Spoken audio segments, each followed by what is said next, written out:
Dreamscape presents The People Next Door by Keri Beevis, narrated by Shakira Shute. Prologue.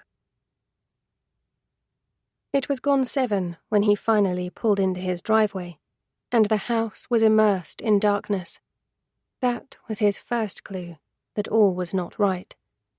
There should have been one light on at least. He thought back to earlier that morning, before he had left for his meeting. The anger, the accusations, the threats and the violence. Even though it was hours ago that she had struck him, he could still feel the sting of her hand on his cheek. If he could have cancelled his plans, he would have. He would have spent the day reassuring her and trying to make things right. He would have taken the time to show her just how much he cared about her. Instead, when he left, she was locked in the bedroom, and he had no idea what her mood was going to be like when he returned. Would she still be mad, unwilling to listen to reason? Or would she have calmed down enough for them to have a civil conversation? He unlocked the front door, calling out a greeting as he reached for the hall light, his unease growing when he was met with silence. Nothing looked out of place, but the house was cold, the heating off, and a stale stiffness clung to the air. A curious old scent, reminiscent of body odor and feces and rotting meat. Something was very wrong. Heart thumping, he took the stairs 2 at a time, fear clogging his throat when he saw the bedroom door ajar, screaming her name before he entered the room, before he saw her. She was sat in the chair in front of the dresser, head slumped forward and blood soaking through the ropes that were holding her in place. Anger, panic, and despair blinded him as he rushed to her, slipping in the puddle of red pooling on the rug beneath her. And then he was on his knees, tears streaming down his face as he tried to make sense of what had happened. A howl of anguish ripping through him as he cupped her cold cheeks, raising her head to look into sightless eyes. She was gone. He loved her, and would have done anything for her. In that moment, he would have even killed for her. As his head pounded, the rage building with his need to avenge her, the floorboards creaked behind him. Raising his head, he stared at the figure silhouetted in the doorway, at the knife still red with blood, and he froze. A cool, clammy shiver caressing his back as he tried to comprehend what he was seeing, the realization of what had happened while he was gone, shocking him into a stunned silence. Several seconds passed before he managed to speak, his voice little more than a whisper when the words finally came. "What did you do?" Part 1. Before. Chapter 1. The bang that came from upstairs immediately halted conversation, all eyes looking towards the ceiling. "What was that? You don't have a ghost, do you?" "Not that we're aware of." Ellie Summers glanced at Roxanne, whose red lips were painted in a smirk, then across the table at her boyfriend. Ghosts. It wasn't something they had even considered when they had bought the place. Ash wasn't a believer, and neither was she. At least, she didn't think she was. As the floorboards creaked and what sounded suspiciously like footsteps moved directly above where they were sitting, she reconsidered. "Someone's up there." That was from Roxanne's husband, Pete, stating the obvious, his voice dropping to a whisper. Ash shook his head. "It's an old house, and it creaks and grinds. It's probably nothing." Still, he pushed back his chair, getting up from the table. "Stay here. I'll go check it out." "Pete, maybe you should go with him," Roxanne urged, her tone also hushed and her smirk now gone. "But Ash said to wait here." "What if someone's broken in?" While Pete dithered, seeming reluctant to move, Ellie got to her feet. "I'll go. You two finish your dessert." Neither of her friends protested too much as she stepped out into the hallway, hurrying after Ash, who had already disappeared up the stairs. She cautiously followed him, annoyed that her shoulders had tensed and her legs were trembling. This was her new home. She refused to be afraid of it. But what if someone has broken in? Although she tried to dismiss the question, the nagging voice had her moving faster. If anything happened to Ash... No, she was overreacting. Roxanne and Pete's concern was getting to her. Ash was right. Old houses made noises. He should know. After all, he did design buildings for a living. Still, she climbed the stairs quietly, fearful of making too much noise, her heart jumping and freezing to the spot when she stepped on a creaking floorboard. "Ash, where are you?" Her tone was hushed as she peered both ways down the long landing. The noise had come from above them, so she headed left towards their bedroom, wondering if she should have brought a weapon. For what? This wasn't a movie. But if someone had broken in... Which was ridiculous. They were in the middle of nowhere. She thought of Crime Watch and the remote properties that were often ransacked. The location of their new home, which had been a selling point for both of them, suddenly now less appealing. Ghost or no ghost, there had definitely been footsteps, and the idea there could be a stranger in the house was actually a hell of a lot more frightening than anything supernatural. Ash? Her heart was thumping now. Where was he? Ellie took the last tentative step towards the bedroom. Annoyed, she was scared to enter a room that should be her sanctuary. The shape that suddenly blocked the doorway, barreling into her, broke that train of thought, and she screamed. "Jesus, Ellie, don't sneak up on me like that." Ash hissed out a breath, seeming as startled as she was. "I didn't know you were in here." Something between them growled, and Ellie stepped back, spotted yellow eyes glaring up at her. A cat. What the hell? Where did she come from? She assumed it was a girl, given the pink glittery collar around her neck. The feline hissed, and Ash scratched behind her ears in an attempt to calm her. "The window, I guess." His eyes glinted, teasing. "That's what happens when you leave them all open. Things get in." Annoyingly, he was right. It had been a stifling hot day, and Ellie had earlier opened all of the upstairs windows in an attempt to cool the house down, despite Ash telling her the pond in the garden below their bedroom balcony was a breeding ground for mosquitoes. She glanced at the long curtains billowing at the French doors and hoped the cat was the only thing that had come in. At least a blessed breeze had finally picked up, which should hopefully offer some relief through the night. "See? Nothing sinister." Ash hooked his free hand around Ellie's waist, pulling her close and pressing a kiss against her nose. "Just a cute little cat." "She is cute. I wonder who she belongs to." "Probably the neighbour." "Maybe." Ellie followed him down the stairs and through to where Pete and Roxanne were sat. "Here's your ghost." Ash grinned, holding up the fluffy black bundle. Pete had the good grace to look a little sheepish, while Roxanne's eyes widened. "You got a cat?" She glared accusingly at Ellie. "You never said." "She's not ours." "Where did she come from, then? You're the only house around here." "Not quite. There's a neighbour behind us," Ash pointed out, going to the front door. "She probably belongs to them." "But what if she doesn't? You can't just turf her out." "She's a cat. She was obviously outside exploring and decided to be nosy when she saw the open window." "She could be a stray." "Does she look like a stray? She's not skinny, her coat is shiny, and look, she's wearing a collar. She'll be fine." Ignoring Roxanne's glare, Ash opened the door and put the cat down on the front step. "Ellie!" "She's not ours, Roxanne. We can't just keep her."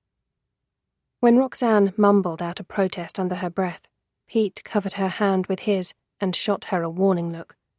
Roxanne wasn't overly an animal lover, and her protests were likely more an excuse to have a dig at Ash. Ellie had really hoped they were past this. Luckily, the cat didn't seem keen to hang around, darting off across the front garden and into the bushes to the side of the property. See? Ash closed the door, a goading smile on his face as he stepped back into the room. Not ours, and she didn't want to be ours, he told Roxanne. Who wants more wine? Ellie asked, jumping in quickly before Roxanne could respond.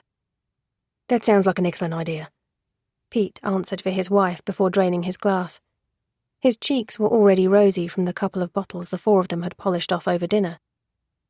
Like Roxanne, he was generally a mellow drunk and easily distracted by the promise of more alcohol. Ellie planned to fill Roxanne's glass and move her onto a different subject. As she gathered the empty dessert dishes, she shot a look at Ash. Can you go grab another bottle? She followed him through into the kitchen, dumped the dishes on the counter. Don't wind her up, okay? I'm not winding her up. Roxanne reacts too easily. He was right, but that wasn't the point. She does, and you know that, so don't bait her.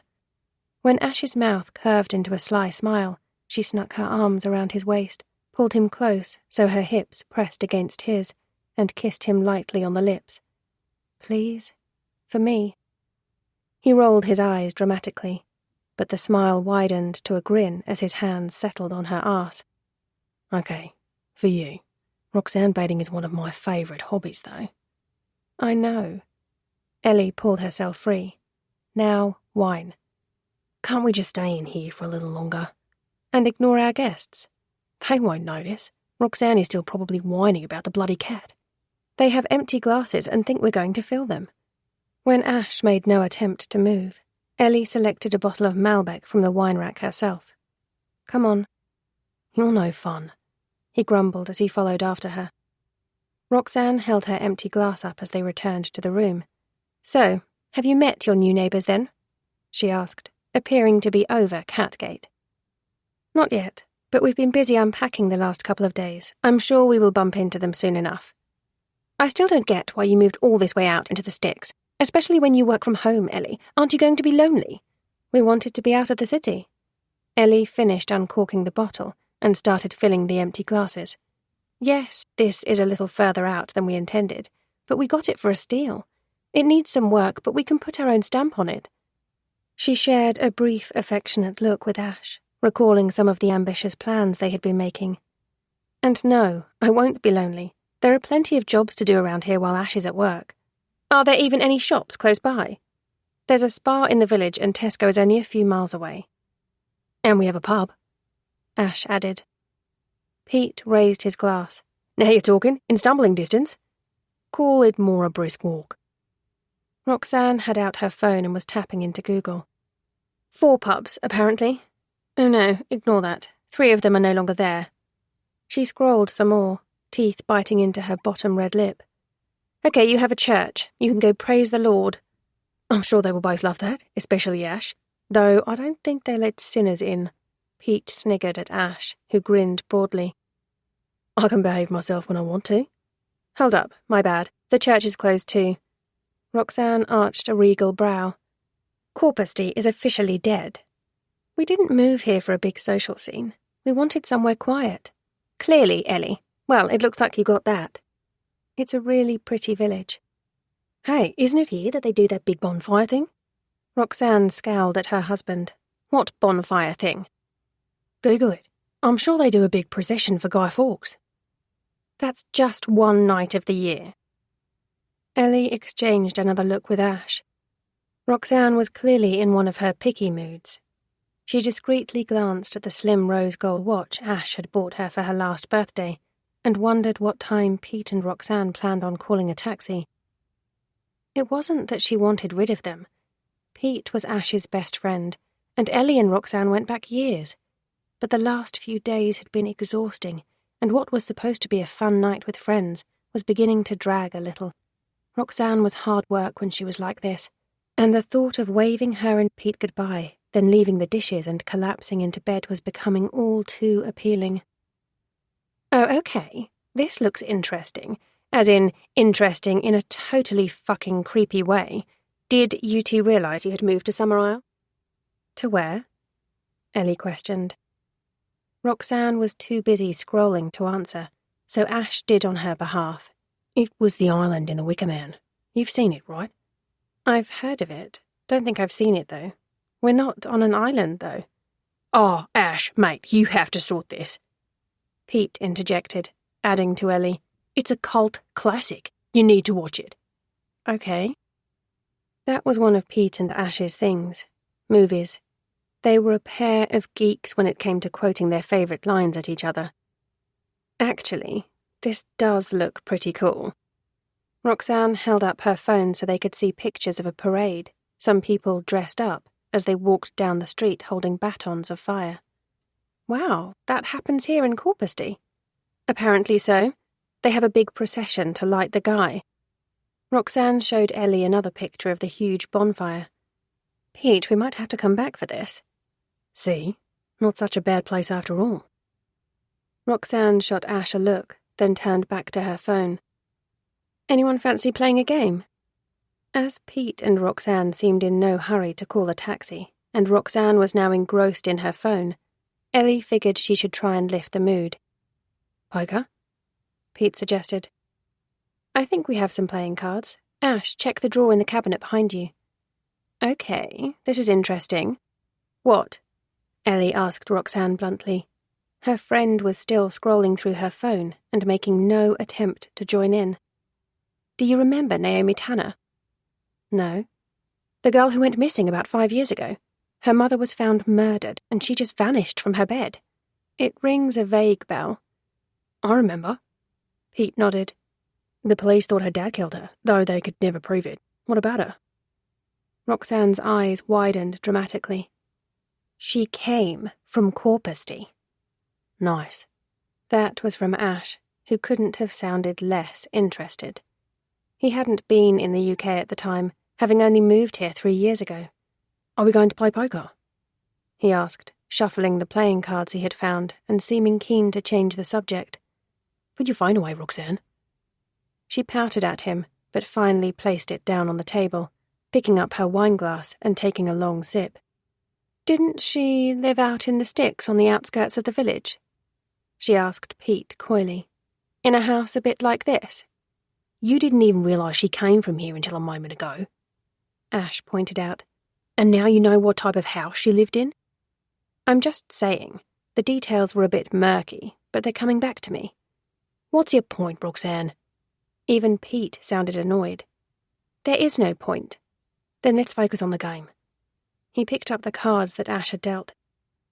Roxanne left hers on the table, choosing instead to run her finger around the rim of her glass.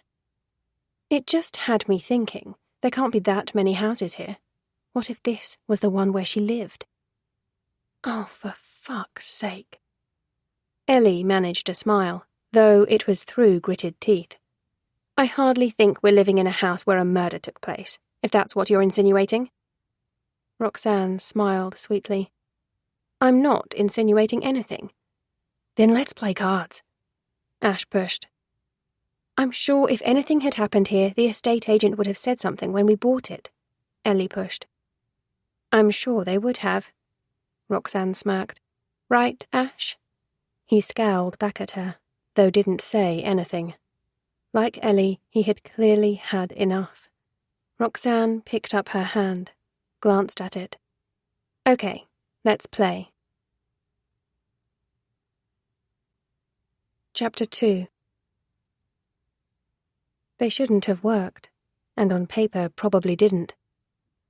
Ash was impulsive, didn't take life too seriously, and, before he had met Ellie, had been known for having a roaming eye, while Ellie was calm, organised, and had her life mapped out.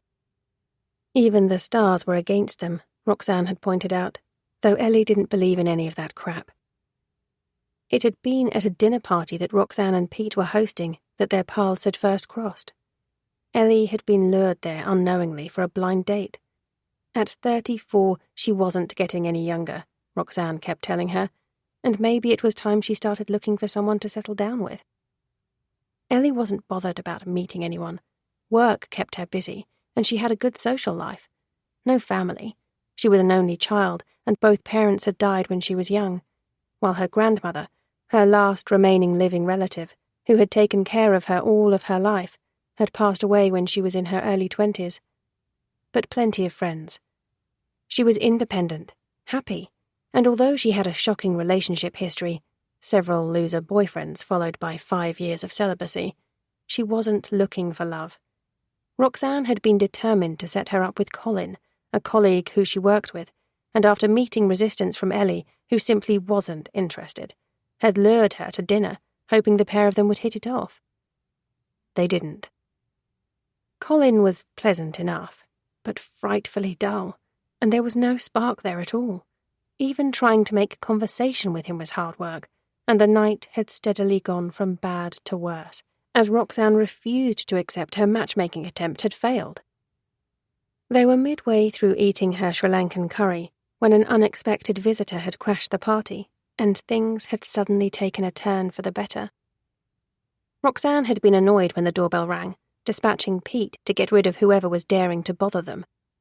When he didn't return immediately, sounding pleased to see the caller, Roxanne had sighed deeply and rolled her eyes before thumping her cutlery down dramatically and going to sort out both her husband and whoever he was talking to.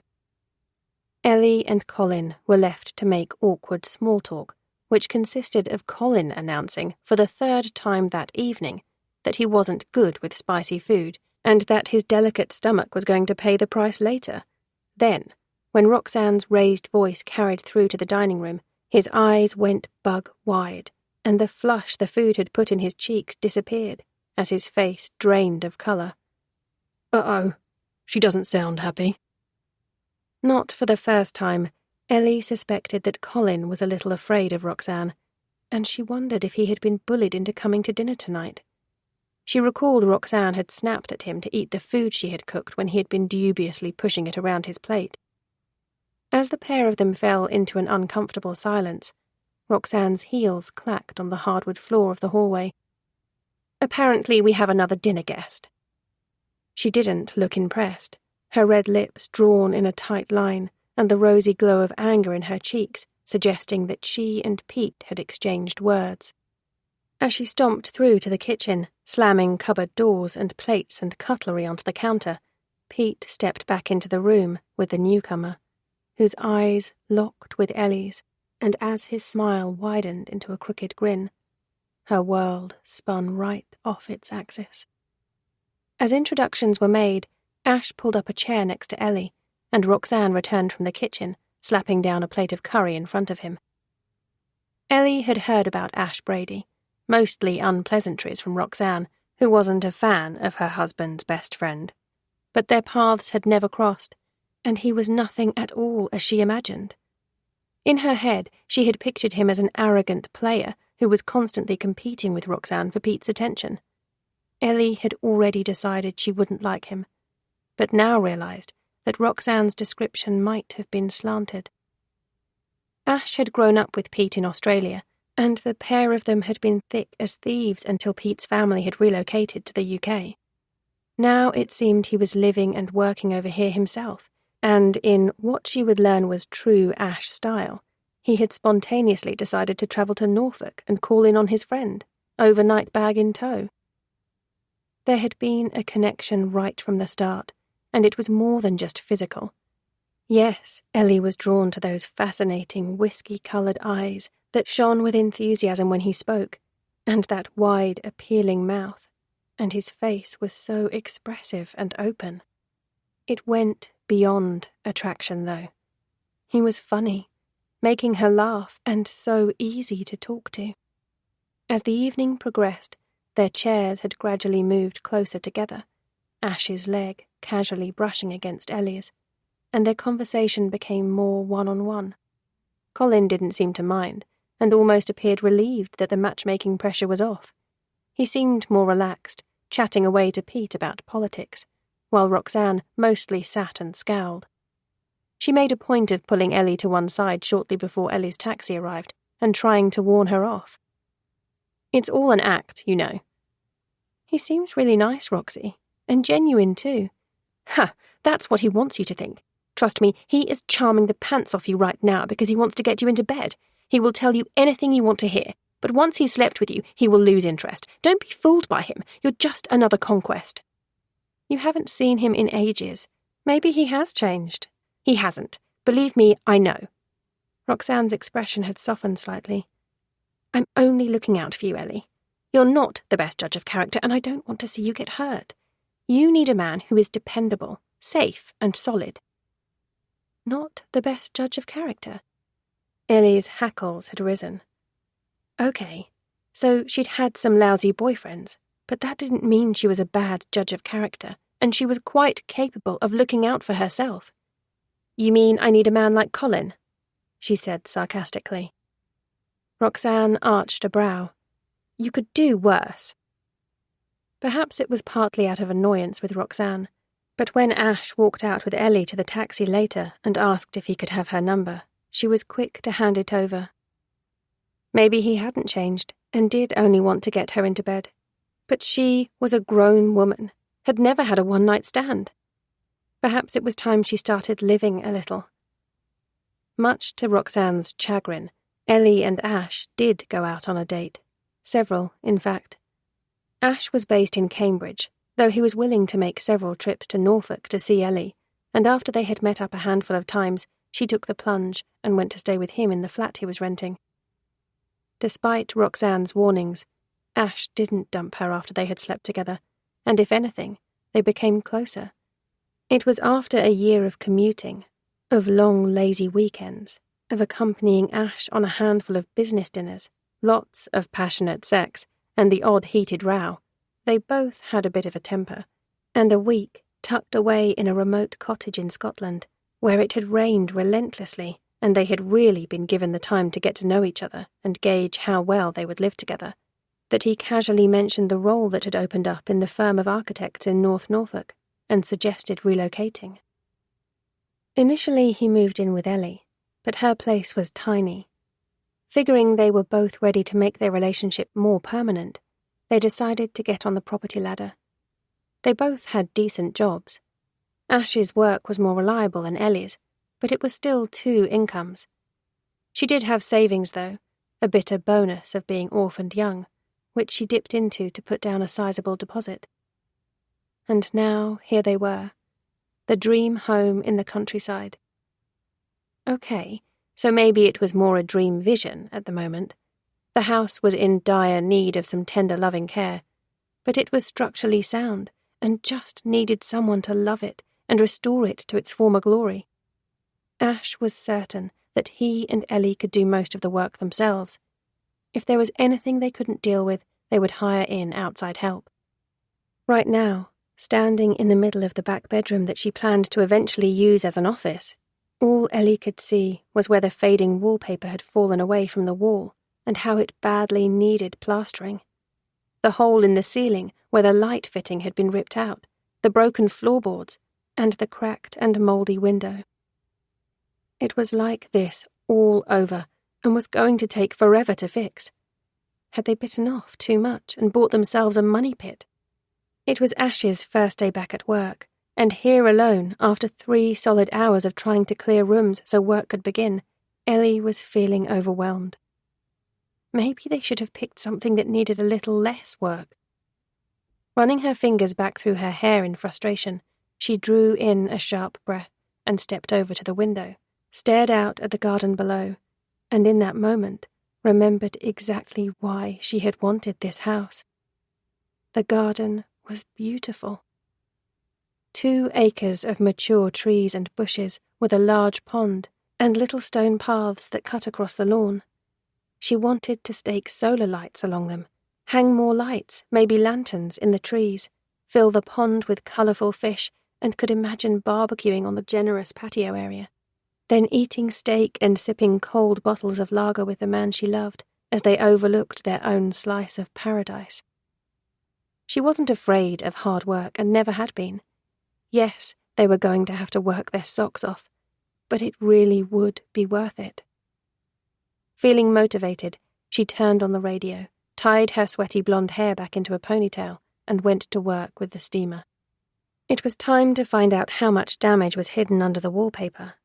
Once they knew exactly what they were dealing with, they could come up with a plan of action. She worked late into the afternoon, drinking her way through 2-litre bottles of water as the hot August sun blazed through the windows, dampening her t-shirt, and forgetting to stop for lunch.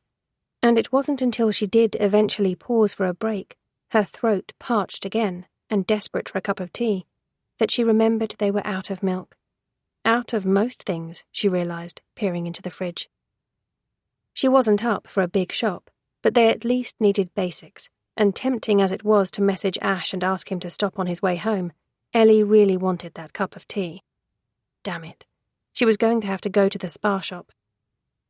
It was a 15-minute walk, but only a few minutes in the car, and lazy as that was, she was keen to get back, have her cup of tea, then getting cracking on with the wallpaper stripping.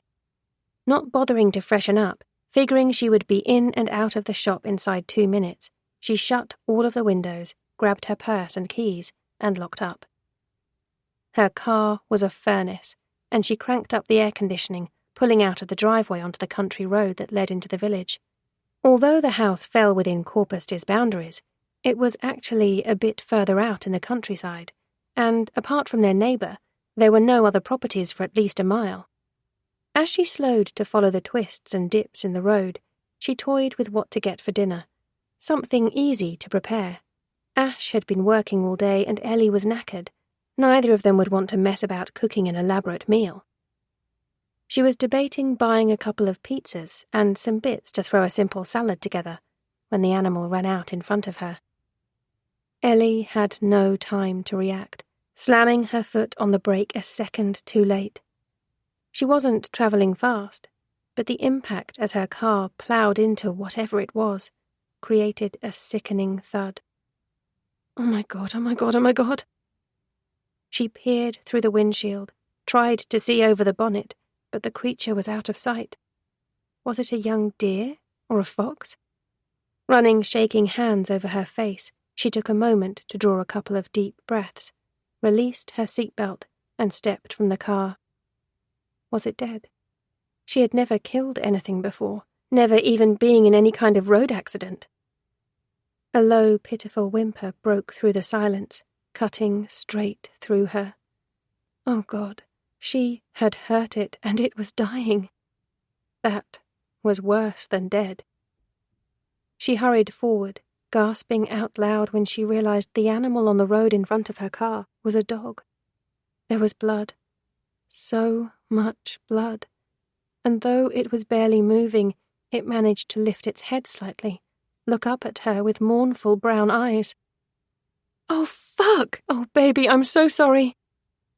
She wanted to cry, wanted to sit her shaking legs down and sob for the poor creature. That wasn't going to help either of them, though.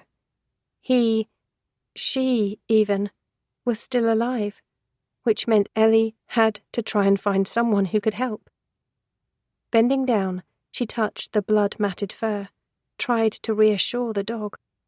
She was going to be sick. It was her fault. She had done this. Think, Ellie. Damn it, pull yourself together. Where was the nearest vet? Her phone would tell her. She had left her bag in the car. I'll be right back, she soothed. I promise. The pitiful whimpering echoed around her head as she grabbed her phone, did a quick Google search. The nearest vet was about 5 miles away. 10 minutes later, she had managed to lift the dog onto the back seat of her car. It was cold and shivering, and she covered it with an old blanket she had in the boot, tried to reassure it that everything was going to be okay, just hoped she could make it to the vet in time for them to help. She wanted to fall apart, but forced herself to get behind the wheel, knew, as she fastened her seatbelt again, that falling apart was not an option. Instead, she glanced over her shoulder at the whimpering, pitiful bundle of fur sprawled on the back seat. We're going to go get you some help. It will be okay, I promise. Chapter 3. There had been no sign of Virginia when Benjamin Thorne left to take their cat, Miss Moneypenny, for her annual checkup at the vet. He knew she had been in her favourite spot in the conservatory that looked out over the garden, and from the angry streaks of paint on the canvas, he suspected his sister was in one of her moods, which meant he would probably suffer for it later. As he made the short drive with the cat mewing in her basket beside him, he pondered over his volatile sister. She was so angry with him, and just didn't seem to understand the consequences of her own actions. She was his burden, and he had accepted that, knew that because of how she was, he would be shackled to her until the day he died. It was tough for her. He got that, and he knew how lonely she was. But he also knew that Virginia didn't always play well with others. He suspected that she was aware of the new neighbors, and that bothered him. He didn't want her causing them any trouble. He had seen the couple briefly from a distance, heaving boxes from a van, but he had kept his distance. He never liked to intrude. His late mother had once told him that a good neighbor was friendly, but never over-friendly, and he did his best to follow her advice. He had to admit, though, he was intrigued to know more about the newcomers. The last owner had never lived there, choosing to sublet it, and the tenants he rented to never stayed long. There were long periods of time when the property had stood unoccupied. It was a shame, as it really was a beautiful house, despite the one-time tragedy that had happened there.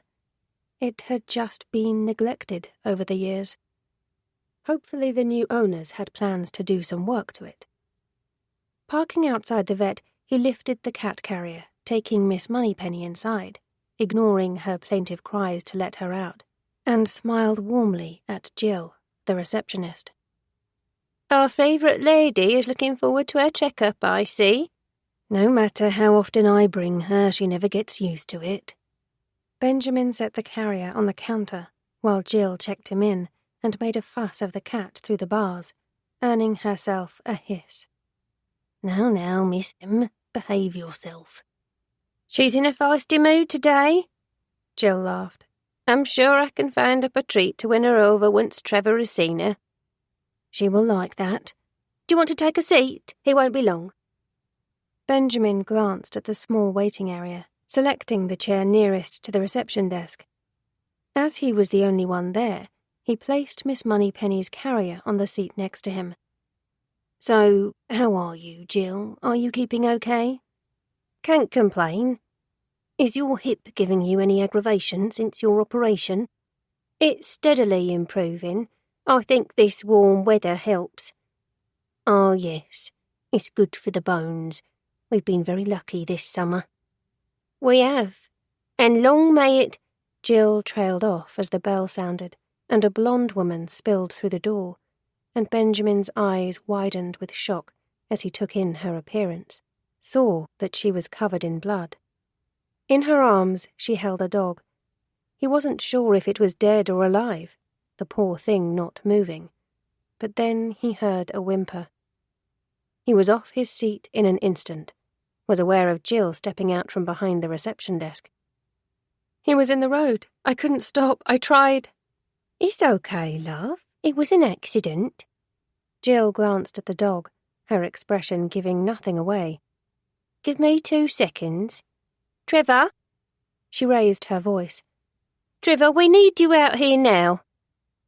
The woman was wild-eyed, frantic, and it took Benjamin a second to realize that he knew her, though he couldn't quite place how. "It's going to be okay." He tried to soothe her, even though he knew that was very probably a lie. "Trevor is an excellent vet." As if hearing his name, the door opened at the back of the surgery, and Trevor came running through, followed by one of the young nurses who worked for him. "What have we here?" he asked, going straight to the dog. "It was an accident. I didn't mean to hit him." "Her." Trevor smiled kindly at the woman. "She's a girl. Only a few months old by the looks of it." He nodded to the nurse. "Okay, Maria, let's get our young friend here through to the consulting room and see what we're dealing with." "Would you like me to come back?" Benjamin asked. He was in the way here. The dog was an emergency. Miss Moneypenny could wait. It's kind of you to offer, Benjamin, but let's just see what we're dealing with here. If you're happy to wait, that is. Of course. Trevor and Maria lifted the dog from the woman's arms, the poor animal letting out a yelp, and when the woman went to follow them, Jill caught hold of her arm. You can't go in there with them, love. But I did this. It's my fault. Trevor will take care of her. There's nothing you can do to help in there. You'll just be in the way. Now, why don't you come with me and let me take a few details? Then you can go home and I can call you if there's any news. I'd rather wait. What's your name, sweetheart? The woman blinked. Ellie. Elizabeth Summers. Everyone calls me Ellie. Okay, Ellie.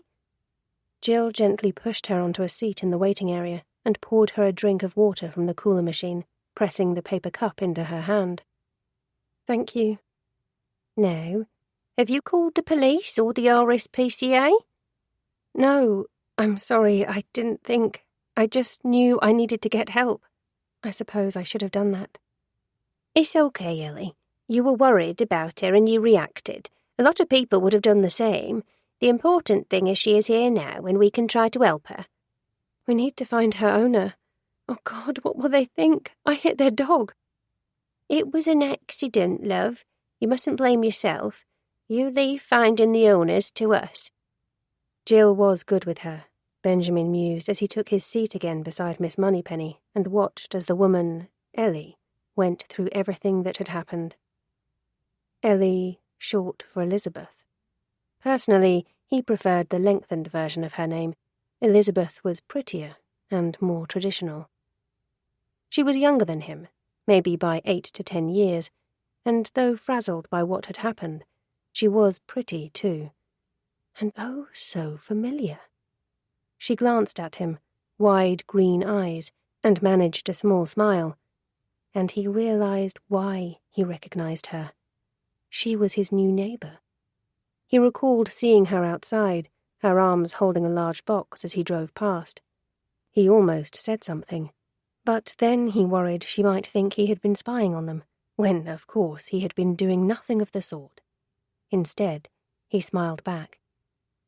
I'm sorry to hold your appointment up, she apologized as Jill paused their conversation to answer a call. Ellie was a little calmer now, more focused, as she sipped her water, though still glanced anxiously at the closed door where Trevor had taken the dog. The blood on her t-shirt and jeans appeared to be drying, and she had a smudge of it on her cheek. It's okay. I had no plans this afternoon, so it's not a problem to wait or come back. He peered into the front of the cat carrier. We don't mind, do we, Miss Moneypenny? James Bond fan, eh? Oh, yes. I've seen all of the movies many times. Who is your favourite Bond? Benjamin straightened, smiled, pleased that she was showing an interest. Roger Moore. You? Has to be the original for me, Sean Connery. He was about to ask her what her favourite Bond film was, when her mobile rang. Ellie jumped as though she had forgotten it was with her, and quickly pulled it from her bag, glancing at the screen. Excuse me, please, I need to take this. Benjamin nodded, watching her as she headed towards the door, talking in hushed tones. She was probably speaking to the man he had seen her with back at the house. Her husband, he assumed. He was trying not to listen, but it was difficult in such a small room. To distract himself, he opened the cat carrier and pulled Miss Moneypenny out for a cuddle. She had calmed down now, as she often did once she was in the vet, and was happy for the fuss. I need to stay here, Ellie was saying. I can't just leave her. Was Benjamin imagining it, or did she seem a little agitated? Whatever, she was determined to be here for the dog, hanging up the call and returning to her seat, a frown on her face. Benjamin just hoped the animal pulled through. She studied her hands, lost in thought, rubbing at where the blood had dried, and he didn't like to disturb her, so he stayed silent. Was she thinking about the dog, or the conversation she'd had with her husband? After 10 minutes or so had ticked by, and as though feeling the weight of his stare, she glanced up, eyes the colour of a stormy sea, and for an awful moment he thought she was going to tell him off for eavesdropping. But then her scowl softened to a smile as she spotted the cat. "I know who she is." "I'm sorry?" "Your cat, Miss Moneypenny. I recognise her pink collar." "You do?" "She paid us a visit the other night. You must be our new neighbour." Benjamin narrowed his eyes slightly and pursed his lips, trying to appear momentarily confused as he considered her words. He thought he pulled it off. "We just moved into Hazelwood Cottage," Ellie prompted. "I'm Ellie Summers." "Oh, yes, of course. I thought I saw activity when I drove past the other day." That was good. He would hate for her to think he was some kind of busybody. "Nice to meet you, Ellie. I'm Benjamin Thorne. I hope our little madam here wasn't any bother. She does like to wonder." No bother at all. It was a warm night and we had the windows open. She must have been curious and wanted to explore." "How are you settling in?" "Okay, thanks. We're mostly unpacked. A lot of work to do, but—" She paused as Trevor stepped out of the examination room, her face paling. Seeing Jill on the phone, he headed straight over to where Ellie and Benjamin were both sat. Ellie was already on her feet. "How is she?" "She's lost a lot of blood, but I think she will pull through. I'm going to need to amputate her front left leg, though." "What?" Ellie looked devastated. "Is there nothing you can do to save it? Money isn't a problem. I can pay for whatever she needs." Benjamin sat quietly and listened as Trevor explained the dog's condition, telling her that the front leg was shattered beyond repair. He advised her to go home and get some rest, promising either he or Jill would call with an update in the morning, before turning to Benjamin and apologising for his wasted trip. "Honestly, Trevor, it's no problem. This is an emergency. Speak with Jill and she will sort another appointment for Miss Moneypenny." As Trevor disappeared back through to the examination room, Benjamin glanced at Ellie. She appeared to be in shock. Was she going to be okay to drive? He was wondering if he should offer to give her a lift when the bell sounded and a man walked in. Although he wore sunglasses, Benjamin had recognized him before he pushed them up onto his head, knew he was Ellie's husband. "Ash!" She sounded surprised that he was there, though went straight to him. "Are you okay?" "They have to amputate her leg. It's all my fault." She had been so brave up to this point, but now her face crumpled, and even though she was covered in the dog's blood, he took her into his arms without hesitation. As he held her, stroking her hair and telling her it wasn't her fault, Benjamin studied them together. Although he wore jeans, Ash was smartly enough dressed for Benjamin to assume he had been at work. Obviously somewhere that didn't require a suit, though the shirt and clean trainers suggested he hadn't been doing manual work. Ellie was actually the scruffier of the two, her hair tied back in a messy ponytail, and her jeans ripped in places. Even without the blood, her t-shirt looked grubby, and he guessed she had been at home prior to hitting the dog. Had she taken time off work to help sort the house? Or was she perhaps a housewife? Benjamin knew not many women stayed at home these days, preferring to earn their own way in the world, and he respected that. He had tried to push Virginia to find a job at one point, though she hadn't really been interested. Although she had been limited in the type of work she could do, he believed it would be good for her to mix with other people. Challenging, too. She wanted to be an artist, but truth was her paintings were never going to sell. Of course, he never told her that. He didn't want to break her heart. Instead, he allowed her to keep painting, and he ensured she had all the tools she needed, anything to keep his little sister content. Benjamin's mother had always told him he was a people-pleaser. She had said he should look after himself first, instead of worrying about others. Truth was he couldn't help it. He hated seeing anyone in distress, and right now he wished he could do something to take away Ellie's pain. She was inconsolable over the dog, blaming herself, and even though he barely knew her, it was still upsetting to see. It wasn't his place, though, to interfere. Jill was with the couple now, offering tissues and talking quietly to Ellie's husband, and a few minutes later he was guiding her out of the door. He must have agreed with Jill to leave Ellie's car at the surgery and pick it up later, as they drove off in his SUV. Benjamin stroked Miss Moneypenny, affectionately tickling behind her ears and musing over the afternoon's events, as Jill returned to the reception desk. It had certainly been an unusual way to become acquainted with his new neighbour, and Ellie had disappeared from the surgery as abruptly as she had arrived. "That poor girl, she was beside herself," Jill commented. "What an awful thing to happen." As Benjamin nodded, murmuring his agreement, his gaze slid over to where Ellie had been sitting and the mobile phone that was on her vacated seat. It must have slipped out of her bag. Jill glanced over, spotting it at the same time. "Oh, she forgot her phone." Benjamin slipped Miss Moneypenny back into her carrier, locking the door. He went over and retrieved Ellie's phone from the seat. "I supposed I'd better put it somewhere safe for her," Jill said. "Aren't you supposed to be calling her tomorrow?" "Well, yes, but—" He saw the penny drop. "Oh, she's going to wonder why we don't give her an update." "It's okay. She's my new neighbour. I can drop the phone off on my way home." Jill's eyes widened. "New neighbour? You mean she's moved into Hazelwood Cottage?" "That's right. They moved in a few days ago." "I can't imagine why anyone would want to live there, not after what happened." "It's just a building." Benjamin smiled, though it was a little forced. People did like to dwell on the past. He preferred fresh starts and was a firm believer in moving on. "Just bricks and mortar. It's been standing empty for a while now, and the tenants who have lived there before haven't really appreciated it. I think it will be nice to see the place loved again." "Well, it was a beautiful house," Jill agreed, though still looked a little unsure. "And it will be again. I have high hopes that they will return it to its former glory." "Do they know about what happened?"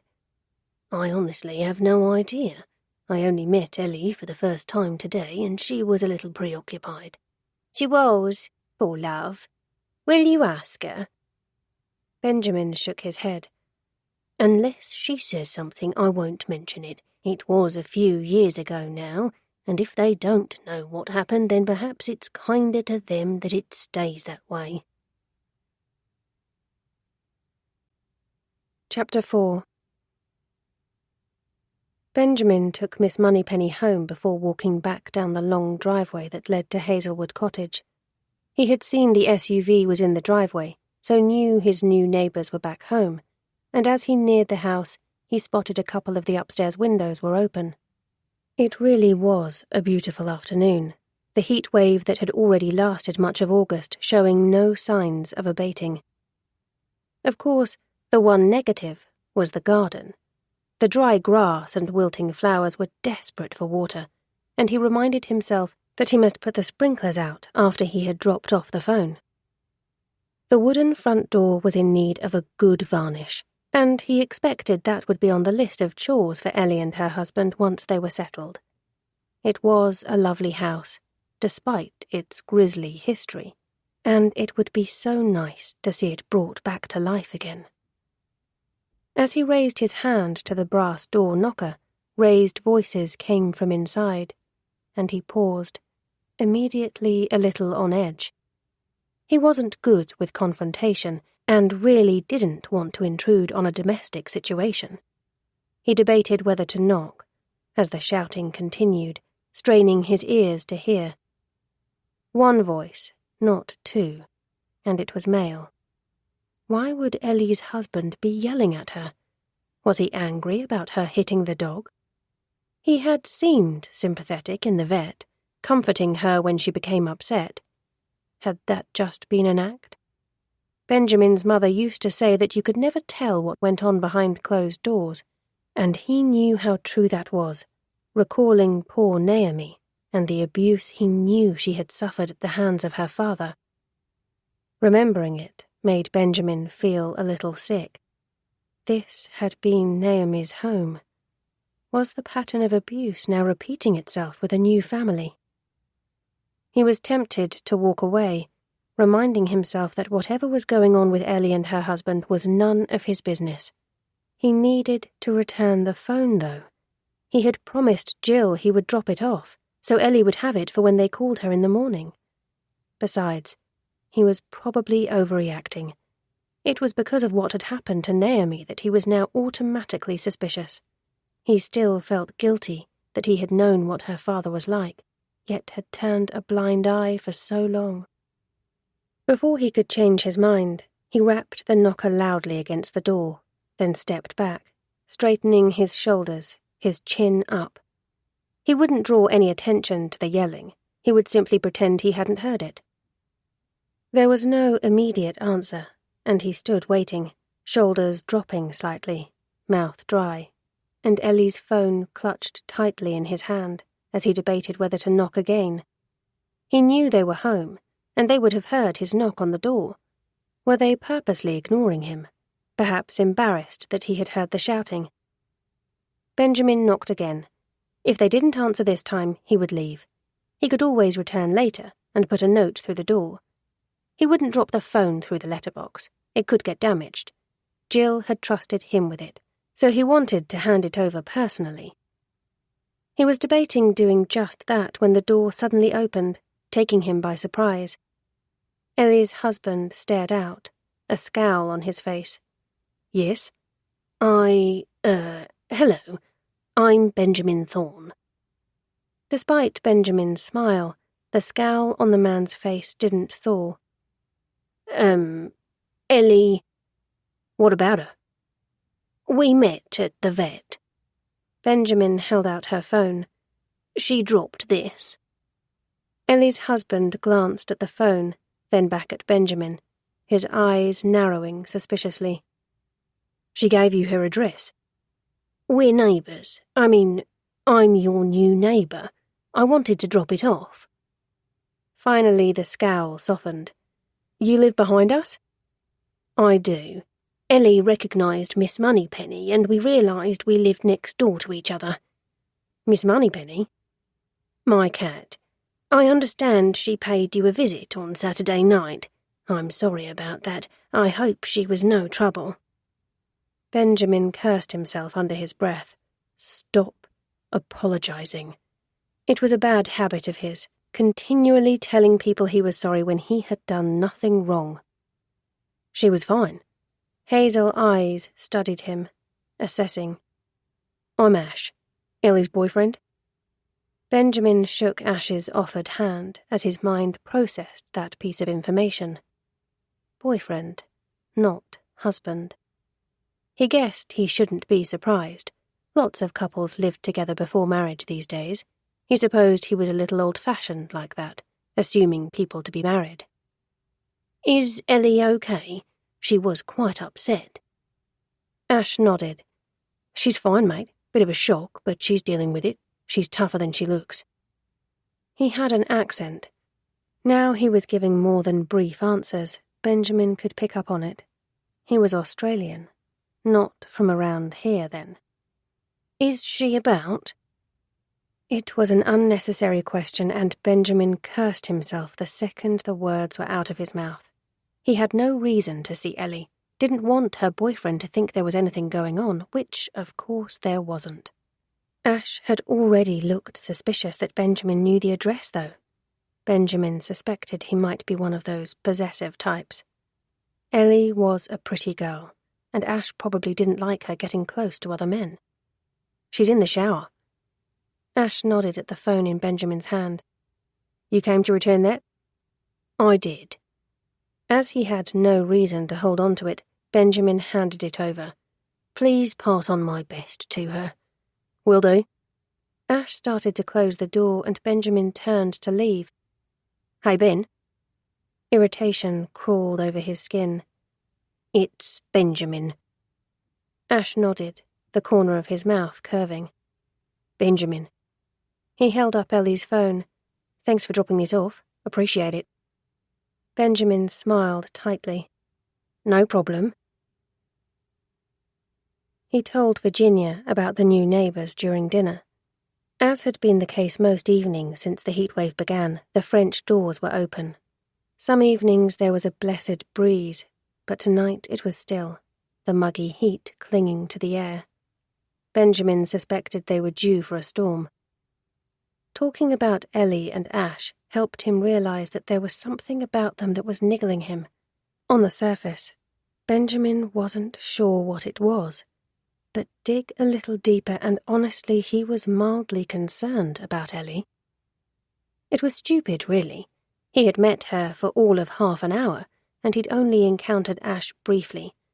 They had argued on the phone, though, and then Ash had shown up at the surgery unexpectedly, almost as if he was checking up on Ellie. That, coupled with the yelling Benjamin had heard when he went to drop the phone off, and Ash's initial cool reception, had him all kinds of paranoid, and most likely jumping to conclusions. Perhaps he had just caught Ash on a bad day. It was because he was thinking about Naomi again. He realized that. There were new people in the house and it was making him remember what had happened. Benjamin pushed the vegetables around on the plate with his fork. He didn't have much appetite. He was thinking about Naomi, still so sad about what had happened. He recalled the night the police sirens had cut through the air, the lights flashing at the end of the driveway. There was so much blood. That was what Eileen Simmons had said when Benjamin saw her in the spa shop a few days later. Of course, Eileen hadn't seen it firsthand, but her cousin's boy was a paramedic and had been one of the first on the scene. John Tanner had been a terrible husband, an awful father. He was the only one guilty. Benjamin knew that. So why did he continue to blame himself? It was in the past now, and he really needed to try and move on. He speared a piece of carrot and forced himself to eat. Ellie seems nice. I think you'll like her. His comment was met with silence. Virginia had never had much to say, but these days Benjamin just talked to himself. Still, he kept trying, hoping things would change and she would come around. He sipped at his water as he stared out at the garden. I need you to promise me, Virginia, that you will leave them alone, okay? No spying on them or trespassing on their property. Feeling her anger, Benjamin softened his tone. I know you're curious, and I know you get lonely, that you don't have visitors, but they're our new neighbours and we have to respect their boundaries. You don't want to make them feel uncomfortable, do you? That worry that she might cause them trouble stayed with him after dinner was finished, and he had cleared the table.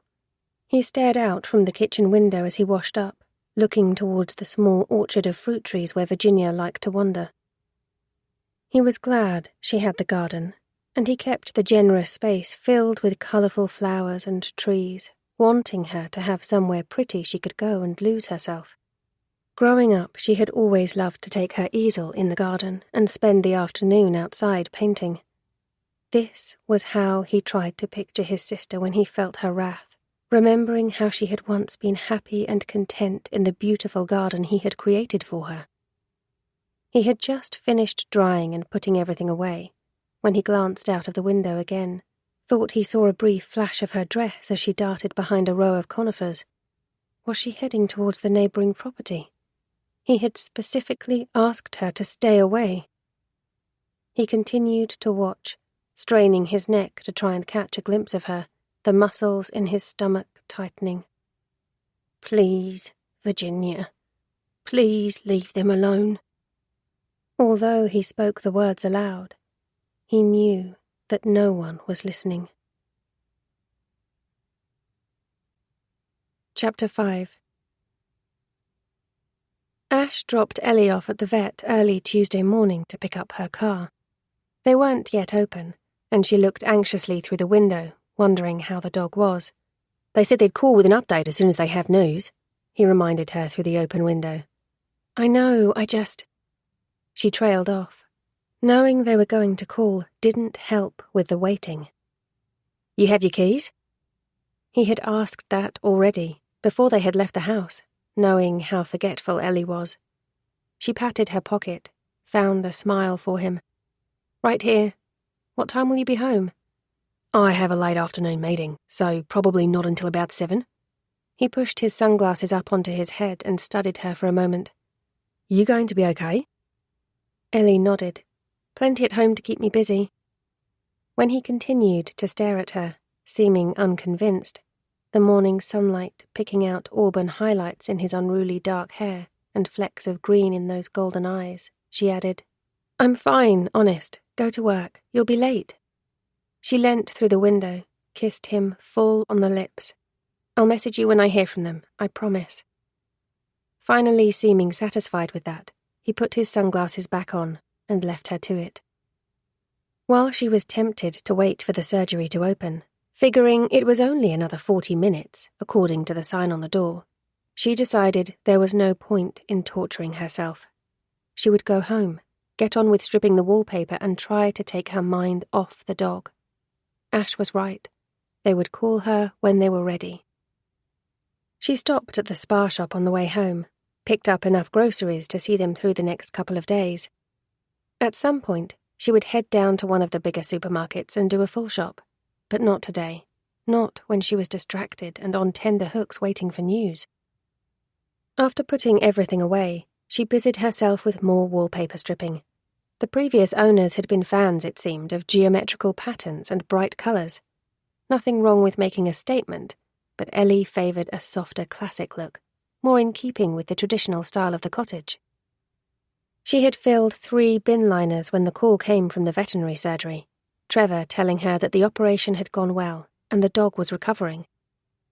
Ellie had let out the sigh of relief she hadn't realised she was holding, boosted further when he went on to say the animal was microchipped and they had made contact with the owner. Then her heart sank again as he explained the woman she belonged to no longer wanted her, and that the dog, a golden retriever cross collie called She-Ra. Ellie might have actually laughed at the name if not for the gravity of the situation, had been turned over to them to be rehomed. They were currently making calls to try and find her a place in a shelter. She thanked him for the update, WhatsApped Ash to tell him the news, and received a message straight back. As in Princess of Power, She-Ra? A smile tugged at the corners of her mouth as she replied, I guess so. I don't know any other She-Ras, do you? Ash responded to that with a sick face emoji. Setting her phone to one side, Ellie tried to put She-Ra out of her mind as she threw herself back into work. Despite the fact she had the radio playing and she was humming along, her mood gradually dipped and she couldn't help blaming herself for the dog's predicament. If she hadn't hit her, if her leg hadn't been amputated, then she would still have a home. Even a midday call from Ash to check she was okay couldn't lift her spirits. Still, she threw herself into her task, filling more bin bags and working up a sweat as the sun blazed through the window, pausing only to chug at her water bottle. Eventually she stopped for a break, surprised when she saw it was nearly 4:30, realising she hadn't had any lunch, and knowing that was a mistake when her belly rumbled loudly. It was too late to eat now, but she took the break anyway, heading downstairs and making a cup of tea, grabbing a hobnob from Ash's stash to take the edge off her appetite. Munching on the biscuit, she took her tea outside. There wasn't much respite. The humidity clinging to the air made it just as warm in the garden as it was upstairs. But out here, away from the dust and the grime, she could breathe in the air that was heady from the scents of the overgrown jasmine and clematis bushes. Inside was a priority, but she was already mapping out plans for what she wanted to do with this lovely outdoor space. Conscious that her muscles would stiffen if she sat and drank her tea, she wandered along the pathway with her mug, going over her plans and trying to visualize how everything would eventually look, in an attempt to lift her mood. As she neared the bottom of the garden, she spotted there was a gap in the conifers with a direct view through the criss-cross fence into the neighbouring garden. Benjamin's garden. Curiosity had her pushing forward. She had liked what she had seen of her new neighbour, appreciating his kindness in the veterinary surgery, and that he had taken the trouble to return her phone. And although the 2 properties weren't on top of each other, they were remote enough from the rest of the village that she hoped they would get along well. Even though they probably wouldn't bump into each other that often, Ellie liked the idea of having someone close by who she could trust in case of an emergency. She peered through the fence into Benjamin's garden. It was a sizable plot, bigger than the one Ellie and Ash had, filled with mature plants and trees that all looked lovingly maintained. Benjamin appeared to care for his property, always a sign of a good neighbour. In the distance, she could see his house, a large, pale grey building with a wide chimney set in its dark roof, and shuttered windows. It wasn't exactly what she would call a pretty house, but it had plenty of character, and history too, she suspected. It was grand and masculine.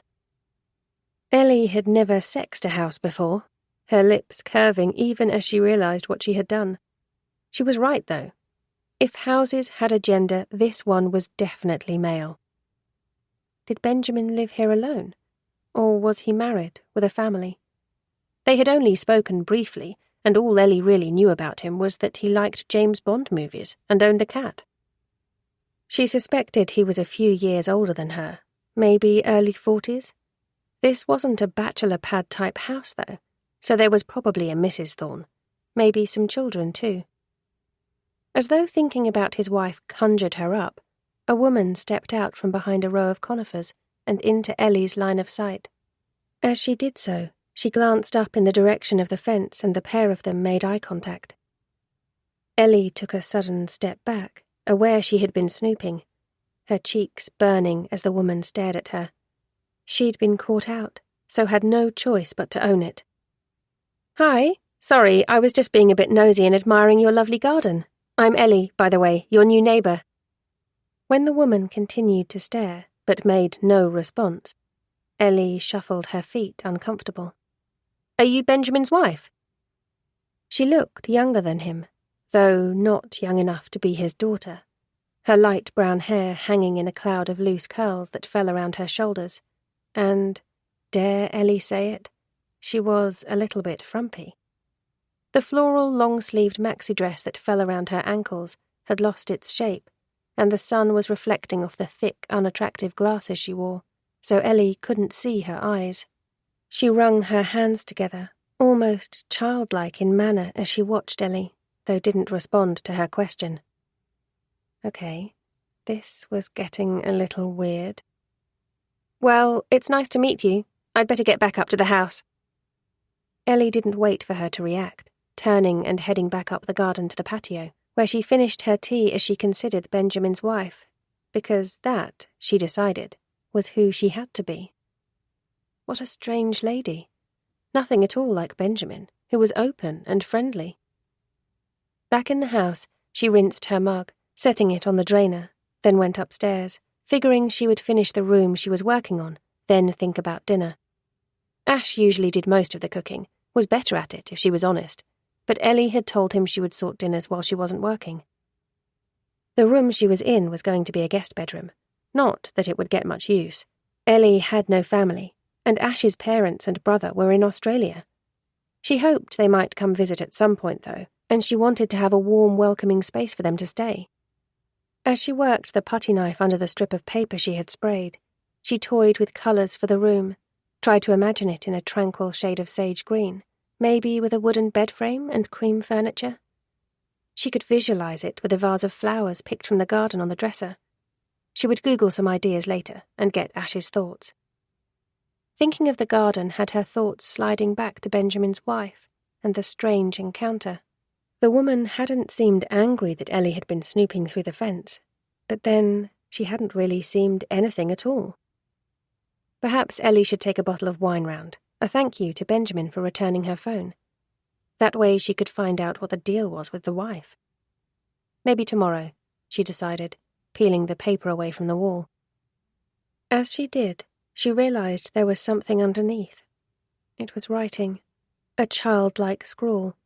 There was a mark, and beside it was a name, Naomi, along with the words, age 12. As the paper peeled further, it revealed more marks, with Naomi's name again, and the various ages she had been. A height chart.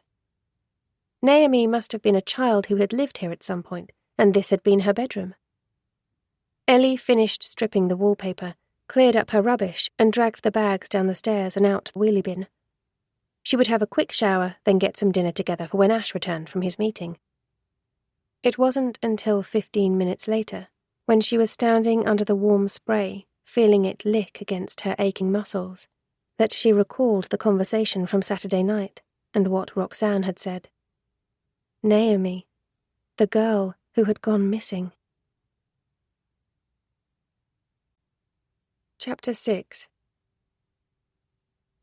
Ellie dropped Naomi Tanner's name into casual conversation over dinner that night.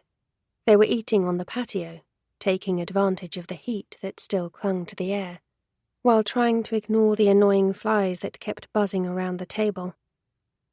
After finding the height chart, Ellie had been tempted to message Roxanne. Although she remembered fragments of the conversation from Saturday, she had been annoyed with her friend at the time and hadn't taken in too many details. She recalled the girl had been called Naomi, though, and that she had disappeared. What she couldn't remember was who had died. Was it the girl's mother? Or what her surname was? Deciding against going to Roxanne, knowing she would gloat, and not wanting to give her the satisfaction of knowing she had probably been right about the house, Ellie had turned to Google. Even with her vague criteria, it hadn't taken much effort to find Naomi and learn the full tragic details of what had happened to her family. From the various news articles she read, Louise Tanner had been stabbed to death, and her 17-year-old daughter, Naomi, had disappeared. Initially, police had thought it was a burglary gone wrong. Then attention had shifted to Naomi's on-off boyfriend, Callum, before switching closer to home and on to John Tanner, who had eventually been arrested for the murder of his wife. John had been away on a business trip at the time, but had no witnesses to vouch for his whereabouts on the night in question. The police had held him in custody, but they didn't have a strong enough case to file charges, and he had eventually been released.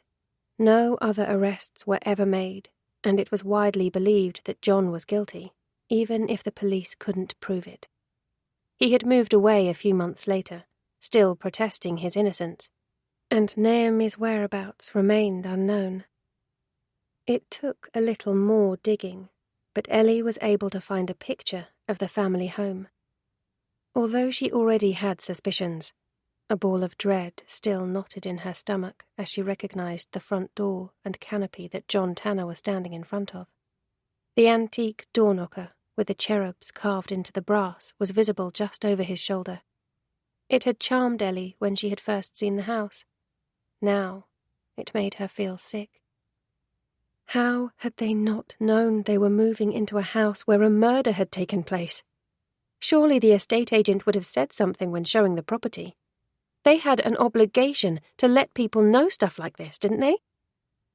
As she considered calling them, a message popped from Ash saying he was on his way home, and she glanced at the time, realizing she had spent longer than intended Googling the Tanner family, and in doing so had completely forgotten about dinner.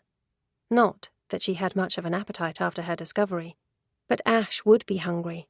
Plus, she had skipped lunch and needed to eat something. Knowing she didn't have much time, she settled on a simple pasta dish. As she crossed the hallway to the kitchen, she glanced at the staircase and the spot at the bottom of the steps where Louise Tanner's body had been found. Louise's husband had called the police after returning from his alleged business trip, but she had been lying there dead in a pool of blood for close to 24 hours before that had happened. Dicing the chicken fillets and throwing them into the heated pan, Ellie contemplated again about whether she should contact the estate agent. Deciding she would mention it to Ash first before going in all hot-headed, a horrible nagging doubt wormed its way into her brain. What if Ash had known? It was a silly, groundless thought, and he had done nothing to deserve her distrust. Still, she couldn't help thinking about the fact something like this probably wouldn't bother him. Ash was all about present and future, and he erred towards the practical. As an architect, his brain was more scientifically programmed than Ellie's creative one, and she could almost hear him now, telling her that yes, all buildings have history, but that they are bricks and mortar and nothing within them can affect the here and now. And Ellie would, for the most part, agree he was right. She liked to consider herself to be sensible, and aside from that one doubting moment on Saturday night when Miss Moneypenny had given them a scare, she didn't buy into ghosts or the idea that the past could hurt the present. She did, however, believe that houses were more than just bricks and mortar, and that they give off a vibe, as stupid as that may sound. So far, those vibes had all been good. But now, knowing the secrets that were hidden within the walls of their new home, everything felt different. If Ash had known the truth about the history of the house, was it possible he might have kept it to himself, knowing it was liable to freak Ellie out? They had been lucky to get the house for a steal. Jeremy Fox of Dandridge and Son estate agents had told them when their offer was accepted. Ellie remembered that Ash had asked a million questions about the place, to the point that Jeremy had been a little irritated with him. She got the impression that Jeremy liked to do as little as possible to secure a sale. Of course, the one question Ash hadn't asked, because, seriously, who would think to ask it, was had any murders taken place in the house?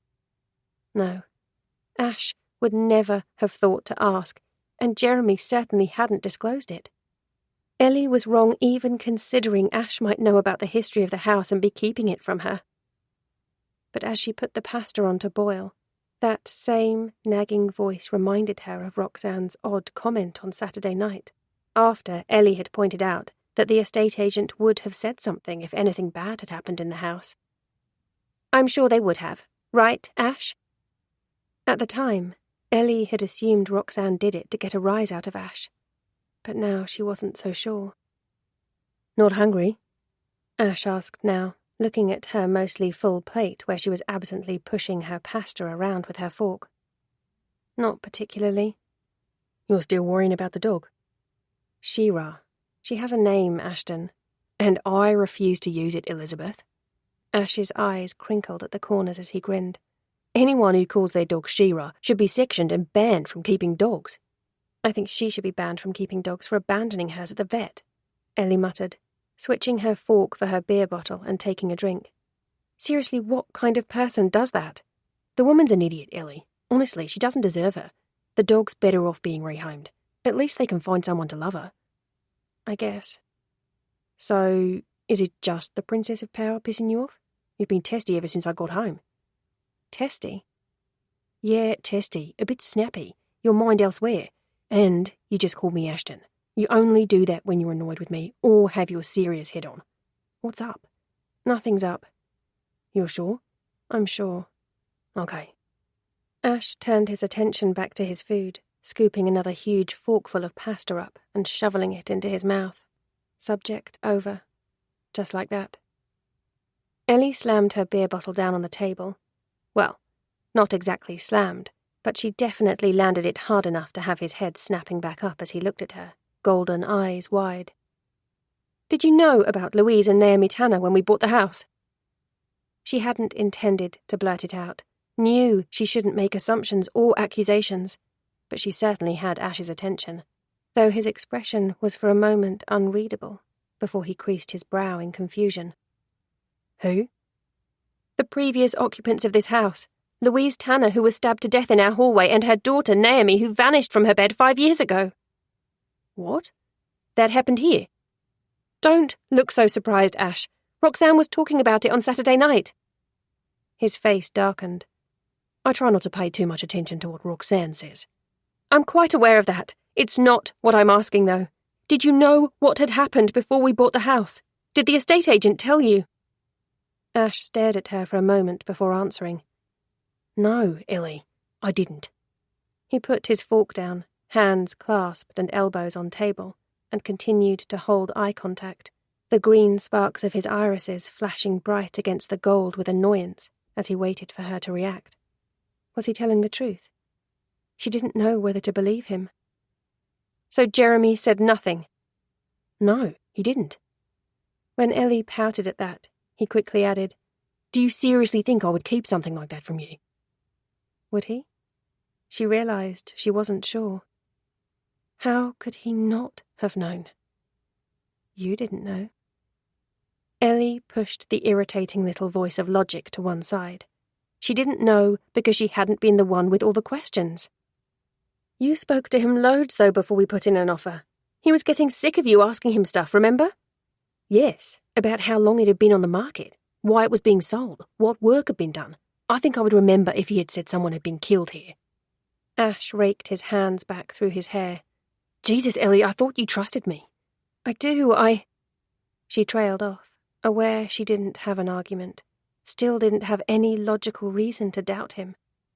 Ash had always been upfront with her, right back from the moment they had met. He wasn't the sort of person to keep secrets from her.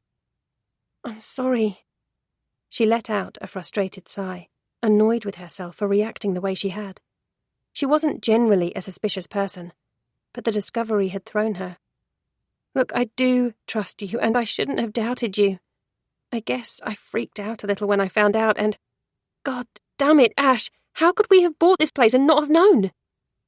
The look he gave her before answering was measured, and she suspected what was coming, knew what his stance would be. Is it really that big a deal? It's just a house. But someone died here. Horribly. In the past. What happened then doesn't affect anything that happens now. But do you think this place is haunted? I thought you didn't believe in ghosts. I don't. So why does it bother you so much? I don't know. It's just horrible knowing it happened here, in our home. Okay, that's fair enough, and I get that what happened was tragic. Ash reached across the table and caught hold of Ellie's hand. But you know the reason this place was within our budget was probably a result of that, right? Which is why Jeremy should have told us. Yeah, he should have. But if he had have told us and you then dismissed the place without looking at it, we would have missed out on a great opportunity. Ellie narrowed her eyes. To live in a murder house? She asked dryly. Ash's lips curved, though his eyes remained sober. Do you feel unsafe here? She considered the question, gave him an honest answer. No. And you know this place is just a shell, that it's what we do to it that will make it our home, right? Yes. Something awful happened here, but we have the chance to make it a happy place. I guess. Why was he making everything sound so bloody reasonable? Ellie pouted a little as he talked her round, and deep down a part of her realized that everything he said made perfect sense. Could she put what had happened here behind her? Until she had learnt about the Tanner family, she had counted her blessings and considered they had been lucky. And yes, she had been in love with the house. She could move past this, or at least she would try. That's what she promised Ash that night, and she meant it, though she still took her frustration at not being told out on Jeremy Fox the following morning, calling Dandridge and Son estate agents as soon as they opened and ranting down the phone at him for 10 minutes. It didn't achieve anything. Jeremy smarmed his way through the conversation, telling her that the seller hadn't disclosed the murder and pointing out, a little too smugly she thought, that he hadn't been under any obligation to research the history of the house himself, so she had no legal ground to stand on. Ellie worked some of her frustration out on the house, putting in a solid 3 hours of manual labour before stopping for a break. Ash was right. They would ignore the history of the place and claim it as theirs. The sooner they could put their own stamp on it, the better. Downstairs, waiting for the kettle to boil, she stared out over the garden, towards the Thorne house, recalling her odd encounter with Benjamin's wife. She wondered if either of them were home, knowing she still had to thank Benjamin for returning her phone. She had been working hard on the house over the past couple of days and could do with a break. Besides, she really wanted to know what the deal was with Mrs. Thorne. Maybe it was time to find out. Chapter 7. The neighbouring driveway was sheltered by overhanging trees, their branches intertwining to offer a tunnel of shade from the heat of the midday sun, though they did nothing to help with the humidity. Despite showering and changing into a cotton sundress before leaving the house, Ellie could feel a trickle of perspiration running down from her neck into the back of the dress, and the bottle of white wine that had been cool when she took it from the fridge was already damp in her hand. As she approached the Thorne house, she stared in wonder, pushing her oversized sunglasses up onto her head, amazed at the size of the place. From the angle she had seen it yesterday, it had looked a decent size, but not like this. It was enormous. And immaculately maintained. The light grey exterior of the house looked well cared for, and the roof in good condition, given that it must be several 100 years old, while the windows were clean, appearing freshly painted, and the ivy growing up trellises around the door, trimmed and healthy. Although she had only just moved in next door, Ellie was a little embarrassed. It was obvious that the Thornes were house-proud people, and she didn't want to be the one letting down the neighbourhood. She glanced at the first-floor windows, wondering how many bedrooms the house had. Unless the rooms were huge, then there had to be at least 6 or 7 bedrooms up there, possibly more. Did Benjamin Thorne have a big family? As she continued to stare, Ellie realized there was someone at the top of the upstairs windows looking down at her, and heat rose in her cheeks. Here she was with her mouth agog, just gawking at their house. What the hell must they think? Knowing she had been caught out again, she raised a hand, smiling as she waved.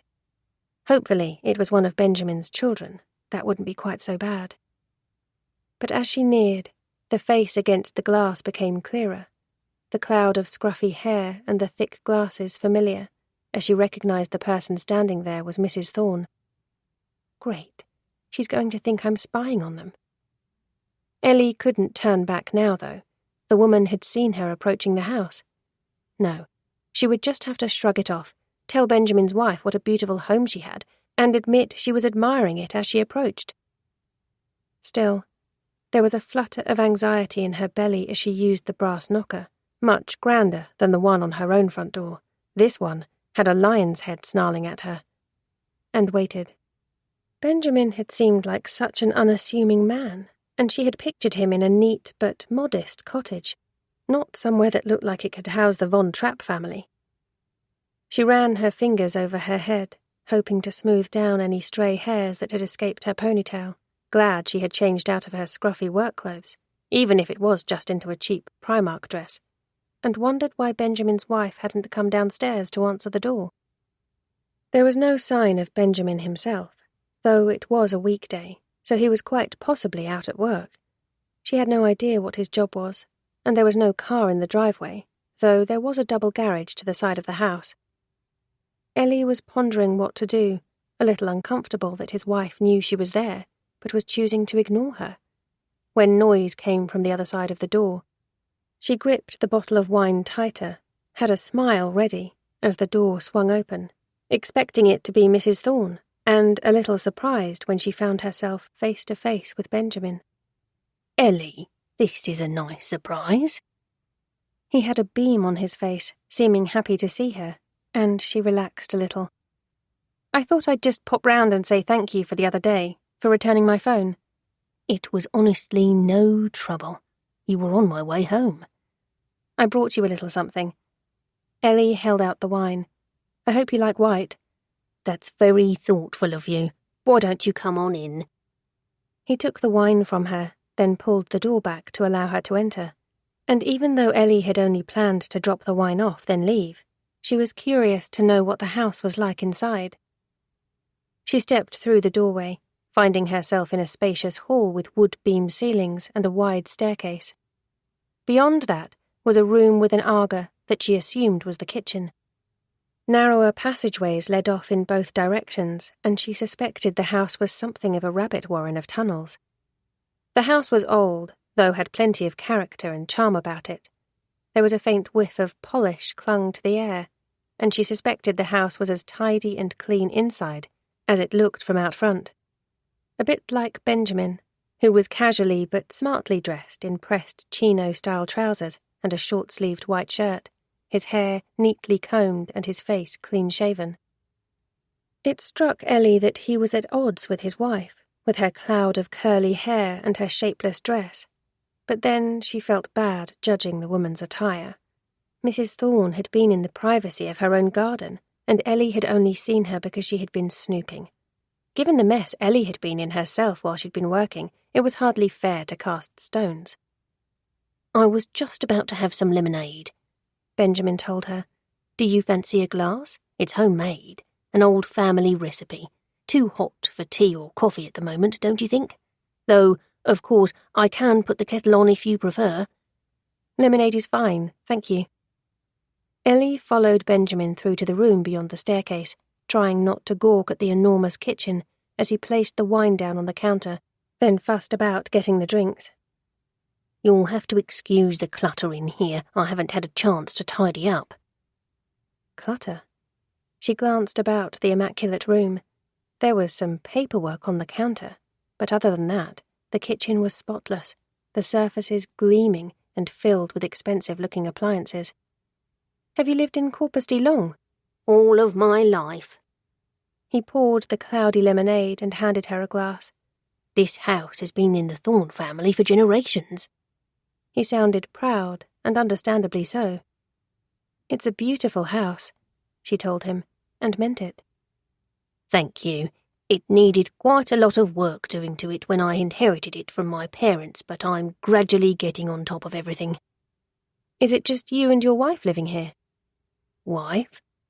Benjamin's face filled with surprised amusement, as though she had just asked something ridiculously funny. Oh no, I'm not married. Sorry, I saw a lady at the upstairs window and assumed... Shall we go and sit in the garden? It's far too nice a day to be indoors.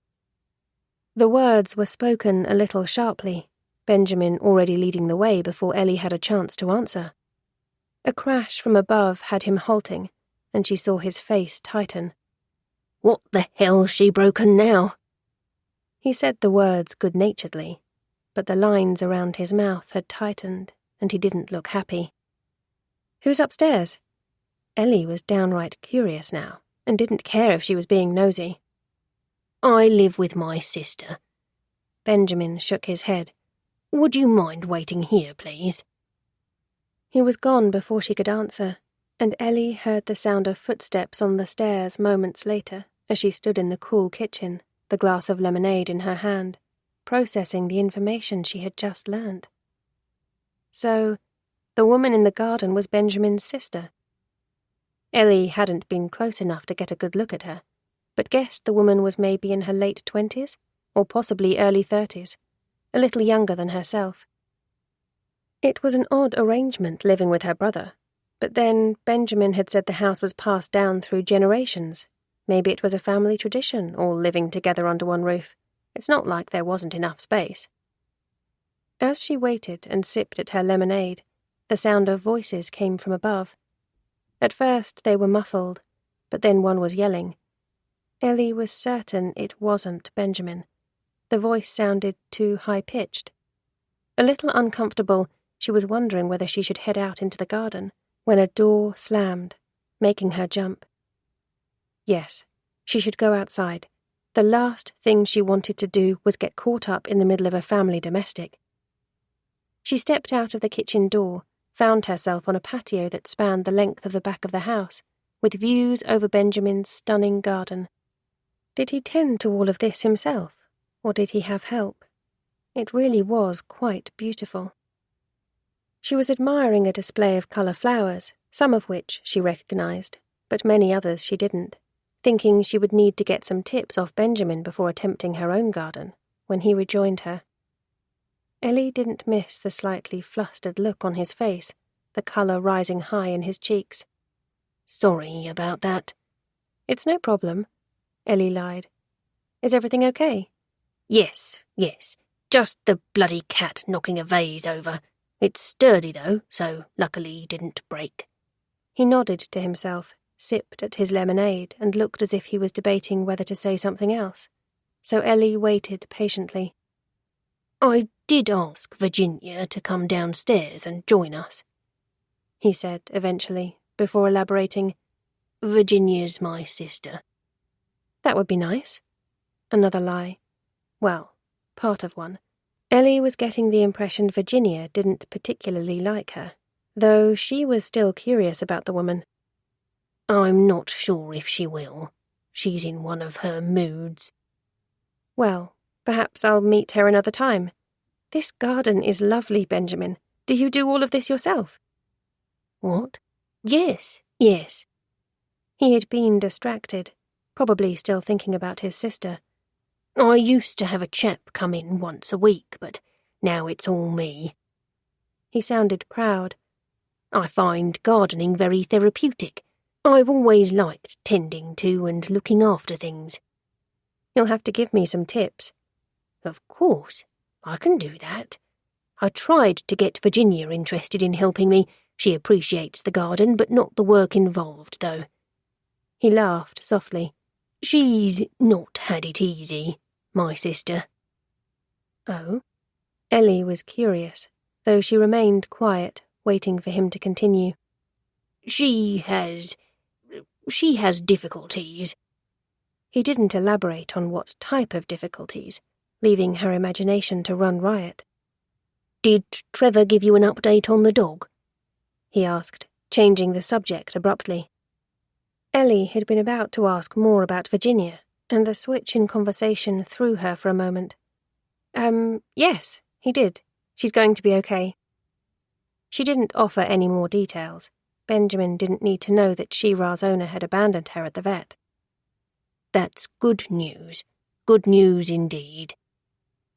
They wandered the garden for a bit as they drank their lemonade, Benjamin pointing out different flowers and shrubs, seeming genuinely flattered that Ellie was interested.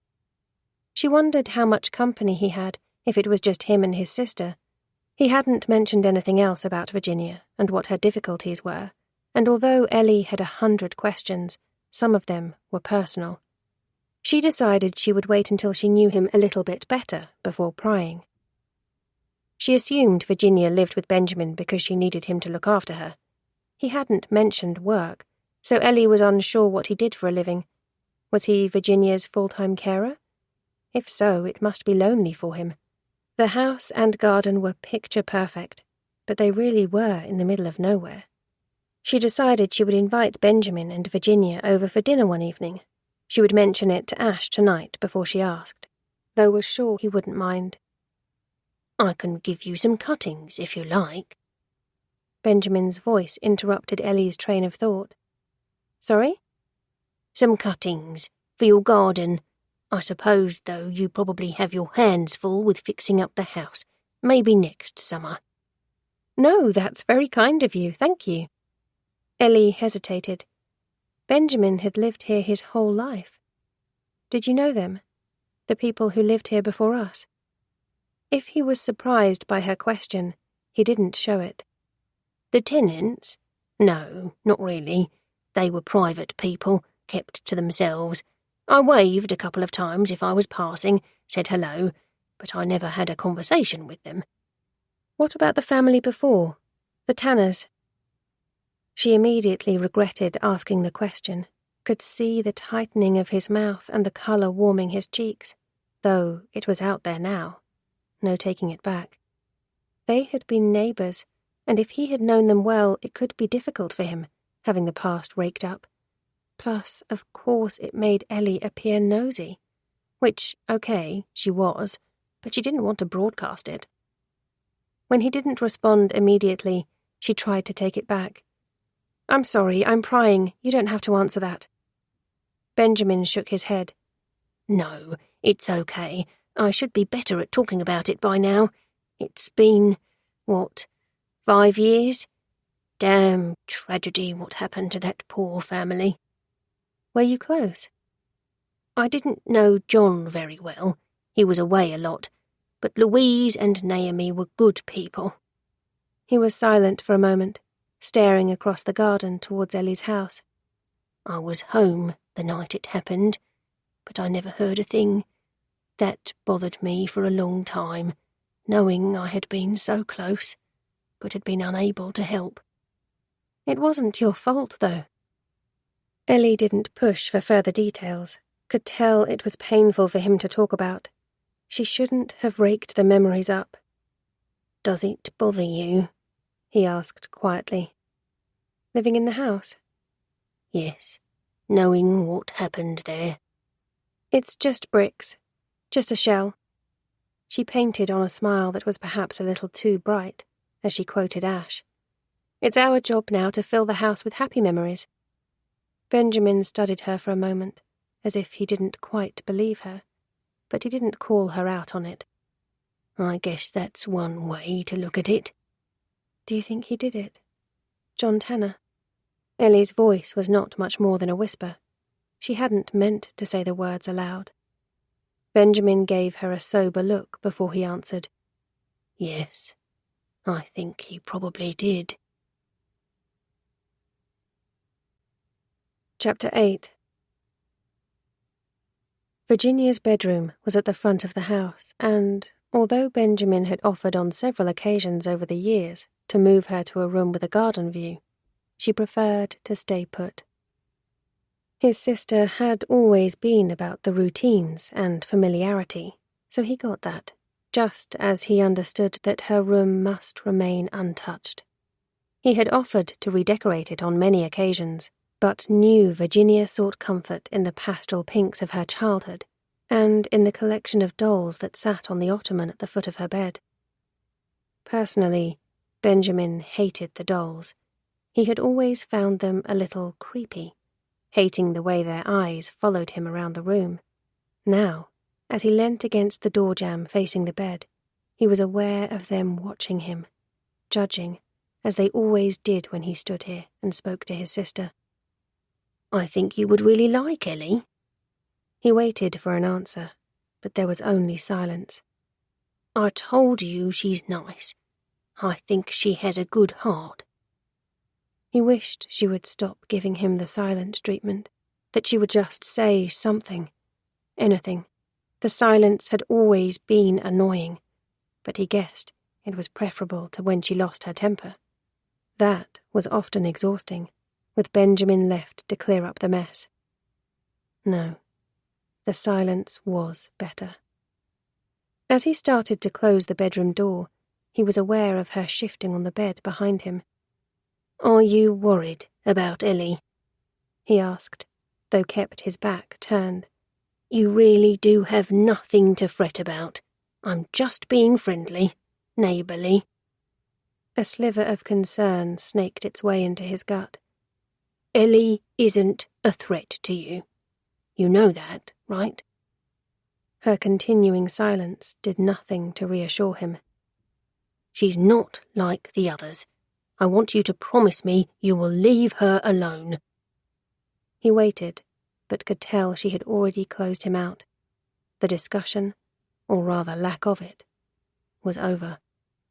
"I'm going downstairs to get dinner ready," he told her, keeping his tone light. But as he pulled her door shut and headed back downstairs, the familiar feeling of dread gnawed at him, and he couldn't help worrying that it was all about to happen again. Chapter 9. "Are you really going to stay living there?" Roxanne screwed her nose up, seeming disgusted by the idea, and Ellie was already regretting telling her she had been right about the house. They had met in Norwich for a morning of shopping, followed by lunch. It had been Roxanne's idea, and Ellie had initially said no, before changing her mind. She had worked hard on the house all week and deserved a break. "We've already bought it," Ellie shrugged, before wheeling out the line about new memories she had borrowed from Ash and had already used on Benjamin. With practice, she thought she was beginning to sound believable, and with time, maybe she would even convince herself. "But that's downright creepy. The woman didn't just die in your house, she was murdered there, and no one knows what happened to her daughter." "It's in the past, though. It happened over 5 years ago." "Doesn't it bother you at all?" "No." Ellie said the word a little too sharply, quickly following it up with a smile. Of course it bothered her, but if she told Roxanne that, her friend would run with it. She picked up her menu, pretended to study it, even though she had already decided on the spicy chicken salad, and rolled her shoulders to relax them. She was an idiot, and shouldn't have said anything. Roxanne had already been anti the idea of her moving in with Ash, and Ellie had just given her added ammunition. "Have you decided what you want to order?" she asked, in a bid to change the subject. Roxanne pursed her lips, looked like she was going to say something else, but then, thankfully, looked at her own menu. The reprieve was short-lived, though, as she clicked her fingers at the waiter and ordered eggs Benedict and another pot of tea, before looking expectantly at Ellie. Ellie smiled at the waiter and gave him her order, before thanking him and handing over her menu. "What?" she demanded, as Roxanne studied her, a smirk on her face. "I bet he knew." "What?" Ellie repeated, though her heart sunk. She knew exactly where this was going, and mentally kicked herself again. "It would be typical Ash, finding something like that out, and going ahead without telling you." "He didn't know. He was as shocked as I was." "Well, of course he is going to say that. He's not stupid." Roxanne rolled her eyes. "You know it wouldn't bother him in the slightest living in a house where someone had been murdered. And if he thought he was getting a bargain... You did say you were surprised you got the house at such a low price. Ash is manipulative, but he isn't stupid. He would have questioned why." She was talking in that slightly smug way, as if she knew Ash best, which irritated Ellie. Ash was her boyfriend. And yes, okay, Roxanne may have known him longer, but it didn't mean she knew him better. "What did you mean on Saturday night?" "What did I mean about what?" "When I said about the estate agent disclosing the murder, you smiled at Ash and made a comment as if you knew something." "Did I?" "Yes, Roxy, you did. It was, 'Of course they would, wouldn't they, Ash?' or something like that." "I don't remember, but I was probably fooling around. You know what I'm like when I've had a few drinks." Was Ellie imagining it, or was Roxanne looking a little uncomfortable? "So are we going to head back via Next, and you can get those sandals you liked?" The abrupt change of subject threw Ellie, and immediately made her suspicious.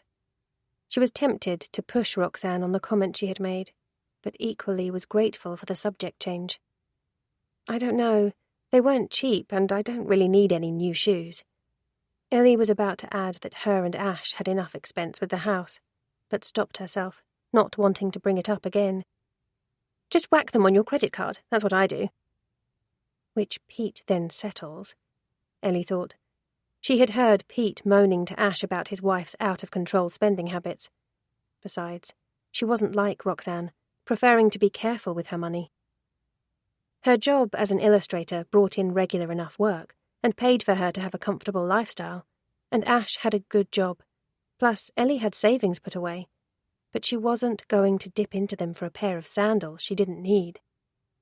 Instead, she enjoyed her lunch, letting Roxanne prattle on about whether she should have her hair cut into a bob or invest in hair extensions, conscious that over the last couple of years the two of them had grown apart. It had mostly been since she had been dating Ash. Ellie realized that, and she wasn't sure it was a bad thing. Roxanne had always been a little catty, but it was more noticeable with her constant digs about Ash, and Ellie was beginning to realize she was also quite self-centered. Of course, the friendship would continue. Pete was Ash's best friend, but Ellie might try to cool it a little. She spent another hour after lunch wandering around the city centre shops with Roxanne. Didn't buy the sandals, though did pick up fish and a bloomer loaf from the market, figuring that would take care of dinner. As she was making her way back to her car, she glanced at Facebook, pleased to see she had finally had some interest in the old washing machine that had been left at the house. Ash had wanted to take it to the tip, but Ellie was convinced they could get 50 quid and had insisted on advertising it, knowing it all helped towards their refurbishment budget. After agreeing the sale and that the woman could pick the machine up on Saturday morning, she let Ash know, then drove back to Corpusty, trying to talk herself out of stopping for a bottle of white wine, knowing it would go well with the mussels she was planning on, but conscious that she and Ash had been drinking most nights since moving in. As she approached the village, she figured, fuck it, it's Friday, and pulled over by the spa shop. Inside, she debated between 2 bottles before deciding to get them both. "Excuse me, you're the lady who moved into Hazelwood Cottage, aren't you?" Ellie was waiting in line to pay and turned to face the voice coming from behind her. A woman who was maybe in her mid-60s, with auburn hair feathered around her face. Yes. We moved in a couple of weeks back. I'm Christine Jameson. I live on Horseshoe Lane. I thought I recognised you. Are you settling in okay? Yes, there's a lot to do, but we're getting there, thanks. I'm Ellie Summers. It's nice to meet you. It's a lovely house. Shame the last owner didn't take care of it. Often the case with rental properties, though. I guess you're planning on staying there and fixing it up. Living there yourself? Yes, that's the plan. Well, it had been before Ellie learned about Louise Tanner's murder. Although it didn't bother Ash, she was still getting her head around the idea of living there. A family home, then, Christine mused. Plenty of room to raise kids. Ellie smiled, but didn't respond. She had only just moved in with Ash. They hadn't ever discussed kids. If it happened, it was a long way down the line. She wondered if Christine would be the sort to frown if she knew Ellie and Ash weren't married. Although living together was commonplace these days, Benjamin had seemed surprised. Maybe it was something people living further out in the countryside were less familiar with. "Have you lived in Corpusty for long?" she asked, changing the subject. Coming up for 23 years this October. You'll love it here. There's a real sense of community. I run the local Slimming World group. Christine glanced Ellie up and down, as if trying to decide whether she was worth inviting, and Ellie self-consciously held the bottles of wine in front of her. Louise Tanner used to attend my sessions. Before Ellie had a chance to comment on that, Christine continued. Poor woman. She lost all that weight and was looking marvellous, and then she went and died a few weeks later, before she had the chance to really show it off. She studied Ellie again, narrowed her eyes. I take it you know about the Tanners? They lived at Hazelwood Cottage a few years back, before that man and his tenants moved in. I've heard about them, and what happened.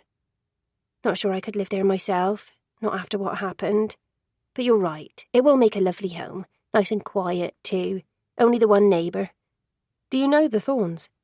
Of course, everyone knows each other around here. Benjamin Thorne is a lovely man, always has plenty of time for everyone. I do feel sorry for him, though, having to deal with that sister of his. Virginia? That's her. Stares at you a lot. Never has anything to say for herself. I've seen her, but not to speak to. Oh, she won't speak to you. She has tantrums, you know. Benjamin sometimes has to send her away. He can't cope, poor thing. It must be difficult for him. What is actually wrong with her? Ellie felt a stab of guilt that she was asking Christine and not Benjamin. But she was curious, and Benjamin hadn't seemed like he wanted to say too much about his sister. She had sensed he was a private man. Complications going back to her birth. She's never been quite right. After her parents died, Benjamin became her legal guardian. If you ask my opinion, she shouldn't be living there with him. I think she needs to be in a home, where they can better care for her needs and are better prepared to deal with her outbursts.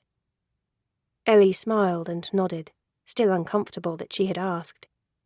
She was relieved when the queue moved forward, and it was Christine's turn to be served, exchanging just a friendly goodbye with the woman after that. She paid for her wine and headed back to the house, mulling over the conversation and recalling her visit to the Thorns. She had heard raised voices after Benjamin went to investigate the dropped vase. He had told Ellie the cat had knocked it, but if Virginia was having one of the tantrums Christine had spoken about, had she done it? Virginia hadn't wanted to meet Ellie, had ignored her that afternoon in the garden. She had struck Ellie as aloof and a little odd. But was she aggressive, or just misunderstood? Perhaps inviting her and Benjamin to dinner was a bad idea. Ash had been cool with it, but if Virginia was likely to be a problem, perhaps dinner was best swerved. Except she had wanted to do it for Benjamin, concerned that he was lonely, and, unfortunately, she couldn't invite him without his sister. Sod it. She would invite them both. It was one dinner. How batshit could Virginia be? After putting the fish and wine in the fridge, she looked up again and headed back down the driveway to the Thorne house, figuring she would see if Benjamin was in and whether he and Virginia fancied coming over for dinner on Sunday evening. No sign of his car again, but there hadn't been last time either, so it was quite possible he was home. She knocked on the door, waited, then knocked again. Perhaps he was out. After trying one more time without success, she fished in her bag for her pen and tore a piece of paper from the back of her diary. She scribbled a quick note, letting Benjamin know she had stopped by and asking about dinner, popping her mobile number at the end so he could call or text to let her know, and pushed it through the letterbox. It was only Friday, so plenty of time to get food in if he accepted the invite. Heading back down the driveway, Ellie was oblivious to the curtain twitching in the upstairs bedroom and the eyes that watched her until she disappeared from sight. Chapter 10. Ash had messaged to say he had some work to finish up and was going to be late home, so Ellie frowned when she heard the sound of a car pulling to a halt in the driveway. She was in the kitchen, slicing chunks of bread to go with the mussels, a glass of white wine on the go, and set down the knife, wiping her hands on a tea towel before heading through to the hallway. She had no family, and all of Ash's relatives were in Australia, and it wouldn't be Pete or Roxanne. Benjamin, possibly? Though surely he would come by foot. She opened the door, stepping out into the driveway, didn't recognize the white van or the two men who climbed out. Her stomach knotting, aware she was home alone. Maybe they just had the wrong address. "Can I help you?" They were younger than her, though not by much. Late 20s, maybe? Both lanky in build. They had to be here by mistake. "You're Ellie?" That was from the taller of the two, his bald head red on top from where the sun had caught it. His friend stared at her, a smile on his bearded face. "Yes?" No mistake then. "We're here for the washing machine." "Oh. I thought Claire was coming in the morning. That's what we agreed." "Something's come up. She sent us to get it tonight." His accent was pure Norwich. "Well, my boyfriend isn't home yet. It's still in the cellar. We were going to bring it up later." She cursed herself the moment the words had left her mouth. Why the hell had she told them Ash wasn't home and she was here alone? Stupid, Ellie. Stupid. Baldy glanced at his friend, then back at Ellie. "That's not a problem, love. We can manage it between us." "I'm sorry, but now's really not a convenient time to collect." "Look, so here's the deal. Claire never told us any of this. Her kid has been rushed into hospital, and she asked us if we could help her out. She never said anything about that it had to be tomorrow, but I guess her head is all over the place, so she wasn't thinking straight." "I'm really sorry to hear that." Ellie tried to ignore the stab of guilt. Damn it. She really didn't want to let them in. As I say, it's just not convenient. "We could be really quick, in and out. We won't be in your hair." Baldy chanced a smile, and she wavered slightly. They seemed nice enough, and if what they said about Claire was true, then would it really hurt? "Barry, mate, come on, it's not a good time." That was from the friend who still stood by the van. Baldy, or Barry as he was called, let out a reluctant sigh. "I understand, love. Don't worry. We'll let Claire know. We're working tomorrow, so can't come back, but we'll ask her to contact you if she's still interested." Damn it. Maybe she was overreacting. "Wait." Both men looked at her, and Ellie found a smile for them. "Okay, come on in. You're here now, so you might as well take it." She opened the door wide and let them in, hating that her spider sense tingled as they stepped past her. Was she making a mistake? "It's in the cellar," she told them. "As I say, we didn't expect you tonight, so I'm afraid you'll have to bring it up yourselves." "Not a problem. Lead the way." Ellie didn't like having them behind her, especially when she heard them whispering to each other. As she led them into the kitchen, her gaze slid to the knife she had been using to slice the bread. It was on the chopping board in clear view, next to her phone. If either man grabbed it... They won't.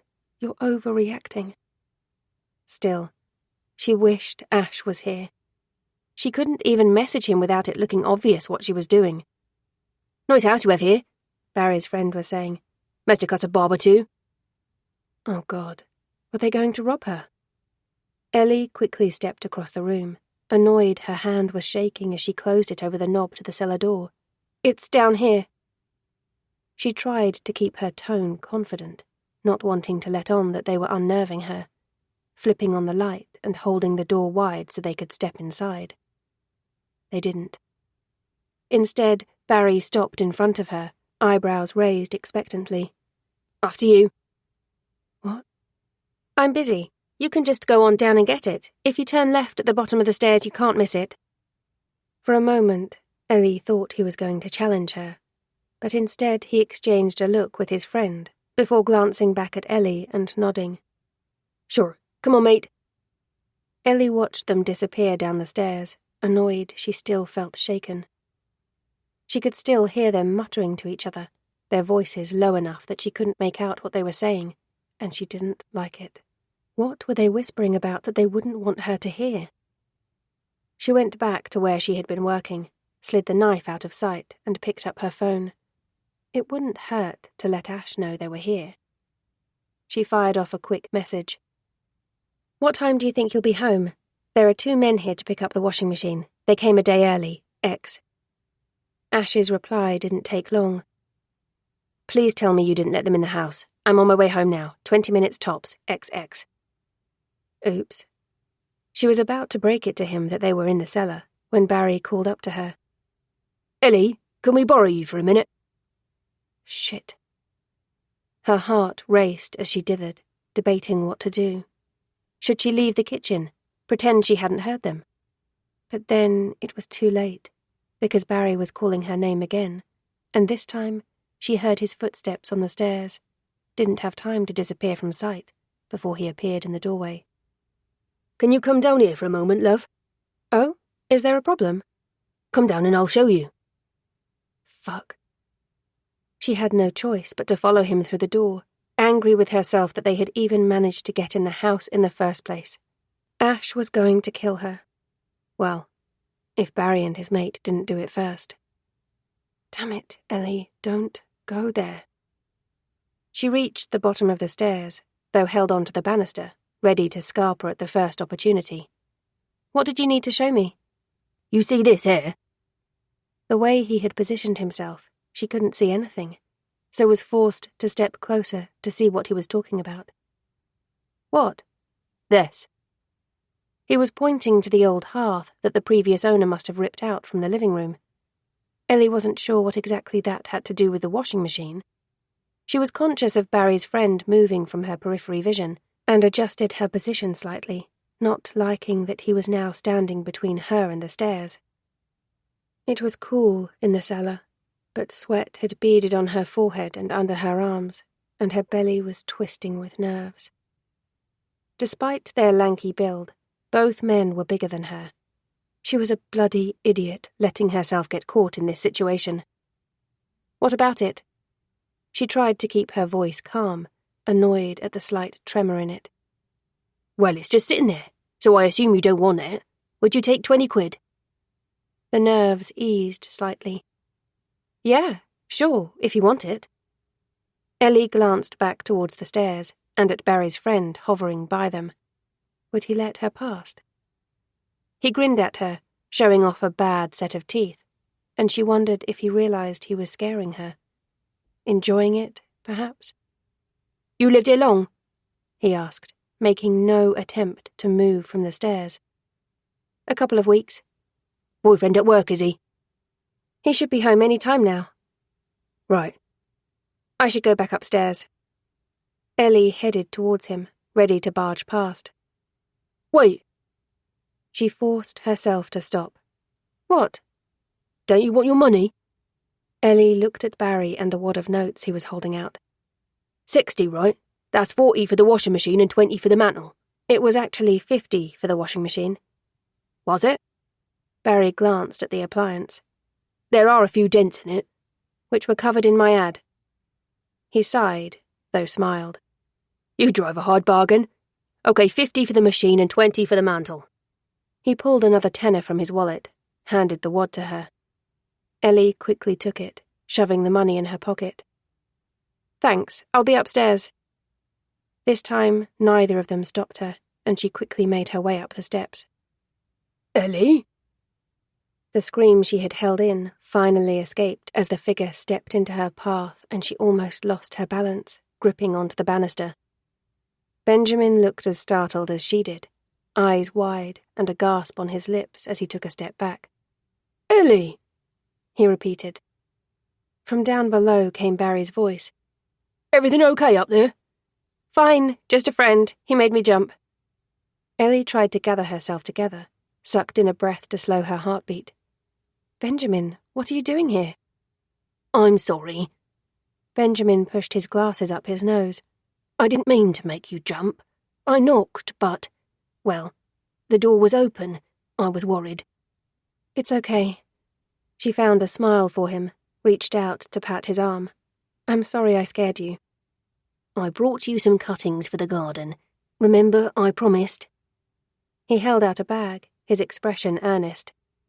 I'm sorry if this isn't a good time. If you're busy, I should go. I didn't realise you had company. No, please stay. Ellie pushed him further into the kitchen. I'd like you to. Is everything okay? Benjamin glanced past her at the cellar door. Yes, well, I think so. She told him about the two men who had shown up unexpectedly, keeping her voice low. I'm sure everything's fine, but Ash isn't home yet, and I would rather not be alone with him in the house. Although there were two of them, and only one of Benjamin, she would feel safer with him here. Of course, I will stay. His brow creased. I'll give you my number then, if you're ever in this situation again. Call me and I will come over. I'm an accountant and work from home, so I'm often there. Thank you. Ellie glanced at her wineglass. Although her heartbeat had steadied, the whole incident with Barry and his friend still had her nerves on edge. Would you like a drink? I have some wine open, or I can put the kettle on if you prefer tea. Tea would be nice, thank you. Benjamin put the bag of cuttings down on the kitchen table and pulled up a chair as Ellie filled the kettle. While she waited for it to boil, she grabbed her glass and took a sip of her wine.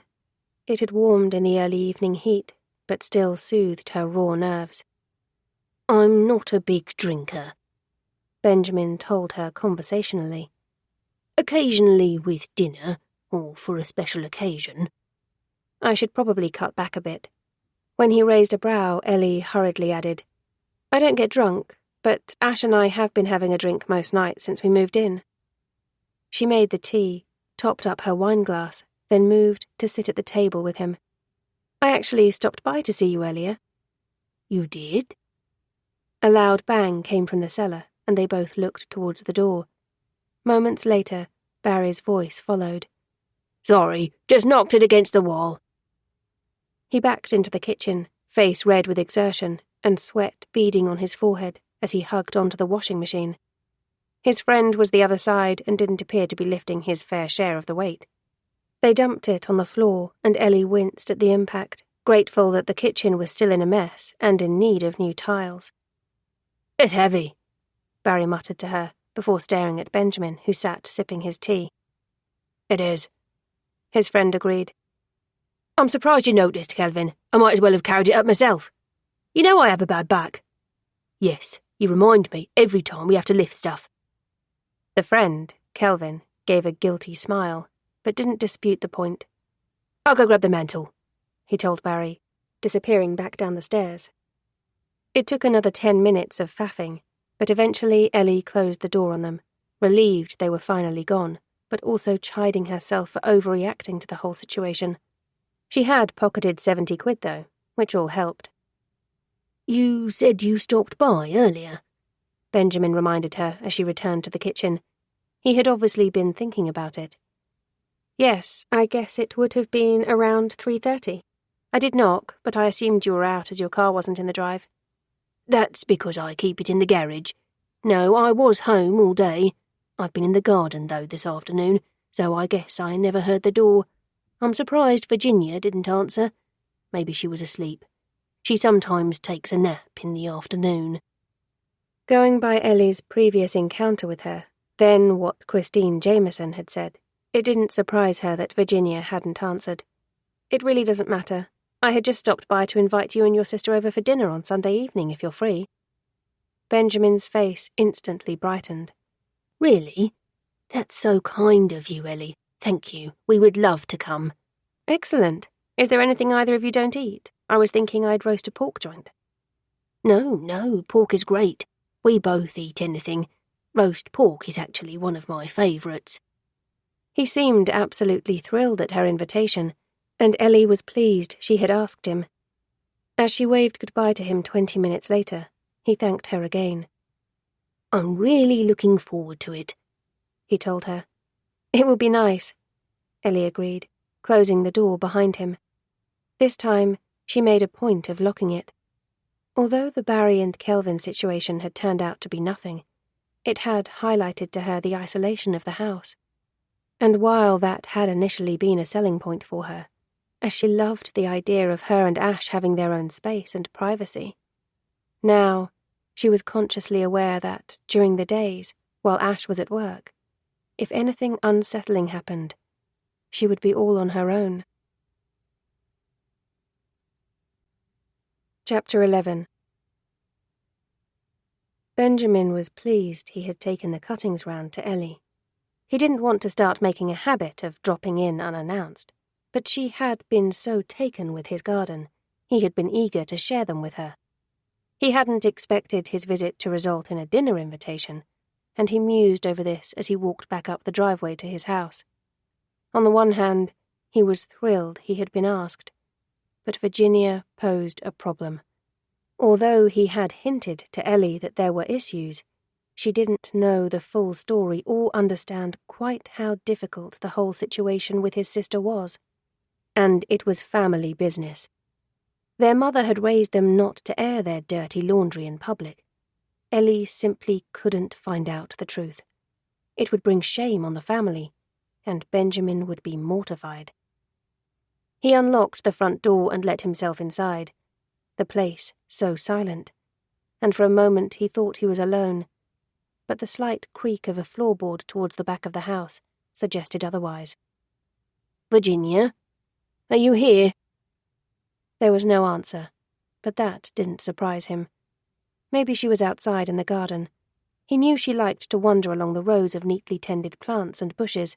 He guessed it was her escape. Given her state, she couldn't leave the house, but the garden offered her sanctuary. As he wandered towards the conservatory, though, he realized she was in there, could see the canvas on her easel. It had been blank earlier, but now it was a mess of pinks and reds, the quality worthy of a young child. Of course, he would never tell her that. That's a pretty picture, he said instead. My new camellia. It wasn't a question, but Virginia wouldn't have responded anyway. She seldom did. And Benjamin knew he was being kind, as in truth, the painting didn't resemble anything like flowers. He sat down in one of the wicker chairs and heaved out a sigh as he studied the canvas. Ellie has invited us to dinner on Sunday night. I honestly don't know what to do. I told her yes, that we would be there, but we both know that's not going to be possible. The silence, being treated as if he wasn't even there, was starting to get to him. He had tried so hard to make things right for his sister, but she just wouldn't cut him any slack, constantly taunting him as she flitted about the house, pointedly letting him know that she was trapped there with him and that she wasn't happy with the situation, though stubbornly refusing to discuss it in a calm and rational manner. There was nothing he could do to change things for her. Her condition made it impossible. If he could give her what she wanted, he would do so in a heartbeat. But this limbo, for want of a better word, it was unbearable. Having her there with him, but being constantly ignored. It was making him so lonely. That was why he clung desperately to the hope of making a new friendship. If Virginia would no longer talk to him, he needed to form new alliances. Anything to break up the monotony. Please, Virginia, how long are you going to keep this up? His voice cracked. a tear escaping down his cheek, and he lifted his glasses, wiped it away. Are you going to hate me forever? He thought about the institution. She had been a frequent visitor there for much of her life, sometimes for short spells, other times for much longer. She would cry and scream when it was time to go there, but the family had been given little choice. When she lost control, she became a danger to others as well as herself. If only he could send her there this time. Unfortunately, though, it was no longer an option. And that was a worry. At the moment, she was behaving herself. Well, behaving herself as well as Virginia ever could. Her tantrums targeting just Benjamin. And while that was awful, he could just about handle that. But if things changed, and he was terrified they might, then he really didn't know quite what he would do. Because when Virginia was really bad, God help anyone who got in her way. Chapter 12. Ash arrived home later than he had promised, and Ellie was cursing his name when she eventually heard his key in the lock, then the front door open. It closed again, though he didn't immediately come to find her, and she was irritated enough by his lateness that she wasn't going to go to him. Instead, she sipped at her second glass of wine, savouring the pleasant buzz it gave her, while putting the pan with the mussels back on the heat. A couple of minutes later, she heard his footsteps, squealing in surprise as he came up behind her and caught her in a hug. Something smells good, he told her, mouth close to her ear, a delicious shiver going through her when he gave her lobe a playful nip with his teeth. It was ready an hour ago, she grumbled, easing herself out of his embrace. As nice as it might feel, he didn't get off that lightly. Yeah, sorry about that. Things took a little longer than I was expecting. You said 20 minutes. I did, and I really am sorry. Will you forgive me if I tell you I bought you a present? Maybe. It depends. What kind of present? Ellie picked up her glass, gulped down the rest of the wine. Are you drunk, Ellie Summers? I may have had a couple of glasses of wine while I've been waiting for you. She raised her chin defensively. If you had been home when you said you would... I know. I already apologised twice. If Barry and Kelvin hadn't been genuine... Who? You weren't here. It's a good job Benjamin showed up when he did. Whoa, hold on, backtrack. Who are Barry and Kelvin? Realising the wine had made her tongue loose, and she had said too much, Ellie pulled a face, shrugging her shoulders at him. Ash's eyes narrowed. Did you let those guys in to get the washing machine? We would have lost the sale if... Damn it, Ellie, I told you not to let them in the house. You weren't here, and they were really persistent. Benjamin showed up and he stayed until they had gone. New neighbour Benjamin. Do you know any other Benjamins in Corpusty? Exasperated, Ash raked his hands back through his already messy hair. No, I don't. But that's not the point. Ellie shrugged again, this time chancing a smile. At least we don't have to lug it up the stairs now. He didn't have an answer for that, and as he stood there looking so adorably frustrated with her, she couldn't help but start laughing. You're not funny, he grumbled, but she could tell he was beginning to thaw, the heat in those amber eyes of his starting to cool, the corners of his generous mouth twitching and threatening to betray him.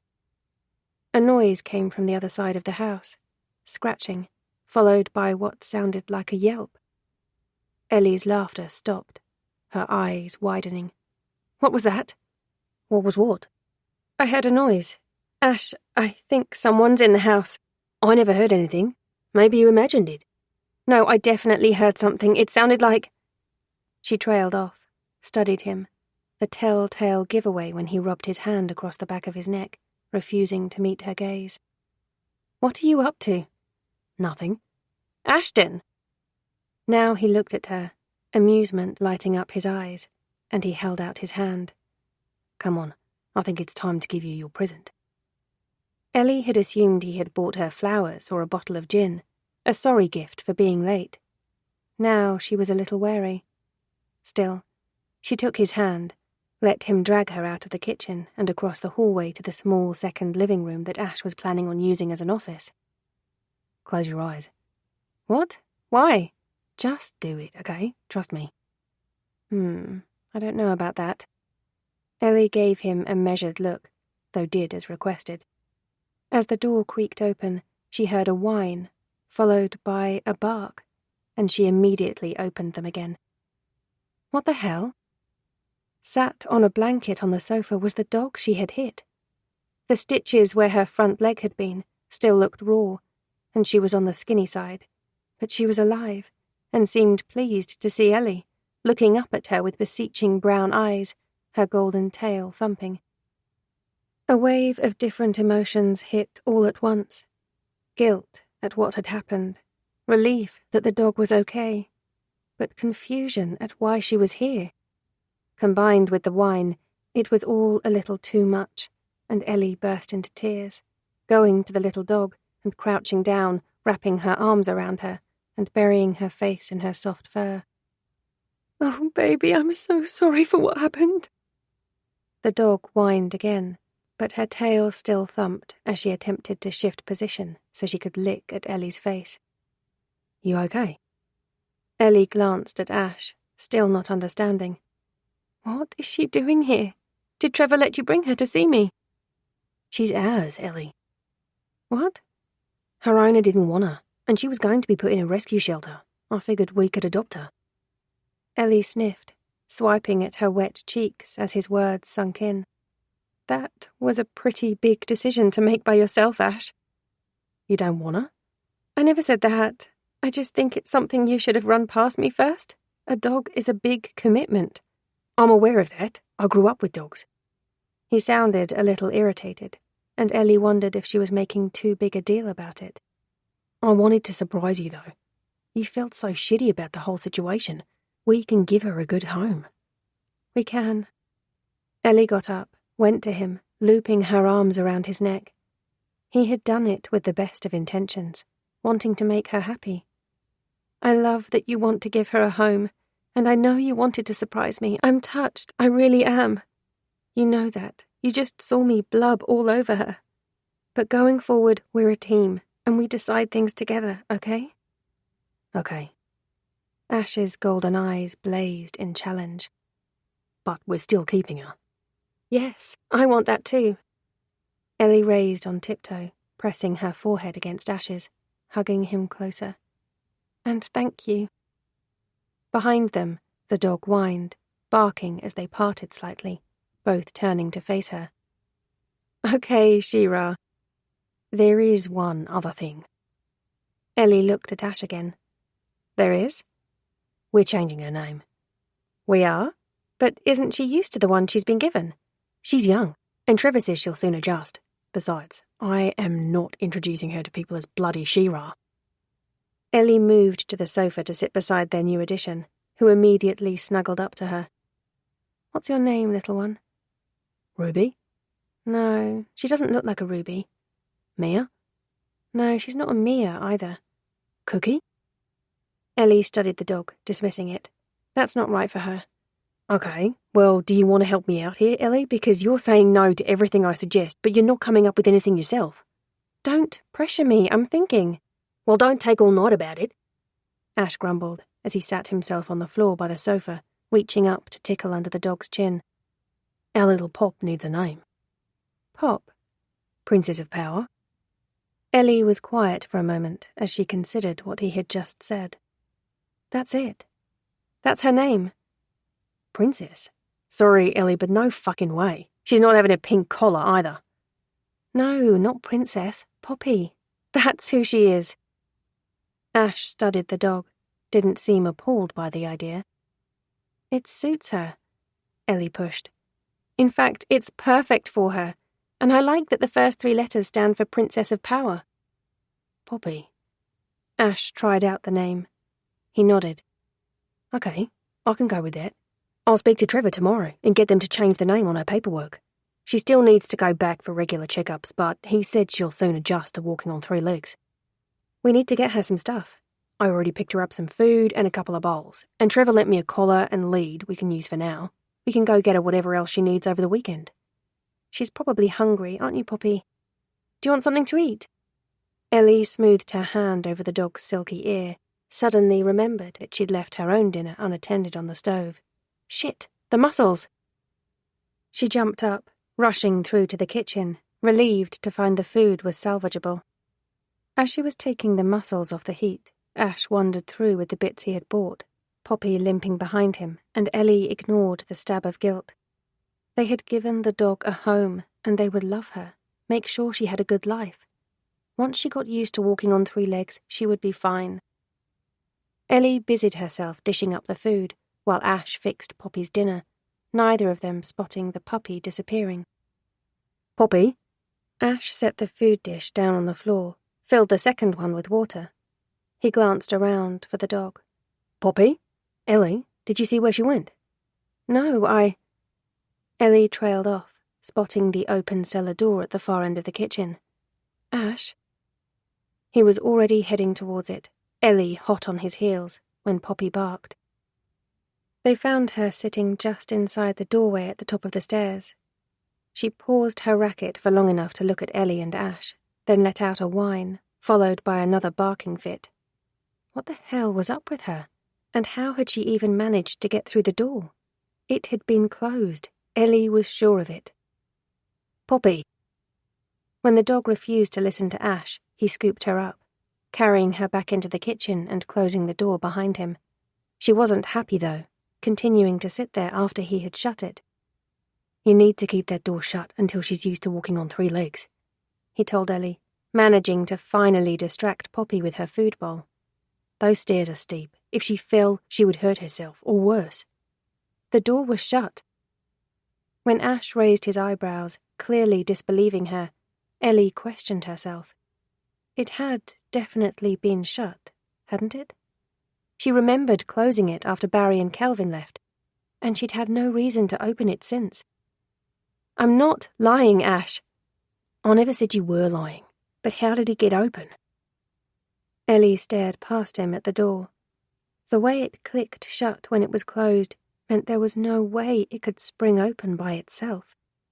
That meant either someone or something had opened it. And to be honest, she could decide which possibility unnerved her the most.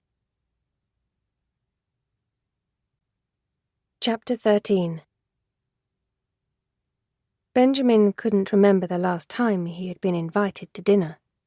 Of course, there had been the occasional work thing over the years, and when he was younger, there had been the odd romantic meal out. But he hadn't dated in years, knowing from experience that most women were unaccepting of his situation with Virginia, and that was before things had taken a turn for the worse. He understood their reluctance, even though he didn't like it, knew that being sole carer for his volatile sister had made him a less than desirable partner. Gradually, he had come to realize that going out actively looking for love just wasn't worth the hassle, or the disappointment it caused. Virginia needed him, and he couldn't abandon her. After their mother had died, his sister had become his responsibility, and his burden to bear. He hadn't completely given up on the idea of love, though, still holding on to the deluded idea that the right woman would show up eventually. But try as he might, he still wasn't sure he could ever make it work. As he made his way down the driveways between the 2 houses, Benjamin considered, not for the first time, that if Ellie wasn't with Ash, maybe there would be a chance for him. She was so soft and pretty with her expressive sea-green eyes and warm smile, and Benjamin was certain that on more than one occasion there had been a spark between them. He had felt it, and she must have too. Ellie was more in tune with her emotions than other women he had known, and empathetic as well. She had a gentle soul, was more likely to be understanding about the Virginia situation. It was all irrelevant, though. Ellie was with Ash, and their relationship was clearly serious, as they had bought a house together. Benjamin would have to settle for her friendship, even if he did secretly wish for more. He had debated over what to wear. The work dinners he attended were usually stuffy, formal affairs, and he knew that dinner at Ellie's house would definitely be more casual. Still, he didn't want to get it wrong and turn up underdressed, so he had eventually settled on a pair of light brown chinos and a casual short-sleeved shirt, taking his time ironing both to make sure they were crease-free. Virginia had made her disapproval known, her bedroom door slamming shut shortly before he left. Benjamin had flinched, almost dropping the bottle of wine he was getting out of the fridge to take for his hosts. Not being much of a drinker, he wouldn't normally take wine, but flowers seemed inappropriate, in case they gave Ash the wrong impression. And he knew Ellie liked the bottle he had picked. He had seen her drinking it on Friday evening, when he had taken her the cuttings, and he had gone out to buy it specially. Now, as he approached the house, he was nervous. There was a lovely breeze that had picked up, but it was still a warm evening, and sweat was beading on his back and under his armpits. Ash hadn't been overly friendly towards him when they had previously met, and Benjamin hoped things wouldn't be uncomfortable with him tonight. He would have preferred it if it had just been him and Ellie, but of course that wasn't going to happen. Then there was Virginia. He hadn't told Ellie that his sister wouldn't be joining them, as he couldn't quite come up with a suitable excuse, and he was feeling guilty about that, knowing that the table would be prepared for 4, that she would have cooked more food than required. He had decided it was easiest to tell Ellie and Ash that Virginia had thrown a tantrum. Not exactly a stretch of the truth. It would explain her late cancellation. Benjamin had considered pulling out of the dinner altogether. It would certainly be easier. But damn it, he wanted this. He wanted that friendship with Ellie, and the opportunity to pretend his life was normal, even for just a little while. As he knocked on the door, he was reminded, as always, of Louise and Naomi. They had never invited him for dinner, but the 3 of them had struck up an easy friendship. With John working away a lot, Louise had sometimes called him in if there was a problem. Used to living in an old countryside house, Benjamin knew about faulty pipes and leaking roofs, and he was usually able to patch things up until they could be properly fixed. In return, Louise had sometimes invited him to stay for coffee. Now, 5 years on, he still found it hard to comprehend what had happened, and he struggled, knowing that they were no longer here. Caught up in his thoughts, he jumped when the door opened, relieved to be greeted by Ellie and not Ash. She had on a long, vivid blue dress. It was casual, but elegant, her blonde hair loose and falling in waves over her shoulders, and Benjamin relaxed, knowing that his shirt and chinos didn't look out of place. "Hi, Benjamin, come on in." Ellie peered past him, looking for Virginia, and he coughed, a little embarrassed.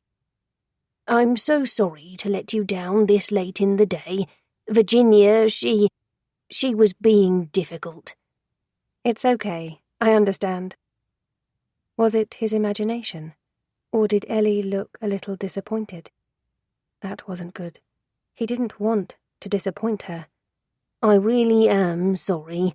I know you've cooked food and gone to trouble. I should have called and let you know sooner." "Honestly, it's no bother. Come on in." Benjamin followed her through to the kitchen, the waft of roasting pork, stuffing and apple sauce reminding him he hadn't eaten since breakfast. He wasn't a bad cook. Not a natural talent, but years of practice meant he could get by. This, though, this smelt amazing. "She gets into these tantrums sometimes, and when she does, there is no reasoning with her. It's all so frustrating and, well, I guess I should have never agreed she would come. I'm sorry. I really do feel bad about messing you around." "Stop apologizing. Is Virginia okay home alone when she is like this? She won't harm herself, will she?" Ellie's wide eyes were full of concern, and Benjamin's heart squeezed. She really did have so much compassion, caring more about Virginia than her ruined dinner. "She's fine," he assured her. "I gave her something, a sedative, to help her relax. She will be too sleepy to do anything to hurt herself or the house." He let out a little laugh at his own pathetic joke when Ellie's brows raised, adding, "We've just had a couple of broken plates this week. Nothing too terrible." "Has she eaten? She will probably be hungry when she wakes. I can plate her up some dinner for you to take back. You can heat it up for her later." "That's very kind, but I really don't want to put you to any more trouble." "It's fine. We have plenty." There was nothing accusing in her tone, but still Benjamin kicked himself. He should have let her know sooner. "I brought this," he told her, showing her the wine. Although it hadn't long been out of the fridge, the bottle was already warming up. "Oh, thank you. I like this one." He smiled at that, but said nothing, glad that he had pleased her. As he handed it to her, he spotted a nasty bruise on her arm and couldn't help but gawp. It was on her forearm and big, ugly, the black centre tinged with yellow. Ellie noticed him staring, and her cheeks turned pink with embarrassment. "That looks nasty." She smiled, but it appeared forced. "Oh, this? It's nothing. I bruise like a peach." Was it really that innocent? Benjamin couldn't help but think back to Naomi and the bruises he had seen on her. He was being foolish. This was a different situation, and Ellie was a grown woman, not a vulnerable teenager. History was not repeating itself. Still, it unnerved him.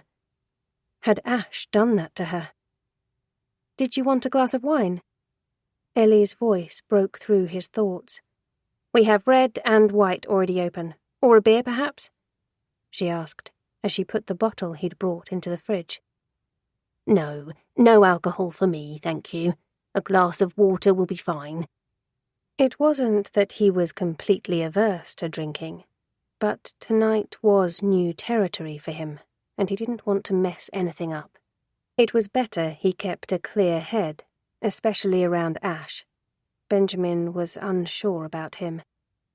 "If you want non-alcoholic, we have some apple juice or Coke." "Okay, apple juice then, please." He glanced around the homely kitchen while she poured his drink. Although it needed work and Ellie had told him they were planning a full refit, she had still made it look nice, the kettle and microwave matching her tea towels and potted plants on the windowsill. "Where is Ash? Is he about?" he asked, hoping she would say no, and disappointed when she nodded. "He's in the garden with our newest member of the family." "Oh?" Benjamin's heartbeat quickened for a moment, wondering what she meant. Had they adopted a child? But then she nodded towards the bowls on the floor, and then he understood. "You've bought a dog?" Well, not bought exactly, and not just any dog. Her eyes were shining. Against the dress, they looked more blue than green, and it actually took his breath away how pretty she was. Not that he hadn't already realized that, but before she had always been dressed in scruffier clothes. Her decorating clothes, he guessed, and her hair had been tied back, her face makeup free. Not that she was wearing much now. Benjamin didn't know much about women's cosmetics, but her lips were pinker and looked glossier. Her lashes longer too, he thought. And whatever scent she wore was intoxicating. A light, peachy fragrance that toyed with his senses. "Well, aren't you going to ask which dog?" He had never seen her this way before, and when she spoke, it threw him for a moment, made him feel foolish that he hadn't been paying attention. "It's the dog I brought to the vet," she told him when he stared at her gormlessly. "The one I hit." She winced a little bit when she said that, and Benjamin realized just how raw the incident still was, and how deeply it had affected her. "You've adopted her? That's wonderful, Ellie." Well, it was Ash who arranged it. He listened as she told him about the surprise, and all he could think about was that John Tanner used to arrange surprises for Louise and Naomi, that he would use them as a bartering tool to win his way back in after a fight. Ellie had a nasty bruise on her arm, and Ash had surprised her with the dog. Was it really a coincidence? The thought stayed with him when Ash joined them, the three-legged puppy hopping along behind him. Ellie was besotted with the dog. Poppy, they had called her, and it was clear Ash was besotted with Ellie. But was it obsessive? If Benjamin was right, and he was hurting her, he wouldn't be the kind of man who would let her leave. Or perhaps he had it wrong. He was paranoid after the Tanners, and maybe that had him looking to find fault where there was none. Still, he was wary of Ash. "So Ellie says you were an accountant?" Ash was asking him now, as he poured more wine into his glass. He had offered some to Benjamin, but alcohol really wasn't a good idea, and he had declined. He sipped at his apple juice as Ash studied him across the table, asking questions about his job, getting the impression the man was equally as suspicious of him. Which was silly, of course. Benjamin was completely harmless. Why Ash would possibly view him as any kind of threat was ridiculous. "Yes, not the most exciting profession, I know, but the work is regular, and now I'm self-employed I can set my own hours." "You work from home then?" "I do." On the floor beside Ash, Poppy whined, hinting for food. The dog had glued herself to his leg, seeming to have chosen him as her human. Benjamin felt sorry for Ellie, knew she deserved to be the one who bonded with the dog. Life could be unfair sometimes. The questions continued through dinner, about his work and his interests, and then about Virginia. Ash was very upfront in his approach, while Ellie was seemingly oblivious, taking it that the pair of them were getting along, but Benjamin could sense Ash's hostility. He knew Ellie's boyfriend had probably only gone along with this dinner because Ellie had insisted, or maybe because he had seen him as competition and wanted to check him out. The idea of that made him feel a little bit sick. He had looked forward to this dinner, to the opportunity to get out of the house and the prospect of new friendships, but it wasn't as enjoyable as he had hoped. Ellie had been wonderful, but then Benjamin had always known that would be the case. Ash, though, was the one who played on his mind as he later made his way back up the drive, the cellophaned plate of pork, veg, and trimmings in his hand. A tragedy had unfolded with the Tanner family, and Benjamin held himself responsible because he hadn't acted soon enough. If the same thing happened to Ellie, he wasn't sure he would ever be able to forgive himself.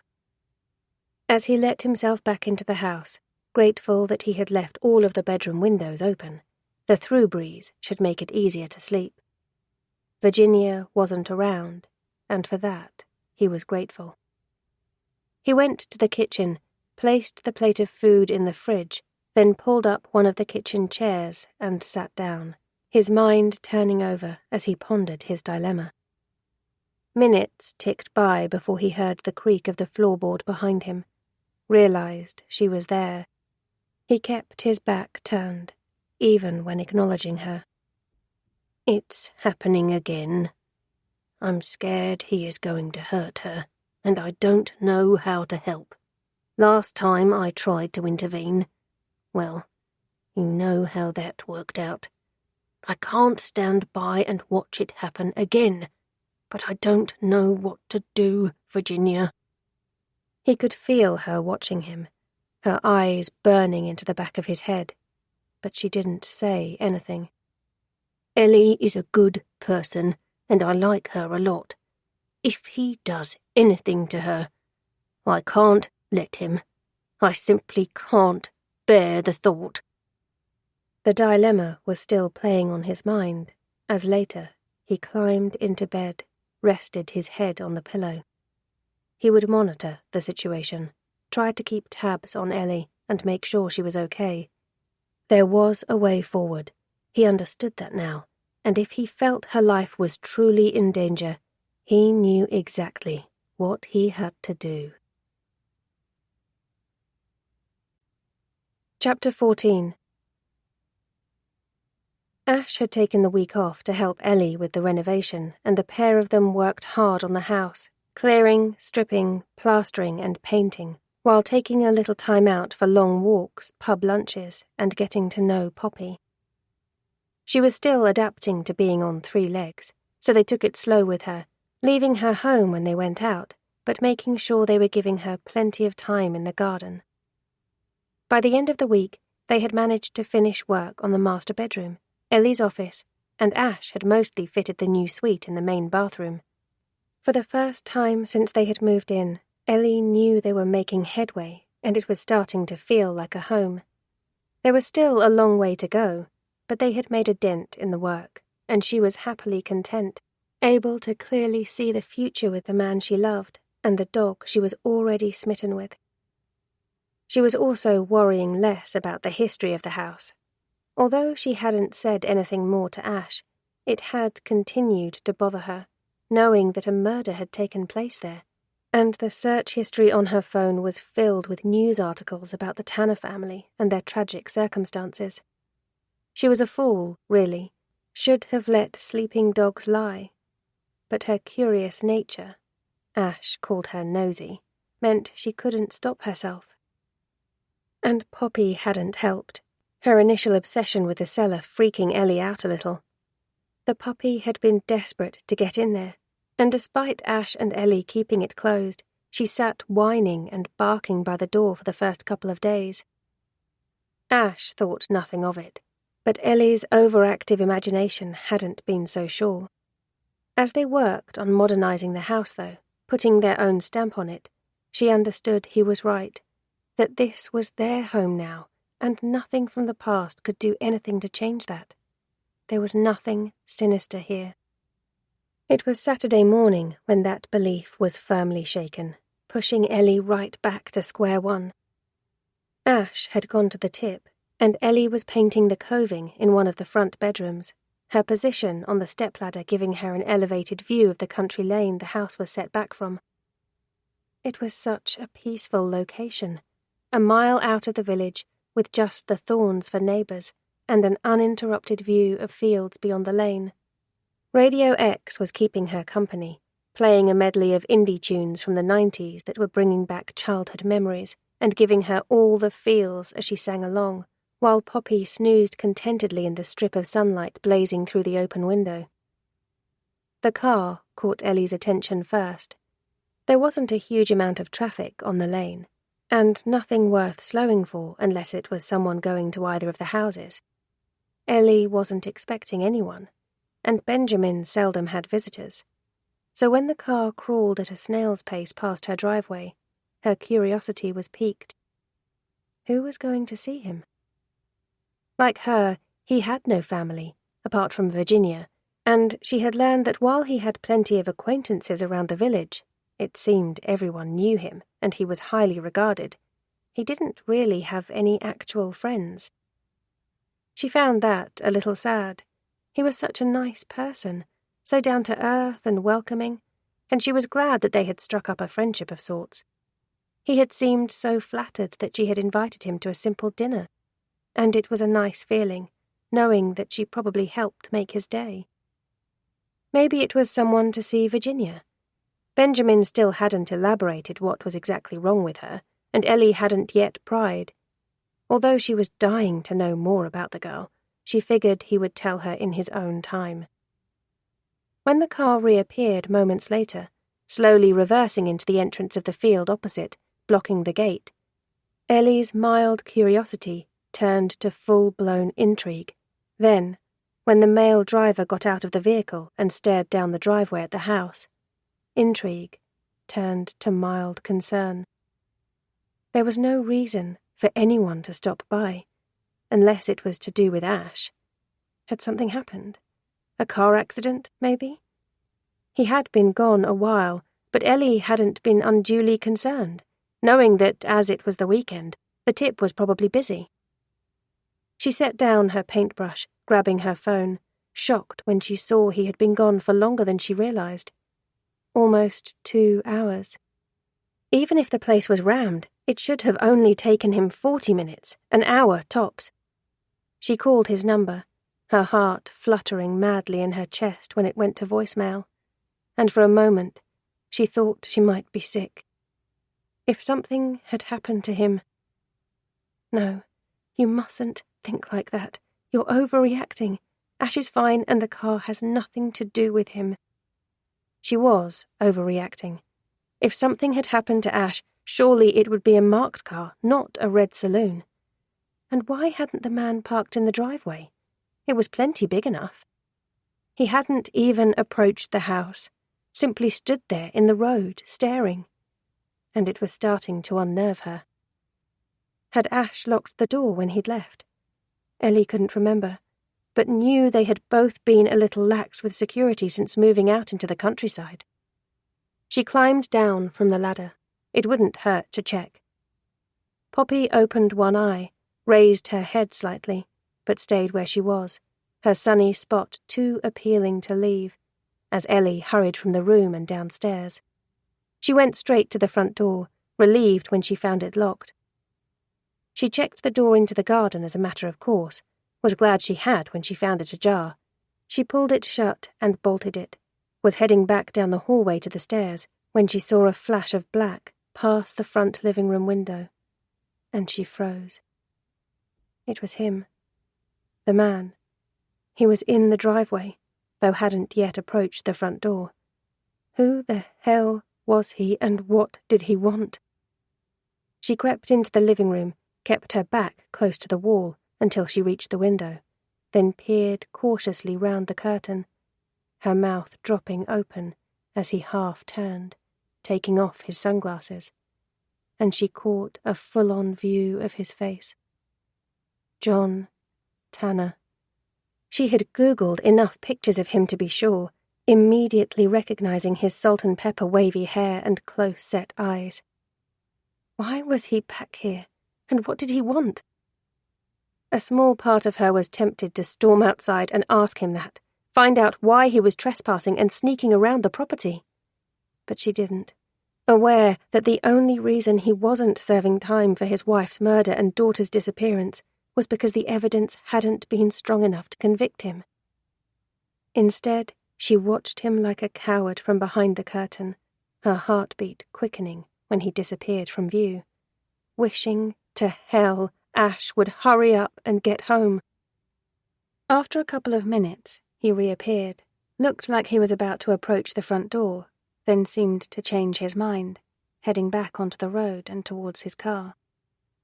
Ellie remained rooted to the spot, didn't step away from her hiding place until she felt sure the coast was clear. Dashing upstairs, she went to the bedroom window to see if he was still there, and was relieved that his car had gone. When Ash returned 15 minutes later, her worry had bubbled over into anger. "Where the hell have you been? I tried to call you." "Did you? My phone was in the car. I never thought to check it before I left the tip." "You've been gone for 2 hours. "Yeah, sorry about that. I ran into a mate from the office and we were chatting." He was so bloody laid back about the whole thing, as though it was no big deal, and it only served to wind Ellie up further. "I was worried about you, Ash. I thought something had happened." Her voice had grown louder, her tone higher in pitch, and he looked at her then, hazel eyes wide. "I'm fine. You're overreacting just a little bit, don't you think?" "No, I don't think I am." He stared at her, seeming to finally register that she was really upset, and she could see him assessing the situation, trying to decide whether he should get out of her way or try to calm her down. "Okay, I was gone longer than expected," he said eventually. "I should have let you know I had bumped into Martin and I was running late. I'm sorry.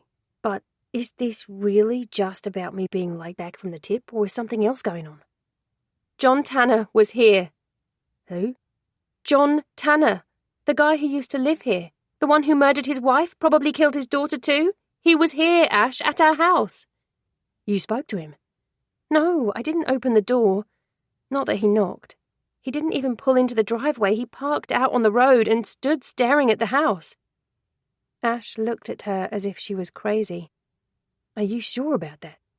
Are you seriously doubting me? Ellie had raised her voice again, though didn't care. I saw him with my own eyes. But you have no idea what he wanted? Of course I don't. Ash was silent for a moment, and she could tell he was weighing up what she had told him. Look, I know you've been a bit freaked out since you found out about the murder, but are you sure it was really him? Seriously? He was doubting her? I'm sure, Ellie confirmed, her tone icy. He hasn't lived here in 5 years, though, and you don't even know him. Why are you so certain? Because I've Googled him, okay? I've seen enough damn pictures of the man to know he was standing outside our house a short while ago.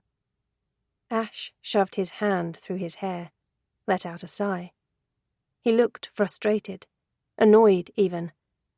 I thought you had moved past this. Yes, she pretty much had, but that was irrelevant now, given that John Tanner had been trespassing on their property. No, you told me to move past this. I didn't exactly have a choice. Well, you weren't going to move past it if you keep Googling the guy. Jesus, Ellie. Ash's voice was raised now, his tone heated.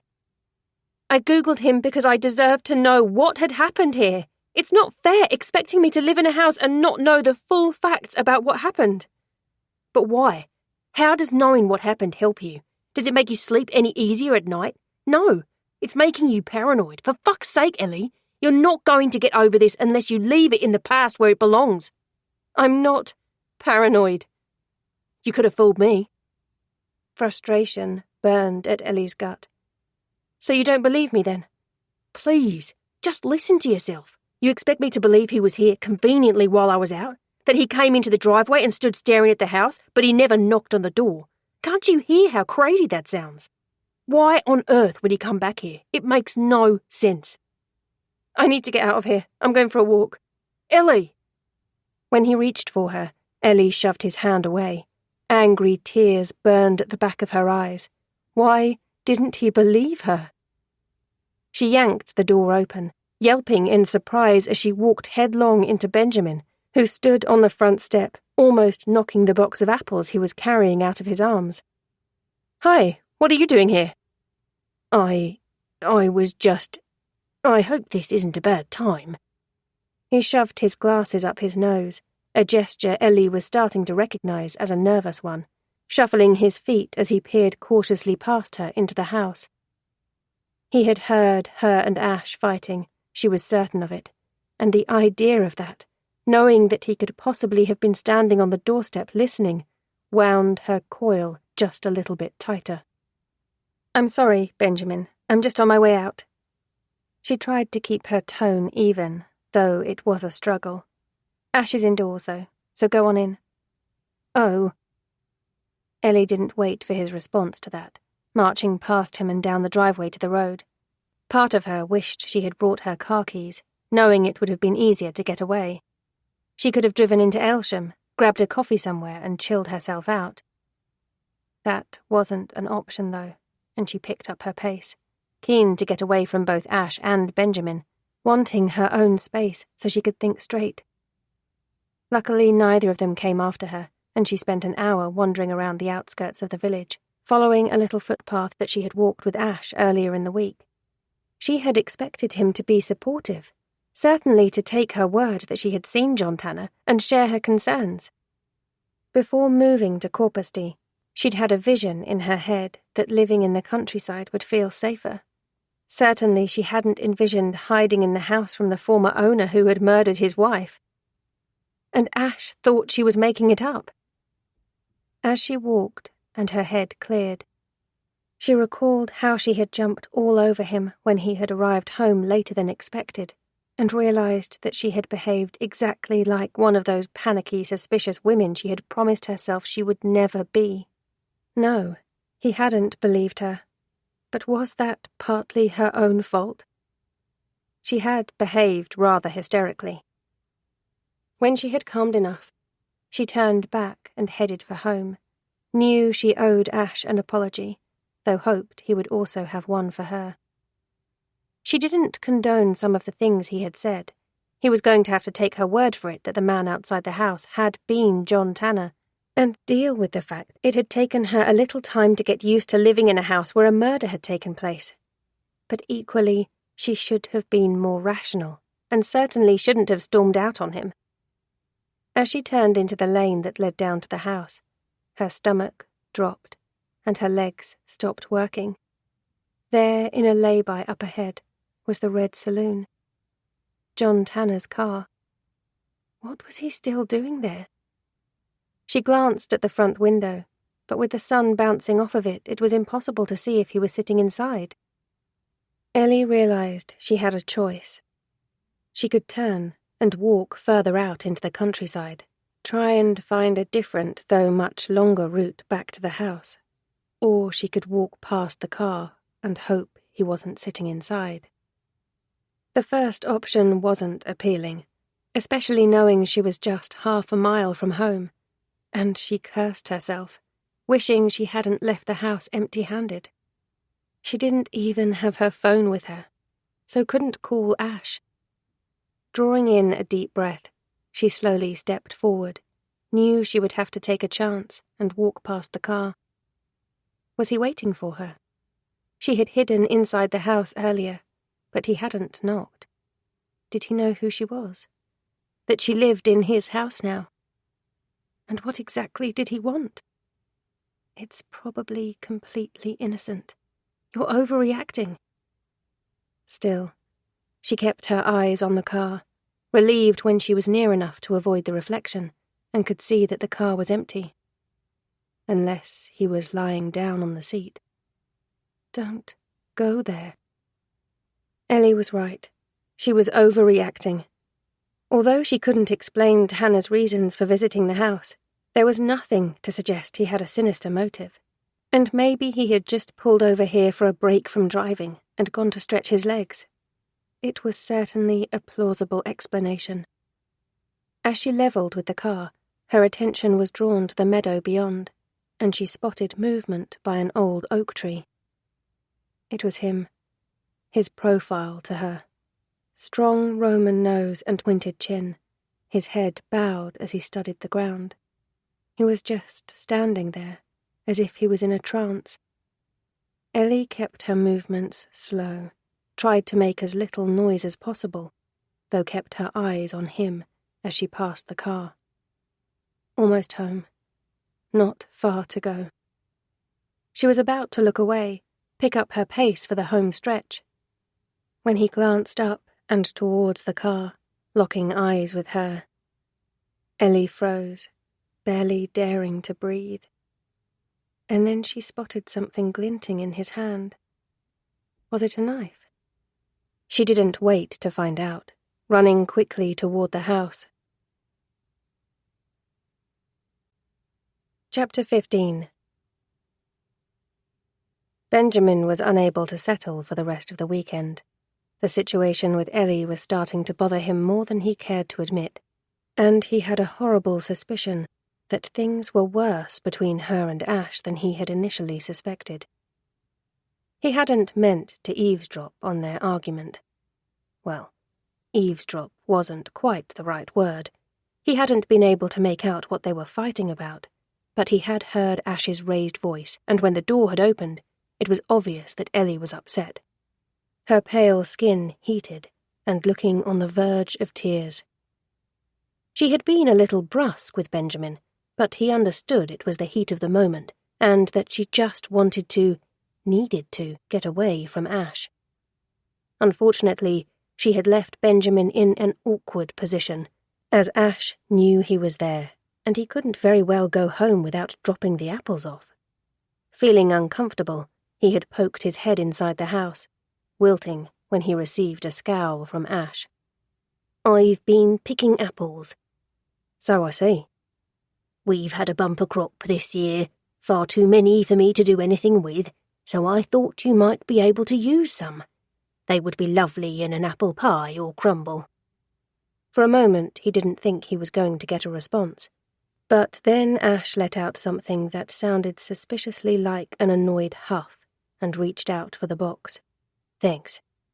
Is Ellie okay? It was a bold question Benjamin had no place asking, especially as they both knew he had overheard Ellie and Ash fighting. Ash's golden eyes heated, and Benjamin was certain he was about to get a taste of the man's wrath. But instead he nodded curtly. She's fine.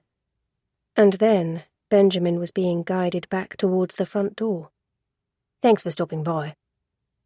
To be honest, he was relieved. He had already decided he didn't particularly like Ash, finding him too abrupt and a little intimidating. What Ellie saw in the man he didn't know. He had hurried back to the house, tried to lose himself for an hour or so, doing some gardening, wondering if he should have gone to find Ellie, check if she was okay.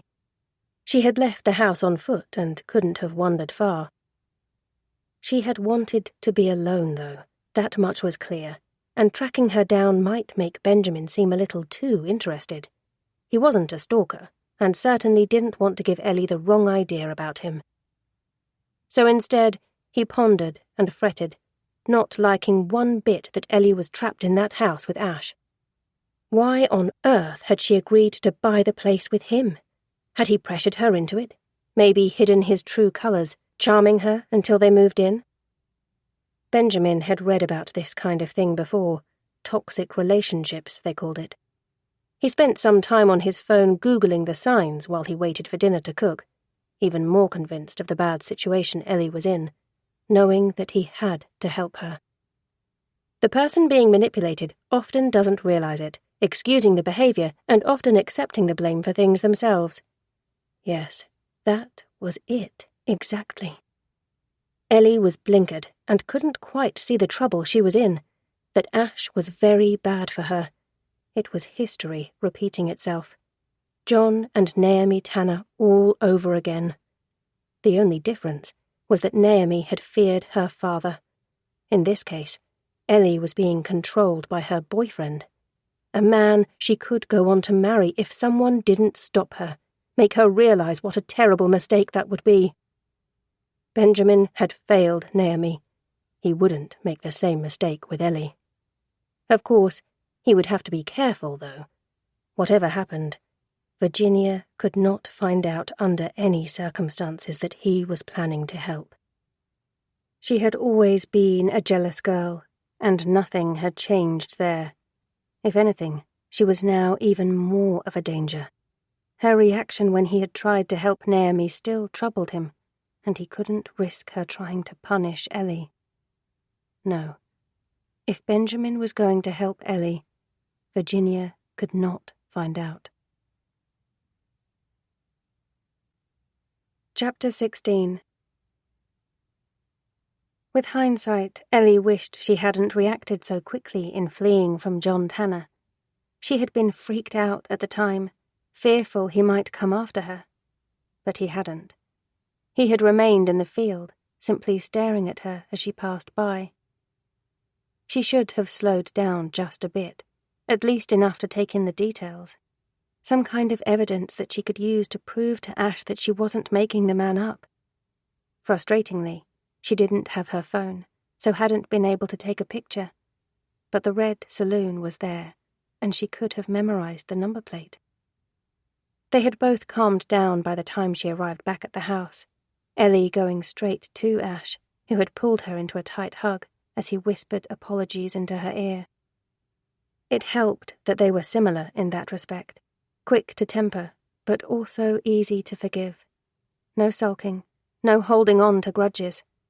In most cases, once the fight was over, the subject of it was put behind them. On this occasion, though, Ellie got the impression that Ash still didn't believe her about John Tanner. Yes, he was sorry they had argued, as was she.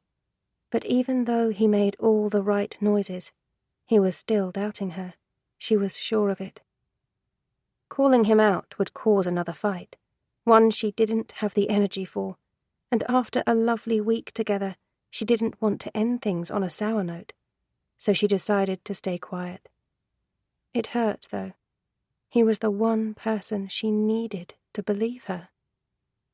Tanner hadn't returned, and hopefully Ellie wouldn't see him again. She vowed to keep her phone on her, though, and to get evidence if he did show up. They worked hard on the house over the weekend, delayed only when Pete and Roxanne paid an impromptu visit on Sunday afternoon, Pete excited to meet Poppy, while Roxanne had wandered around like a building inspector, her totally inappropriate high heels clacking against the bare floors, her nose sneered up, as she offered her unasked-for opinion on everything they had so far done. Of course, she disliked the colour Ellie had painted her office. Apparently the soft sage green was too drab, and she should have gone for something more vibrant. And her withering look at the new bathroom suite didn't need any words to make it clear she didn't like it. Ellie had made tea that they had taken outside and spent 40 minutes humouring Roxanne, listening to everything they should have been doing to the house, while they watched Ash and Pete further down the garden having a catch-up as they threw a ball for Poppy. "Wouldn't you have been better off getting one with 4 legs?" "What?" Ellie drew her attention away from the dog, had to stop her mouth dropping open. "I know you feel guilty because you ran her over, but that's not really a reason to adopt her. She's never going to be able to run about like a proper dog." "Yes, she will." "Really? Because look at her hobbling around. She looks pathetic. It's cruel, Ellie. The vet should have put her down." "No, he shouldn't have." Ellie struggled to keep the anger out of her tone, wondering yet again why she was still friends with Roxanne. They had nothing in common. Given that she only recently had the operation, she's doing brilliantly, and she's so sweet-natured. Ash and I love her to bits. "Do you really, though, or are you just saying that because you feel bad?" "No, I'm saying it because it's true. She's the perfect fit for us, and I'm glad we went for one with 3 legs. Ellie scowled across the table at Roxanne before getting up and gathering up their empty cups. "Now, if you're done insulting my dog, I need to get back to decorating." "There's no need to get snotty about it," Roxanne called after her. "Friends should be able to speak honestly." "Yes, honest, not insulting. They should be supportive, too." Ellie had stepped inside the house, so didn't quite hear Roxanne's reply to that. No doubt it was something sarcastic, as she always had to have the last word. When she glanced out of the window, she saw Roxanne had wandered down to talk to Pete and Ash, pointedly ignoring Poppy when she brought her ball to her. Ellie left them to it, heading back upstairs to finish painting. She heard them in the house again a short while later, shouting down goodbye to Pete when he called up the stairs. Didn't tell Ash what Roxanne had said when he came up a few minutes later, Poppy on his heels, knowing her words would hurt him as much as they had her. Instead, she used the excuse that she had wanted to get on. How dare Roxanne say Poppy wasn't a proper dog, and insinuate that Ellie had adopted her out of guilt? When Ash returned to work on the Monday, she spent extra time bonding with their new addition, and after a morning of labour, Poppy contentedly chewing one of the toys they had bought her, while Ellie did the finishing touches to her new office, the pair of them took an extended lunch break in the garden. The heatwave showed no sign of abating, and Ellie had to encourage Poppy to drink from the water bowl she had brought outside when the puppy got distracted. After playing ball for a while, they wandered down to a sunny spot at the end of the garden and flopped on the grass, Poppy panting away as she snuggled closer to Ellie, resting her head on Ellie's stomach. This was going to be the perfect place for lazy, warm weekends with a blanket to lie on and a good book. And it was nice and secluded, too, surrounded by thick shrubbery. Maybe she might swap the book for Ash. Ellie closed her eyes, stroking Poppy's soft fur, the sun heating her face as she daydreamed. She didn't mean to doze off, but when Poppy growled, shocking the hell out of her, she awoke with a start, taking a second to remember where she actually was. Poppy was already up on her 3 legs, her growl having turned to barks, and Ellie leapt up as the puppy took off on a lopsided hop run towards the house. Although the garden was enclosed, something was bothering her, and that, in turn, bothered Ellie.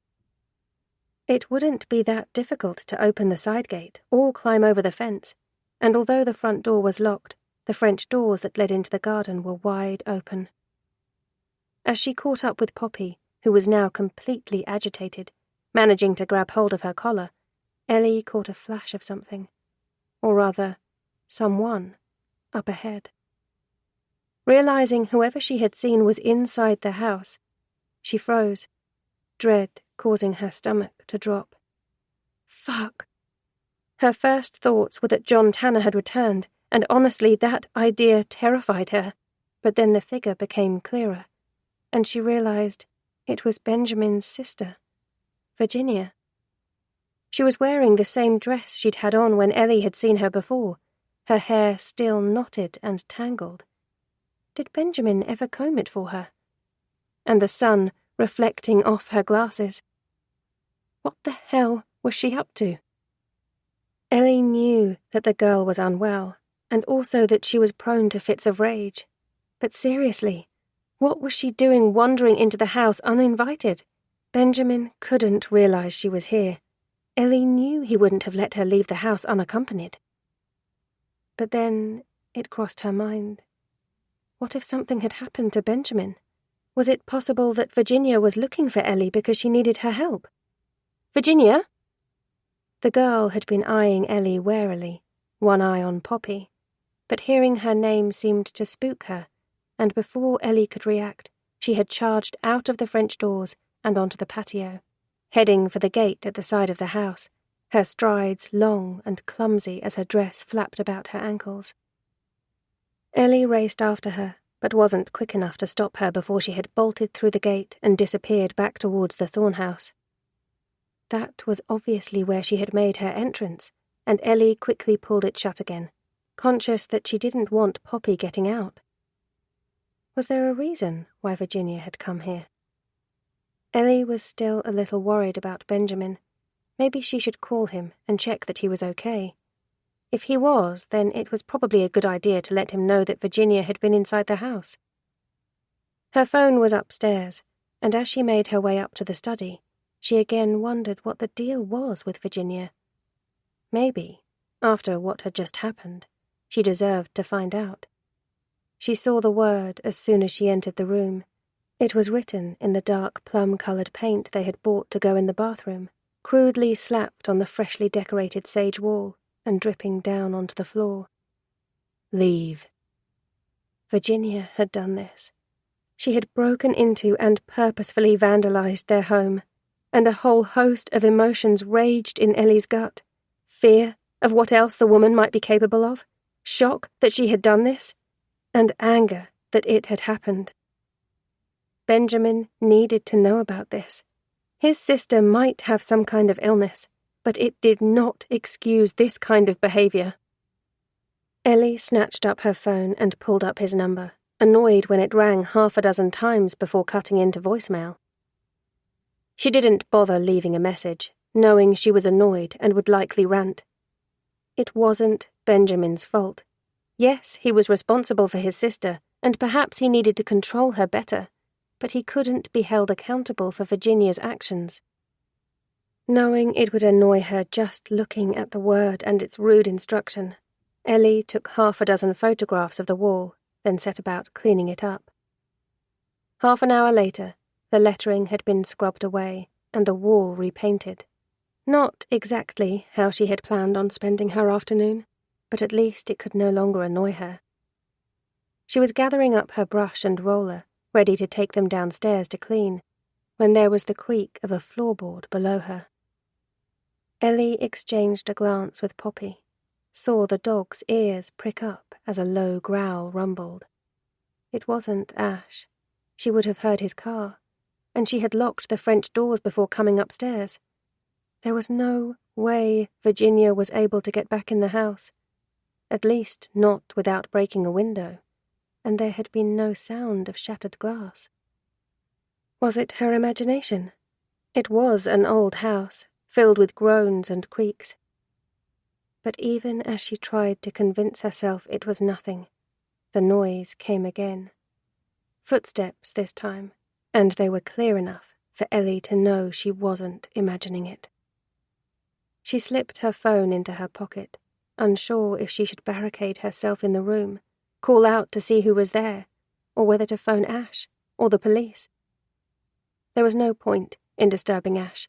He would never get back in time, and the police felt like an overreaction. Plus, she couldn't hide up here all afternoon. Still, she kept one hand on the phone as she picked the hammer up out of the toolbox and stepped cautiously out onto the landing. "Hello?" There was no answer. "Virginia? Is that you?" Still nothing. Locking Poppy in her office, figuring it would be easier to go look herself, Ellie quietly descended the stairs, hoping there was a really innocent explanation for the footsteps. The hallway was empty, and she did a quick search in all of the rooms, grateful that they currently had very little furniture.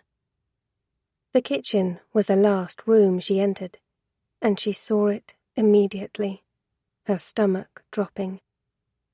The cellar door was open. What the hell? Unsure if anyone was still down there, Ellie rushed across and closed it before pulling out her phone. Was she overreacting by calling the police? Then her eyes landed on the open drawer, and the knives that had been removed and arranged on the counter, all neatly laid out, and she hit 999. Chapter 17. Benjamin had spent much of the day trying to think of an excuse to visit Ellie. He had only seen her once since dropping off the apples, and she had been with Ash, the pair of them saying a quick hello, before disappearing out in Ash's car. Knowing that Ash would be back at work today, it was the perfect opportunity to check in with her and see how she was, try to subtly gauge how things were in her relationship, and whether Ash had been the one to put the mark on her arm. The problem was that Benjamin couldn't think of a reasonable excuse to drop by unannounced. It wasn't in his nature to impose, and he had already taken round the apples, so could hardly show up with more. But then his problem was solved when he looked at his phone and saw that he had a missed call from Ellie. This was perfect. He would stop by the house, say he was passing by and wanted to check she was okay. As he changed into a clean shirt, he had been gardening and didn't want to show up looking a mess, smoothed his hair down and sprayed a little of the aftershave he had been given as part of a leaving gift when he had left the accountancy firm he used to work for. He heard the floorboard creak behind him and tensed. Although the old house was full of creaks and groans, he knew when it was more than that. It didn't seem he could go anywhere or do anything these days without Virginia watching him. He glanced in the mirror, tried to keep the irritation out of her voice when he spoke to her. "I'm just nipping out for a bit. It's a lovely day, and I fancy some fresh air, so I thought I'd go for a walk." It was, of course, a lie, and they both knew that. Virginia knew that Benjamin never wore aftershave, just as she knew he would never change shirts midway through the day. His cheeks heated. He was making an effort, and they both knew who for. As he headed his way down the driveway, relieved to escape Virginia, he worried again about what his sister might potentially do, aware of the damage she could cause. It made him sick, knowing what she was capable of, and he knew that helping Ellie came with its own risks. He was going to have to be extra careful. He expected Ellie to be pleased to see him, so was a little taken aback when she opened the door looking flustered, a scowl darkening her face when she saw it was him. Had she been waiting for someone else? A tiny coil of jealousy tightened in his gut. "Benjamin." No, "how are you?" or "it's lovely to see you." Not even a hello. Just his name, spoken in surprise, and quite coolly, he thought. Or was that just his imagination? Poppy had limped through behind her, tail wagging as she greeted Benjamin with a bark. At least someone was pleased to see him. "Hello, Ellie." "What are you doing here?" No, it definitely wasn't his imagination. She wasn't happy to see him. This had him wrong-footed, and immediately set him on edge, unease tensing his shoulders. Had Ash been trying to poison her mind? Benjamin had read this about controlling partners, and how they tried to remove any perceived threat, wanting to isolate their victim from friends and family. Ellie had told him she had no family. What if Benjamin was one of her only friends? If Ash cut him off, she could be all alone. "You called me." When she didn't react to that, simply waiting for him to elaborate, he continued, "I was passing by, so I thought I would find out if everything is okay." Ellie gave him a hard stare. "No, it's not, actually. I'm waiting for the police to get here." "The police? Why on earth? Has something happened?" "Virginia was here, Benjamin." "What?" "Virginia, your sister? She was here, in my house." "She was... what?" Everything inside Benjamin went cold. Icy perspiration licking at his skin. He was aware he was repeating himself, his mouth hanging open in shock. But what Ellie was saying, it couldn't be possible. Or could it? He had been so careful. "I don't understand," he said numbly. "Virginia has been home in the house with me all day." "Well, someone broke in. Someone wrote graffiti on my freshly painted wall, and she looked a hell of a lot like your sister. They even had on the same dress." "You saw her?" "Of course I bloody saw her. How do you think I knew it was her?" Ellie was getting angry now, and Benjamin's throat grew thick, tears pricking at his eyes. He had come here as Ellie's friend, wanting to help her. But as always, Virginia had found a way to ruin that.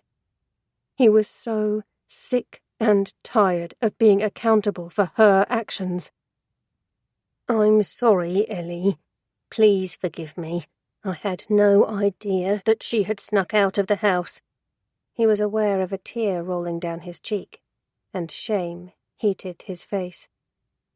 It seemed to thaw her slightly, though, and while he could tell she was still annoyed, there was now sympathy in her eyes as she held the door wide. "You'd better come in."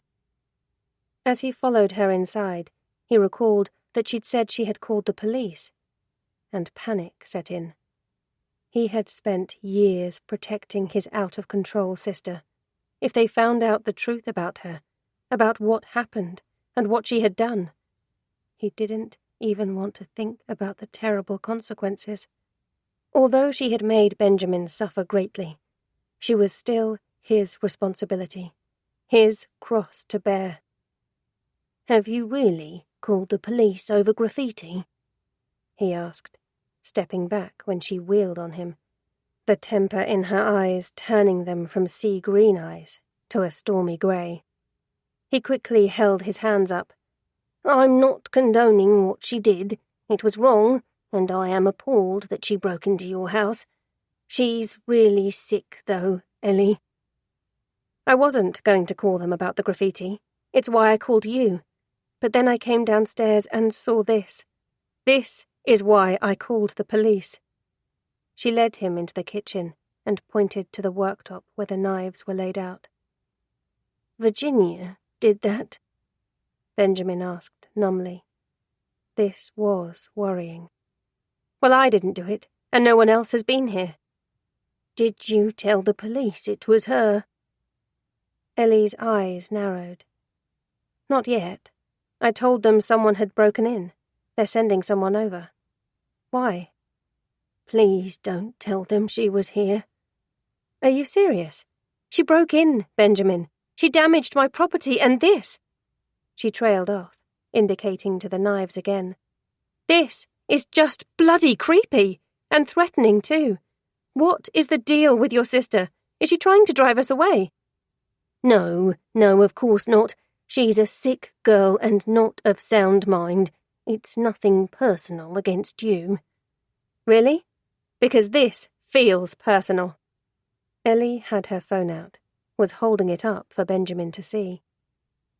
He stared at the picture of the wall with the crude letters painted on it, and had to bite down on his shock.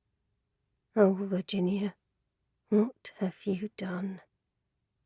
I'm sorry, Ellie. I'm so sorry. Fresh tears dampened his cheeks. I will keep a closer eye on her.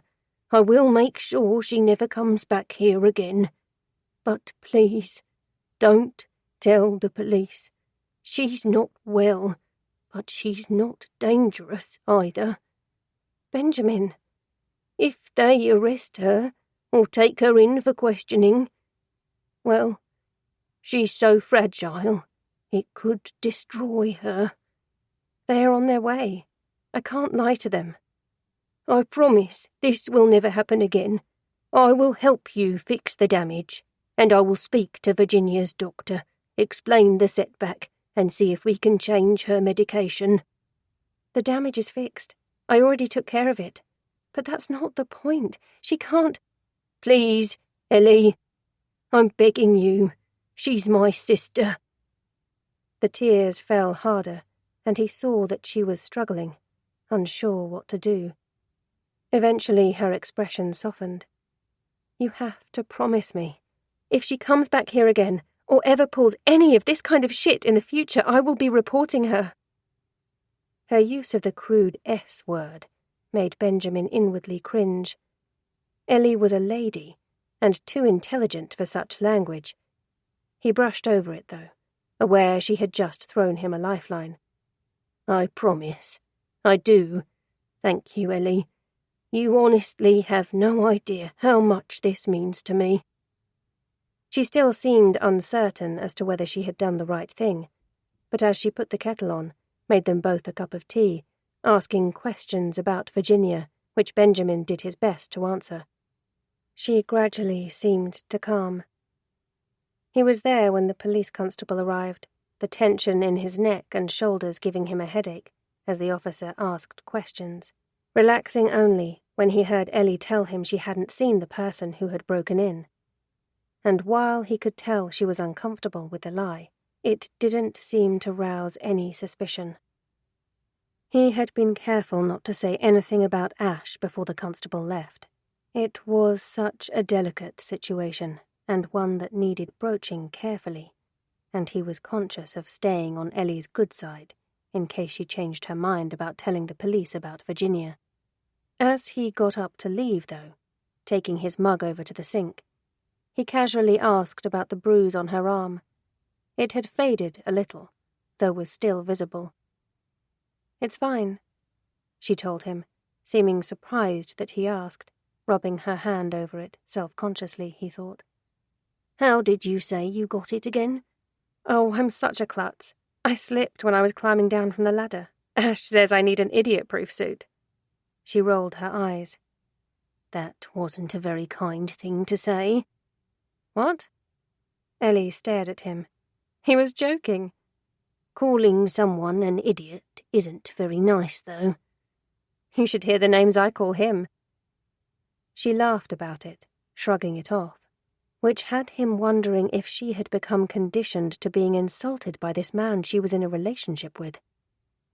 If Ellie was his, Benjamin would compliment her and treat her with respect at all times. He certainly wouldn't call her an idiot. He picked his next words carefully. I do hope you view me as your friend, Ellie, as well as your neighbour, and that you know if you ever need someone to talk to, I'm a very good listener.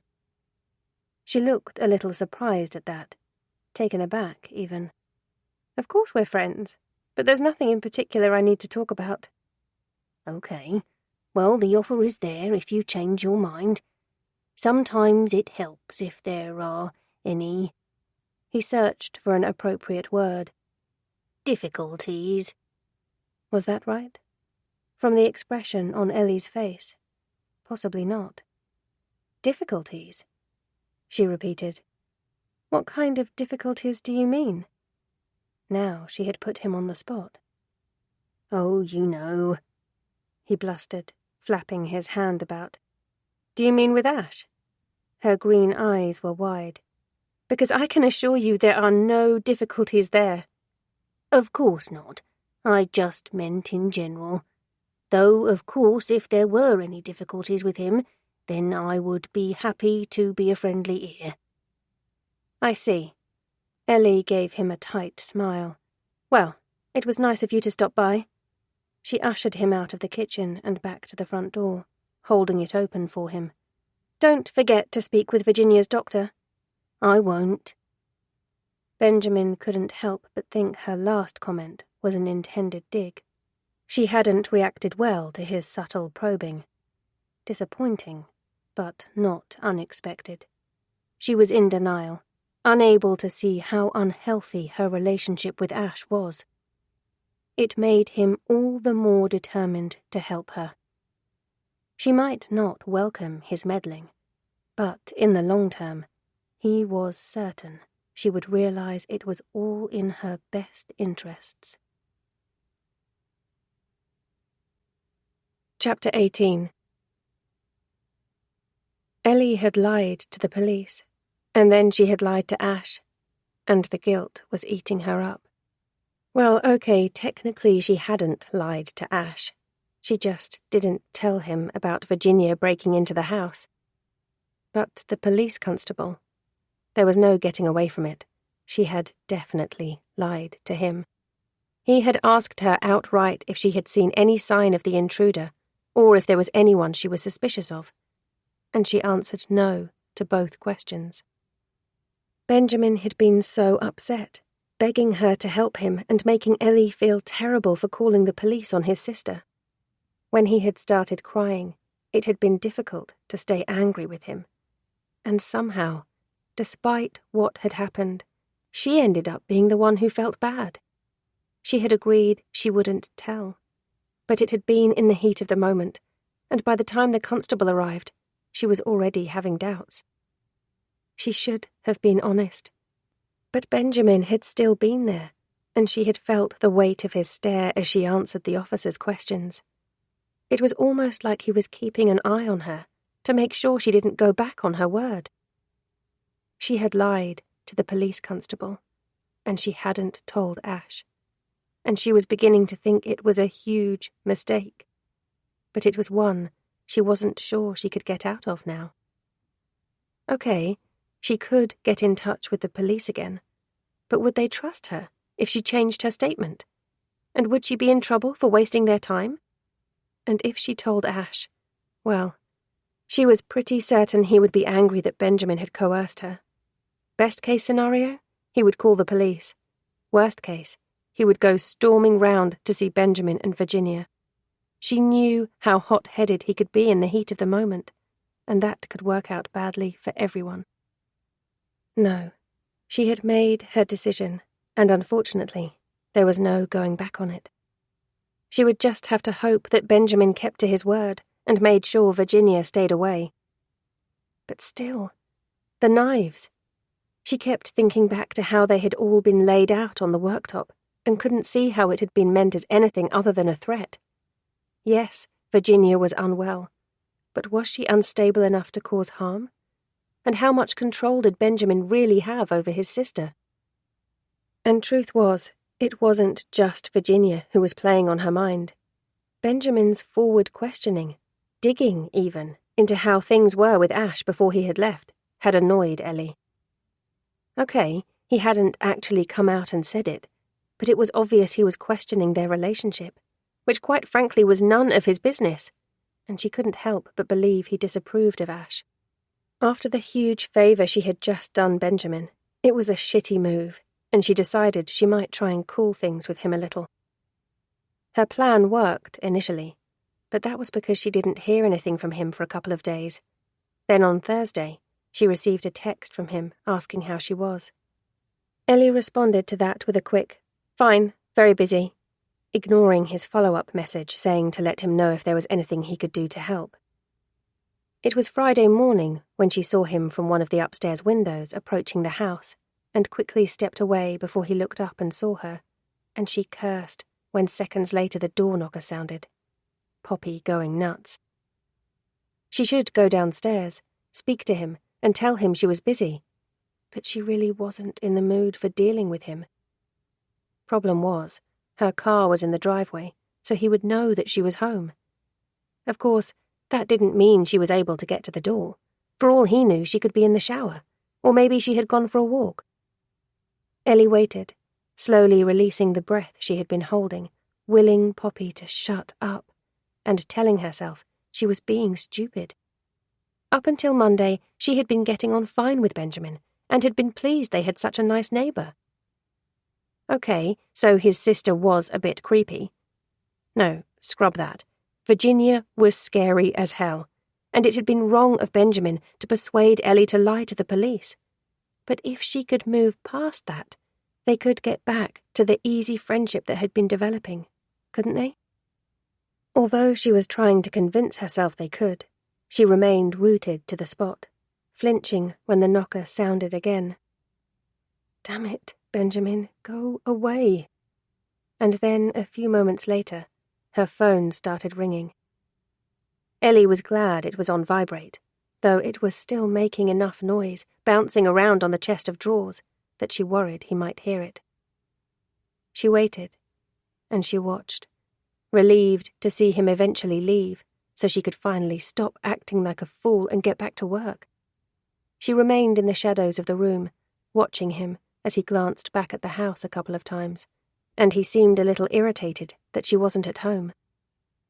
Letting out a shaky breath, grateful that she had taken to locking all of the doors since Virginia broke in, she snatched up her phone, saw she had a voicemail. It was him. She listened to Benjamin as he told her he had stopped by and wanted to check things were okay with her, that he would try and catch up with her later. And she felt terrible. She should have answered the door. He was harmless, and he had been good to her. She couldn't hold him responsible for what his sister had done, and she couldn't blame him for talking her out of telling the police. Virginia was his flesh and blood. It was only natural he would want to protect her. Ellie had been the one who had lied to them. That was all on her. Still, she didn't call him back, and was a little ashamed of the relief she felt when Ash returned home from work earlier than expected, knowing that now the weekend was here, she wouldn't have to face Benjamin alone if he stopped by. But then Ash had dropped his bombshell. He had been in a good mood, excited at a big contract he had just landed for his firm, wanting to go out to dinner and celebrate, and his enthusiasm was infectious.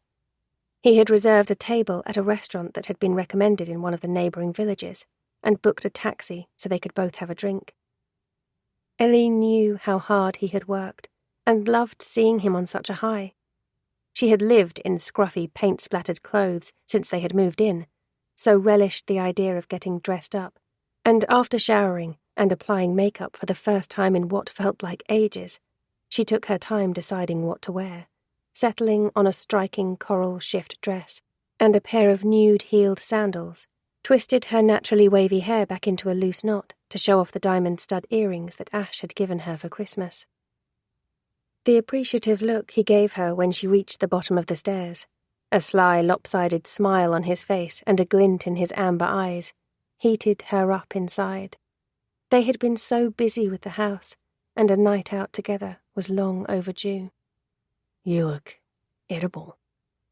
He left that last word hanging there, Ellie laughing as his smile widened to a wicked grin. Do I now? Yes, you do.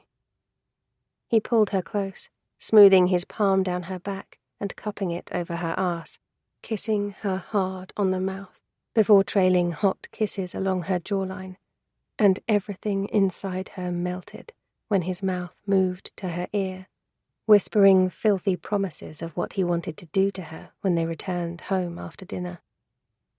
It was a warm night, and he was doing nothing to help her cool down. Poppy chose that moment to interrupt them, trying to nuzzle her way between them with her stuffed bear, whining when they didn't part to give her attention.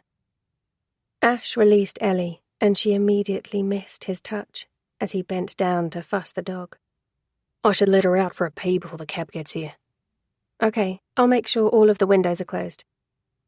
They reconvened in the hallway just as Ash's phone rang to confirm the taxi had arrived. Ellie grabbed her bag. Did you lock the back door? Yup.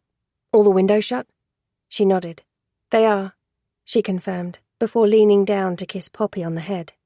You be a good girl. We won't be late. You have the keys? Yeah. He caught hold of her hand as the front door closed behind them, pulled her close to brush a kiss against her temple, before opening the door of the taxi for her. As Ellie climbed in, said hello to the cabbie, she spotted Benjamin at the entrance to the driveway, and her heart sank when she realized he held a carrier bag and was heading towards the car. Well, if it isn't our favourite neighbour, Ash muttered sarcastically as he climbed in beside Ellie. She poked him in the ribs. Don't be mean, she whispered, asking the driver to wait a moment as she wound down the window. She painted a breezy smile on her face. Benjamin, hi. You're heading out? We are. Okay, well, I thought I would just stop by. I brought round some more cuttings for you, for the garden. That's very kind of you. Beside her, Ash let out a sigh that was loud enough to bring heat to Ellie's cheeks, and she knocked her knee against his as a warning to cool it. Yes, Benjamin's visits were becoming a little bit irritating, but he wasn't a bad person. He was harmless, and he meant well. I can come back tomorrow. No, it's okay. Just leave them by the front door. Are you sure? Benjamin glanced around as if checking for plant thieves. Yes, I'm sure they'll be perfectly safe there, and thank you. You're welcome. There was an uncomfortable pause as he hovered, seemed to want the conversation to continue. Well, have a nice time, he said eventually. We will, Ash answered, leaning across Ellie and closing the window. Feeling a little bad, she gave Benjamin a parting smile as the taxi pulled away. He fancies you. You know that, right? What? No, he doesn't. He's just lonely. Lonely and clearly horny. I've seen the way he looks at you. He's like a besotted little puppy dog. You shouldn't be so rude to him, Ellie scolded, ignoring his comment. He's harmless. I'm not rude. I think I'm being quite tolerant given that he has a thing for my girlfriend. It's your fault for encouraging him. There was no malice or jealousy in Ash's tone. He sounded amused. I haven't encouraged him. Had she? Okay, so she had called round to thank him after he returned her phone. Then she had invited him over for dinner. But she was just being neighbourly. She hadn't led him on. Plus, she was living with Ash, so Benjamin knew she wasn't interested in him that way. Besides, Ash was winding her up. Benjamin didn't fancy her. She must have looked worried, because he slipped his arm around her now, squeezing her waist as he nuzzled in close. I'm only teasing you. You know that, right? So you don't really think he fancies me? Oh, he fancied you. That was from the taxi driver, who had remained silent until now. I knew it. Cheers, mate. Ash grinned at Ellie. See? I told you. His bombshell came as they were eating dessert. Ellie had managed to put thoughts of Benjamin out of her mind, and they had enjoyed a lovely meal, accompanied by a bottle and a half of wine. Pleasantly relaxed in that mildly tipsy way, she listened as he told her about the contract he had secured for a project down in London, and how this was potentially huge for his firm. I have meetings with them next week to go over everything before we begin. Are they coming up to Norfolk? Ellie asked, pushing the last piece of chocolate torte around her plate, not sure if she could manage it. Ash took the decision away from her, spearing it with his fork and stealing it away from her. Hey, you've been staring at it for 10 minutes, he laughed. popping it in his mouth. "You had your chance." He washed down the mouthful with a sip of wine. "So, they're going to need me down there next week." "For the day, or will you need to stay overnight?" "They need me for the week." "The week?" Ellie put down her empty fork. "So, you're going to commute?" "No, it'll be easier to stay over." "For the whole week?" She must have sounded horrified at the idea, as he was studying her now, concern in his eyes. "That's not a problem, is it? I know we're up to our neck with things in the house, but this is a huge job, Ellie. I can't afford to lose it." Bless him. He thought it was about the renovation project. But truth was, after everything that had happened in the last couple of weeks, from learning about the murder to John Tanner's appearance, then Virginia breaking in, Ellie really didn't want to be there alone. Of course, she couldn't tell him that, so she simply smiled and tried to be supportive. "No, of course not." She reached across the table, taking hold of his hand. "I'm really proud of you. I know how hard you've worked for this. So, when do you have to leave?"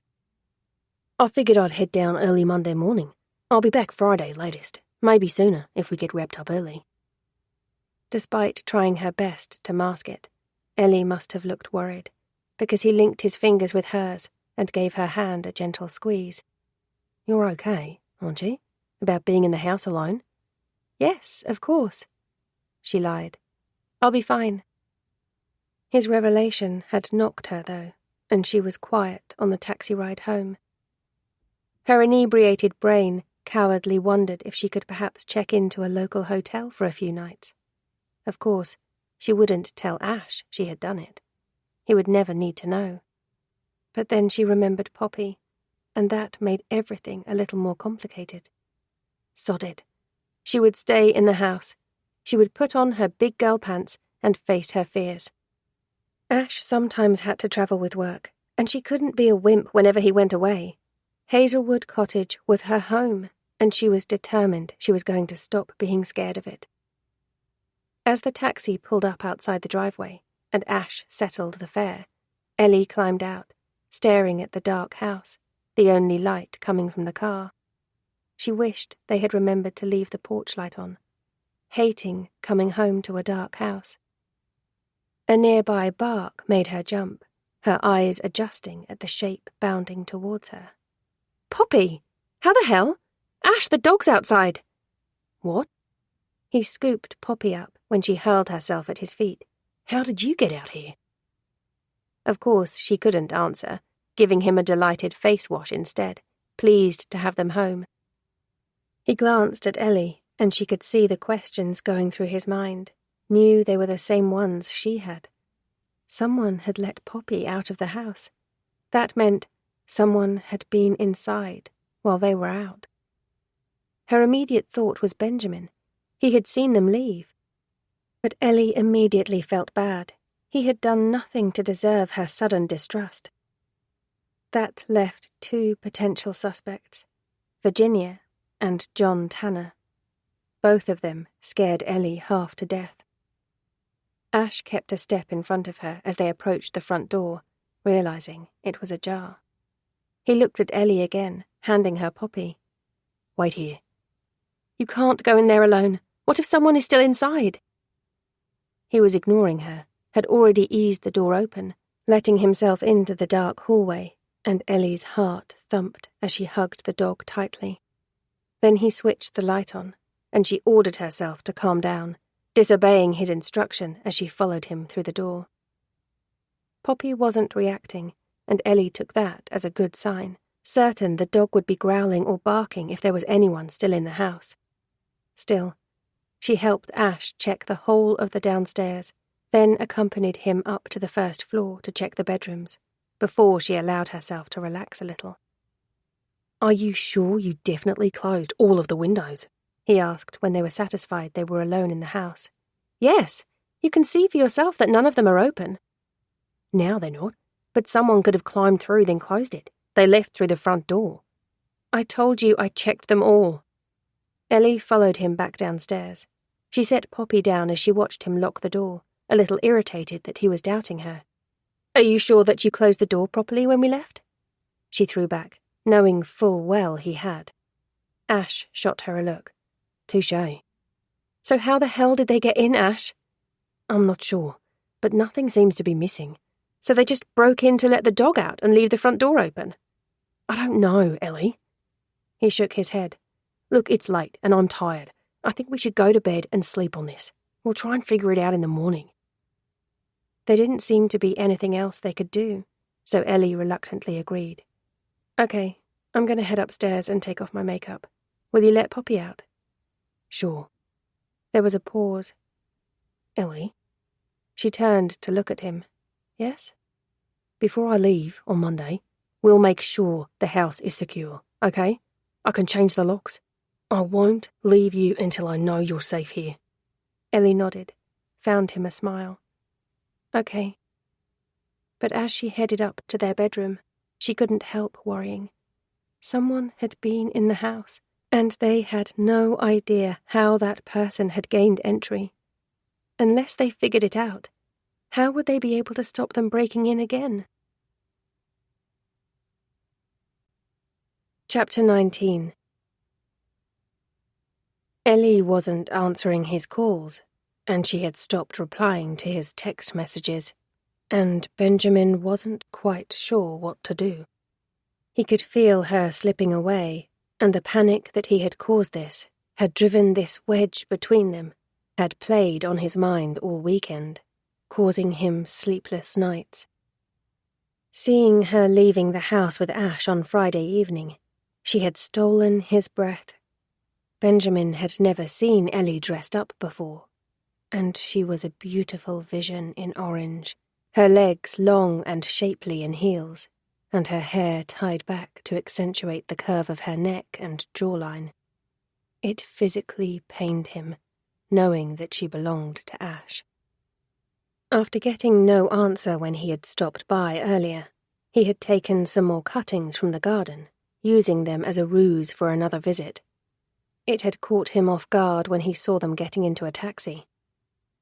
Ellie had been polite, though coolly, so he thought, while Ash was his usual rude self. Benjamin guessed he shouldn't expect any more from the uncouth Australian. And they had driven off in the taxi, leaving Benjamin standing in their driveway with his bag of cuttings. After depositing them on the doorstep, he had returned home, the whole situation troubling him more than he cared to admit.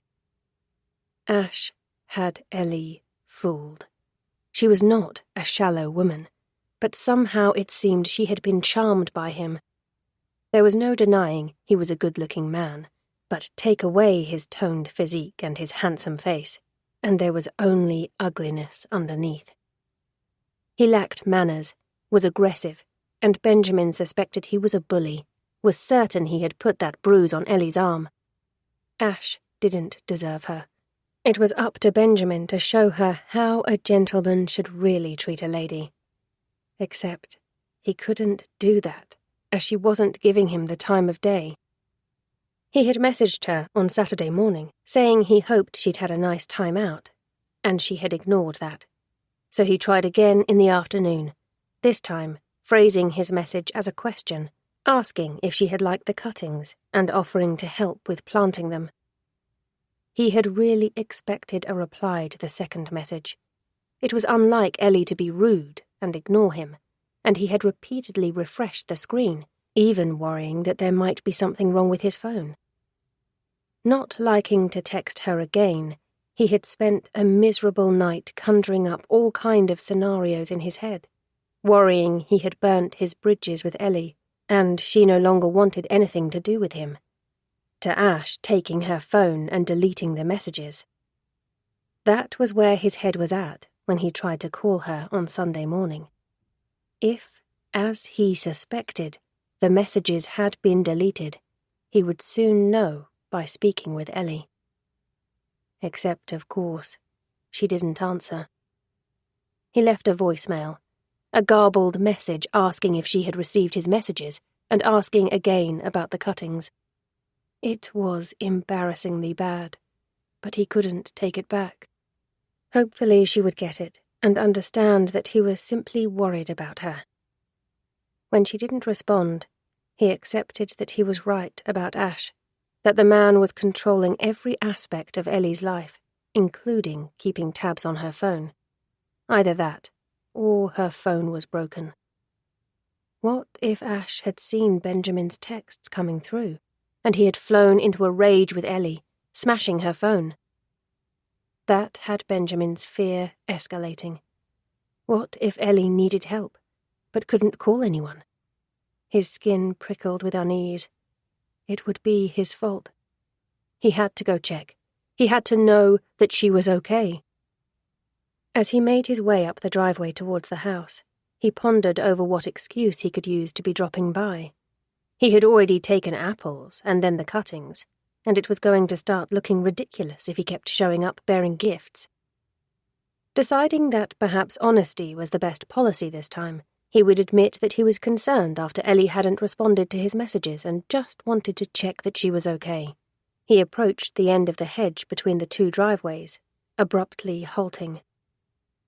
Ash was stood on the doorstep, and he was talking to a woman Benjamin didn't recognize. They appeared to be having a heated discussion. Ash with his hands on his hips and a sullen expression on his face. The woman, whose back was to Benjamin, gesturing angrily with her hands, her red ponytail swinging. Benjamin took a step back, where he was certain he was hidden by the hedge, not wanting to approach the house while they were there, but equally intrigued. Who was the woman, and why was she arguing with Ash? It was clear they knew each other, and good to see that not every woman fell for his charm. Was she perhaps a friend of Ellie's and had come to check up on her too? Maybe Benjamin's messages hadn't been the only ones ignored. He wasn't sure if he found that worrying or reassuring. Ellie's car wasn't in the drive, but that didn't mean anything. What if she was trapped inside the house, and Ash wouldn't let her see anyone? How was Benjamin going to check she was okay? Maybe he should flag down the friend when she left, try to find out what was going on. Ash had hold of her arm now, was marching her towards the little black sports car parked across the drive. Benjamin took another step back, scared in case they saw him, almost missed the moment the woman turned to Ash, hands cupping his face as she leant in and kissed him on the mouth. Shocked at what he was seeing, his mouth dropping open. He didn't hear the approaching bicycle, jumping when the woman passed him, calling out a cheery, "Good morning!" Flustered, he raised his hand to her retreating back, taking another step back.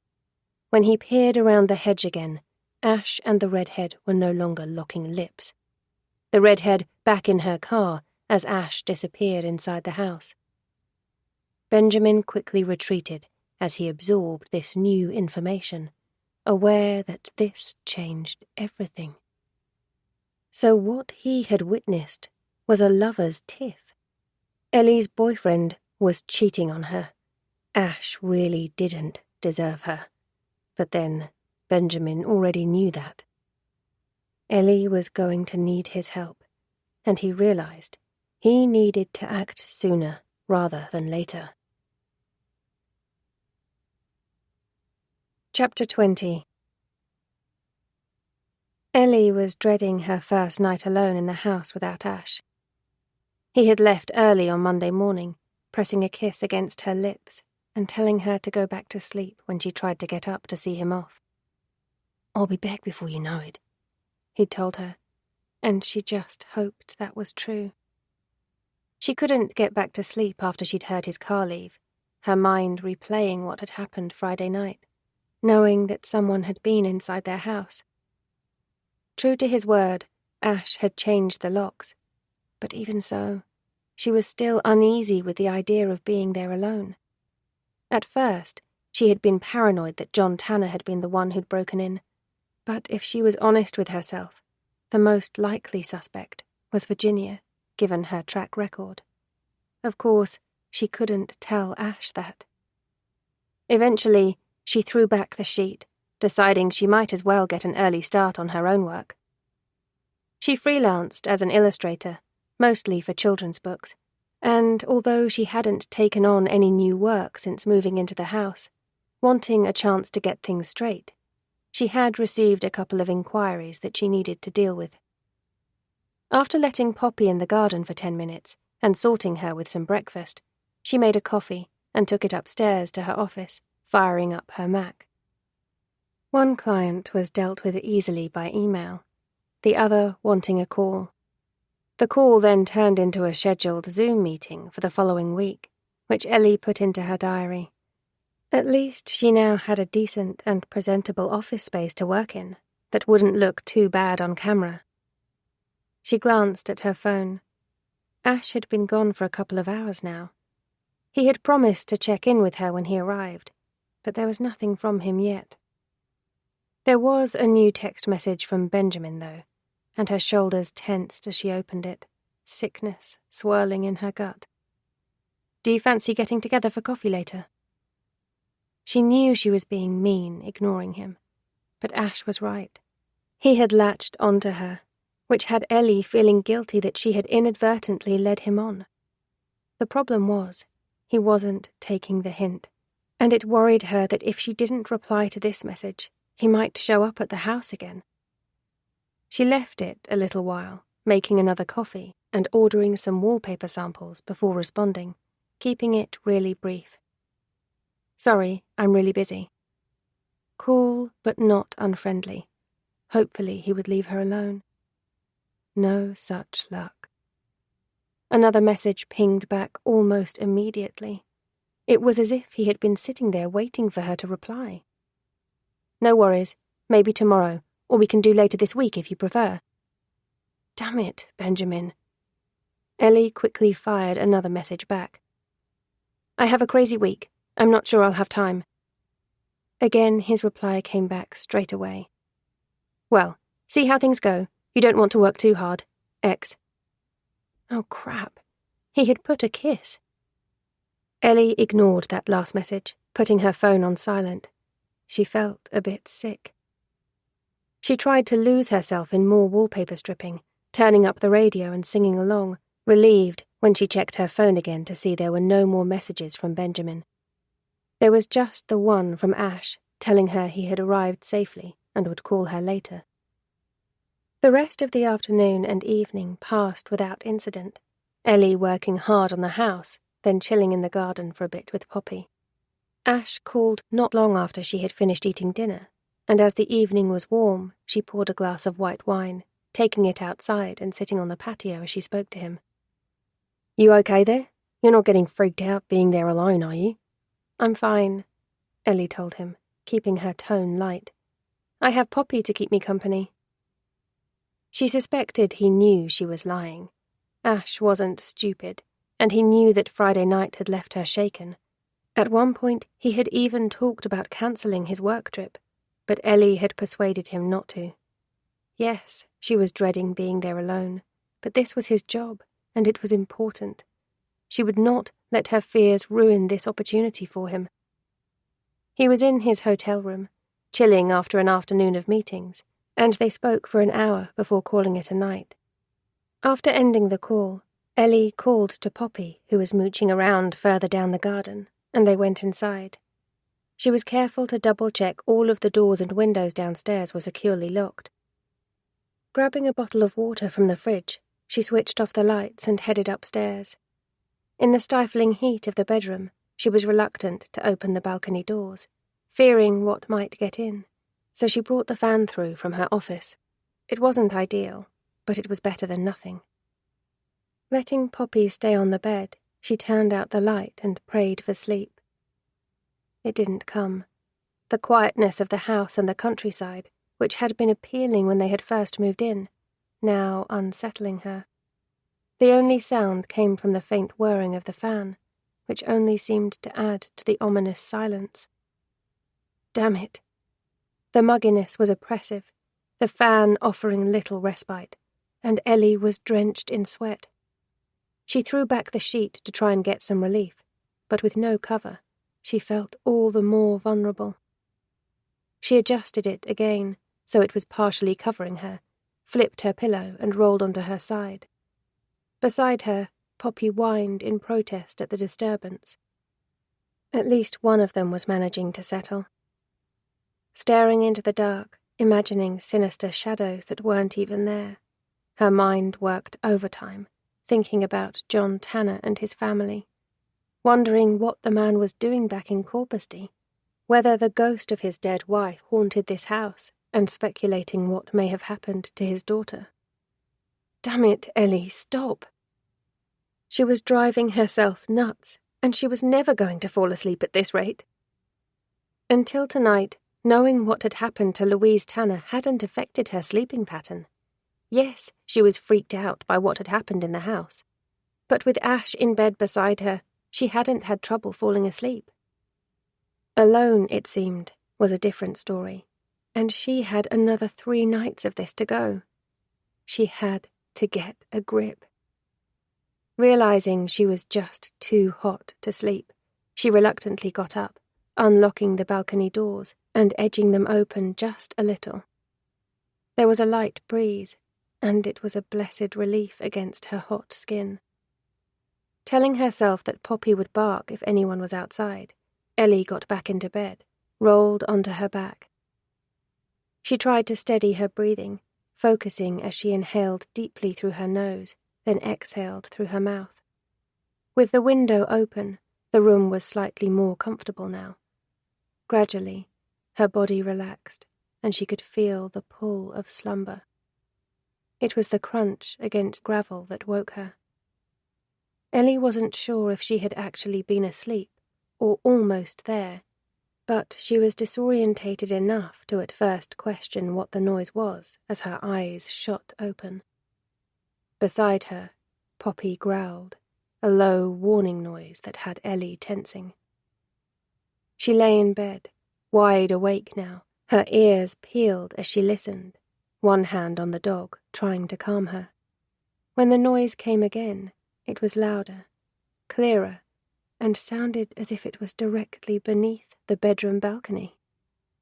Poppy's growls turned to barks then, as she bolted off the bed and towards the French doors, nudging them open with her nose so she could get outside. Ellie hurried after her, her overactive imagination already picturing an intruder climbing up the side of the house to get onto the balcony. She stepped out of the doors, caught hold of Poppy's collar, glad when the dog stopped barking, and relieved to see there was no one on their way up to attack her. The garden was quiet, the lawn immersed in dark shadows. If anyone was down there, it would be impossible to see them. The footsteps had stopped now, but that offered little relief. What if the intruder's intention was to get inside the house? Ash may have changed the locks, but if someone really wanted to get in, they could easily do so by smashing a window, or by using a glass cutter. Ellie had seen those in the movies. What if someone was already inside? And why were they lurking around in the dark? It couldn't be for any good reason. Did they plan to rob her? Rape her? Kill her? She thought again of Louise Tanner lying dead at the foot of the stairs. Stop it, Ellie. There was no reason for anyone to be outside, though. She lived in the middle of the countryside. It wasn't as if it was someone needed to pass her house to get anywhere. Could it have been an animal? She considered that. A fox, maybe. But no. The footsteps had distinctively crunched against the gravel, much as a boot would. It had definitely been a person.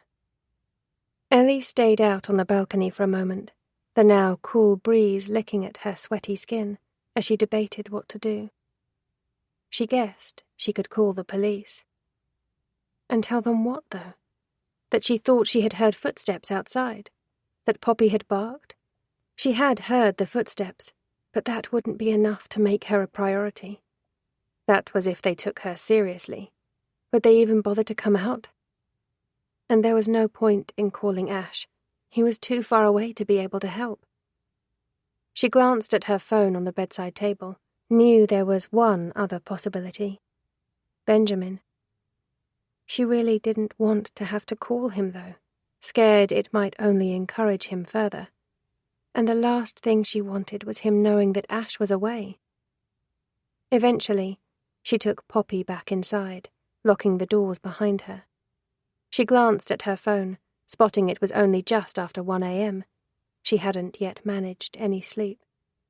Beyond the bedroom door, the dark house loomed. She couldn't hear any unfamiliar noises, but that meant nothing. She thought back to Friday night, remembering that someone had managed to gain entry to the house while her and Ash had been out. The memory did nothing to soothe her frazzled nerves, and she knew there was no way she would be able to sleep worrying about it. She glanced around the room, wondering if there was anything she could use to block the door, her eyes following on the ottoman at the foot of the bed. It was heavy, filled with sheets and blankets that she would need to take out in order to move it, but at least if it was in front of the door, she would feel safer. And if whoever was outside did manage to get into the house, they wouldn't be able to get into the bedroom without waking her. It took some effort, Poppy watching her from the bed as if Ellie had gone completely mad, but eventually she shifted the ottoman in place. Satisfied that the room was now as safe as she could make it, she crawled back under the sheet, reaching across to switch on one of the bedside lights, illuminating the room with a warm glow and driving away the shadows. Snuggling up with Poppy, she settled back down against the pillow and closed her eyes. She suspected, though, that it was going to be a long night. Chapter 21. I saw her. She came out on the balcony wearing just a little nightie, looking like one of those tarty women in the mucky magazines Daddy used to keep hidden in the garage, and she stared right at the bushes where I was hiding. Of course, she couldn't see me. It was too dark to see anything, and I've always been good at keeping out of the way.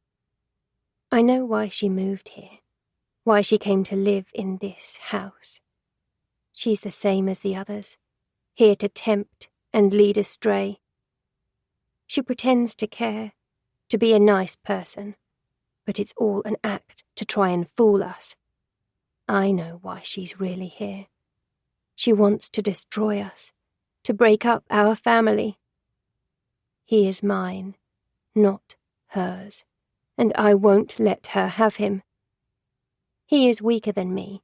He doesn't understand that what he is doing is wrong. But it's not his fault.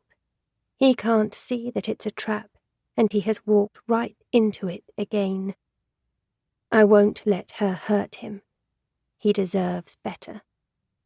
He is the only person in my life I have ever truly loved. He is mine, and I will do everything necessary to protect him. Chapter 22. Ellie and Ash had hoped that by keeping the cellar door closed, Poppy's fascination with it would wane, but it was still her chosen place to sit whenever she was in the kitchen and wasn't being distracted with food, and her obsession was another concern to Ellie's growing list of things that made her uncomfortable in the house. Ash had been as blasé as ever, presenting 6 rational explanations for why the dog kept going to the door, but none of them particularly rang true to Ellie, who was beginning to get frustrated with having a boyfriend who was such a staunch non-believer in anything otherworldly. She was still a doubter, she reminded herself as she boiled water for poached eggs early Tuesday morning, and Poppy, who upon finishing her breakfast immediately moved to her position pressed up against the cellar door, trying to scrap her paws in the gap underneath. Her skepticism was just being tested a whole lot more since moving into this house. The tiredness wasn't helping with her cranky defeatist attitude. She'd had a shitty night's sleep, struggling to relax after hearing the footsteps, and had only managed a couple of hours' slumber. Knowing she had 3 more probable restless nights before Ash returned filled her with dread. Given how tired she was feeling, she decided to take the day off from the house project. She would do a bit of housework, then either head into Norwich for a spot of shopping, or spend some time in the garden. She put the radio on as she worked, glancing occasionally at her phone to see if she had any missed calls or messages from Ash. She had neither. Luckily, though, there was nothing from Benjamin either, who finally appeared to be getting the hint. Poppy followed her around the house, mostly getting under Ellie's feet, though she was glad of the company. It was amazing how quickly the retriever was adapting to being on 3 legs. Stairs were still a bit of an issue, though she could just about manage them now. Still, Ellie kept an eye on her as they went back downstairs with a basket of laundry, careful to make sure she didn't slip. After loading the machine, she glanced at the kitchen clock. It wasn't yet midday, but the weather was warm, and she was really tired. She had been working really hard on the house, so she deserved a day off. There were a couple of sun loungers in the basement that she had brought from her old house. She would take one outside with her Kindle and read the Patricia Dixon book she had downloaded weeks ago, but had been too busy to start.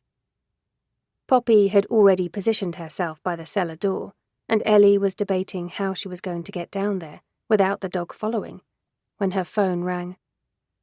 She pulled it out of her pocket, relieved to see it was Ash, not Benjamin, though surprised he was calling her during the day.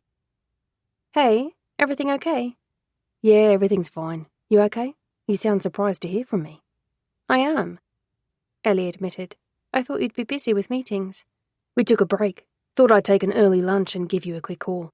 The client wants to take a few of us out to dinner tonight, so I won't get a chance to speak to you later." "Oh, okay." She must have sounded disappointed because he pushed. "Are you sure everything's okay, Ellie?" "Yes, I'm just missing you." "I miss you too, but it's not for long. You haven't had any problems since we changed the locks?" "No, everything's fine." Ellie kept her tone breezy. Ash didn't need to know that she had barely slept last night, that she had heard footsteps outside. No harm had come of it, so there was little point in distracting him from his work. She didn't want him worrying about her. They spoke for another 20 minutes, until she heard someone in the background tell Ash they were getting ready to reconvene. "If I get time, I'll try and give you a call in the morning, okay?" "Okay. I love you. Stay safe." "I love you too." And then he was gone, and Ellie was left with an emptiness inside. After wallowing for a few minutes, she made herself snap out of it. It was only a few days, and Ash would be home. She would get out in the garden, relax with her book, and hopefully her mood would pick up. She just needed to get the sun lounger. Looking at Poppy still lying in front of the door, she considered her options. She could move the dog out of the way while she got through the door, but then she would have to keep it closed, and with all the stuff that had been going on, there was no way she planned on doing that. Deciding she would have to come down with her, Ellie scooped her up, opening the door, wrestling to hold on to Poppy, who was frantically wriggling in her arms to be put down, as she whined in excitement. What the hell was she so interested in? She managed to reach the bottom of the stairs without tripping, putting her down and watching as Poppy started sniffing around, her nose to the floor and then to the walls, and her tail frantically wagging. "Why are you so excited? There's nothing down here." As the dog ignored her, Ellie hunted for the sun loungers, finding them stood up behind a pile of boxes under the stairs. She managed to pull one out, without disturbing anything, and decided she would take it upstairs, before coming back down for Poppy, who seemed to be in her element now she was finally in the cellar. Strange dog. When Ellie returned for her, she was in the space where the old washing machine had stood, fascinated with how the area seemed to smell.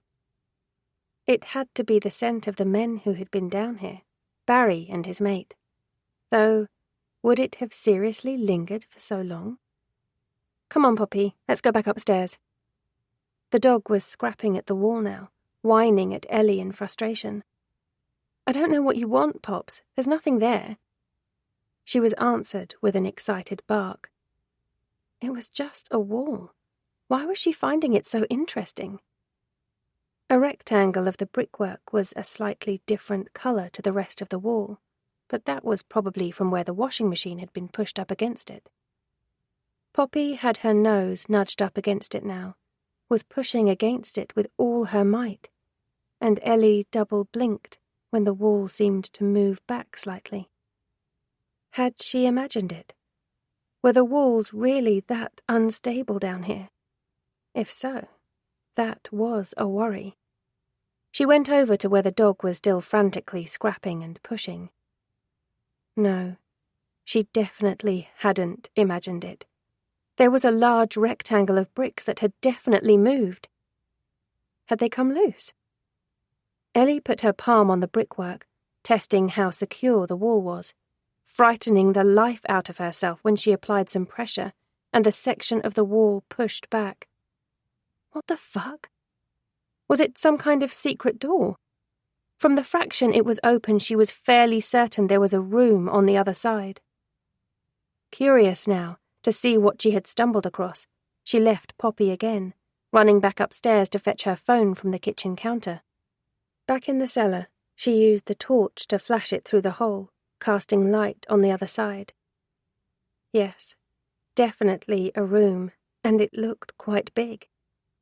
Is this why Poppy had been scrapping? Did she somehow know the room was here? Ellie slipped her phone in her pocket and pushed at the wall again. It moved further back, creating a gap big enough to poke her head through. As she reached for her phone, shone the torch again. Poppy barged past her, disappearing into the room. Shit. Poppy, come back! Her request fell on deaf ears as the dog was on a mission. Ellie really didn't want to go in the room by herself. Intrigued enough as she was to discover it, she planned to wait for Ash before exploring further. Poppy had just put paid to that plan. She couldn't leave her down here. She pushed the stone door back as far as she could, creating a gap wide enough that, on hands and knees, she was able to crawl through. Poppy! The dog didn't react, and there was no sound from her to even indicate she was close by. Flashing the torch around the room, Ellie saw it was empty. Then she spotted the doorway on the far wall, and her heart sunk.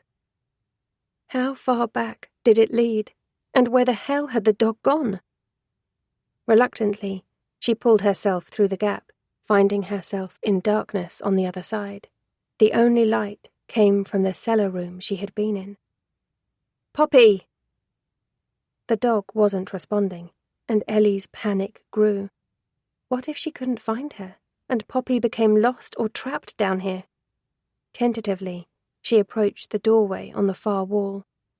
Was it simply another room, or was it a passageway that led further away from the house? Whatever it was, this place hadn't been on the plans they had seen when they bought the house.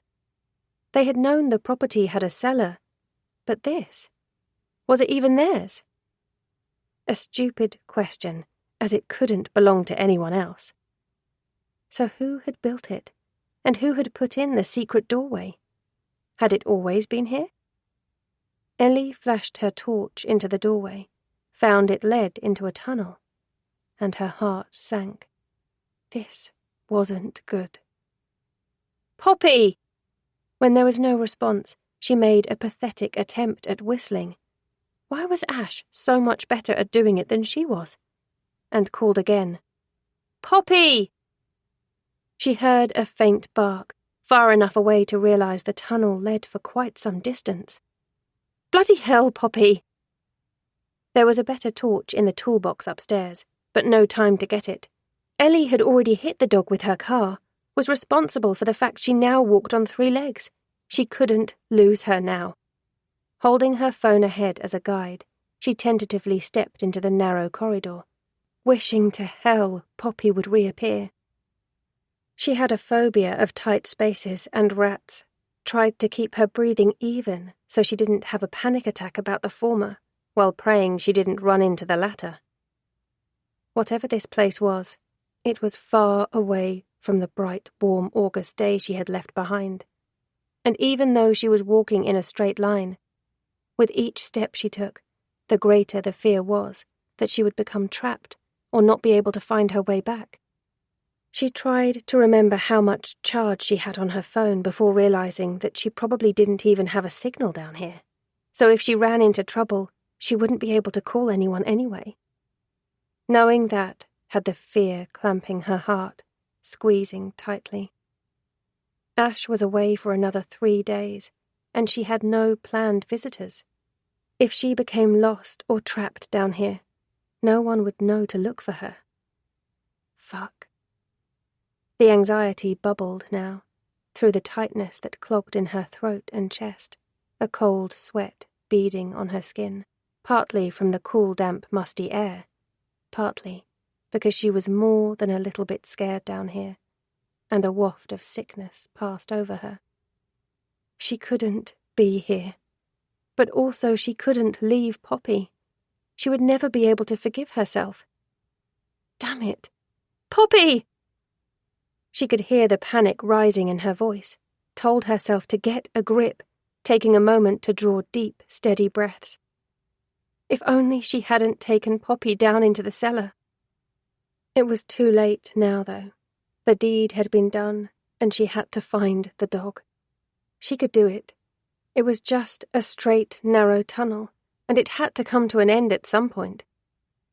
She forced herself to move forward, told herself that when she had caught up with Poppy, she would take her back to the house, block up the entrance to the tunnel, and they would never, ever come back down here again. At least, not without Ash. And to be honest, if Ash wanted to explore, he could come down here on his own, maybe bring Pete with him. The tunnel became narrower, tighter, and Ellie tried to ignore that the stone walls were now brushing against her arms, and she was having to duck slightly to avoid hitting her head on the roof. Surely this meant that it would be coming to an end soon. Poppy couldn't be too far up ahead. She called the dog again, heard a faint whining. She still sounded far away, and Ellie's heart sank. She tried to distract herself with the rewards she would treat herself to once this was over. Long hot shower to wash away the grime and clamminess she could feel clinging to her skin. Lunch in the garden, enjoying the warmth of the sun. And she was thankful when the tunnel opened out again, this time becoming much wider. That moment of relief, though, was quickly replaced with fresh panic when she saw a crossroads up ahead, realizing that the tunnel veered off in different directions. What the fuck was this place? A network of underground passages that led directly from their house. Had it always been here, since the property was first built? Or had someone added it? And what purpose did it possibly serve? She reached the crossroads, flashed her phone torch in both directions, though the beam wasn't strong enough to show her much. "Poppy!" A bark came from ahead, and, knowing that the retriever hadn't headed off down one of the new tunnels, Ellie released the breath she hadn't realized she was holding. Thank fuck. She pushed ahead.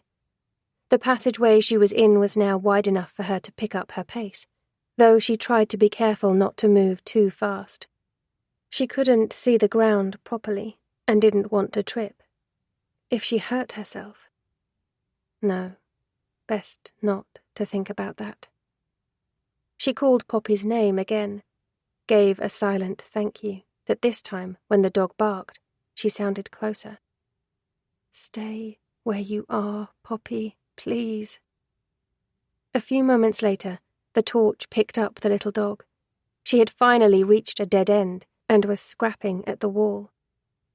Except, as Ellie got closer, she realized it wasn't a wall. It was some kind of door. A big piece of metal with a handle, almost like a door to a walk-in freezer. Not sure she wanted to know what was beyond it, Ellie caught up to Poppy, managing to catch hold of her collar and scooping her up. "You scared the life out of me," she scolded, though honestly at this point she didn't care, just happy she had found the dog, even though her heart was still racing.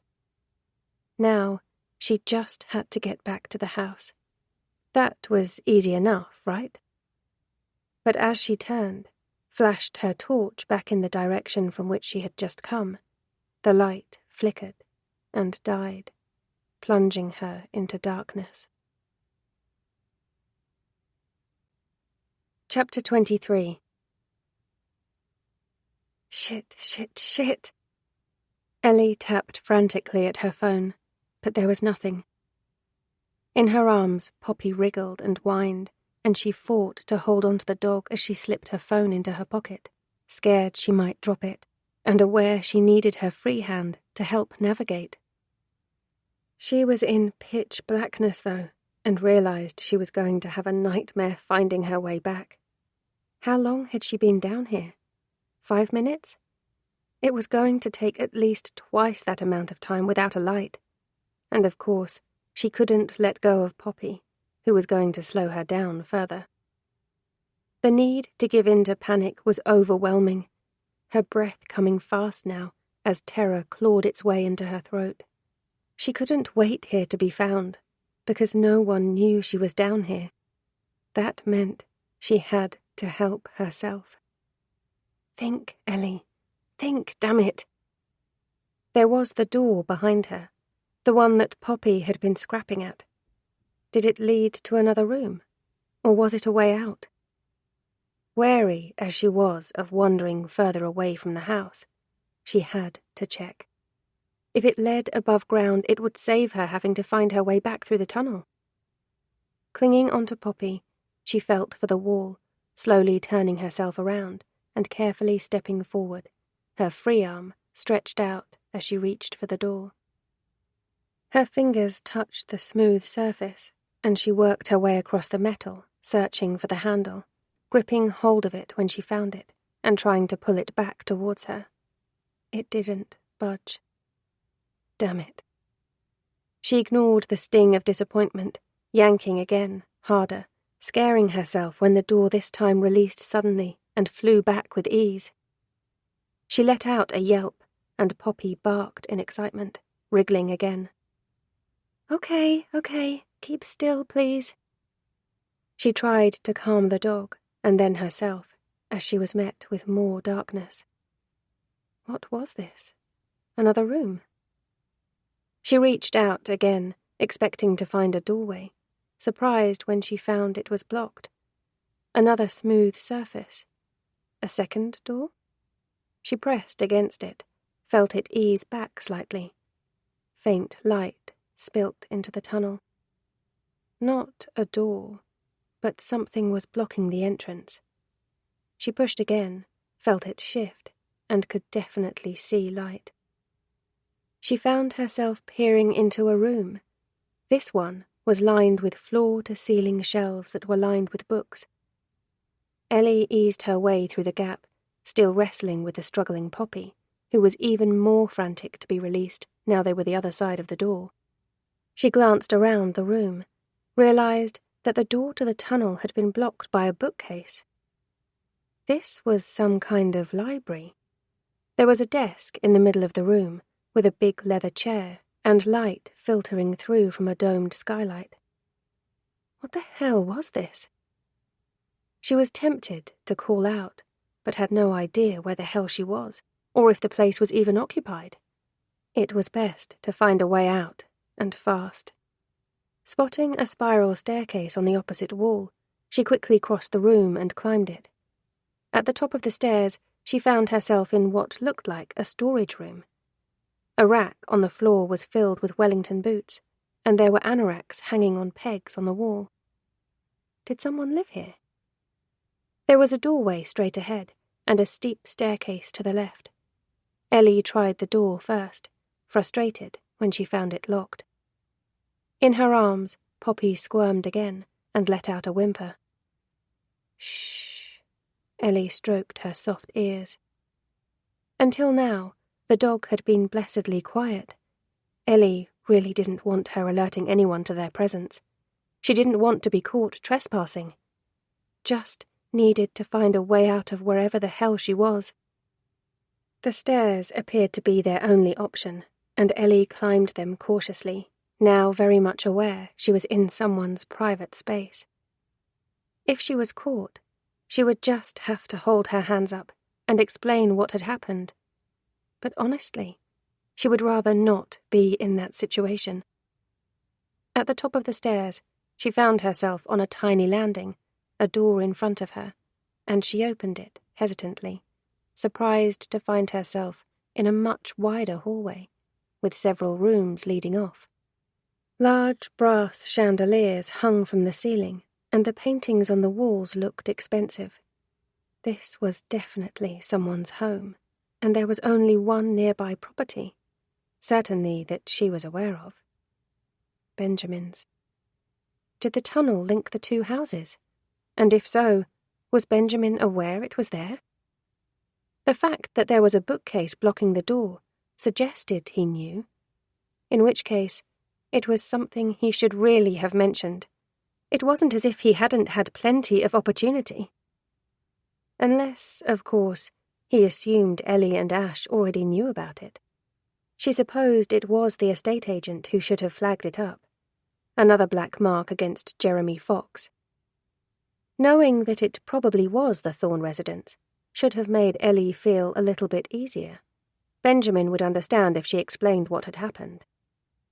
Given that she had been trying to cool things with him and had gone out of her way to avoid him over the last few days, she would rather not run into him if she had a choice. Whispering to Poppy to stay quiet, even though the puppy didn't understand a word she was saying, she crossed the landing, hating that the plush red-carpeted floor creaked in places, worried that she would be heard. She could see another staircase ahead, and, if she was right, it was the main one that led down to the front door. Hopefully, Benjamin was outside gardening, and as for Virginia, well, Ellie hoped she wouldn't see any sign of her. She remembered Benjamin saying his sister liked to paint, and that he had set an easel up for her in the conservatory. With any luck, she would be in there. Most of the doors leading off the landing were shut, but one was open, and Ellie couldn't help but glance inside as she passed, pausing when she saw the pretty pink room and the dozen or so dolls that were neatly lined up on the ottoman at the foot of the bed.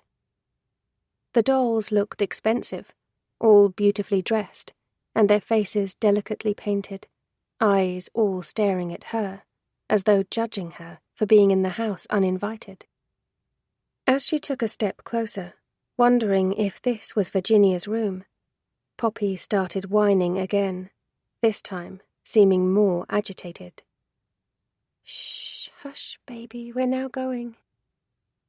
The whining turned to low growling as the floor creaked loudly behind Ellie, and she froze, hearing the distinct sound of footsteps. Turning back in the direction from which she had come, she spotted Virginia. The girl was standing at the end of the hallway, close to the door that Ellie had come through, and she was staring at them.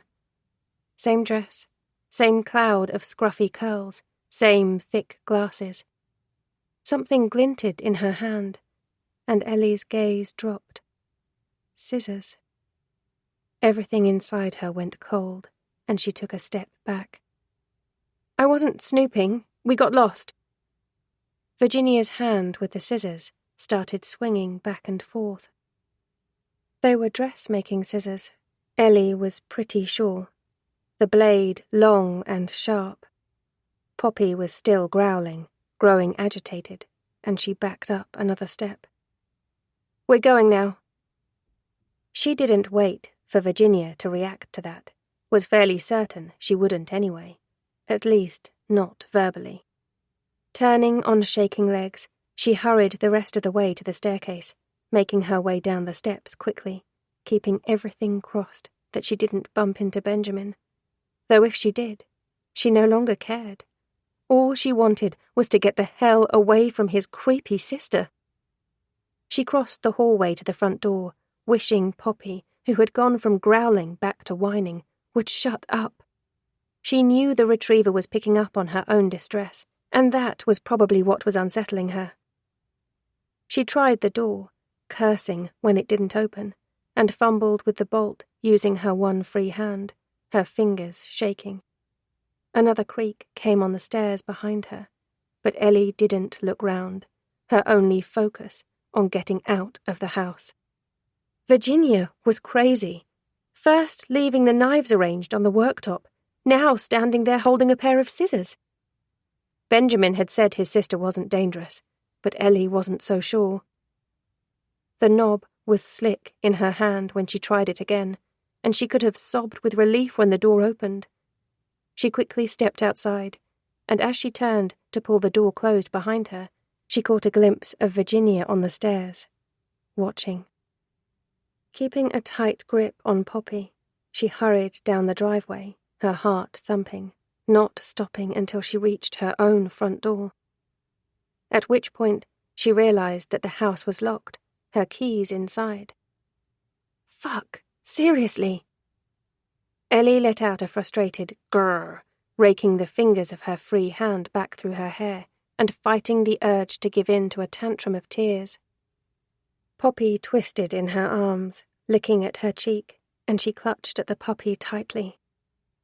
Think, Ellie. Focus. She had been keeping the downstairs doors and windows locked during the day, ever since Virginia's intrusion, but the bedroom window was open.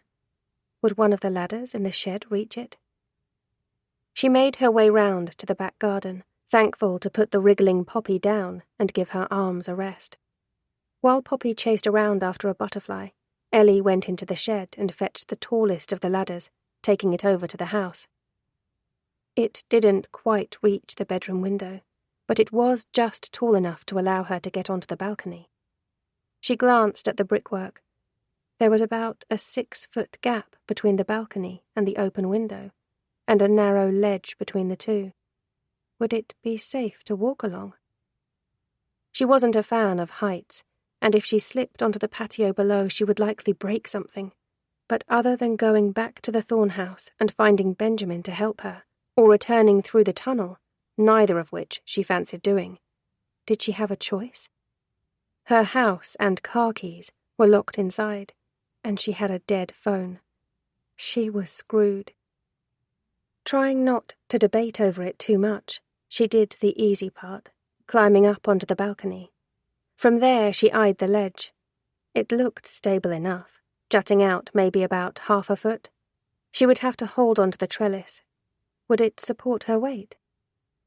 Glancing at the ground below, she wasn't sure she was brave enough, and she played for time, trying to get in through the French doors. Without smashing the glass, though, there was no way she was getting inside. She tried to view that as a bonus. If she couldn't get in, then hopefully no one could either. It didn't help her situation right now, though, and she realized that if she wanted to get back into the house, she was going to have to climb across to the open window. Sucking in a deep breath, she climbed over the edge, tentatively put 1 foot on the ledge, while clinging onto the balcony wall for dear life. Don't look down. She didn't, though her nerves were on edge as she reached one hand for the trellis. She tugged on it, relieved when it didn't budge. Still, she had to psych herself up before she dared let go of the balcony, her stomach dropping as she took the leap of faith that the trellis would support her full weight. She stood, nose against wall for a moment, not sure if she was brave enough to move, her legs shaking so badly she was scared she was going to topple right off the ledge. It wasn't wide enough to fully support her feet, and her heels were hanging precariously over the edge. "You can do this, Ellie. It's just a few steps to the window." Hesitantly, she shuffled a couple of steps, almost had a panic attack when she realized the balcony was now out of reach as well, and she was fully reliant on the ledge and the trellis. From somewhere behind her, Poppy barked. "For fuck's sake, don't look. Ignore her. Keep moving." She shuffled a little bit further, could feel the sun beating down on her bare shoulders. Sweat was beading on her forehead and top lip, and she longed to wipe it away, but didn't dare. The whole time she kept expecting the trellis to give, knew there was no way she would remain balanced on the ledge if that happened. She paused for a moment, drew another deep breath, took another couple of steps, and when she looked at the window, she was relieved to see it was almost in touching distance. Those last few steps were achieved on the promise of a large glass of wine once she was inside, and her relief as she finally pulled herself through the window was immeasurable. As she landed on the soft carpet, her legs still shaking, she sunk to the floor, needing a moment to gather herself. So much had happened since she had gone into the cellar to get the sun lounger, and her scrambled brain was struggling to process it all. Remembering that the entrance to the tunnel was still open spurred her into action.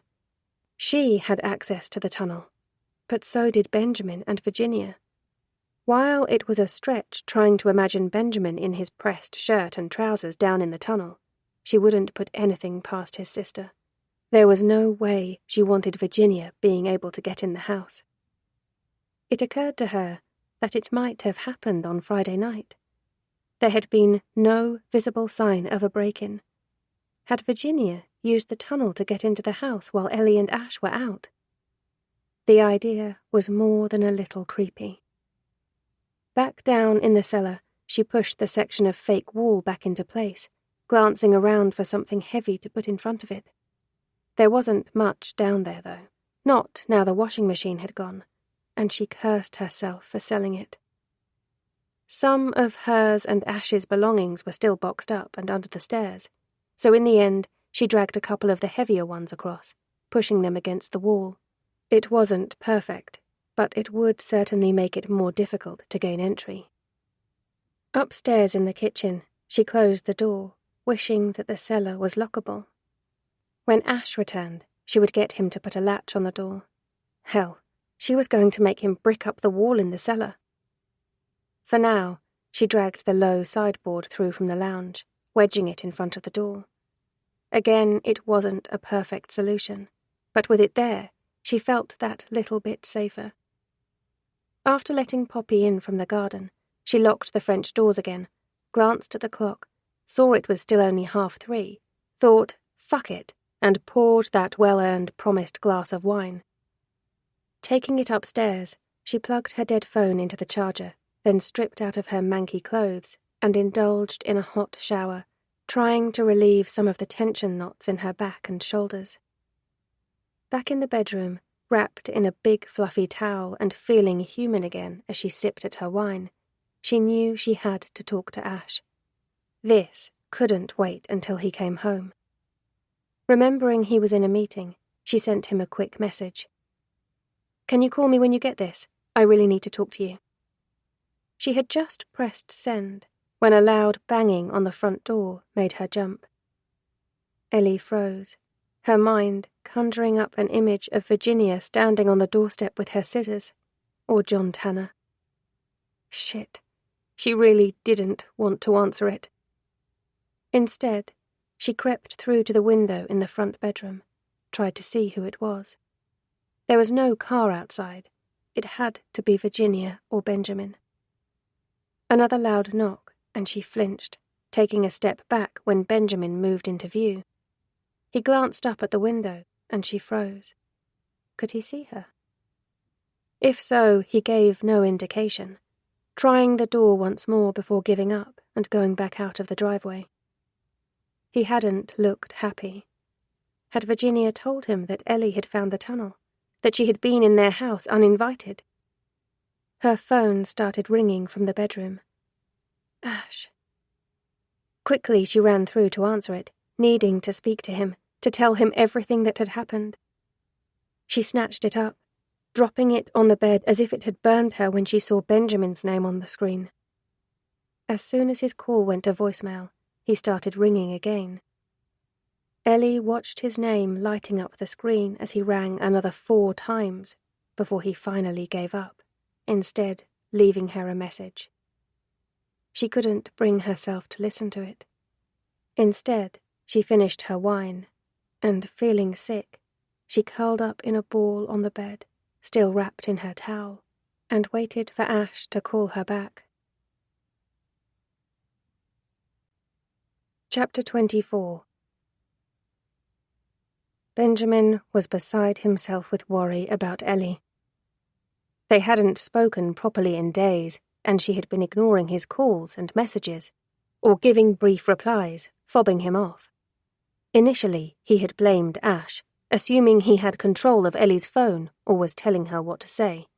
But Ash wasn't there now, just as he hadn't come home last night. Ellie was in the house alone, and when Benjamin had tried to contact her, she had ignored him. She had even refused to answer the door to him. He thought he may have seen her in the shadows of the bedroom window as he had left the house, watching him. If so, she knew what she was doing. At first he was hurt, but then that hurt turned to concern and fear for Ellie. He recalled what he had read about toxic relationships, how the abuser conditions their victim into believing they are the ones at fault, and suddenly it all made sense. Ash had brainwashed her. This was so much worse than he had initially thought, and he wasn't quite sure what he should do to help. Did he give Ellie space and hope she would come to her senses? Or did he try to help her? He thought back to Naomi, remembering how he had got it wrong with her. He had wanted so badly to help her, but he had only succeeded in failing her. Now, history seemed to be repeating itself, and it was stressing him out. This time, he had to make the right decisions. He couldn't let anything happen to Ellie. She had become far too important to him. Chapter 25. Ash never called. Ellie had remained on the bed, refreshing her phone periodically, willing it to ring, not wanting to disturb him by calling when she knew he was busy, but hoping he would find 5 minutes for her at some point. Eventually, she had dozed off, was shocked to see it was twilight when she awoke, and guessed that the previous night's lack of sleep must have caught up with her. She immediately checked her phone again. Still nothing from Ash. Just Benjamin's voicemail notification sitting there, taunting her. Poppy was on the floor by the bed, and realizing Ellie was awake, she let out a whimper. Shit, she had forgotten to feed her. She apologized to the puppy as she hurriedly slipped on sleep shorts and a vest top, figuring there was no point in getting fully dressed. Taking her empty wine glass and fully charged phone downstairs, she closed all of the blinds and curtains, not liking the idea of who might be outside looking in, fed the dog, and poured a fresh glass of wine before tapping Ash's name into her phone. Yes, he was busy with his work's dinner thing, but he had ignored her message from earlier, and this was important. She needed to talk to him. Irritation hummed through her when her call went to voicemail, and she left a brief message reiterating that she needed to speak with him urgently. Why was he avoiding her? She supposed she should eat, but the stress of the day had taken her appetite. Hunting in the fridge, she put together a small plate of crackers, cheese, and olives, taking it through to the living room with her wine and phone. Flooding the room with light, she turned on the TV, tried to lose herself in reruns of Friends, not sure her addled brain could focus on anything more complicated. The sounds of the show and the alcohol in her glass eventually helped her to relax a little, made her even wonder if perhaps she was overreacting. But still, she was uneasy. Virginia had been in the house at least once, possibly twice, and that was a concern, given her disturbing behavior. Setting knives out on the counter, or walking around with a pair of dressmaking scissors, swinging them about threateningly, that was not normal. Plus, it still bothered her. Benjamin must know about the tunnel, and probably was aware that his sister used it. So why hadn't he ever mentioned it before? She glanced at her phone and the voicemail that she hadn't listened to. He had seemed agitated when he had stopped by the house earlier. Was he angry with Ellie because she had discovered the tunnel? Tempted as she was, she wouldn't listen to his voicemail tonight. It would put her on edge again, and she was already going to have a difficult enough job getting to sleep tonight. Maybe she should just stay on the sofa. Keep the TV on for company. It wasn't the most comfortable place to sleep, but it was better than the quietness of the bedroom. Deciding it was a good idea, she went upstairs for her pillow and duvet, a confused Poppy hot on her trail, tail wagging in excitement as she tried to figure out what this new game was. Ellie gave her some dog treats, then grabbed the bottle of wine from the fridge, taking it back through to her temporary bedroom. It was a warm night, so she settled herself down on top of the duvet, topped up her wineglass again, then snuggled back into the pillow, smiling as on-screen Joey gave Ross advice on how to pull up his leather trousers. She watched a few more episodes of the show, finishing her wine, her tired eyes struggling to stay open, and eventually she drifted off to sleep. With the TV still playing, she didn't at first hear the sound coming from the kitchen. It was Poppy barking that woke her, and it took a second to realize that she was on the sofa and remember why she decided to sleep there. She was wide awake now, her shoulders tensing. Poppy wouldn't be barking at nothing. Sitting up, she glanced around the room, couldn't see any sign of the dog. Where was she? Unwilling to call out, just in case anyone was in the house, she got to her feet and crept across the living room towards the sound of the barking. Poppy was just inside the kitchen door, and she was growling as Ellie approached, her focus on the cellar door. It was shut, thank God, but then Ellie realized that the unit she had pushed up against it had shifted several inches forward. She swallowed hard, knew there was no way it had moved by itself. Had Virginia tried to get in the house?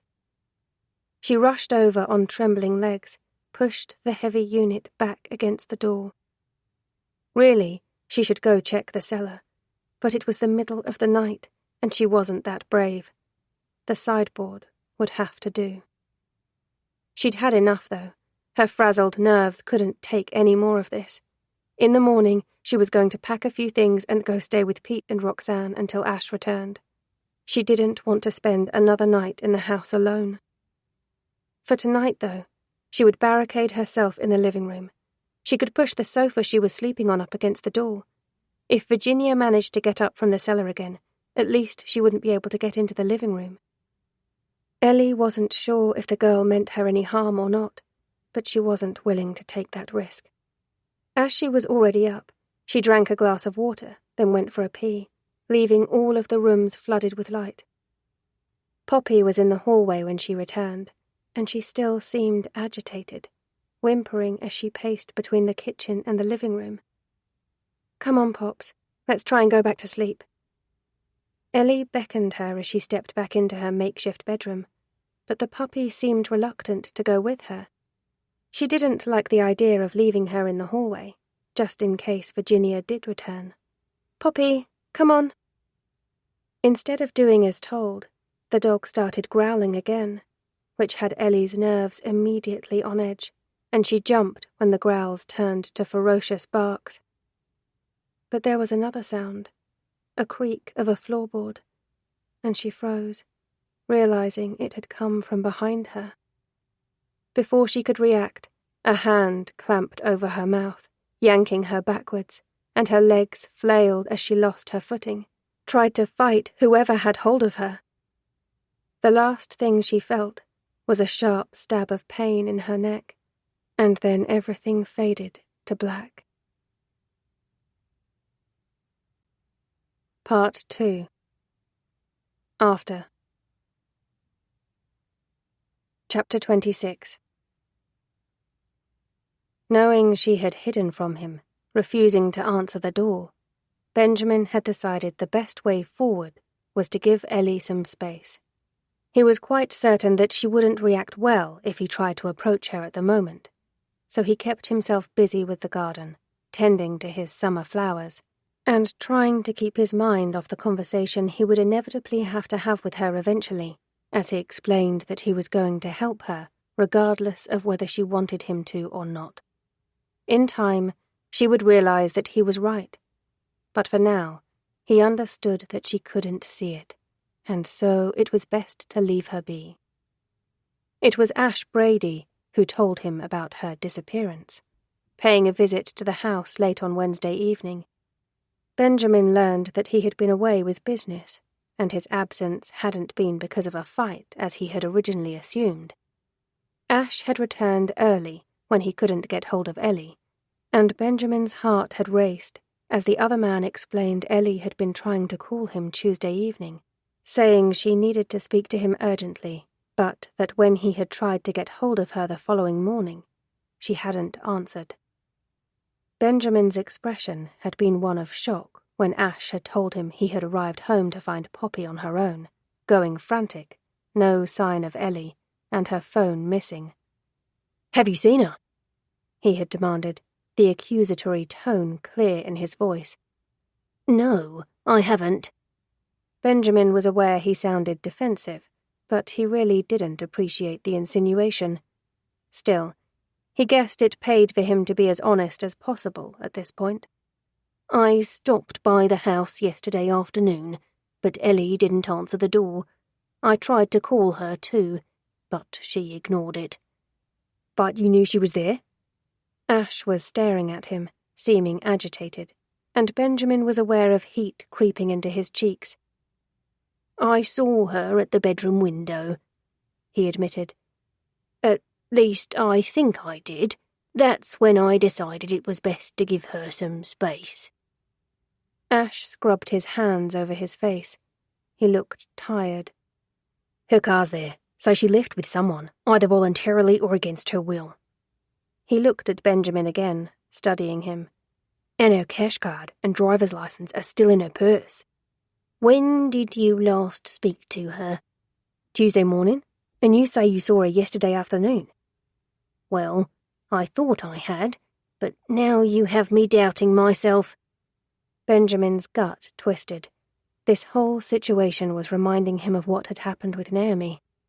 "I think you need to call the police," he advised. "Do you want to come inside? We can call them from here if you like." Ash shook his head. "I'm going to go back to the house, in case she comes home, or I hear from her. I'll call them from there." "If there's anything I can do—" "If you remember anything at all, please let me know." "Of course." "Thanks, Ben." Ash caught himself. "Jamin," he added. Benjamin watched him go. He had looked haunted, but was he really worried about his girlfriend and the fact she had disappeared? Or was it all an act? Just what was going on there? He closed the door, scrubbed his own hands over his face as he considered Ash's revelation, and he thought of Ellie, worrying about her. He wanted to help her. He really did. But perhaps he should have done things differently. If he had just gone back to the house that Tuesday afternoon and insisted she talk to him. No, he couldn't think that way. Everything he had done to try and help her was with the very best of intentions. He would not let himself feel guilty. He thought again of Naomi, knew he still felt guilty for failing her. He would not let the same thing happen with Ellie. He was not to blame. John Tanner had dark secrets, and eventually they had been revealed. Benjamin suspected Ash had secrets too, and just like with John, he was determined to expose them. True to his word, Ash called the police Wednesday evening and reported his girlfriend as missing. As Benjamin expected, they paid a visit to him too, and he tried his best to help them with their inquiries, though wasn't sure anything he said was going to be of any help. He told them about the friendship he had formed with Ellie, but how she had closed herself off in the days leading up to her disappearance. He thought back to when he had stopped by the house on Tuesday afternoon. He had been sure he had seen Ellie at the bedroom window at the time, but now he wasn't so certain. Maybe he had imagined it. That was what he told the 2 police constables when they asked him about it. Feeling it was his duty, he also mentioned his concerns about Ash to them, and was pleased when they gave him their assurance that they would look into the points he had raised. Benjamin knew that Ash was hiding something, just as he had known that he was bad news for Ellie. If he had done anything to her, he was going to make sure he didn't go unpunished. Chapter 27. I like it when the night falls, when the shadows fill the hallways and everything is silent, except perhaps the haunting sound of a hooting owl. The witching hour. That is what they call it. It is a time for hunters and watchers, and for all the dark things to come out of hiding. It's when I am supposed to be asleep in bed, but often I am awake and restless. This is my time, when there is no one around to tell me what to do. I can move freely. I am alive. My favorite place is in the darkness. It's where I can truly be me, except I am no longer alone. I have never been good at sharing. People, places, things. If I claim something, I want it to be mine and mine alone. And I will do anything necessary to make it happen. Chapter 28. When Ellie had first awoken, she thought she was still in her dream, back in the tunnel and chasing after Poppy, the darkness consuming as the little dog led her through a warren of tunnels. She was running blindly, getting further away from the house with each step, and knew it would be impossible to find her way back. In the distance, she could hear what sounded like a tap dripping. Was that where Poppy was heading? Towards the source of the water? Ellie knew somehow she had to find her before she reached it. Unable to see where she was going, the toe of her trainer caught on something, and she stumbled forward, arms flailing as she tried and failed to stop herself from falling. But then she had been jolted back to consciousness, could feel the warmth of a blanket tucked under her chin, and the softness of the pillow her head was resting against. She wasn't lost. She had been dreaming. A nightmare. But it was over now, and she was safe. Her first emotion was relief, and she sighed deeply, breathing in the heady smell of petrol. As her sleep-addled brain tried to figure out where it was, wondering if it could explain the throbbing headache that had started behind her temples, she heard the sound of the tap dripping again, the one from her dream, and it shocked her fully awake. Her eyes opened, blinking rapidly at the unfamiliar surroundings. The ceiling above her was lower than the one in the bedroom, and much darker, shadows flickering over it. It was still night, almost black, though light was coming from somewhere. She wasn't in the house, of that much she was sure. So where the hell was she? Sitting up too quickly, the blanket falling from her shoulders, the throbbing in her head turned to a pounding, and for a moment she thought she was going to vomit. She tried to take a moment, but panic and confusion at where she was had her heart thumping in her chest. Although she wasn't sure what was going on, she could sense this wasn't good, and that she was in some kind of trouble. Blurred memories of being in the house, sleeping on the sofa because she was scared being there all alone, came back to her. And then that awful realization that someone was in the house, of someone grabbing hold of her, had bile rising in her throat. Whoever had attacked her had brought her here. She needed to leave now. But even as she was pushing back the covers, still frantically glancing around, the true horror of where she was began to dawn. The stone walls, the ceiling. It all looked so familiar because she was certain she had been here before. If she was right, she was somewhere in the tunnel that linked the houses. A different part, though, as this space was wider and bathed in an eerie glow. Lamps, perhaps. That would explain the petrol smell. She looked for the source. And it was in that moment that she spotted the bars. The panic bubbled over now as she pushed herself from the bed, stumbling towards them.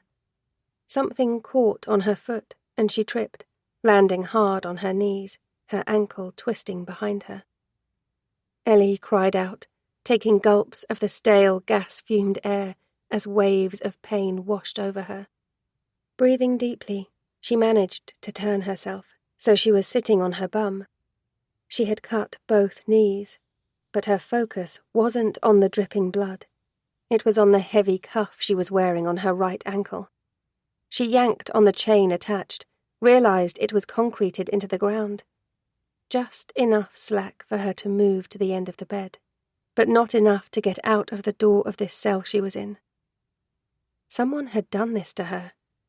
Someone had broken into the house, knocked her unconscious, and brought her here, locking her in a cell and chaining her up like an animal.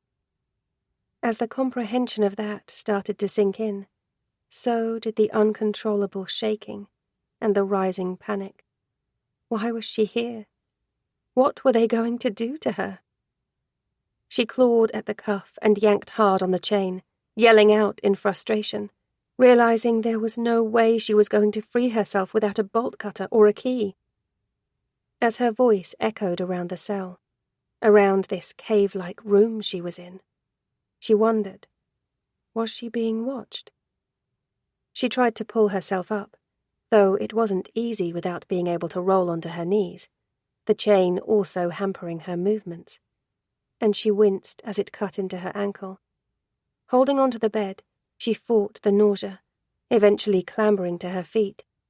This time, she was mindful of the chain, especially as she struggled to put her foot on the floor, pain shooting up her calf. She had definitely twisted or sprained it.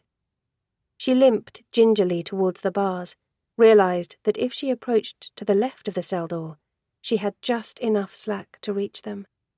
She grabbed hold of them, tried to rattle them loose, but they held fast. Instead, she pressed her face against the bars, peering through them. "Hello?" Her voice echoed again. She could hear the tremor of fear in her tone, and it made her feel so alone. "Who are you?" She waited, listened, but there was just the sound of her breathing and the drip, drip, drip of the tap. "What do you want from me?" Still there was nothing.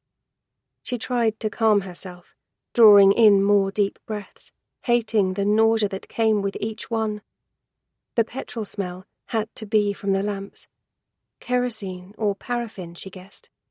She could see them placed around the floor, 3 of them, and the way they cast shadows over the walls of her prison was creepy as hell. She kept seeing movement, and it was making her paranoid of who might be watching her. Without the lamps, though, it would be pitch black in this hellhole, and that would definitely be worse. At least with them, she could see her surroundings. She studied them now, knew she had to somehow find her own way out of this. No one was coming for her. No one knew she was here. She could only save herself. From what she could see, there was a tunnel leading off the far wall. There didn't appear to be any doors preventing access, which meant if she could get to it, she could probably find her way out. Or at least, she could, if it wasn't for this stupid chain and these stupid damn bars that were caging her. The futility of her situation hit hard, and she tried to rattle the bars again, giving in to the urge to scream. Of course, there was no one to scream for. Ash was miles away, and wouldn't be back for days, and Benjamin and Virginia had access to this tunnel. Had one of them done this to her? Virginia had seen her in the Thorn House, but did she have the strength to drag Ellie down here? But that left Benjamin, and she wasn't quite sure she could see him doing this to her. Yes, he had become a little bit annoying, but he was a good person with a kind heart. She wouldn't believe him capable of doing this to her. There was one more possibility, and her blood ran cold at the thought of John Tanner being in her house. His daughter, Naomi, had disappeared. What if her father had brought her down here? Was she still down here? Ellie screamed again, pulling at the bars. "Let me out of here, please!" She continued screaming, for all the good it would do, until her throat was raw. Then her screams, turning into choking sobs. No one came, and eventually, frustrated and broken, she retreated to the bed, perching on the edge as she wiped at her eyes. She was starting to calm down, rational thoughts returning, when she remembered Poppy. The dog had been in the house with her, and she would be going frantic all alone. Who was going to feed her? Let her in the garden? And then another even worse thought occurred to her. What if whoever had attacked Ellie had hurt the puppy? Fresh tears fell as she thought of Poppy alone in the house, not understanding what was going on, possibly hurt, or worse. And Ellie couldn't get to her, couldn't explain. Who the fuck was responsible for imprisoning her down here? Twin emotions raged through her, fear and anger causing her whole body to shake. It wasn't just the terror of her situation, though, she realized. It was cold down here, and she was still wearing just her sleep shorts and vest. No bra, and her feet bare. Her state of undress made her feel even more helpless. She glanced at the blanket covering the bed, snatching it up and wrapping it around herself, her teeth now chattering, probably from both the adrenaline and the cool temperature. Focus, Ellie. You need to figure out a way to get out of here. She didn't have her phone. At least, she didn't think she did. She was certain it had been in the pocket of her shorts, and it wasn't there now. Whoever had taken her was unlikely to have left it with her. Not that it would have done her much good anyway, as she was unlikely to get a signal down here. Was there anything she could use to try and break the cuff off? She glanced around the cell, for the first time spotting the 2 boxes and the bucket on the other side of the bed. She leant across the mattress and pulled the first box towards her, saw it was filled with food items. She spotted cereal bars, fruit, and biscuits on the top, with plenty more underneath. There were water bottles in the box too. Maybe there would be cutlery that she could use. Before checking, she glanced in the second box, realizing this one had some of her clothes in it. She pulled out a couple of t-shirts and a jumper, a pair of jeans and her old joggers. Beneath them were 6 pairs of knickers and 2 of her bras. She picked up the items, repulsed at the idea that whoever had brought her down here had gone through her underwear drawer. Along with the food box, the clothing suggested that the plan was to keep her locked in this cage for an extended period of time. While a tiny part of her was reassured that whoever had kidnapped her wasn't planning to kill her if they had brought her food and clothes, she couldn't help but worry what else they had in store for her. They had gone to the trouble to imprison her down here. Did they intend to torture or rape her? Whatever their motive, it wasn't going to be good. She peered in the bucket, wanted to throw up when she realized its purpose. It contained 2 toilet rolls, a pack of baby wipes, and a small torch. Seriously? This was supposed to be her toilet? Ellie glanced around the dark cave cell again, swiping at fresh tears as she understood that whoever had done this hadn't randomly attacked her. They had gone to a lot of trouble. She climbed off the bed, grabbed hold of the bars again, shaking them in frustration. "Help me! Somebody, please, help me! I'm trapped down here!" She waited, and she sobbed, and she shouted out again, even though she knew it was futile. Eventually, she sunk to the floor, still gripping at the bars, drawing her bloody knees up to her chest, then letting go to hug herself tightly. As she rocked herself back and forth, the shock of her predicament sending tremors through her body, she knew She was wasting her breath. No one was coming. Chapter 29. With no watch, phone, or window to tell her if it was day or night, and no idea how long she had been unconscious for, it was impossible to know how long she had been trapped in the cell. Was Ash still away with work? Had he tried to get hold of her? Ellie recalled the message and the voicemail she had left him. He hadn't responded to either, which was unusual for him, especially since she had told him it was urgent. And Poppy. She was still frantic about the dog, desperate to know if she was okay. If whoever had put her in this cell would just show themselves, she could ask these questions. They obviously cared enough to leave her clothes and food, and she was clinging to that as a reason why they wouldn't want to hurt her. If she could speak to them, she could try to reason with them, couldn't she? She gingerly pulled herself up from the floor, trying to ignore the fact her knees were stinging, and that her bladder was aching with the urge to pee. The thought of going to the toilet in the bucket when she had no privacy, even though she doubted anyone was down there watching, was mortifying, and she had been trying to put it off for as long as she could. Although she was pretty sure she was alone, she couldn't be certain, and the idea of peeing in front of an audience was humiliating, so she had tried her best to ignore her aching bladder. She really did need to go, though, and it was getting to the point where it was either peeing in the bucket or her knickers. Realizing she had no choice, she pulled the bucket towards the end of the bed, removing the contents, then yanking down her shorts. As she squatted, her face flamed at the thought someone she didn't know might be watching her doing this most basic of functions. Afterwards, disgusted, she pushed the bucket as far away from the bed as she could get it. What she would give for a shower right now, even a simple wash. Instead, she used one of the baby wipes to clean her hands, then another to try and wash the grime off her face before climbing onto the bed. Shivering from the cold, she grabbed her jumper and slipped it on, wishing she could put on her joggers too. Her captor had brought them down here, along with the jeans, but she was unsure how she was expected to get them on when she had the cuff around her ankle. Instead, she made do with the blanket, wrapping it over the lower half of her body, before pulling the food box towards her and trying to heave it up onto the bed.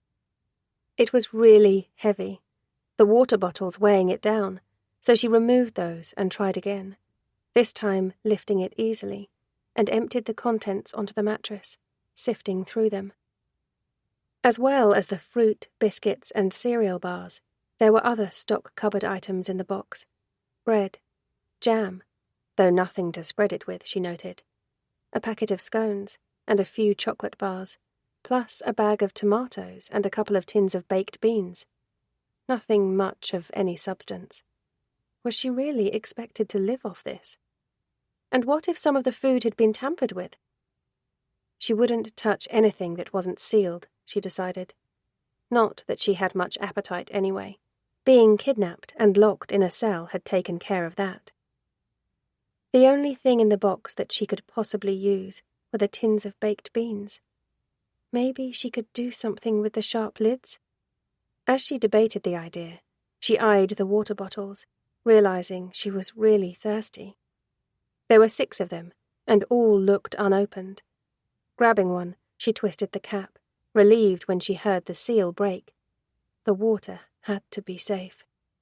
She took a test sip first anyway, swigging it around in her mouth for a few seconds. Then, when it tasted normal, she gulped furiously from the bottle, some of it spilling down her chin and onto her jumper. As she wiped at her mouth, she realized that 1/3 of the bottle had already gone, and she panicked. How long was this food and water supposed to last her? She replaced the cap, put the water bottle back on the floor, her mind going into overdrive. What if she ran out of food and water? She needed to eke out what she had, make it last. While she was eager to get the tin lids off the baked beans, so she had some kind of weapon, She couldn't afford to waste them. The fact the box was down here suggested she was on her own, that whoever had taken her had no plans to come see her any time soon.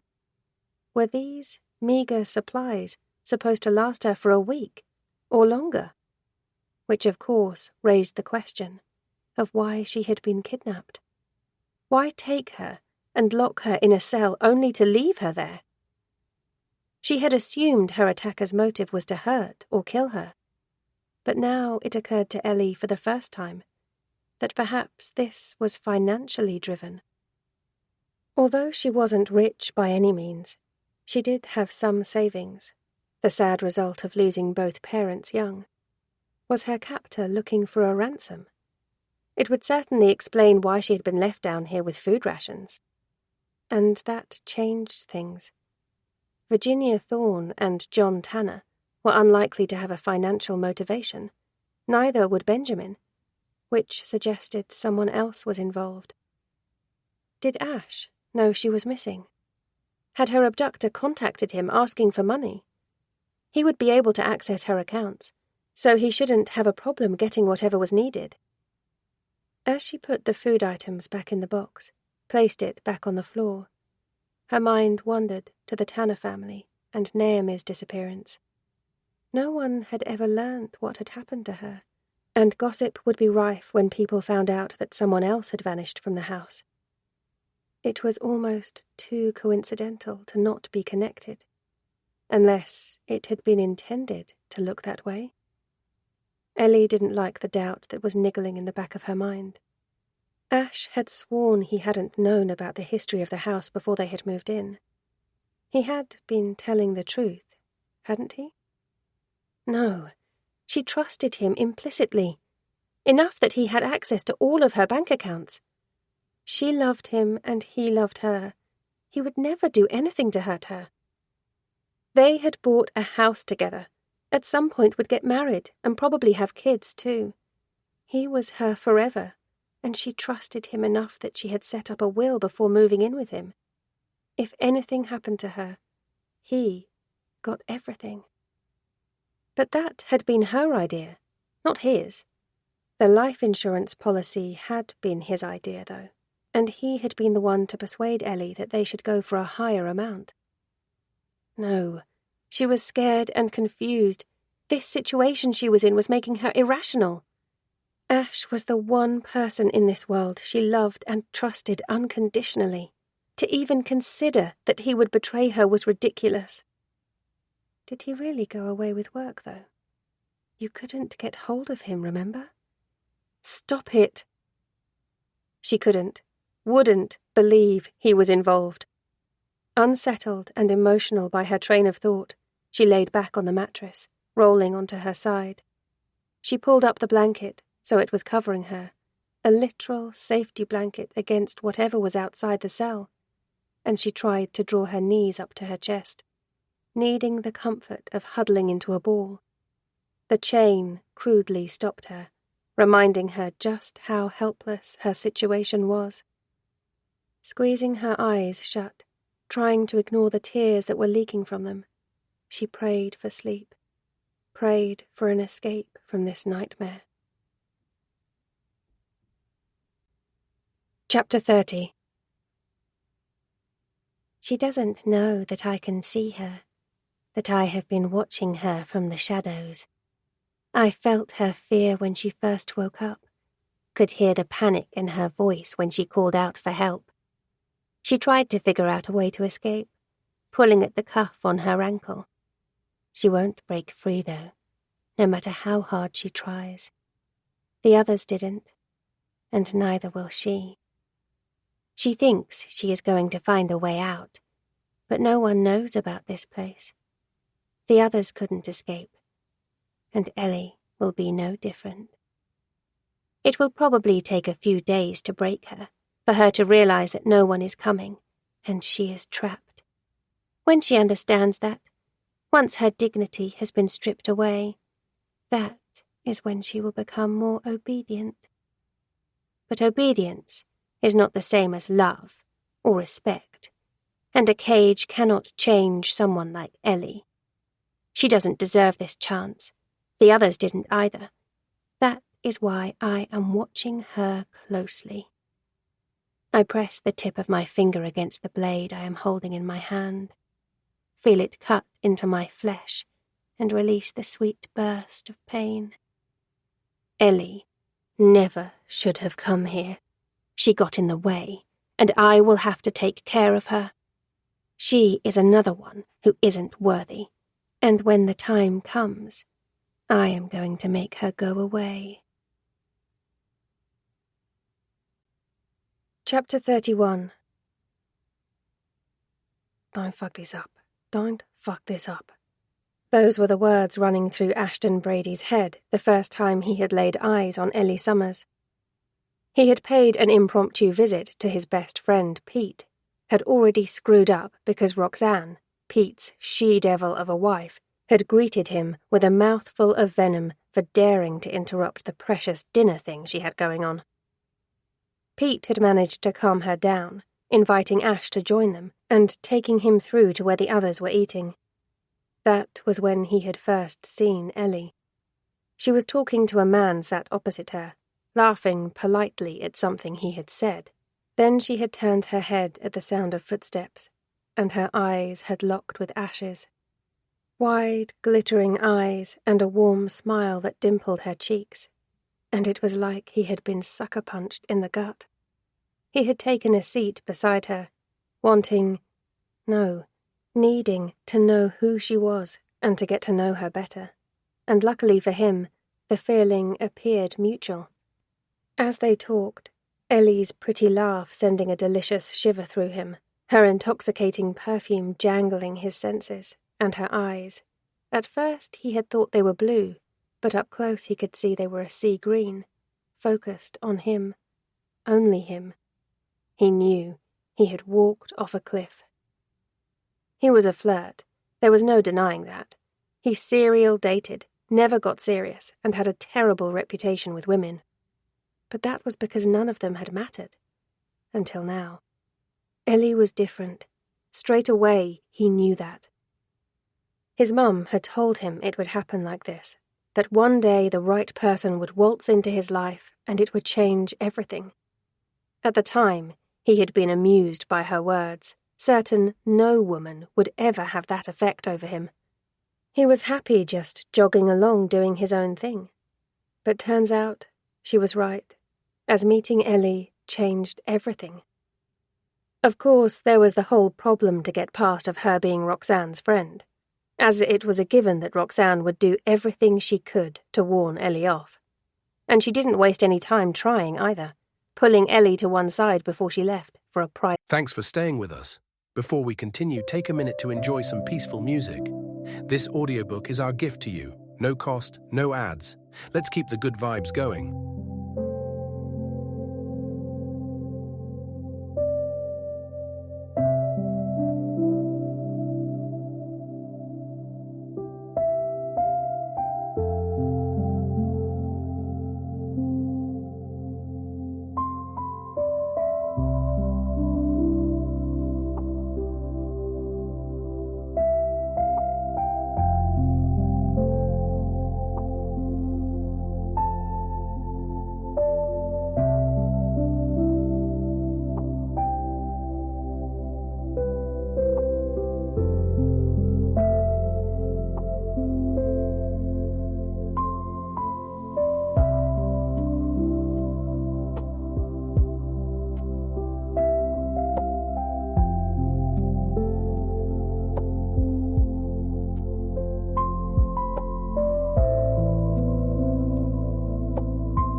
private chat. Ash wasn't deterred, and figured he had scored a coup when he persuaded Ellie to give him her number before she got into her taxi. He came up to Norwich to see her the next weekend, considered their date a success when they spent much of the day laughing, and by the time he returned home, he was more than a little bit smitten with Ellie Summers. For the first year of their relationship, they took it steady, living in different cities and happily content to spend weekends together, as they learnt more about each other, both of them approaching with a fair amount of caution, aware this was more than a casual fling, and neither of them wanting to fuck it up. But after that rainy week trapped together in a tiny cottage in Scotland, a situation that was going to either make or break them, Ash knew he had to have more. Moving into Hazelwood Cottage with the girl he intended to eventually marry and start a family with should have been the happiest time of his life.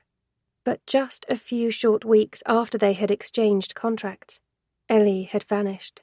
And not that things could get any worse, but Ash knew the police were suspecting foul play and viewing him as their number one suspect. It didn't help his case that Ellie had a sizable bank balance, that the pair of them had taken out life insurance before buying the house, or that Ellie had recently changed her will, leaving everything to Ash. They always look close to home. That was what Pete had told him after Ash had spent much of the day in the police station answering questions. It was true. He knew that. But while they wasted their time focusing on him, Ellie could be in trouble, or worse. He hadn't been arrested, and he had attended the station voluntarily. But even so, that didn't help the situation. And back home, he was going insane trying to figure out where the hell she had disappeared to. She wouldn't have walked out. He was certain of that. They sometimes disagreed, and occasionally had fights, but nothing major, nothing that caused a rift between them. They were both quick to temper, but quick to forgive. That was how Ellie had once described them, and she was right. Ash had been raised to realize life was too short to hold on to anger. It was one of the reasons he and Ellie worked so well together. So if she hadn't left of her own accord, that meant someone had taken her. But who? Nothing had been disturbed in the house. The doors were all locked, and there was no sign of forced entry. Ellie's bag with her purse and credit cards, plus her keys, had all been left behind. Nothing was missing from the house, and her car was parked in the drive. She had slept, or had been sleeping, in the living room, judging by the duvet and pillow on the sofa. The TV had been playing when Ash had returned home, and there had been an empty bottle of wine on the floor. Was there a reason for that? Had something happened that had made her scared to sleep upstairs? Poppy had been alone and upset, barking like crazy before Ash had even stepped foot in the house. The stench of her pee and shit filling the hallway. She had been hungry too, her bowl empty and her water dish almost empty. Ellie would not have just left her. He was convinced of that. She loved the dog. No, Ash was convinced she had been taken, refused to believe she was dead, and he was certain the puppy had seen who was responsible. In the days following Ellie's disappearance, he had spent hours with Poppy, the one living connection he still had, talking to her, desperate for answers that he knew she couldn't give him. He knew Pete thought he was going crazy, even though he tried his best to be sympathetic, while Roxanne had sneered her nose at him. She was playing the best friend role to aplomb, making pointed digs that Ash might be responsible for Ellie's disappearance, and annoyed with Pete for standing by him. "Do you need us to go pick up some bits and bobs from the supermarket?" Pete asked now, sniffing dubiously at the milk he had just taken out of the fridge. He was making coffee for him, Ash, and Roxanne, who had been dragged along today as part of Pete's mission to check in with Ash on a daily basis, and she couldn't have looked less like she wanted to be there. "He has a car, for God's sake," he heard her mutter to Pete. "We're not his housekeepers." "I'll go later, mate. It will get me out of the house." Of course, Ash would do no such thing. He couldn't give a flying fuck about having a stocked fridge or if the milk was off. All he cared about was finding Ellie. His friend was worried, though. He got that, and it was why he hadn't yet chewed Pete's head off. Ash hadn't shaved in days, and was wearing the same tatty t-shirt and joggers he'd had on during yesterday's visit, and he knew Pete was concerned by his unkempt appearance and the fact the house was turning into a tip. Unlike his judgmental wife, who had been a crap friend to Ellie and was now trying to twist her disappearance to make herself look better. The two-faced bitch. He scowled at her now, aware she was looking at him like something she'd scraped off the bottom of her ridiculously high-heeled shoe, her red hair sleek and shiny. Had he ever seen a strand of it out of place? And her pale face perfectly made up. Thank God Ellie wasn't high maintenance. She seldom wore makeup and didn't care if someone saw her in her old decorating clothes, her hair tied back and covered in paint splatters. Fuck, he was missing her. "If you've got something to say to me, Roxanne, then spit it out," he snapped. He saw the warning look Pete shot his wife, wanting her to rein it in. Though honestly, Ash would rather she just came out and said what she was thinking. It would give him an excuse to rip back at her, tell her a few home truths, and maybe it was time the truth came out. Yes, he would get caught up in the fallout, but honestly he was sick of the guilt he had been carrying all these years. She pursed her ruby lips, and he could see the debate in her eyes. Although they had never had the conversation, she was convinced she had his silence because of his friendship with Pete. Had she misjudged that? Ash was normally measured in his response to things, and tended to ignore Roxanne's existence as much as he could. But emotions were running high with Ellie missing. He knew she was wondering how far it was wise to push him. "I just think you need to start accepting some responsibility here, Ashton," she eventually told him. "Responsibility for what, exactly, Roxanne?" "Well, you're moping around in this—" She gestured around the messy kitchen, rolling her eyes dramatically. "This ramshackle place, looking like a slob and feeling sorry for yourself.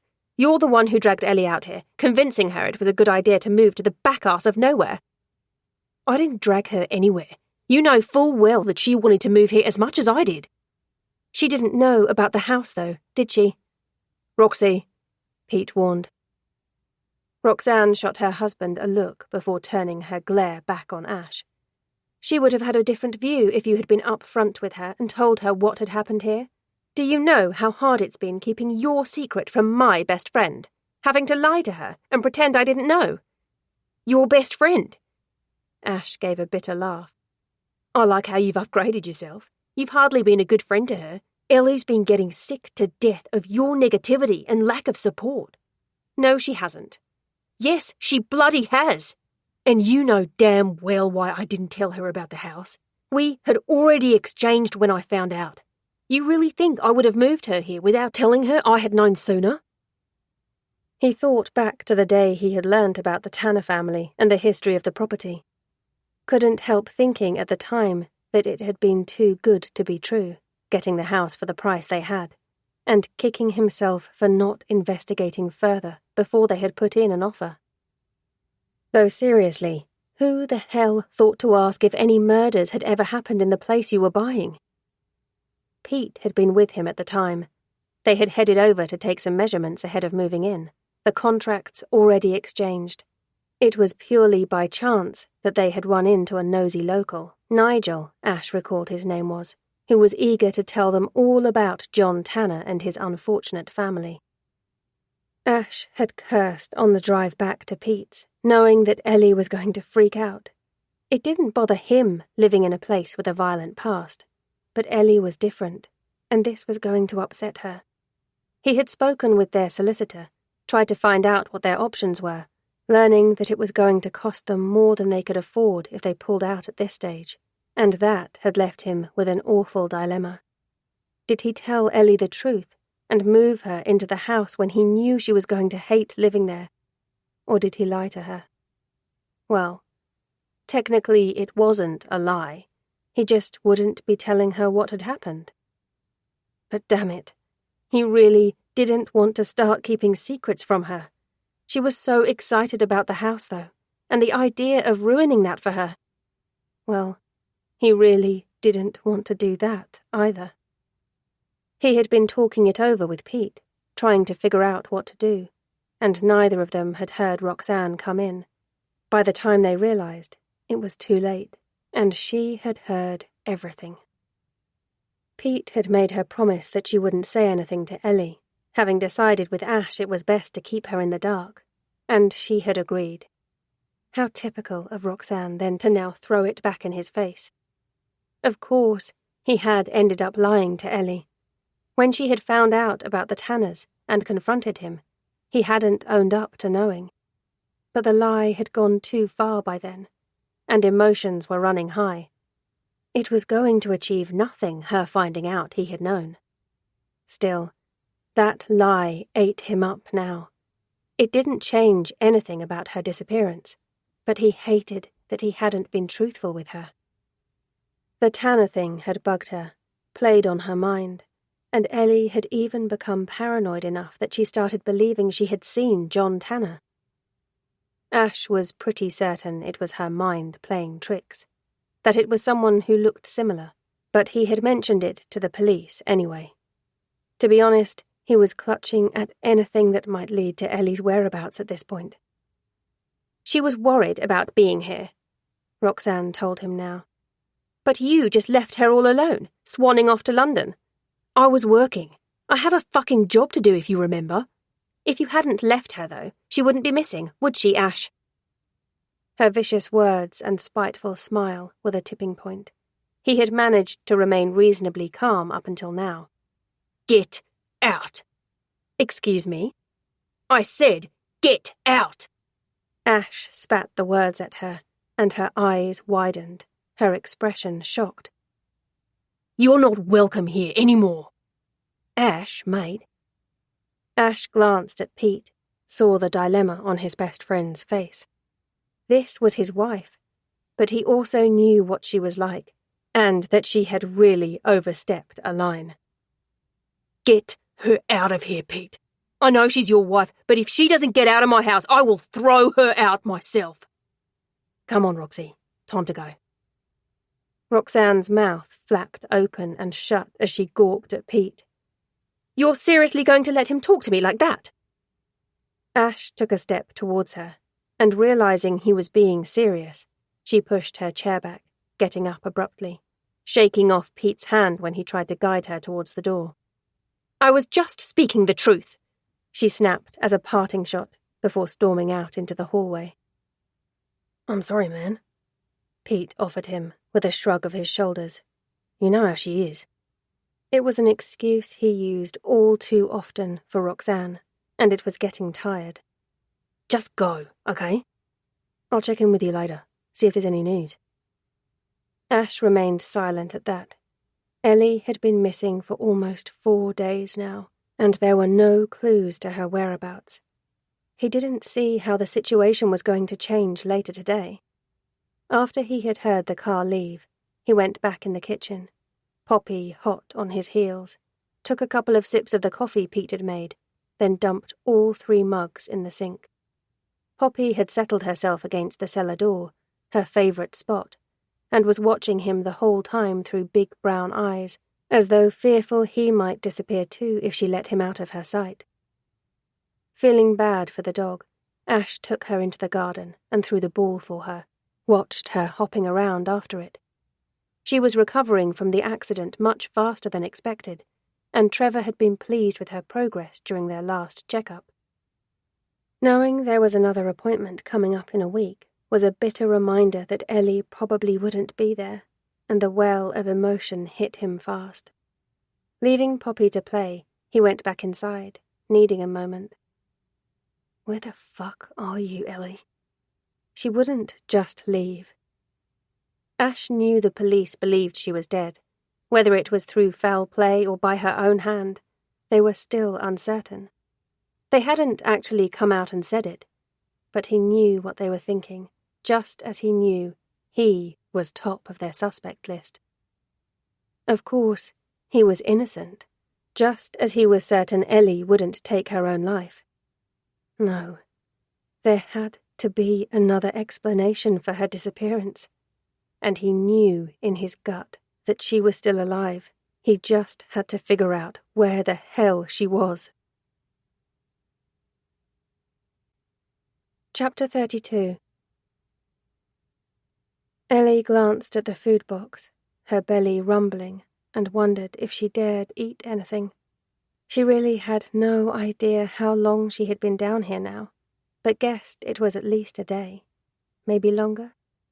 At first, she hadn't had any appetite, had just been sick with shock, but she guessed her body needed to function, and if she was going to keep up her strength, she needed to feed it. She plucked out a banana and the scones, figuring she should start with the things that were most perishable, checking the plastic packaging on the scones to ensure it was still completely sealed. She also grabbed the beans, wanting the tin lid. She peeled it back, licking the juice off and hiding it under her pillow. It wasn't much, but it was better than nothing. With no cutlery, she had to use her hands, and she realized just how hungry she actually was as she scooped the cold beans into her mouth. Licking her fingers clean, she put the discarded tin to one side, then picked at the scone, though the bread was so dry she struggled to swallow each bite. A shuffling sound came from somewhere in the distance, cut through the silence, and Ellie froze, dropping the scone in her lap. Was someone there? Hello? She was aware she was trembling. Although she had been desperate to know who was holding her prisoner down here, now she was possibly about to come face to face with them. She wasn't so sure she wanted to know. What if they had come down here to hurt her? Or worse? Please, what do you want from me? Her voice cracked on the last word. She wanted badly to be brave, but she was so damn frightened. There was no answer, just the awful ongoing silence, broken by the intermittent dripping sound. Was that something she saw move in the shadows? The kerosene in the lamps was burning low, making it more difficult to see. She was dreading when the oil ran out and she was plunged into darkness, though guessed that would happen, as she had been left with a torch. If you want money, I can get it for you. Just please let me go. Ellie held her breath and waited. Still there was nothing. Had she imagined it? She had been down here for long enough now, much of it on the edge of hysteria. It was quite possible that she was starting to lose her mind. She remained still, staring into the shadows, scared to look away in case she saw the movement again. But as the minutes ticked by, she became more convinced that she was hearing things. Although her stomach still grumbled, she couldn't bring herself to eat any more of the scone, was certain she wouldn't be able to keep it down. Instead, she threw it back in the box, along with the banana, and took a few sips of water to soothe her dry throat. Still shaking, she huddled back down under the blanket and cried herself to sleep. In the dream, she was back in her own bed, and Ash was beside her, his fingers tangled in her hair. This was good Ash. Sexy, funny, and dependable Ash, who loved her as much as she loved him, and she knew he would never do anything to hurt her. But as she drifted towards consciousness, the scratchy blanket tickling against her, smelt the awful petrol fumes of the lamps, heard the monotonous drip, drip, drip. Her heart plummeted as she realized the nightmare was real, and she was still in the prison cell. Squeezing her eyes shut, trying to return to the dream, she felt movement on the pillow behind her, realized that something was touching her hair, stroking their fingers gently through the strands, and she froze. Someone was in the cell with her. She tried to keep her breathing even as her heart nearly thumped its way out of her chest. Who was it? And what did they want? She needed to look, but she was too scared. Fresh tears leaked out of her eyes as the stroking became more aggressive. She heard heavy breathing, the fingers forming a fist in her hair and pulling hard.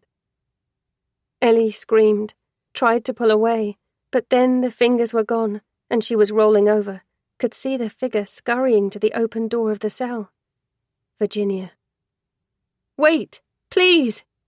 She pushed back the blanket, tried to go after the girl, but she wasn't quick enough, and then the chain was halting her movement, jerking her to a stop as she fell forward, landing again on her bruised knees. She heard the door shut and the click of the lock. "Please let me out of here! Please!"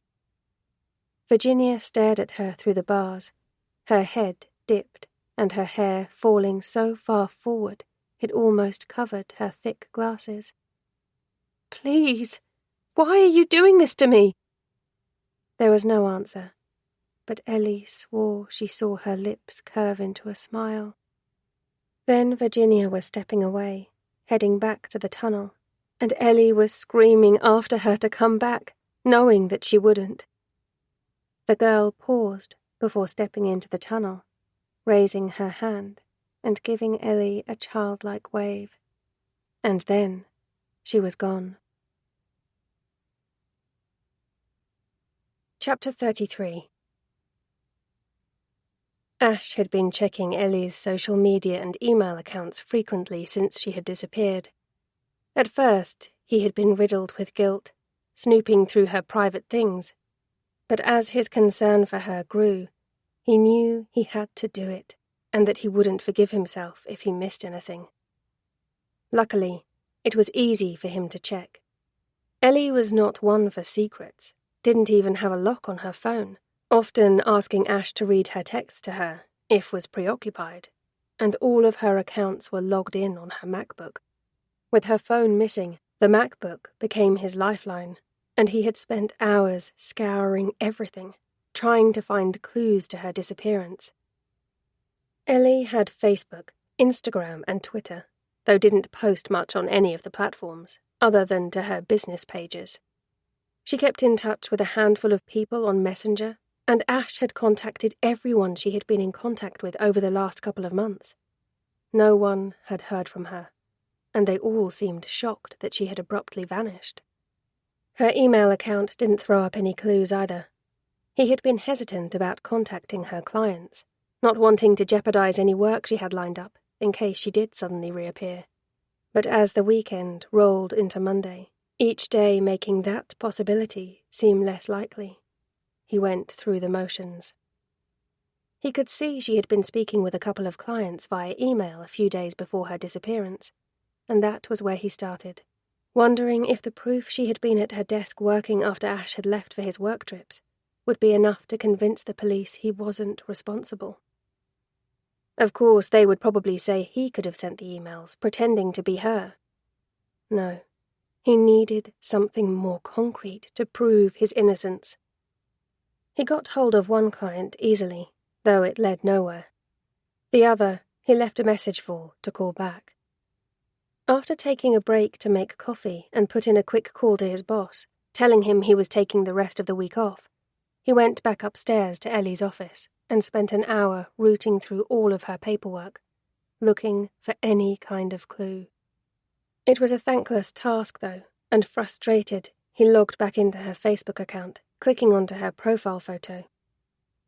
It was one that had been taken of the two of them at Ash's work Christmas party, Ellie looking gorgeous in a deep blue dress, her hair scooped up and diamonds glinting at her earlobes.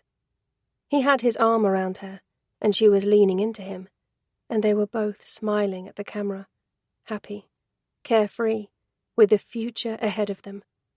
The photo would have been taken not long after they had decided to start house hunting, just a few months before they viewed Hazelwood Cottage for the first time. He could remember how she had smelt that night, of fresh peaches and clean linen, the warm, subtle, spicy scent of her perfume adding a seductive edge, and how she had tasted of the Prosecco she had been drinking when he had kissed her in the taxi on the way back to his flat. Finding the album of photos she had uploaded of their rainy week in Scotland, he flicked through them, pausing when he reached the one he had snapped of her wearing his t-shirt, with bed hair and lust-heavy eyes. It was the same one he had as his phone screensaver.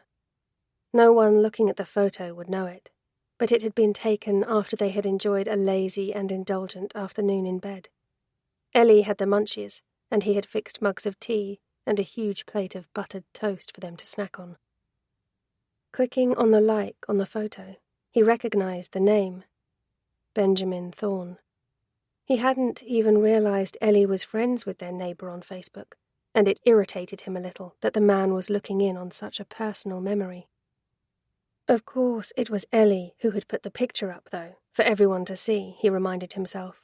And he shouldn't be annoyed with Benjamin, although the guy was a bit strange, and clearly had a soft spot for Ellie.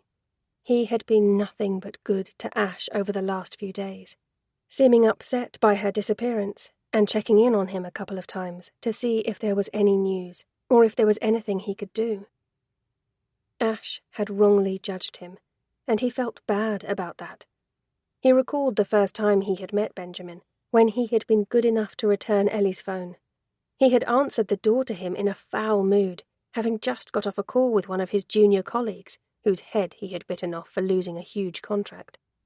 He hadn't been particularly hospitable, and Benjamin had seemed half afraid of him, no doubt having heard Ash in full flow. Not a great way to endear yourself to the new neighbours. Putting thoughts of Benjamin to one side, he continued scrolling through the photos. There were so many little memories of Ellie lingering in his mind. Her bubble of laughter whenever she was excited about something. The little noise she made, catching in the back of her throat whenever he nibbled on that sweet spot of her neck, just below her ear, that drove her crazy. The way her eyes reflected her emotions, from bright glittering green when she was happy, to the colour of a dark, stormy sea when he had pissed her off. He had taken all of those things for granted, and now he was terrified he wouldn't get to experience them again.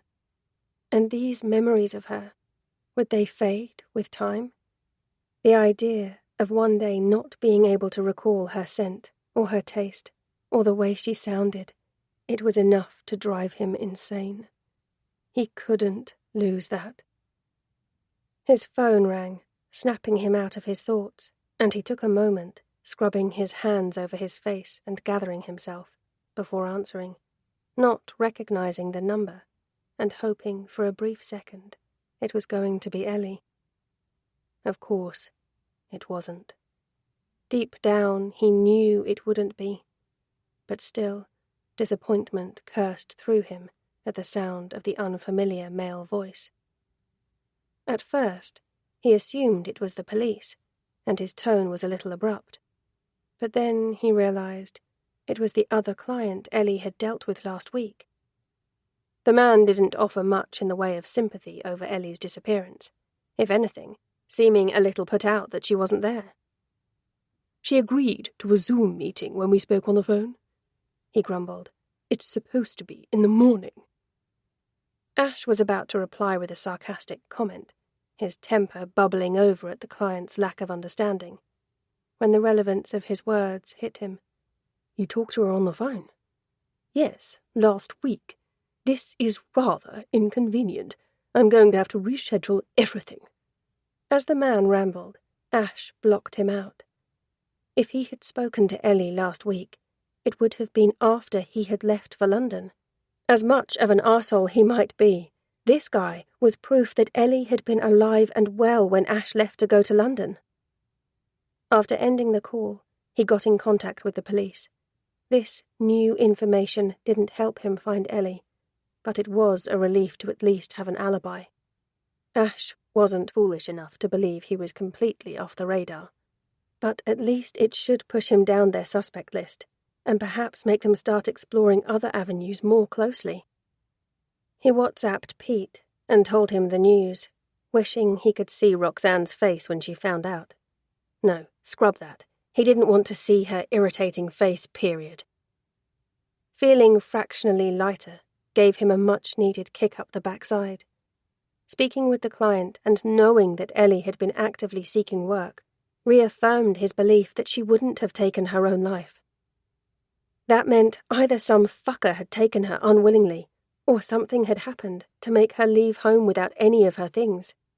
He was determined he was going to get to the bottom of it, but given there was no sign of a break-in, he now had himself even more convinced that she was alive. At some point, she was going to come home, and he didn't want her walking into a shit tip. He would tidy the house, then he would sort himself out, have a shower and a shave, put on some clean clothes. Downstairs in the kitchen, he sorted the stack of dirty crockery that had been accumulating, then took the sun lounger that had been propped up against the wall back down into the cellar. Ellie must have brought it upstairs with plans to go into the garden. He thought he had closed the door behind him, swore at himself when he found Poppy behind him. She'd had no trouble getting herself down the stairs, though, and was scrapping at the boxes where the old washing machine had stood. Ash had spotted them when he'd first come home, and was searching the house for Ellie, and he hadn't paid too much attention to the fact she had moved some of the stuff they had stored under the stairs.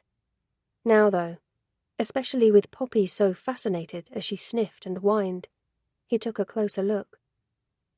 There was nothing much of interest in the first box, stacked high with paperbacks they didn't yet have the storage space for. He pushed it out of the way to get to the second box, found it was again filled with books. Maybe Ellie had been looking for something to read.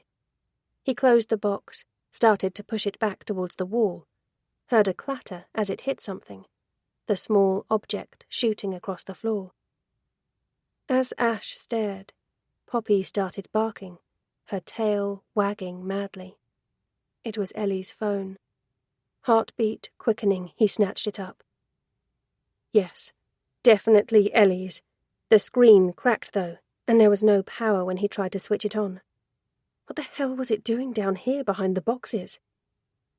He glanced frantically around the cellar, searching for her, though he logically knew there was nowhere she could be down here. He had to get her phone on, see if it gave any clue to her whereabouts. Upstairs, he found her charger, plugged it in, swearing when he realized it didn't have a flat battery. It was actually broken. Would her SIM fit in his phone? He tried, relieved when it worked. Sitting on the bed, he went through her calls and messages. Nothing unusual there. She had tried to get hold of him a few times, and he felt a stab of guilt because he hadn't answered. Not that he could have. He had forgotten his phone when he left the client's office, having plugged it in to charge it, and he hadn't realized that Ellie was trying to get hold of him until he was able to get it back the following morning. Other than the missed calls and WhatsApps to him, she had spoken to her client and exchanged texts and calls with Benjamin and a couple of friends. Everything seemed normal. Nothing to alert any concern. But then he clicked into her photos and saw the pictures of the wall in her study, the word written in dripping paint. Leave. What the fuck? And he knew for certain that Ellie was in trouble. Chapter 34. She has been down here now for nearly a week, and she hasn't moved much in the last 3 days. I guess she is probably worried about the batteries dying in her torch, as she only uses it when she needs to use the toilet or eat.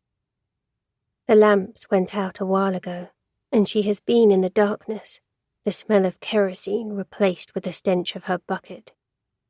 She must be broken by now, must realize that no one is coming for her, as she has stopped calling out for help. Sometimes I can hear her breathing. Other times, there is the sound of her crying. But mostly, other than the occasional clink of her chain and the drip from the faulty pipe, there is just silence. I took a risk that day going inside her cell, but I wanted to get close, to see what this one was like. I touched her hair while she slept, and it felt so soft and silky, not at all like mine, untamable. That's what Benjamin used to call it when he would urge me to sit still so he could brush it for me. He said it was a good word to describe me, too. You're an untamable child, Virginia. I'm a big girl now, and I brush my own hair. But mine will never be soft and silky like Ellie's. Though I imagine hers is now a mess, as she no longer has access to the fancy shampoos I saw in her bathroom cupboard, and it hasn't been brushed in days. She won't be the same person now that she was 6 days ago. Being down here, losing all hope, it does that to you. But she doesn't have to worry. Soon, it will be over. Chapter 35. Ash saw red as soon as he listened to the voicemail. He supposed he should have called the police. But the SIM card to Ellie's phone was his only real link to her, and there was no way he wanted them taking it from him. He had read all of her recent texts, seen the photos of the word painted on her study wall, threatening them to leave, wondering why the hell Ellie hadn't said anything about it to him. Then he had listened to her voicemail. Benjamin's voice was still rattling in his ears after he had ended the call. We need to talk, Ellie. I'm worried about you. Why are you ignoring me? You can't keep avoiding me. I'm sorry about what Virginia did. Please, just call me back. We have a connection. Let me help you. 10 minutes later, Ash was hammering on the man's door, having convinced himself that Benjamin knew more about Ellie's disappearance than he was letting on. He knew Benjamin had a soft spot for his girlfriend, and that Ellie had been a little freaked out when it had been pointed out to her. She was always so good with the waifs and strays of the world, taking everyone at face value. But sometimes that came with a price, as men like Benjamin didn't seem to know how to take no for an answer. Or certainly it would seem from his texts and voicemail. And he was sorry about what Virginia did? Which was what, exactly? Ash knew little about Benjamin's sister, other than she was unwell. Benjamin hadn't elaborated on that too much the night he had come to dinner, though Ash suspected she was more than a little unbalanced. He knew she was prone to tantrums, and that Benjamin was her legal carer. Something was bloody fishy about this family. He should have trusted his first instinct where Benjamin was concerned, and he was kicking himself for giving the man the benefit of the doubt, thinking he had misjudged him. His knocking went unanswered, and it appeared neither Benjamin nor his crazy sister were home. Stepping back from the house, though, Ash could see there were windows open upstairs. Benjamin didn't seem the type to go out without locking up. He tried knocking again. Then, when he still didn't get an answer, he wandered round to the back of the house. Ellie had mentioned that their neighbour was a keen gardener. Maybe that was where he was. He found Benjamin pruning a rose shrub on the back patio. The conservatory doors were wide open, and classical music was playing loudly. Approaching a man who was holding garden shears, and who hadn't heard he had a visitor over the sound of the music, perhaps wasn't his smartest move, but Ash was angry and not thinking straight. Where the fuck is she? Benjamin swung round in shock, eyes bug-wide behind his glasses as Ash quickly stepped back to avoid being stabbed. Ashton. Sorry, I didn't see you there. Drop the friendly neighbour act, Ben. I found Ellie's phone, and I'm pretty certain that you and your wacko sister know more about what's happened than you're letting on. I have no idea what you mean. Bullshit. Look, something's obviously upset you, so why don't I make some tea and we can sit down and talk about it? Ash pulled his phone out of his pocket, that still had Ellie's SIM on it, and held it in front of Benjamin's face. I listened to your voicemail. It sounds to me like you were stalking her. I was not, Benjamin spluttered, his face turning purple. Ellie is my friend. Why are you ignoring me? You can't keep avoiding me? That doesn't sound like a friendship. It sounds like harassment. And you have a connection? Seriously, what the fuck, Ben? It's Benjamin. Where's my girlfriend? I don't know, and I think perhaps you'd better leave. Oh, I'm not going anywhere until I get some answers. Ash took a menacing step forward when Benjamin retreated towards the house. What did Virginia do? What? She didn't do anything. That's not what you said in your voicemail. You said you were sorry about what she did. Oh, that. Benjamin waved a dismissive hand. Ellie popped round to see us, and Virginia wouldn't open the door to her. She gets shy like that sometimes. His eyes were darting all over the place, a sure sign that he was lying. I don't believe you. What? Why? I'm telling you the truth. Now, I really think you should leave. I know you're upset about Ellie, and I really wish I could help give you answers, but I honestly don't know anything that will help you. He was almost inside the conservatory now, Ash just a couple of steps away. I want to see Virginia. Was she the one who painted leave on Ellie's office wall? What? I have no idea what you're talking about. Really? I don't believe you. Where's Virginia? You can't talk to her. She's resting. I don't care. You keep making excuses for her. Something's not right here. I want to see her now. You can either get her down here, or I'll go in and find her myself. You can't do that. You don't have permission to come inside my house. He sounded panicked. When Ash took another step towards him, he held his hand up to stop him. Okay, I'll call her. Virginia, can you come downstairs, please? Benjamin watched Ash closely while they waited for his sister to respond, as if fearing Ash might suddenly try to barge his way past him into the house. It was tempting. Freaking bloody family. When there was no answer, he called again, this time an edge of frustration to his voice. Virginia, please, this is important. Can you come downstairs now? She continued to ignore him, and Benjamin offered Ash a shrug. I'm sorry. She's very stubborn. That's not my problem.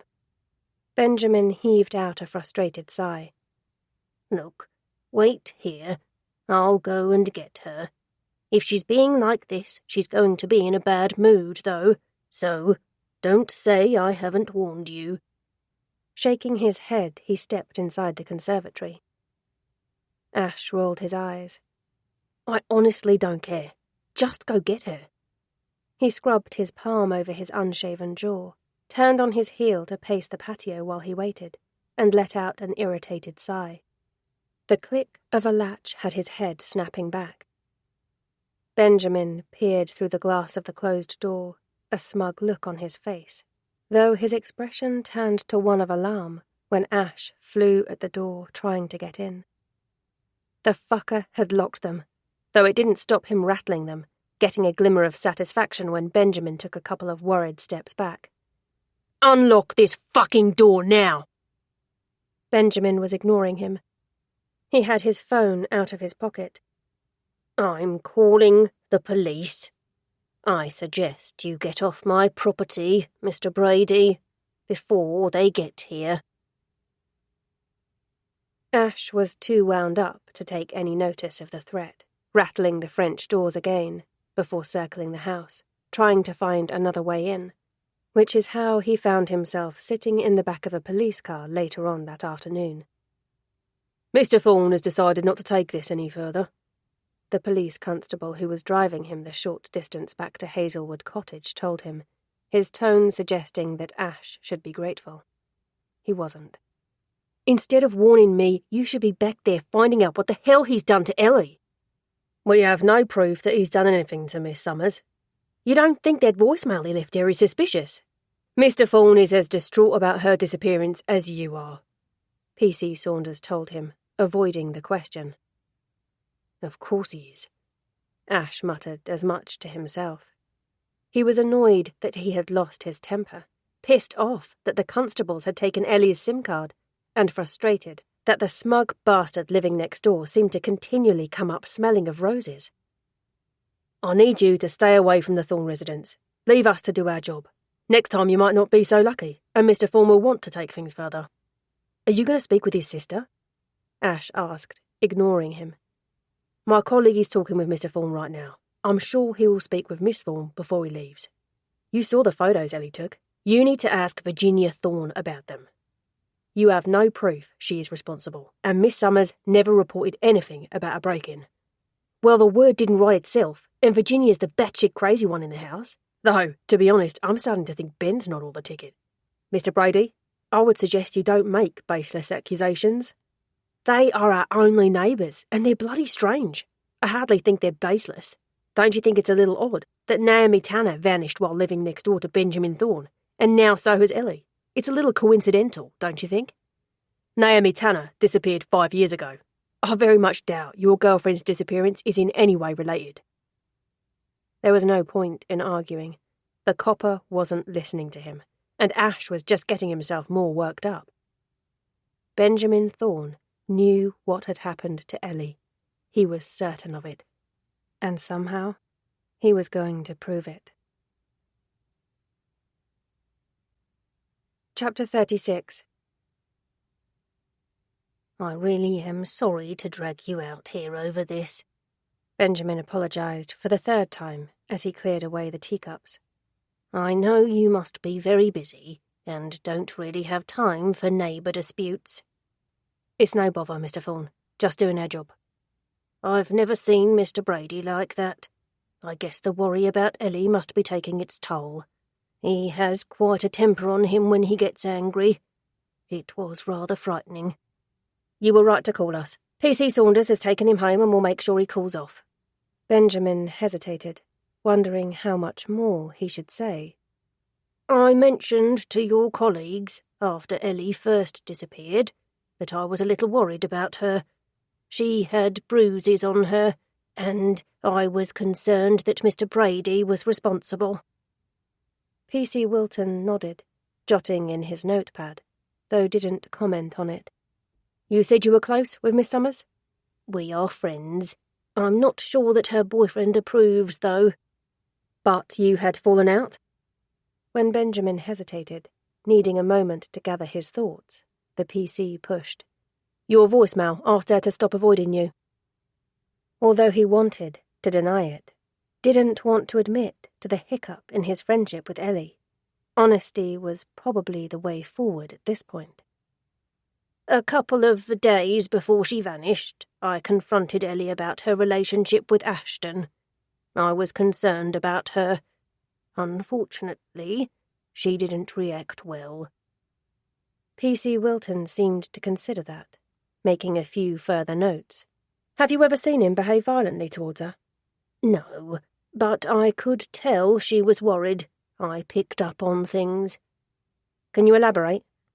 Well, there were the bruises I told you about, and I've heard him yelling at her before. I think he is quite controlling. Benjamin wanted to add that there were so many similarities to what had happened with John and Naomi Tanner. Yes, they had been father and daughter, not a couple like Ellie and Ash, but both were toxic relationships. It perhaps wasn't best to draw comparisons, though. Besides, his statement about Naomi Tanner's disappearance and what he knew about her father would be on file if the constable wanted to look. In your voicemail, you also mentioned that you were sorry for what Virginia had done. Virginia is your sister, correct? She is. Can you tell me what you were apologising for? What your sister did to Ellie? Benjamin repeated the same lie he had told Ash, the words rolling easily off his tongue now. He hated the dishonesty, but he couldn't have PC Wilton finding out what she had done. Is Virginia in the house now? It was an innocent enough question, but one that had the collar of his shirt tightening, and he struggled to breathe normally. She is upstairs, resting. Could she spare us 5 minutes?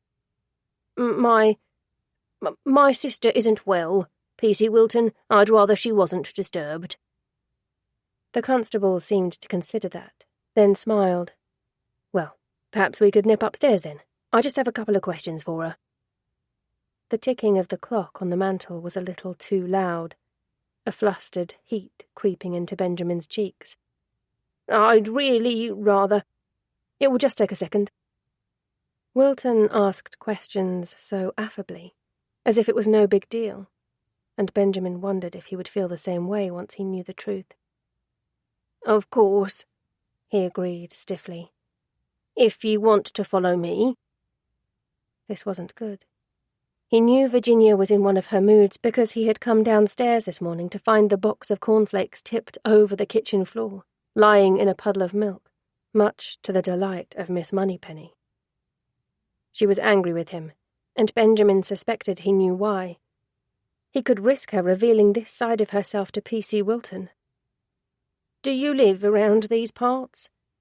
He asked, trying to be conversational as they approached the first-floor landing. He wasn't really listening as the constable replied, his focus on Virginia's room up ahead. One time, when she had been really angry with him, she had ripped the heads off her dolls and left them all in Benjamin's bed. Some of them he was able to fix, but others had needed to be replaced. He tried not to think about that now, scared at the time of how violent she had become, just as he tried to block from his memory the morning he had gone in to wake her and found the axe lying on her pillow. Virginia, he called out. Are you awake? Please don't be there. There was no reply. This is her room, he told Wilton. The door was open, and he led the constable into the pink bedroom, his mouth dropping open at the neatly made bed. He looked at the constable, his eyes widening as he stated the obvious. She's not here. Might she be somewhere else in the house? Wilton asked calmly, the kind smile on his face suggesting this wasn't such a big deal. Maybe she's feeling better. She said she was going for a nap. Well, perhaps she changed her mind. I'm sure she won't have gone far. The garden, perhaps. She likes it out there. Benjamin furrowed his brow. It was that bloody man. He must have spooked her. Well, why don't we go check? If she's not outside, then perhaps you can ask her to call me, or I can always pop back later. Yes, I guess I can do that. He let Wilton lead the way downstairs and out into the garden. But he already knew they weren't going to find Virginia. Chapter 37. The fridge was just about empty, and Ash knew he was going to have to drag himself out to the supermarket soon and do a proper shop. For now, though, he made do with the local spa shop, reluctant to stray too far in case Ellie returned. He knew it was unlikely to happen, but even so, if she did come home, he wanted to be there. It seemed word had spread about her disappearance, and people knew who he was. It would also appear that some of the locals had decided he was responsible. An elderly man gawped at him as he got out of the car, making no attempt to look away, and as he crossed the small forecourt, a woman with a pram gave him a wide berth, her expression full of suspicion. Ash scowled at them both. Inside the store, he grabbed a few essentials, pausing by the alcohol section to pick up a couple of bottles of wine. I can't believe he's had the nerve to show his face here. Me neither. Assuming they were talking about him, he paused, temper rising as he turned the aisle, ready to confront the two women he could hear gossiping. John Tanner needs to stay as far away from here as possible. What? Christine thinks he's staying with his sister. Her daughter Alison saw them together when she was leaving the hairdresser's. Excuse me? Both women turned to look at Ash, eyebrows raised. I heard you talking about John Tanner. And? That was from a blonde woman with heavy makeup and a pinched look on her face. I'm Ashton Brady. I recently moved into Hazelwood Cottage, where the Tanners used to live. He could tell from her expression that she already knew that. I'm aware of who you are, Mr. Brady. That was from Blondie again, who was smiling tightly, while her friend stayed as quiet as a mouse. Your wife is missing. She left that last word hanging there, cranking up Ash's irritation level. He didn't bother to correct her on his marital status. Ellie said she saw Tanner hanging about the house a few days before she disappeared. I need to speak with him. The two women exchanged a glance, and while they still seemed distrustful, he could see he had piqued their interest. I'm not sure how you expect us to help you with that. You said he's staying with his sister. Oh my, you really were eavesdropping. Ash gave the woman a pointed look. Maybe you should gossip quieter then? Her cheeks reddened at that, and he mentally patted himself on the back. We think he's staying with his sister. The quiet friend suddenly piped up. We don't know for sure. Okay. Well, does his sister live here in the village?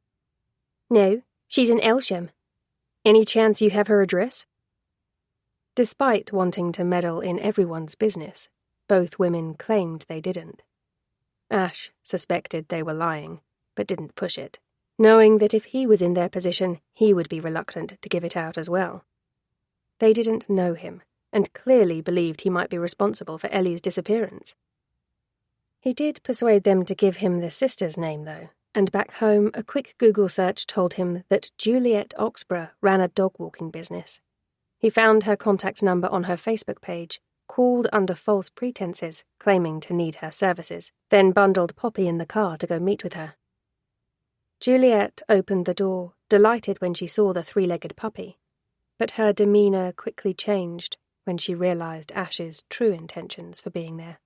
He's not here, and you have no right to show up here at my home like this. I know, and I'm sorry, but it's really important I speak with him. Don't you people think he's been through enough? He lost his wife and his daughter, and if that's not enough, he's had to put up with people pointing the finger at him and calling him a monster for years, even though he was never charged with anything. I get that, I really do. It's why I need to speak with him. Ash offered a smile, hoping to win her over. He knew it was forced, though. He hadn't had much to smile about this last hellish week.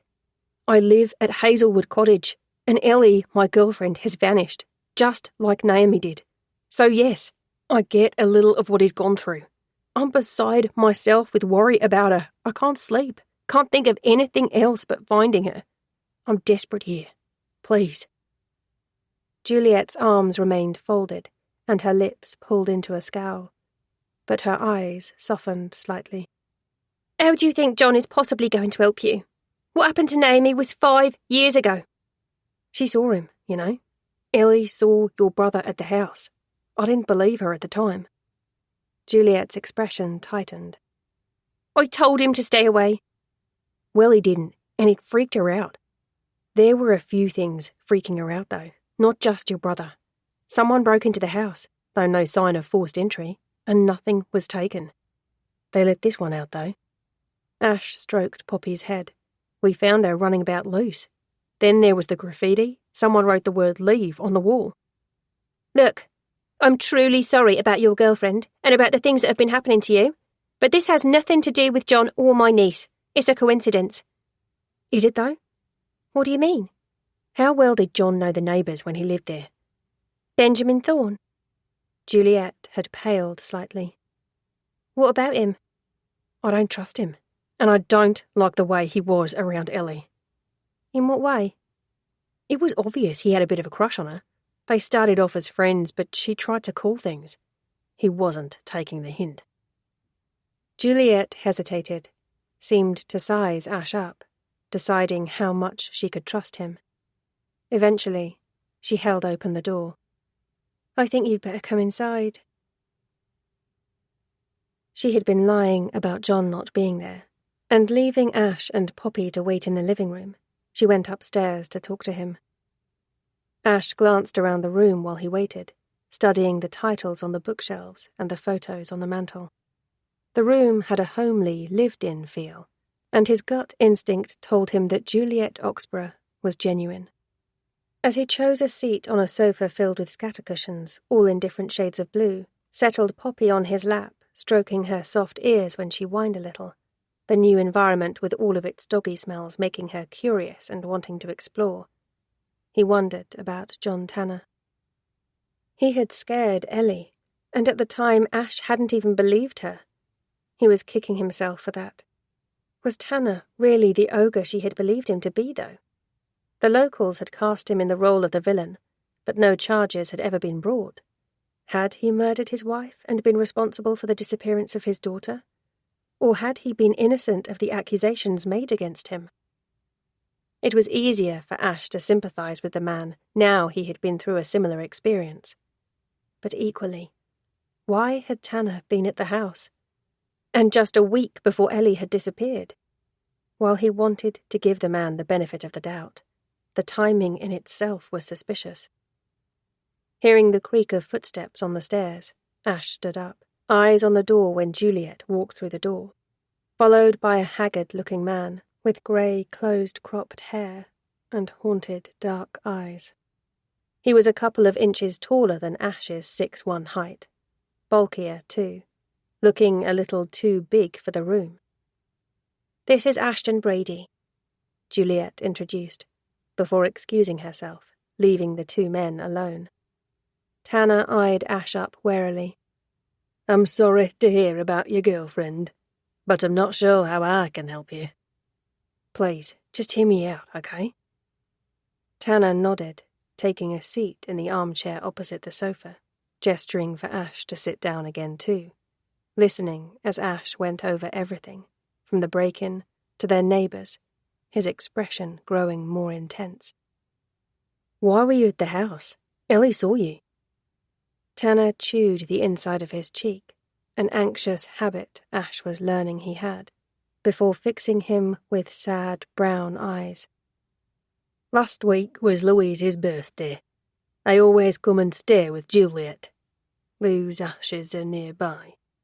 I like to go spend some time with her." He hesitated, rubbing at the back of his neck with a beefy hand. "I shouldn't have stopped by the house, but there are memories, you know. I had seen it was up for sale, that new people were living there, and I guess I had it in my head that I would knock on the door and say I used to live there. The closer I got, though, the more stupid the idea seemed. Lou and I grew up locally. We were friends as kids, and dated from the age of 16. Our daughter was born in here, and Hazelwood Cottage was supposed to be our forever home. I'm a pariah around these parts now, though. I only come back for the anniversaries. Lou's birthday, and Naomi's too. I stay away apart from that." It was difficult to doubt the man as he spoke. Ash wasn't foolish enough to blindly believe everything he said, but his voice was steady, his breathing even, and he spoke with an honesty that would be difficult to fake, all the while maintaining eye contact. If Ash was a betting man, he would say John Tanner had nothing to do with his wife's death or his daughter's disappearance. "How did you get on with Benjamin Thorne?" he asked now. He had touched on Ellie's friendship with Benjamin, but was curious to know Tanner's views and experiences of the man. "I didn't like him much, if I'm truthful," Tanner told him now. "Benjamin Thorne had been a few years behind me at school. Polite enough kid, but a little odd. I didn't know him well, just enough to say hello to. But then we moved in next door to him and his sister. She was odder than him. Sometimes I'd see her in their garden, but she never spoke if you said hello to her. Lou said she was shy. Maybe she was, but I always thought she was a little rude. Lou and Naomi had more time for Benjamin. I worked away a lot, and I think Lou liked having someone she could call on if she needed help with anything. He didn't do me any favours after it happened. Tried to make me out to be some sort of monster to the police. Said I used to fight with Lou, and I was violent towards my own daughter. I never laid a hand on that girl. Sure, we disagreed sometimes. She was 17, had her mother's strong will and a fiery temper. But I loved the bones of her. She was my flesh and blood, and I would never touch a hair on her pretty head." Tanner's lips twisted into something like a grimace, the pain in his eyes clear. "She's dead, you know. At least that's what I have to believe. I know she didn't run away, and it's been 5 years. To believe she's still alive, and what she might be going through, well, I can't go down that route of thought." Chapter 38. Ellie was beginning to understand how someone could go mad. Trapped in the darkness with no end in sight, the simple motions of life, such as eating and using the toilet, became huge chores. She wanted to keep going, wanted to fight to survive, but she was beginning to wonder what the point was. If she was going to die down here, then wouldn't it be better if she didn't prolong the agony? She had no idea what Virginia's plans were for her, wondered if the girl even knew herself, and as the minutes slowly ticked into hours, the nightmare never ending, she became more and more convinced that there was nothing to keep going for. She slept, mostly, longing for that escape, though the darkness had started invading her dreams too. She seldom dreamt of Ash now. Instead, she was trapped in this eternal hellhole, often screaming herself awake. During the time of consciousness, she tried to cling dear to memories of him, desperately digging for some kind of hope to make her keep fighting. The first weekend they had spent together, when she realized this might just be the start of something more than she had ever experienced before, when Ash had announced his intention to move to Norfolk because he didn't want to spend his weekdays away from her. That long rainy week in Scotland, when they had spent every moment together, but she still couldn't get enough of him. She loved how his moods were reflected in his changing colour of his hazel eyes, golden brown when he was calm, sparked with green when he was annoyed about something, and simmering down to the colour of molten whiskey when things heated up between them. She loved the scent of him when he got out of the shower. She loved how he could tease her out of a mood, always making her laugh when she was trying so hard to be angry with him. How, no matter what he did to it, his hair refused to behave. She loved his ridiculously long lashes and that little crease in his brow that deepened when he was concentrating on something. And she loved how he always supported her, accepting her for exactly who she was. How she never had to pretend when she was around him. He was going to marry her. He had told her so. Ash wasn't the type of man who made grand, sweeping gestures. He was thoughtful and considered and matter-of-fact, just saying things the way they were going to be. And Ellie loved that about him, knew that he never said something unless he stuck by it, that nothing he ever did was shallow and without meaning. When he told her he was in love with her, she knew it was true. When he said he would never cheat on her, she believed him.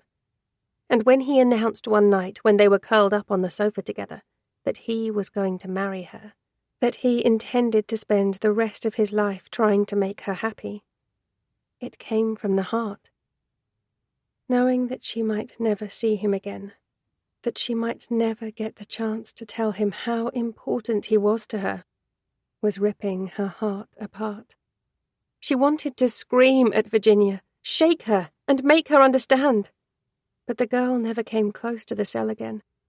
Or at least, if she did, it was while Ellie was asleep. Ellie could hear her, though, her footsteps sometimes moving around the cave, even though she couldn't see her in the darkness. Occasionally, she would flash the torch on, try to catch a glimpse of her, but the girl was too quick. In the worst moments, she thought of getting the tin lid from under her pillow and trying to slit her wrists. In the best moments, though, could she really call them that? There were no best moments down here. Perhaps lucid was better. She clung to Ash and the hope that somehow she would get to see him again. But with each passing moment, that hope began to fade. Chapter 39. Ash's conversation with John Tanner had given him a lot to think about, and he was now more convinced than ever that the Thorns were involved in Ellie's disappearance, that they had also been behind the break-in and the graffiti. There was no point in going to the police without hard evidence. Ash had already been warned to stay away from his neighbours, and was certain that any accusations he made were likely to be twisted against him. It seemed Benjamin was good at doing that. The friendship he had formed with Louise and Naomi Tanner appeared similar to the one he had struck up with Ellie. The good neighbour, always on hand to help, gradually inserting himself into the lives of the people next door. John had said Louise had been the same as Ellie, grateful at first, but becoming a little irritated as time went on. She had also voiced her concerns to him that Benjamin was showing a little more interest in Naomi than she felt was appropriate. Lingering looks when the teenage girl had been wearing a short skirt or shorts, the occasional touch that could have been innocent enough, but somehow felt out of place. And he had taken to bringing her little gifts, the odd bunch of flowers from his garden, then a brooch pin he said he had found when clearing out some of his mother's old things. But it made Louise uncomfortable, given he was more than twice Naomi's age. She had asked Naomi to stay away from him, and suggested John have a chat with him when he returned from his business trip. Instead, he had come home to a dead wife and a missing daughter. He had told the police about Benjamin, of course, and at first they had seemed to take him seriously, speaking with the neighbour and his younger sister, who apparently had been more than cooperative, inviting the officers in and welcoming them to search his property. They had found nothing, and instead left with their heads filled of stories of what a terrible husband and father John had been. There were another similarity too. As had been the case with Ash, John had returned home from his business trip to a locked house. There was no sign of forced entry, which suggested that Louise had let her killer in. Alone, all of these little things meant nothing, but put together, they began to build a disturbing picture, especially when you looked at connections between Ellie and Naomi's disappearance. He ran his theory about Benjamin past Pete on Tuesday evening, not liking that his friend seemed more concerned about whether he was eating properly. "I'm going to ask Roxy to go shopping for you on Friday. She's on a day off, so she can drop it round in the afternoon." "I don't need Roxanne to go shopping for me. I have a car. And when was the last time you went to the supermarket?" "I've been going to the spa shop in the village." Ash didn't bother to add that his purchases had been mostly of the alcoholic variety. "That's no good for a weekly grocery shop. She can pick some bits up for you. Get that fridge and freezer stocked. I know you're worried about Ellie, we all are, but starving yourself isn't going to help anyone." Ash's pleas for Pete to butt out on giving him nutritional advice fell on deaf ears. He supposed he had a point. He wasn't eating properly, hadn't been to the gym or for a run in over a week. Regardless, he didn't want Roxanne in the house, and wished his friend would at least listen to his concerns about Benjamin Thorne. He ended the call frustrated, fed Poppy. As long as she had food, it was fine. Then opened one of the bottles of wine he'd picked up at the spa. Taking his glass upstairs, he settled down in Ellie's office, the place where he seemed to spend most of his time at the moment, checking her emails and social media for any signs, then turning his attention to Benjamin Thorne. He started with the man's Facebook account, where logged in as Ellie he was able to view his posts.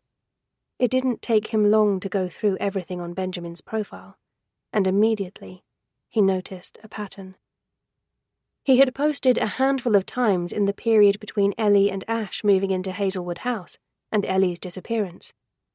A couple of shared memes and a few rather bland updates. But before that, there had been nothing since 2016, 5 years ago. Ash Googled Naomi Tanner, saw that her disappearance and the night her mother had been murdered had been Thursday, the 19th of May. Benjamin's last post had been on Monday, the 16th of May. He looked through the 18 friends on his list. saw that both Louise and Naomi were there. That couldn't be a coincidence. Curious, he went through the remaining friends. At least half a dozen worked for an accountancy firm, Stobbart and Greaves. He recalled Benjamin saying he was self-employed, but had he perhaps worked there once? Clicking off Facebook, he looked at the Stobbart and Greaves website, noting it had a page which featured staff profiles, and each employee had a contact email. Picking a couple of members of the team at random, he emailed saying he was an old friend of Benjamin's and was trying to get hold of him, and he asked if he still worked there. Knowing he wouldn't get a reply until the morning, he sipped at his wine and typed Benjamin's name into Google. The name was fairly common, though, bringing up dozens of different Benjamin Thorns. So he tried adding Norfolk and then Corpusty. There was just the one entry about his neighbour, something about winning a flower competition years back, and there was a grainy photograph of Benjamin shaking hands with one of the judges. The search with Corpusty did also throw up a few results for Harold Thorn, and Ash clicked on the first article, which was a funeral notice. Harold had died in 1996 and was survived by his wife, Caroline, and their 2 children, Benjamin and Virginia. The next story was a local unsolved mystery blog. The disappearance of Caroline's younger sister, Imelda Walters. She had been living with the Thorns, having moved in with them after losing her job in the late 80s, and had vanished the year prior to Harold's death. Curious, Ash looked up the contact details for the blogger, a guy called Nathan Henderson, and seeing he had a mobile number listed, he gave him a call. Henderson answered straight away, seeming thrilled that he had been contacted via his site, and Ash quickly learnt he was a true crime junkie and a bit of a nerd. He couldn't knock him, though. The man thoroughly researched the topics he blogged about, and he was more than eager to share the mystery of Imelda Walters. She was the irresponsible one in the family, he explained to Ash in his broad Norwich accent. Caroline had married well, but Imelda flitted from job to job, unable to hold one down, was always involved with the wrong men, took too many drugs and never had any money. After their parents died and she didn't have them to bail her out, she turned to her sister. Caroline agreed she could move in with them while she sorted herself out. She helped find her a job and made her go see someone about her addiction, but after about 6 months of living there, she disappeared. It says on your blog that there were conflicting reports about what the family think happened. That's right. It was Harold who called the police. Caroline was certain her sister had done her usual thing and left when the going got tough. All of her things were gone, so there was a lot to support her theory, and it's why the police didn't take things too seriously when Harold called them. Imelda had a history of running away from her problems, so it's understandable why they were sceptical that anything sinister had happened. But you don't believe she ran away? I don't. Ash rolled Ellie's office chair back, put his feet up on her desk, and picked up his wineglass again. This was getting interesting. How come? Well, for starters, she completely disappeared off the radar. Has never been seen again since. That was very out of character for Imelda. She would run away, sometimes not surface for a few weeks, but she was incapable of looking after herself, and also returned at some point fishing for a handout. So, maybe she ran away and something happened to her? Or maybe she never left at all. Why would you think that? Caroline had helped her sister get a job in a pub in one of the neighbouring villages. She became friendly with another barmaid who was quite vocal that Imelda wouldn't have run away. She claimed that Imelda was having an affair with Harold, and that he had promised her he was going to leave Caroline. Of course, the police asked the Thorns about this, but they both denied it, putting on a united front. Caroline poured scorn on the idea, pointing out that Imelda was prone to fantasies and often had a twisted version of the truth. But you believe her? Debbie, that's the barmaid, she claimed she saw Harold kissing Imelda in his car after he came to pick her up one night to take her home. She also said Imelda had a locket he had given her, and that the girl was often covered in love bites. According to her, Imelda was head over heels in love with Harold, and that there was no way she would have left him. Am I able to speak with Debbie? Sorry, mate. She passed away a couple of years ago. But you're convinced she didn't make any of this up? She had nothing to gain and nothing to lose, Nathan pointed out. Ash spoke to her face to face and believed she was telling the truth. Ash was silent for a moment as he considered that. So, what do you think happened to Imelda? On his blog, Nathan had presented the facts as he found them, but left everything open-ended for his readers to make up their minds. The man had to have an opinion, though. Honestly, I don't think she ran away. I think someone made her go away. As in forced her to leave. No, as in made her disappear. You think Harold killed her? Possibly, though my money is on Caroline. Really? But Imelda was her sister, and Caroline was despairing of her. Everyone I spoke to told me she was already at her wit's end when Imelda showed up asking for a bailout. She wasn't happy about it, and Harold had been the one to talk her into letting her sister stay. I think it's quite possible that if she found out Imelda was having an affair with her husband, she might have snapped. And you think Harold knew?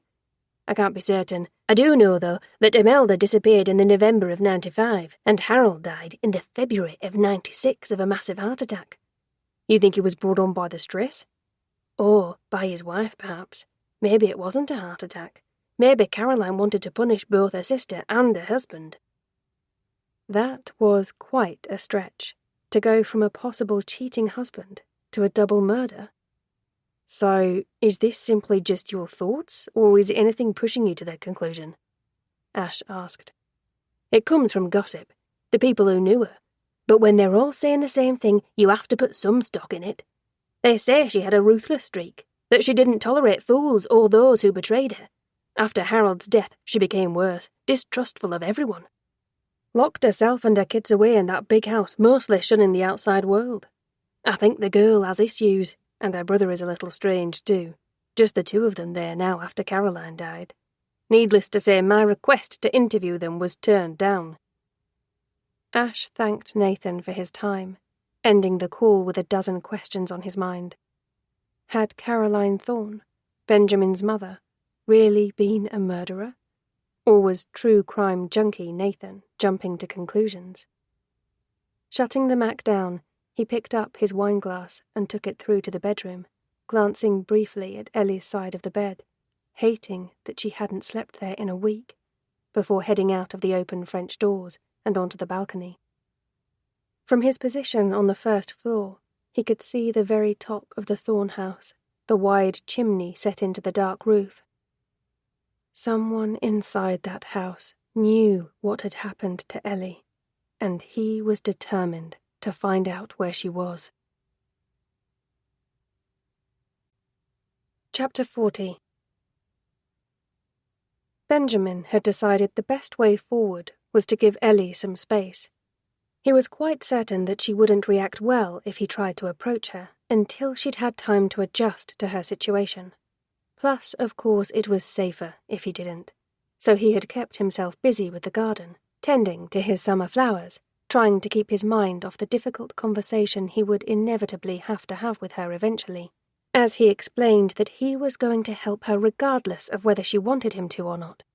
In time, he knew she would realize that he was right.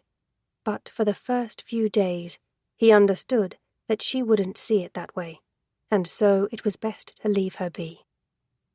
Of course, he hadn't planned to leave things quite so long, but bloody Ashton Brady had been like a dog with a bone, and he had been forced to call the police out, which had, unfortunately, made things awkward. He hummed to himself as he put together the tray. His mother had always said the way to win people over was through their stomach. Ellie was going to be angry with him initially, but hopefully a hot breakfast and a pot of freshly brewed tea would help win her over. As he made his way along the dark passageway, carefully balancing the tray in one hand, the beam of his powerful torch lighting the path ahead, he tried to push aside his guilt. He hadn't planned to leave her in dark, and hoped she wouldn't resent him too much for it. No, he shouldn't feel guilty, he reminded himself. He was the one who was trying to help her. It was all her boyfriend's fault. It was because of Ash that she had been alone down here for a week, and that Benjamin had been forced to go to these lengths in the first place. She was asleep when he reached the cell, or at least, He assumed she was. Her back was towards him, and she was curled up under the blanket. The chain to her cuff was pulled taut from where she had tried to draw her leg up, and he felt another pinch of guilt, knowing it couldn't be comfortable for her, though the chain was a regrettable necessity. Placing the tray on the ground, he spent a couple of minutes sorting the kerosene lamps. As the cave room basked again in a warm glow, he heard her stir behind him, the bed creaking and the rattle of the chain slackening as she sat up. Benjamin? When he turned to face her, he could see her look of bewilderment, knew it would quickly turn to anger. You need to help me. Your sister locked me down here. His sister? Why would she think Virginia had locked her down here? It must be the stress of this new situation. She was getting herself confused. She was out of bed now and had approached the bars, and he could see that she didn't look well, her skin pale, even in the flamelight, and her eyes dark and sunken. Her bare knees were crusted with dirt and blood. Please, Benjamin, help me. Her pleading tore at him, but he knew he had to be strong. I'm sorry. I can't do that, Elizabeth. He tested her full name, liking how it sounded. So much more graceful than Ellie, and it suited her much better. What do you mean? Why can't you? Her eyes were wide with shock, and for a moment he realized she actually had believed he was going to let her out. I brought you some breakfast, he told her, fussing with the tray, unable to meet her look of horror as his perceived betrayal sunk in. I thought you might enjoy a hot meal. I have made a pot of tea, too.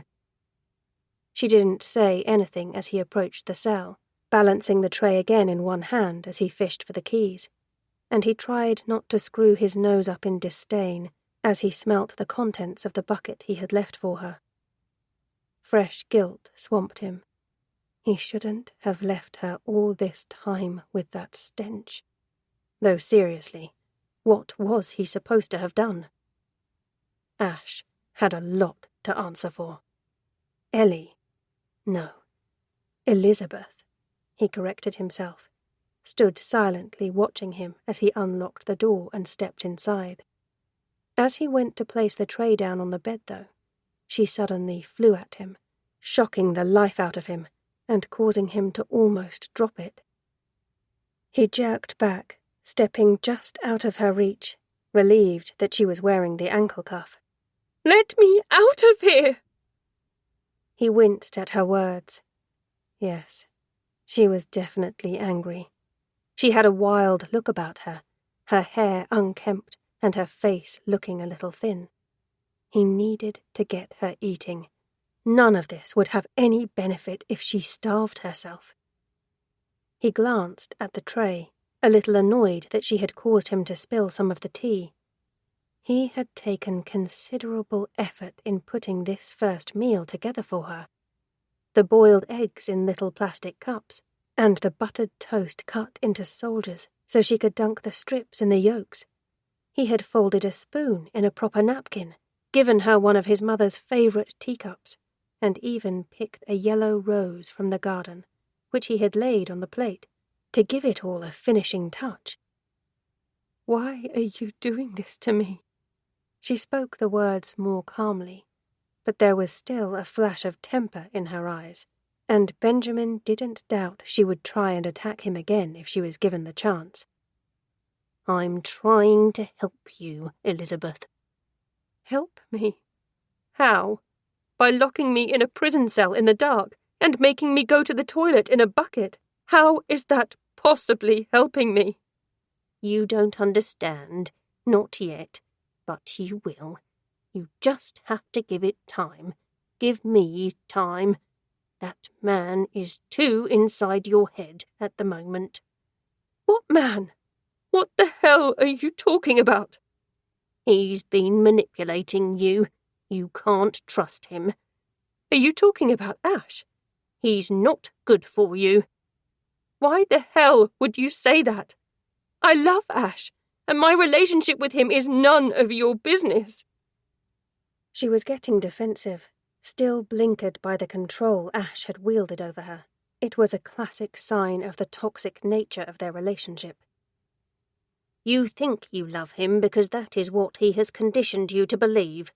I know what it's really like for you, though. You don't have to pretend with me. I'm not pretending. I do love him. I'm crazy about him. He controls you. He doesn't respect you, and I know he is jealous of our friendship. Elizabeth burst out laughing. It sounded a little hysterical. You think he is jealous of you? The words were spoken nastily, and Benjamin tried to shrug them off, even though they hurt. She was lashing out, didn't mean them. He wants to keep you isolated, doesn't want you having other people in your life, because that way he can get into your head easier. I understand about toxic relationships, Elizabeth. My name is Ellie. I have read about them, and I know how they work. Benjamin continued, ignoring her. Ash is manipulating you, but you can't see it. No, he isn't. I know he hits you. What? I've seen the bruises. I know you're embarrassed by them. You don't have to be afraid of me.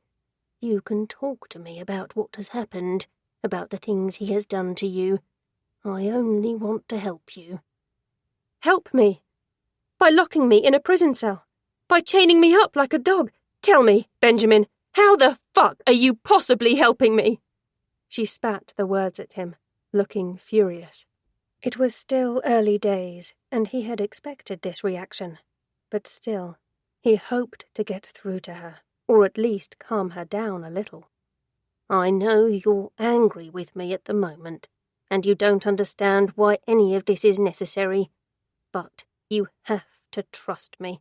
I promise you that one day you will thank me for rescuing you from that man. Trust you? You're not right in the head. Ash has never hit me. Elizabeth's eyes widened, looking at him like she thought he was the crazy one, making Benjamin understand that they had a lot of work to do. He hadn't realized quite how brainwashed she was. I've seen the bruises. You can deny it all you want. We've been doing up a house. It's physical work and I bruise easily. I already told you that. The bruise on your arm is... You mean this? She held her arm up to him.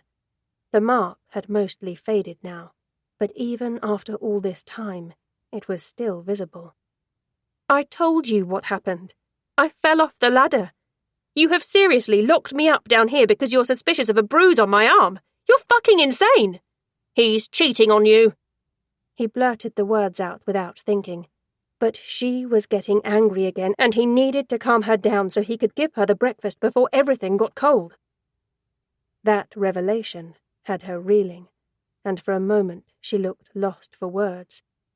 No, he's not, she managed eventually. I saw him kissing a red-haired lady. You're lying. Although she snapped the words at him, she didn't sound convinced, and he suspected she knew who the woman was. He took the tiny opening and tried to widen it. I would never lie to you, Elizabeth. I would never hurt you or betray you. I only want to help you, to make you understand what he's really like. Stop calling me Elizabeth. My name is Ellie. Benjamin breathed in deeply through his nose, aware the edge of his temper was fraying and needing a moment.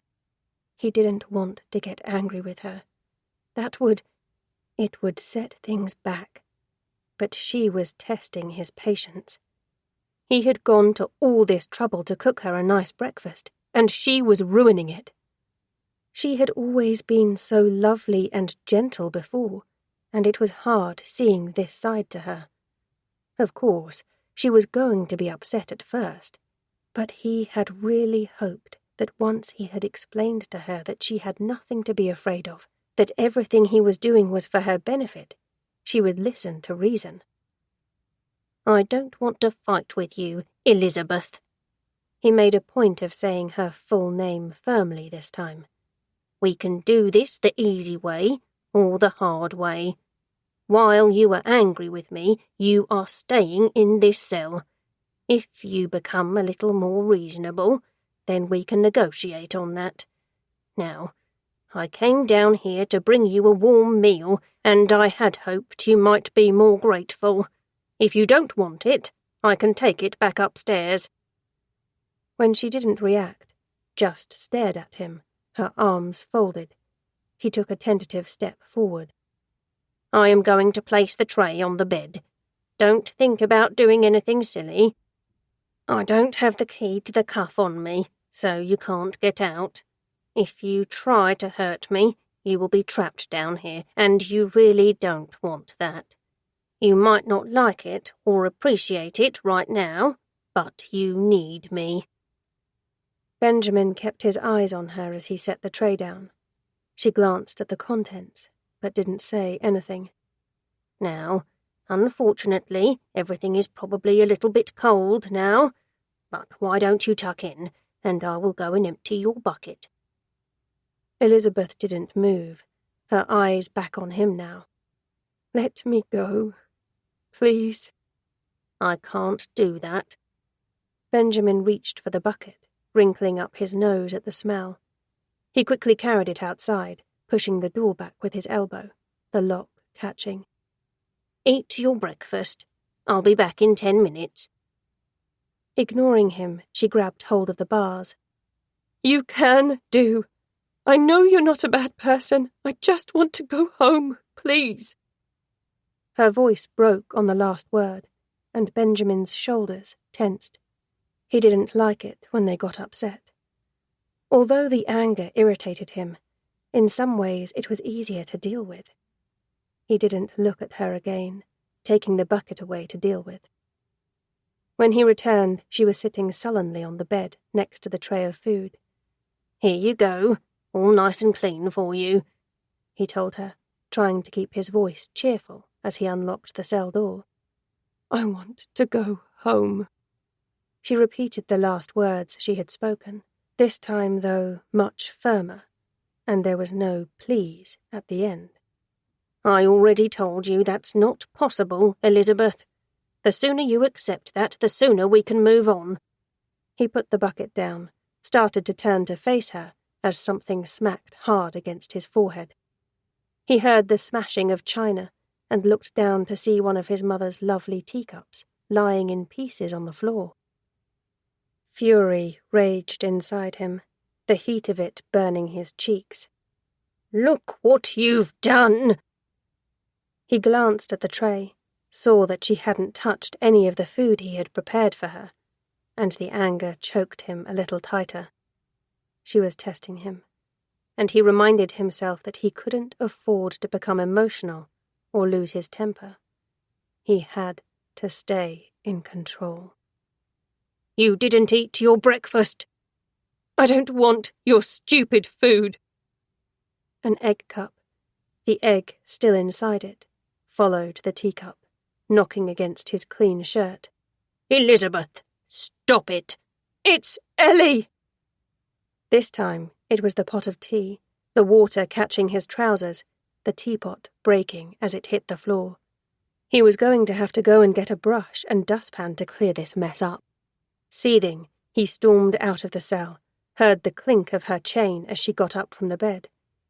As he turned to pull the door closed, she scowled at him through the bars. "What's your plan, Ben?" She made a point of emphasizing his name the way he had just done to her. "You can't just keep me down here indefinitely. People will be looking for me. You say you want to help me. But how is this helping me? Keeping me prisoner? You're forcing me to use a bucket as my toilet. I can't even properly get dressed because of this stupid bloody cuff. And I haven't been able to shower or even have a wash in God knows how long. You think Ash is abusive towards me? You're the abuser. I don't want your help and I don't need it. I despise you." Benjamin could feel a vein throbbing in his neck, and he fought to hold on to his temper. This wasn't working out quite as he had planned. He locked the door and pocketed the key before pushing his face up against the bars. I would think about your attitude towards me very carefully if I was you. I can make this easy for you, or I can make it very difficult. Why? What are you going to do, Ben? Send your creepy sister down here to try and scare me again? What? That had him hesitating. It was the second time she had mentioned Virginia. She doesn't know you're here. Yes, she does. I told you. She's been down here. She was even in the cell when I woke up one time. I think you should focus on looking after her, rather than kidnapping someone who doesn't want your help. Because you know that's what you've done, right? You're forcing me to be here against my will. Benjamin wasn't listening to the rest of what she was saying. How was it possible that his sister knew about this place? They had always kept it from her. If she had been down here, and she knew about Elizabeth, that really wasn't good at all. Elizabeth was supposed to be safe. But if Virginia knew about this place, then that changed everything. He had brought Elizabeth here to save her from Ash, but now it looked like he might also have to protect her from his sister too. Chapter 41. Joyce Cuthbert was the longest-serving employee at Stobbart and Greaves. 37 years and 6 months, she told Ash, even though he never asked, which meant she knew everyone who had worked there, including Benjamin Thorne. She had started on a YTS training scheme as an administration clerk, but had worked her way up the ladder, she proudly told him, and she was now Mr. Stobbart's personal assistant, one of the most sought-after positions in the company. During the conversation, he also learnt that Mr. Greaves's assistant was called Flora, that the woman wasn't a patch on Joyce, that Joyce prided herself on running an orderly office, and Mr. Stobbart would never cope without her if she took early retirement. Oh, and that she had a soft spot for the men of the office, while, from her comments it seemed, she took a rather more critical stance with her female colleagues. He also discovered that she had a loose tongue and liked a good gossip. She hadn't replied to his message until Friday. Ash had already heard from the other employee he had emailed, who had apologized, saying he didn't know Benjamin Thorne, so he wasn't holding out a lot of hope that Joyce Cuthbert would be able to help. And he had already started to explore other avenues, though all so far had led to dead ends. He was still convinced that Benjamin was the key to Ellie's disappearance, and was trying to find out everything he could about the Thorne family history. It turned out Joyce's delay in responding had been because she had been off sick, but she was back now, and full of energy, and after pinging back and forth 6 messages, Ash asked if he could call her, thinking it might be easier.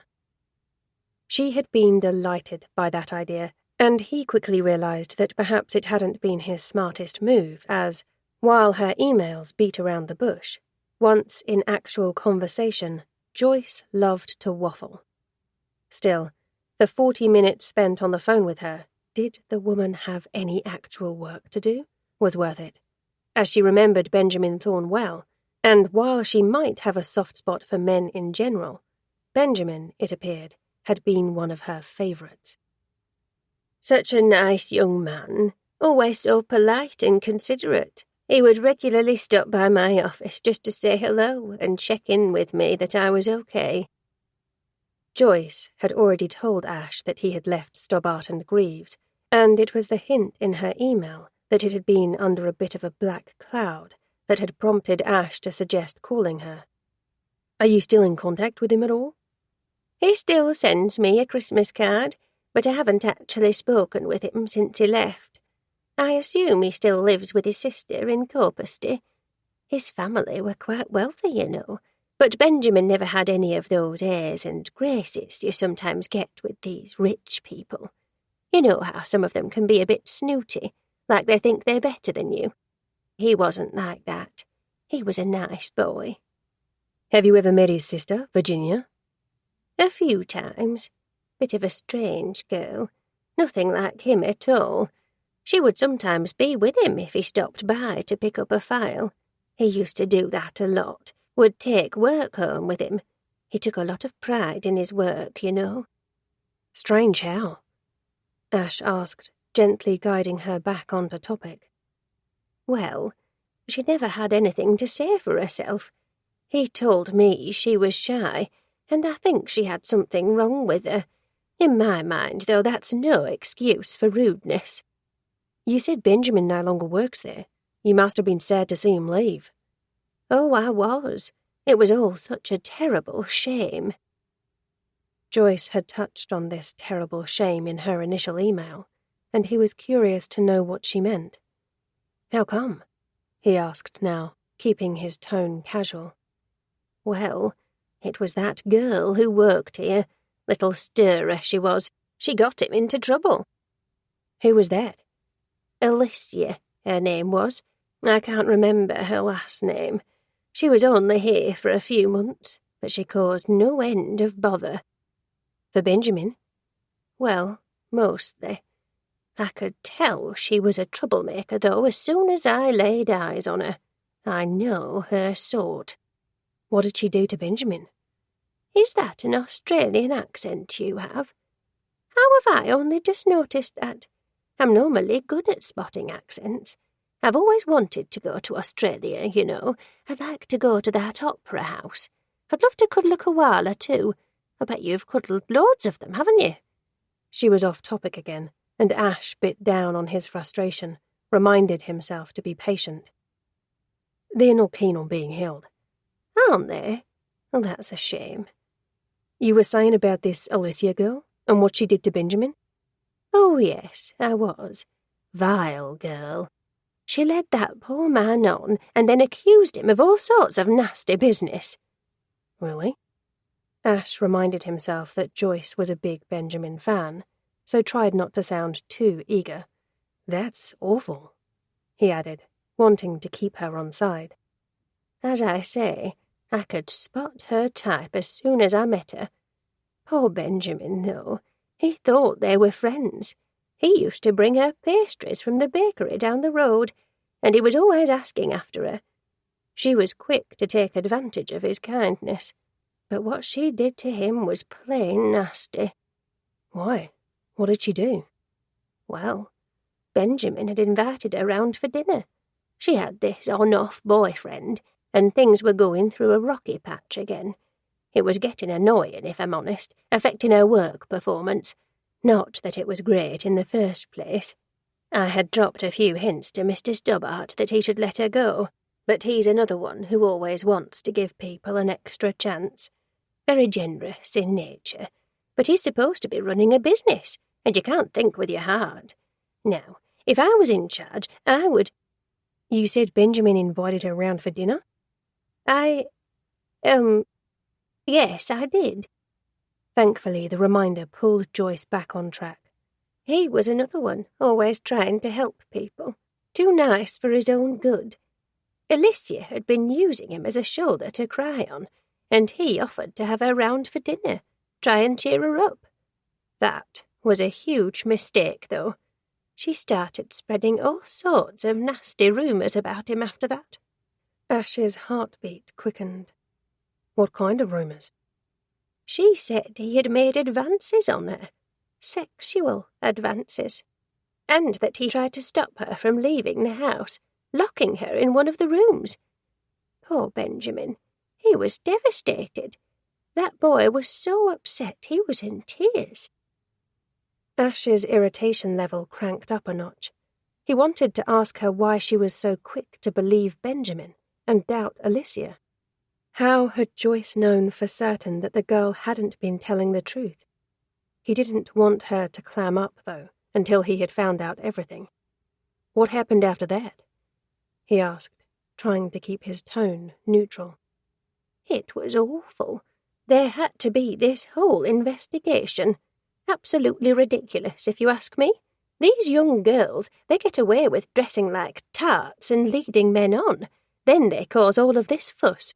All Benjamin did was show that harlot some kindness, and in return she dragged his name through the mud. How long ago did this happen? Well, it must be at least 7 or 8 years ago. And does Alicia still work there? No, she left a few months after. So, was Benjamin sacked? No, thank goodness. It was Alicia's word against his, and I think Mr. Stubbart and Mr. Greaves knew well enough who to trust. The thing is, she had tarnished his reputation by then. I know there were whispers, and some of the other girls were giving him a wide berth. Benjamin was so uncomfortable with it all, he decided to go of his own accord. Figuring he had gained as much relevant information as he could, Ash wrapped things up as quickly, ending the call, and turned to Google again in an attempt to find Alicia. He didn't hold out a lot of hope with just her first name, but a combination of that with the company name did bring up old photos from a team-building day, and there was a group shot that named the employees taking part. Ash spotted Benjamin straight away. Looking at the names below the picture, Alicia Hewson was standing to the right of him. Ash studied her. A slim, blonde girl, not dissimilar in looks to Ellie. Of course, in this photo, she was much younger, maybe 19 or 20. And what age would Benjamin have been 7 years ago? Maybe late 30s. Nearly twice her age. In the photo, he had his hand resting on Alicia's shoulder, proprietarily.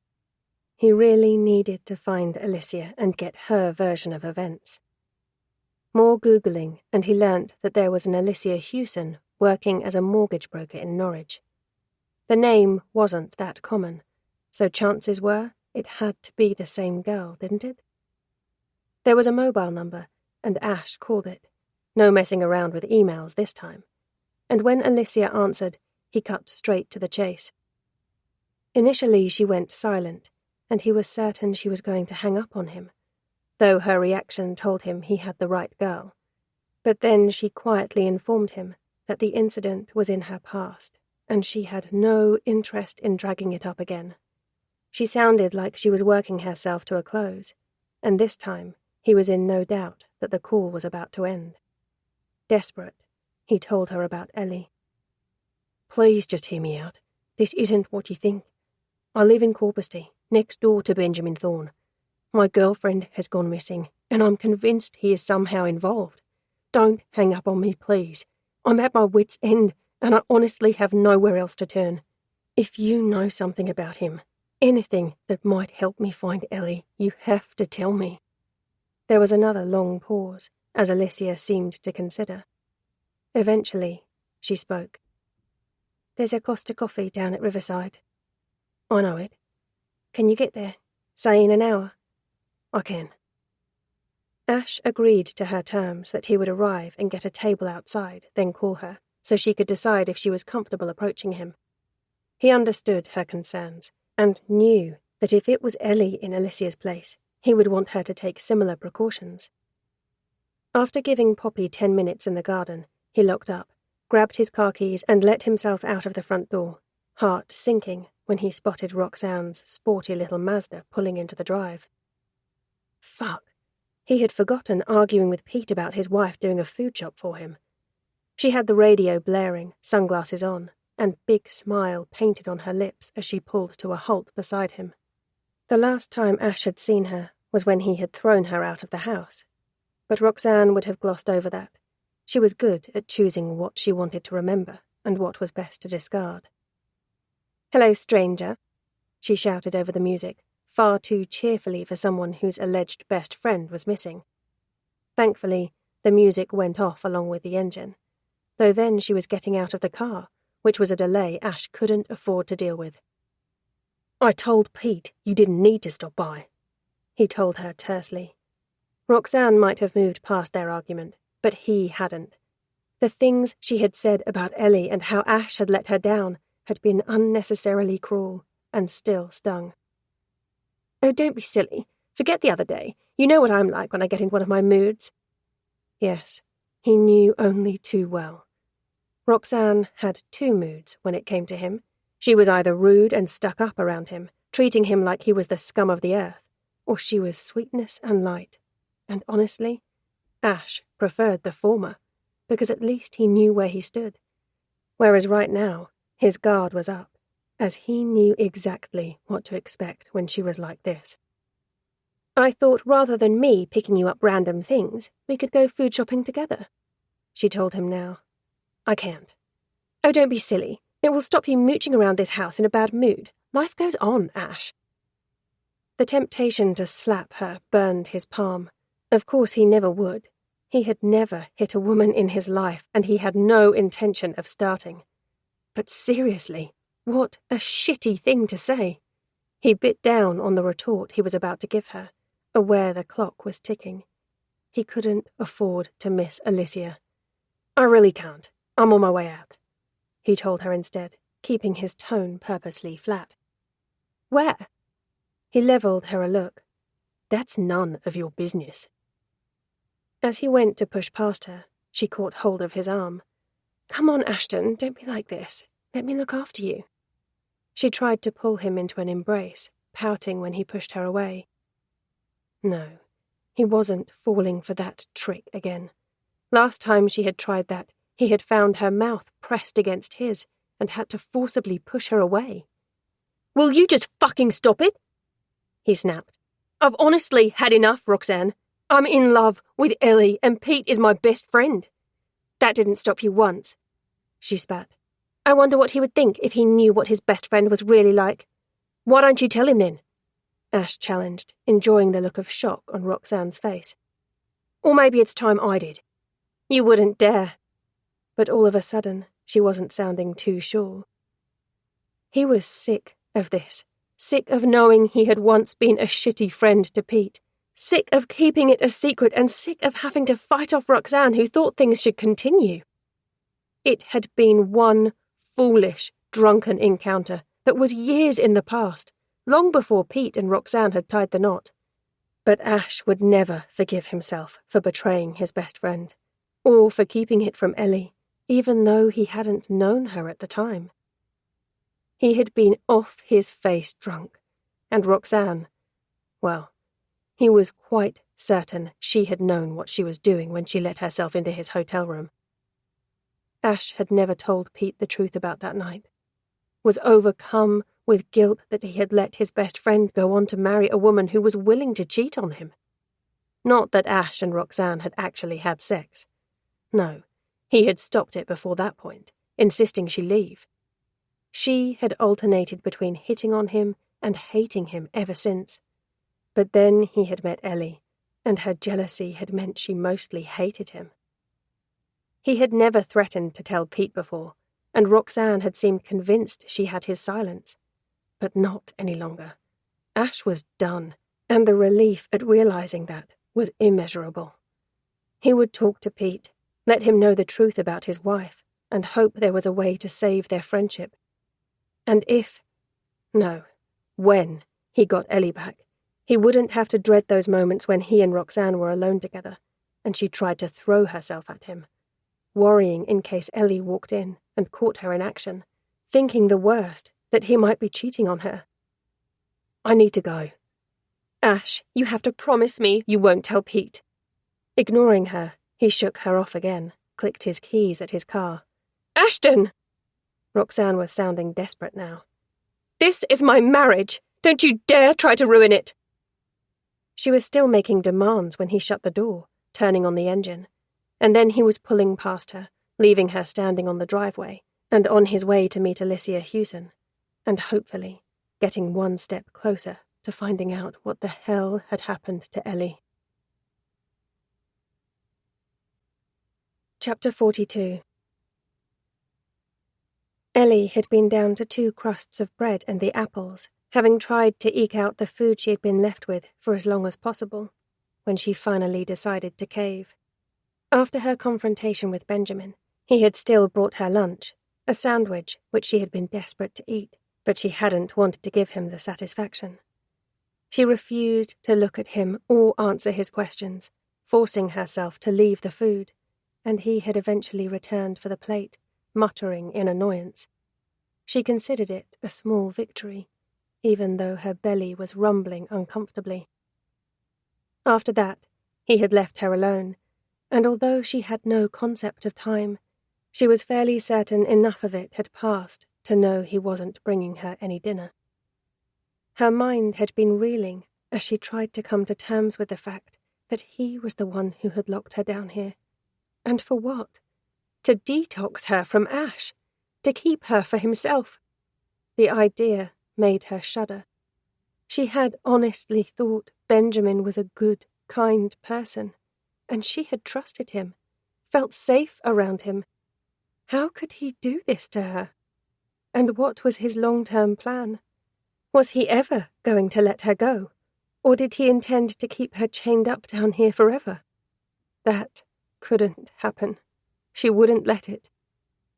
Ash must be back from his work trip by now, and would know she was missing. Had he called the police?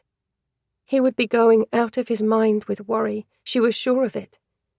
Benjamin might have tried to trick her into believing something was going on between Ash and Roxanne, but she wouldn't fall for it.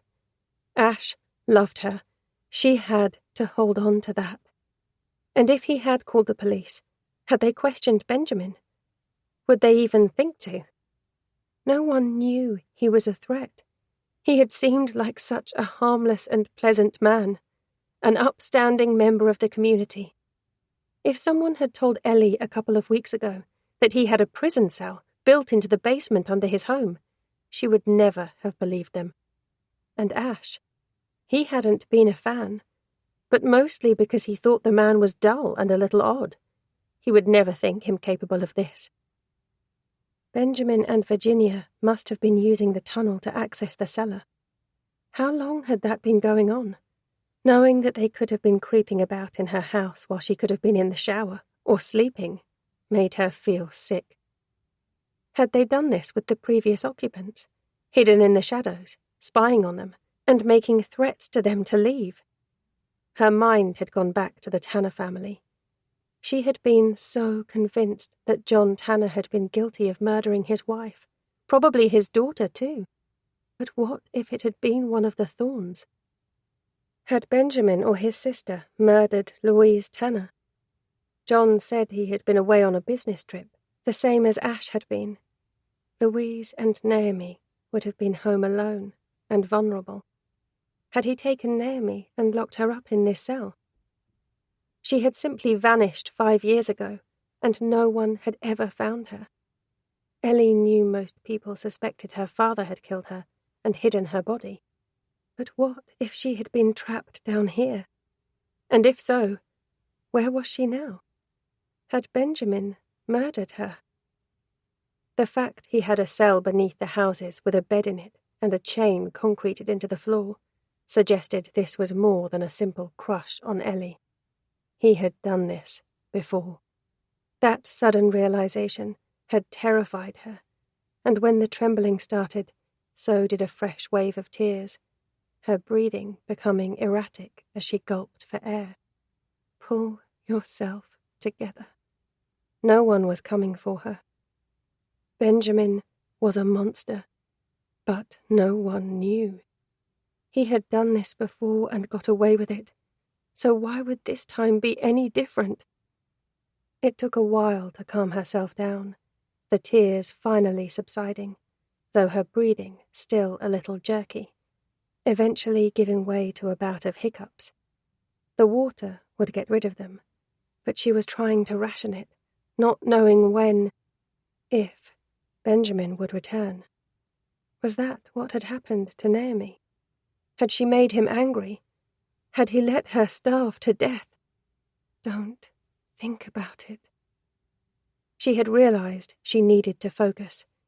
No one else could help her, and that meant she had to help herself. So far, she had been hostile and aggressive with Benjamin, and he had told her that while she was angry with him, she would be staying in the cell. Did that mean he was planning on coming back, and that eventually he would let her come up into the main house? If that happened, she would have more opportunity to escape. She knew she needed to get this cuff off her ankle and get out of this cell, and unfortunately, the only way to do that was going to be by biting down on her hatred for him and allowing him to believe she was being cooperative. Could she manage to do that? What seemed like hours dragged by, and she was beginning to believe that he wasn't coming back again. Alone with her thoughts, and just that awful dripping sound, she honestly thought she was starting to go insane. A couple of times she had looked up and was convinced she saw Virginia watching her. But honestly, had she really? Or was her mind beginning to play tricks on her? When she eventually heard the footsteps, she wondered if she was imagining them too. But then they became louder, more decisive, and in the burning flicker of the lamps, she saw Benjamin approaching the cell. This was her chance. She had to be docile, had to let him think that she was coming round to his way of thinking, and that she would be compliant. She smelt the food before she spotted the tray, her starving belly pathetically grateful. Even if she wasn't going to play ball, she wasn't sure she had the willpower to turn it away again. As he unlocked the cell door, stepping inside, she shifted to a sitting position and watched him as he fussed with the tray. "Now, are you going to be a good girl today, Elizabeth?" His use of her birth name had made her skin crawl. She had never been Elizabeth. Her parents had died when she was barely out of nappies, and she had been raised by her maternal free-spirited grandmother. To be, never Barbara. She was Ellie, and the shortened name had stuck. Although she couldn't bring herself to respond to his question, she wasn't hostile to him either, trying to arrange her face in a neutral expression as he had approached the bed and set down the tray. Scrambled eggs on toast. This time, there was no pot, but there was a mug of tea. As her stomach growled appreciatively, she could have cried with relief. Instead, she swallowed the rising ball of emotion and forced herself to say, "Thank you." He seemed pleased with that, watching as she picked up the plastic cutlery he had provided and took the first mouthful. It was so good. Hot food already such an alien concept to her, and she had to force herself to slow down, not wanting to appear too eager. "Let me go take care of your potty," he told her, picking up the bucket, and she had almost spat out the mouthful she was chewing on, struggled to bite down on her rising temper. Your potty? He was treating her like she was a baby and reliant on him to look after her, which, she guessed, she was. The thought of that made her want to scream, but she was well aware that screaming wouldn't get her out of here. So she continued to eat the food, even though she was no longer enjoying it, aware her body desperately needed to be fed. She decided she would play his twisted little game and wait for an opportunity to make her escape. "You enjoy your breakfast, and I'll be back in a few minutes," he had told her that morning, a little too jauntily. He acted like she was okay with this. I mean, seriously, how the fuck was she supposed to be okay? That's what she wanted to ask him. But instead, she docilely watched him step out of the cell, closing the door. "Wait!" Her own voice sounded croaky and foreign to her. Weak, too, and that shocked her. If she was going to escape, she needed to build up her strength. "Yes, Elizabeth?" "Could you bring me some socks? My feet are freezing. Please." She had forced that last word out. New manners were important to him. Locking someone in a cage is fine, but mind your P's and Q's, eh, Benjamin? He cocked his head on one side, studying her for a moment, but she could tell he was pleased that she had asked, and that she had done so politely. "Let me see what I can do about that." Ellie had been given the socks, and was so pathetically grateful to have warm feet again. And the upside of trying to keep Benjamin on side meant that she was getting 3 warm meals a day, The lamps stayed lit, and her bucket was cleaned daily. Much as she had wanted to starve herself initially, it served no purpose other than to piss Benjamin off, and it did nothing to help her escape. Plus, of course, the meals were now helping her keep track of her days. While she had no idea how long she had been held prisoner down here, breakfast, lunch, and dinner were at least giving her an idea of what time it was. The flip side was that now she was in his eyes coming around, he was also spending more time in the cell with her. While that was irritating, she tried to remind herself that it was also good. She needed to befriend him again, persuade him that he could trust her enough to let her come upstairs, into the house. She had memorized the route that led up from the library onto the first-floor landing, remembering where the main staircase was, and knew the exit points: front door, kitchen door, and the French doors at the back of the house. All she needed was a couple of seconds. Break free, run for the exit. Once she was outside, she would run hell for leather down the driveway, hope Ash was home, and if he wasn't, get out into the lane, try to find somewhere to hide until she heard a passing car. During their time together in the cell, she didn't say too much, careful about being tripped up, so she let Benjamin do most of the talking, but made a point to thank him for the socks, for her meals, nodding where she felt it was appropriate. He had mentioned again that if she behaved, he could consider letting her out of the cell, and she clung to the hope that it would happen in the not-too-distant future. Her chance finally came 3 days later, when Benjamin brought her breakfast, and she gently pushed about how dirty she was feeling, reminding him that she hadn't had a proper wash or shower since being in the cell. It was no word of a lie. She was filthy and disgusted by her own stench. He slowly nodded, assessing her as he considered her point. If I let you have a shower, you have to promise me you won't try anything silly. Ellie's heart thumped. I promise. I just want to feel clean. Okay. Stay here and finish your breakfast. I'll be back in a bit. Like she could go anywhere. She watched him leave. Was he really going to let her out of this cell? Butterflies swarmed in the pit of her stomach, and she struggled to manage the mouthful of egg and toast she had just put in her mouth. This could be her only chance, and she needed to be careful about how she took it. She did as asked, clearing the plate, and was compliantly waiting for him, sat on the edge of the bed, when he eventually returned. Okay, I have sorted everything out, he told her, going round the side of the bed and picking up her box of clothes. Come on, then. As Ellie got up, he set the box down on the mattress. She assumed to let her out of the ankle cuff, horrified when he produced a pair of handcuffs. Wrists out, he instructed, his tone far too cheerful for a man who was holding someone captive in a cell under his house.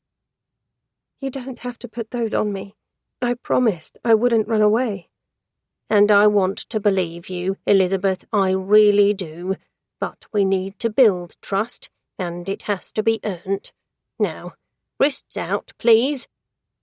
She bit down on her frustration, resisting the urge to slap him or scream in his face.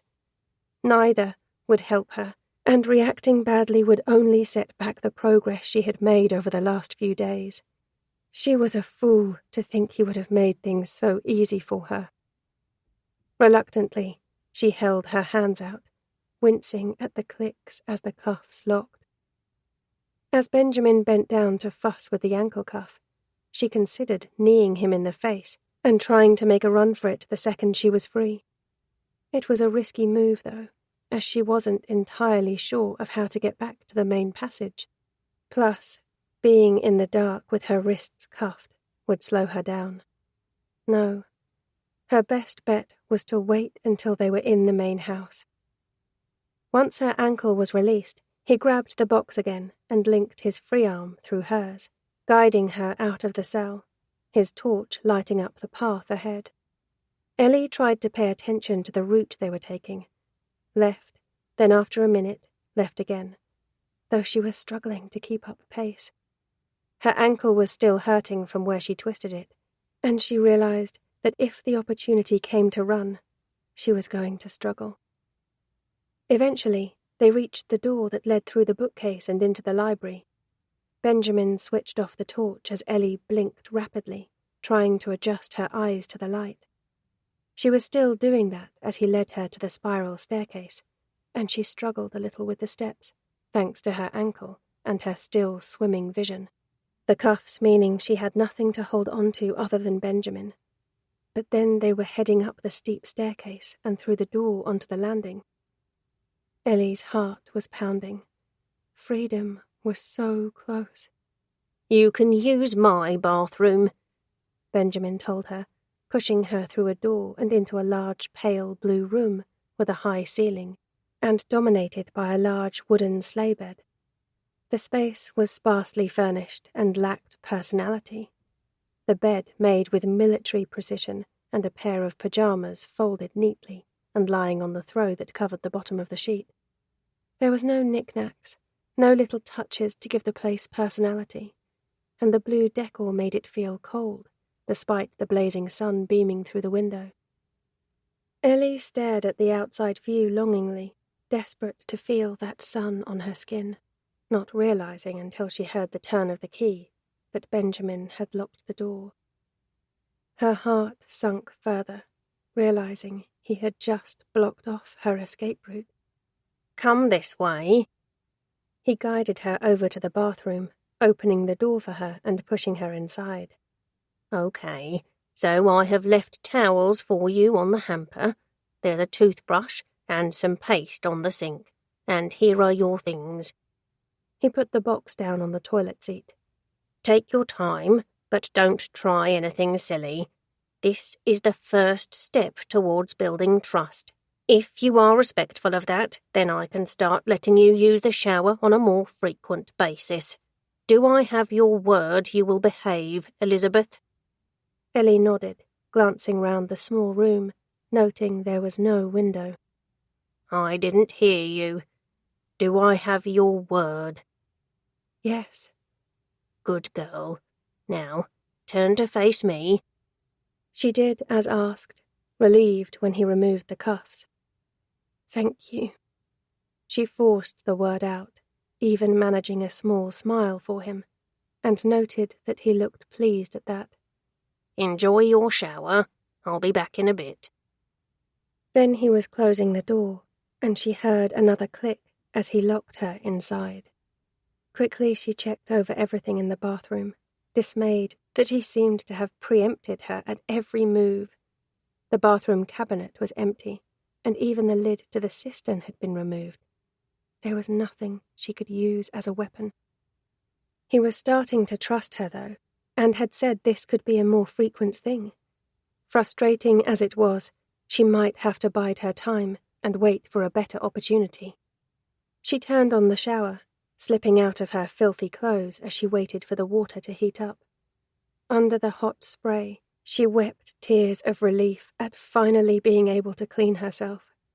And then she plotted.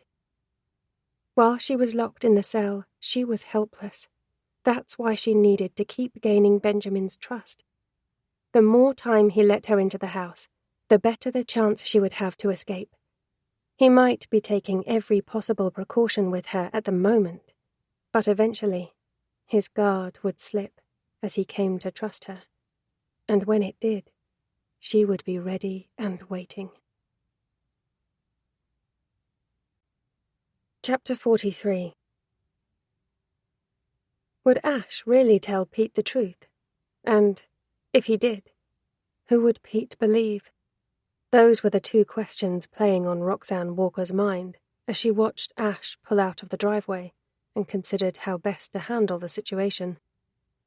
She had always been so convinced she had Ash's silence, knew how far he went back with Pete and how important their friendship was. But with Ellie missing, Ash had become grumpy and irrational, and most worrying of all, unpredictable. If he told Pete what had happened all those years ago, he was also going to tell him that Roxanne took every opportunity possible to rekindle things between them. Which, okay, maybe she did. But Pete, love him as she might, wasn't the most exciting man to be married to, while Ash had always hit a solid 10 on her radar. Pete thought she hated his best friend, and yes, that was true, but only out of frustration. Then, of course, when Ash had hooked up with Ellie, it had made things so much worse. Roxanne was used to getting what she wanted. Pete was a safe bet, but she would have dumped him in a second if Ash had been interested. Now, if he told, she stood to lose everything, and there was no way she was going to let that happen. So her options were call Pete and confess before Ash got there, spin things and make out it was Ash who had hit on her, and tell her husband he had continued to do so over the years, which wouldn't be that great of a stretch, given Ash's reputation for having a roaming eye. At least, he had before he met Ellie. Or sit tight, do nothing, and hope Ash was calling her bluff. Eventually, she decided on a halfway house, calling Pete from the car and telling him how rude his friend had been, refusing her help, and how she had driven all the way out to Corpusty for nothing. At least that should get Pete's back up sufficiently for if Ash did call. You know he's not in a good place, Roxy. He's worried sick about Ellie. Yes, Roxanne was perfectly aware of that. Though what exactly was so special about Ellie, she wasn't quite sure. Ash had never been one for settling down, and it still shocked her that the one woman to tame him had been Ellie. Sure, she was pretty enough, in an understated way, and she could be a laugh, but she didn't exactly go out of her way to take care of her appearance. If it was a special occasion, she would make an effort, but mostly she wore her hair pulled back in a scruffy ponytail, her face makeup free, and Roxanne despaired of her wardrobe. She was nice enough in a bland way, but she didn't exactly turn heads. That isn't an excuse to treat his friends badly, she pouted. I know, but you need to cut him some slack. You do like to wind him up, and I'm not sure that's the best idea at the moment. Put yourself in his position, and imagine how you would feel if I had gone missing. Roxanne huffed at that, livid that he was taking Ash's side already. It didn't bode well if Ash blabbed. Pete was her husband, and he was supposed to support her and have her back, not his best friends. She told him so, and pointed out that he could go missing for all she cared. I'll talk to him. Pete eventually backed down. But please just go pick up some shopping for him, even if it's the basics. He's not eating properly, and I'm worried about him. I know what he's like. He's going to obsess over Ellie and not focus on anything else. Although she wasn't happy about it, Roxanne eventually agreed. Doing this favour for Pete would hopefully put her in good stead if Ash did say anything. She went to the supermarket, bought 50 quid's worth of groceries, then drove back to Corpusty, scowling when she pulled into the driveway of Hazelwood Cottage and saw that Ash's car still wasn't back.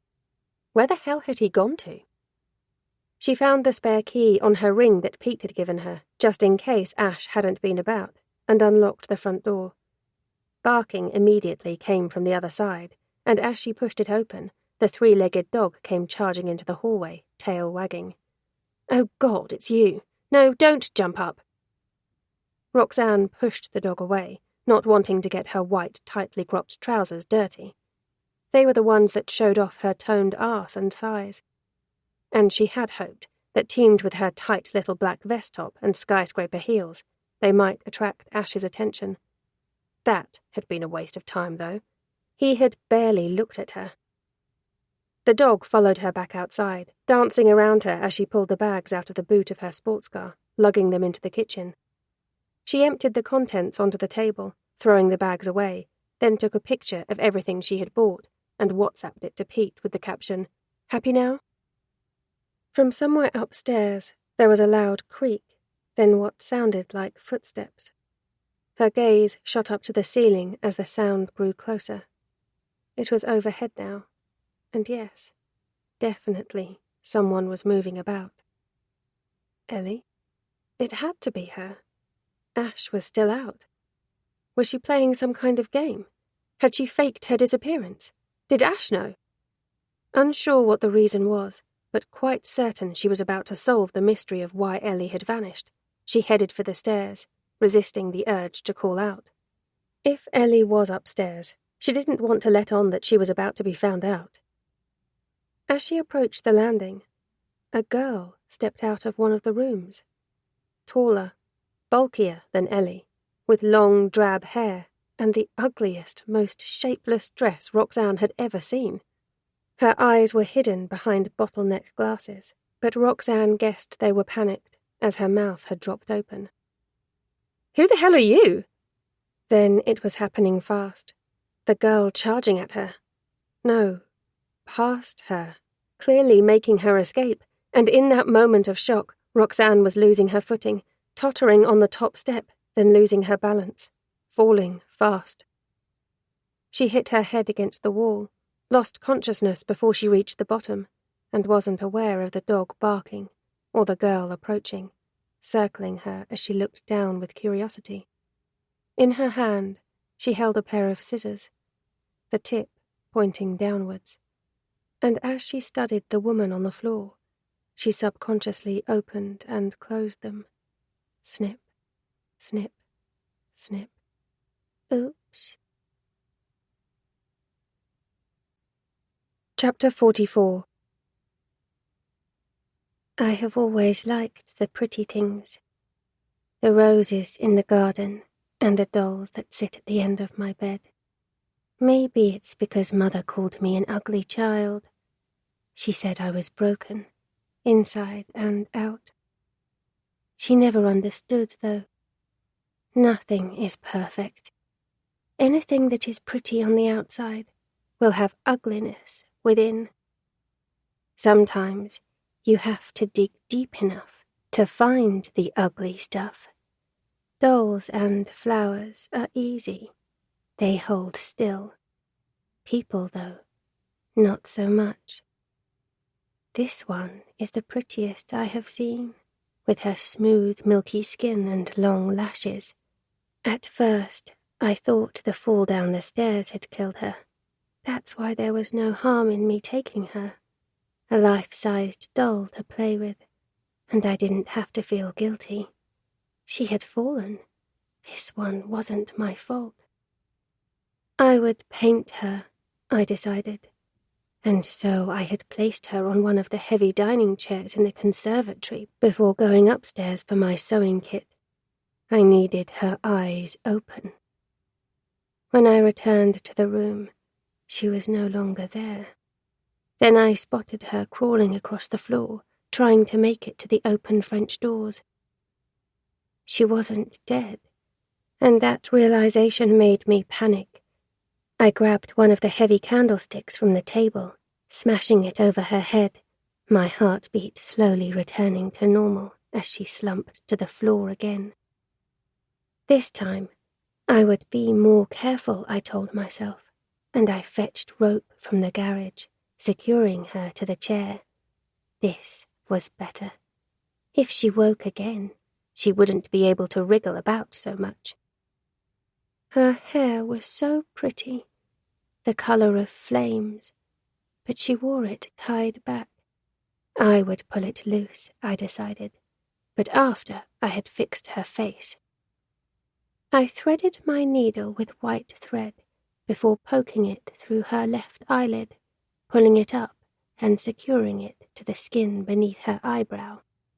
1 stitch, 2 stitch, 3 stitch. I counted to myself as I repeated the process, a dozen stitches in place before I tied off the knot. That was better. Her eye was open wide now, showing off her beautiful sapphire blue iris. I repeated the process with her right eye, then stepped back to admire her. She really was so very lovely. Should I do her mouth, too? She wore blood-red lipstick, which I liked very much, and I didn't want the thread to ruin that. If she woke again, though, I would need her mouth to be still. Glancing in the basket, I spotted the red cotton and re-threaded my needle. By the time I had finished, she was almost perfect.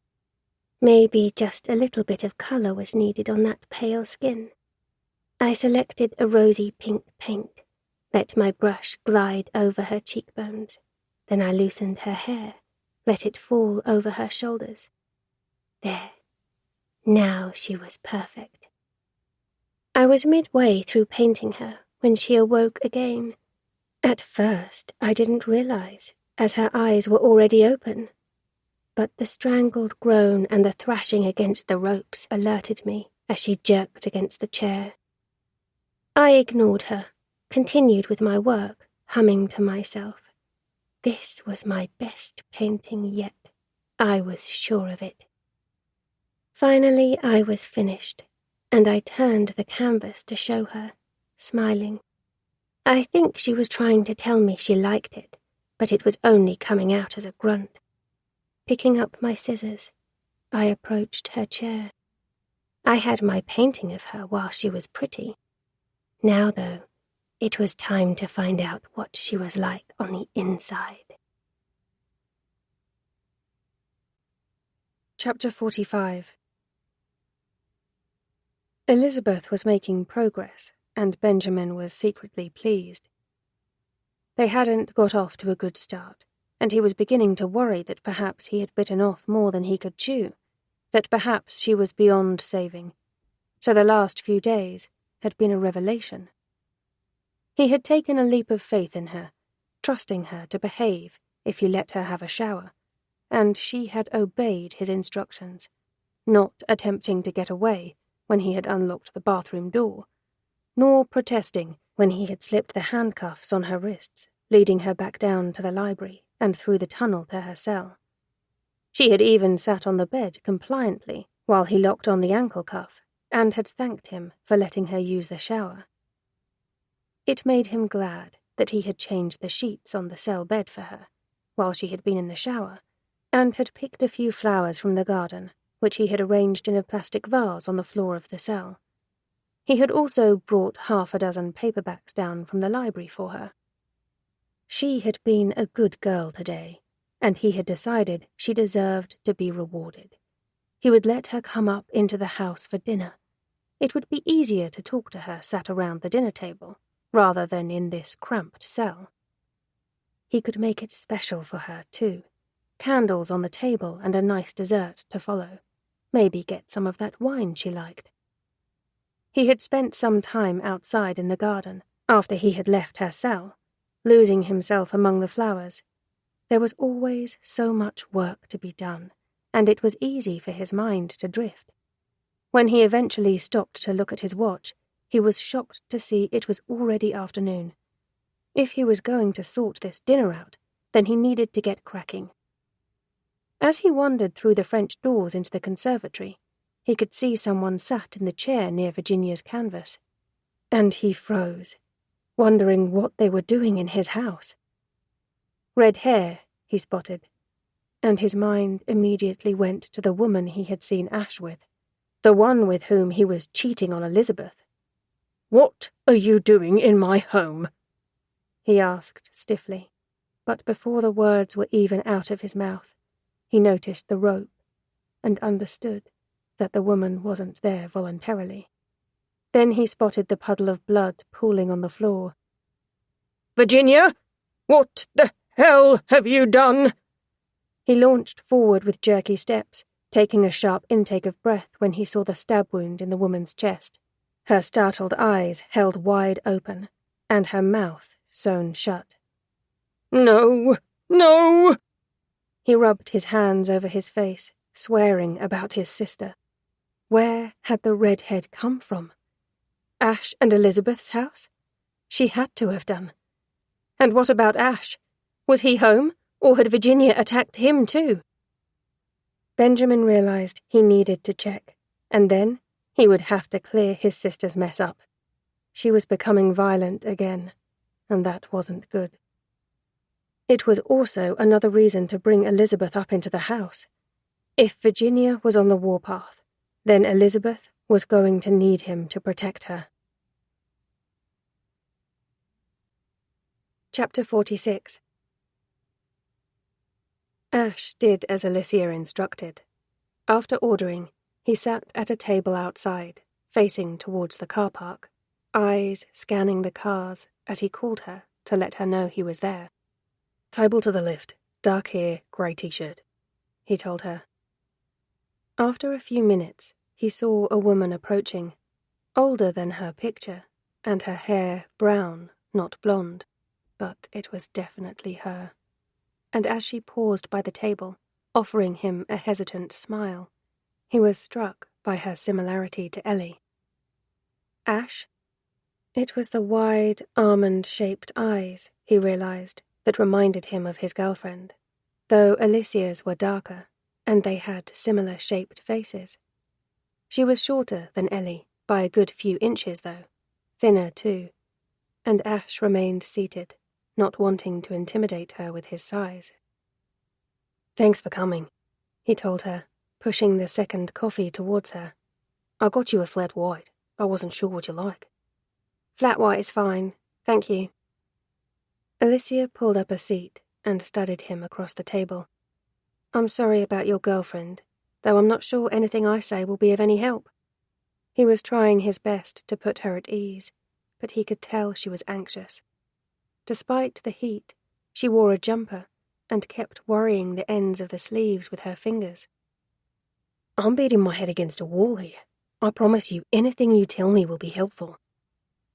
He offered her what he hoped was a genuine smile, even though the action felt forced given he hadn't had much to smile about recently, and took out his wallet, opening it to pull out the battered photo he carried around. He could show Alicia the one he had on his phone, but although it was personal to him, how could he prove that it wasn't an image he had just taken off the internet? This felt more sincere. It was one of him and Ellie a few months after they had started dating, taken with a Polaroid camera at the wedding of one of her friends, and although it wasn't her favourite picture, she had grumbled that her eyes were half shut and her grin too goofy, because he had made her laugh the second before clicking. It was one of his. Okay, so maybe she didn't look perfect in it, but he didn't need her to be. He wasn't looking at the camera properly either, because his attention had been focused on her, as they had giggled together like a pair of idiots. That had been the night he realized he was halfway in love with her. No, more than halfway, and that he wanted to spend the rest of his life with her. Except, now she wasn't here, and it hurt like fuck. This is her, he told Alicia now, biting down on the stab of pain the memory had brought. We bought our first house together recently. Just rescued a little dog. Honestly, if you had asked me 2 weeks ago, I would have told you my life was pretty much perfect. I was away with work. Ellie has been at home working on the house. When I got back, she had just vanished. He saw the questions in Alicia's eyes, knew she was wondering if Ellie might have left of her own accord. Her car was parked in the drive, he quickly pointed out before she could voice any suspicions. And I found her phone smashed in the basement. She'd been trying to call me that evening, left me a message saying she needed to talk to me.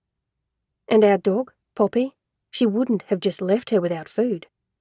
I take it the police are looking for her? She's been reported missing, but I don't think they have the first clue where to start looking for her. And you think Benjamin Thorne is somehow involved? Alicia's lips twisted. Have you told the police that? Ash gave a bitter laugh. Of course, but the problem is I can't prove it. But you're certain he's involved? He had a bit of a thing for Ellie. She thought it was harmless. We both did. But honestly, now I look back, I'm not so sure. We had some odd stuff going on at home as well, before she disappeared. What do you mean, odd stuff?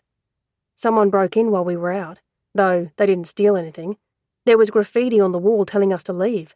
I know he's involved, even if I can't prove it. Alicia was silent as she absorbed everything he was telling her. It was the same for me, she said eventually. My word against his, and unfortunately, most people chose to side with him. Are you comfortable telling me what happened? Ash kept his tone gentle. He didn't want to spook her or push her too far, But it was important he found out exactly what kind of man Benjamin was. Her eyes darted to his, wary. How much do you already know? He had already told her about the conversation with Joyce Cuthbert, though had been quick to add that he hadn't believed the woman's account of things. He picked his words carefully now. Not much. I know you went to Benjamin's for dinner, that he made you feel uncomfortable and tried to prevent you leaving. I thought he was my friend. Looking back, though, I see that I was a stupid, gullible 20-year-old. He seemed so nice, and he had time for me, showing me how things worked in the office and answering my questions if I got stuck. We tended to go to lunch at the same time, so were often in the break room together, and he was always friendly, chatty. He would ask me stuff and was interested in what I had to say. I realised afterwards that he had probably planned it all that way. None of it was a coincidence. I'm sure there were plenty who would say it's my own fault, and that I led him on, but honestly, it wasn't like that. He was several years older than me, and I guess I saw him as a bit of a father figure. Whenever I was having problems with James, my boyfriend at the time, Benjamin was always there to listen and offer advice. When James and I had a big bust-up, I was really upset, and Benjamin invited me over for dinner to cheer me. I honestly took his offer at face value. A friend trying to cheer up another friend. I had no idea that he saw it as something different. Alicia paused, reaching into her handbag and pulling out a packet of cigarettes and a lighter. Almost as an afterthought, she glanced up at Ash. Do you mind? Ash didn't smoke and wasn't a fan of the smell, but he could tell she was finding this difficult and knew she probably needed the cigarette to help calm her nerves. No, go ahead. Do you want one? Alicia offered the pack of Benson and Hedges. Not for me, thanks. He waited patiently while she lit up, taking a sip of his Americano, appreciating that she twisted her chair so the smoke wasn't wafting towards him. I suppose I should have seen the warning signs when I arrived, she eventually continued. He had gone to a lot of effort for what was supposed to be a simple dinner with a friend. Fancy little nibbles, candles, wine. I had driven, so said I could only have the one glass, and he kept trying to persuade me to stay over. He said there were plenty of guest bedrooms. I take it you said no? Ash asked. Yes. When I said I couldn't stay, though, he got a little sulky. That was the first time I felt a little uncomfortable, and wondered if I had made a mistake. We had dinner. He kept trying to top up my glass, and I kept saying no, and the conversation turned to James. Benjamin knew we had been having problems, and he had always been sympathetic. But that night, he started getting aggressive about it, telling me it was time to end the relationship.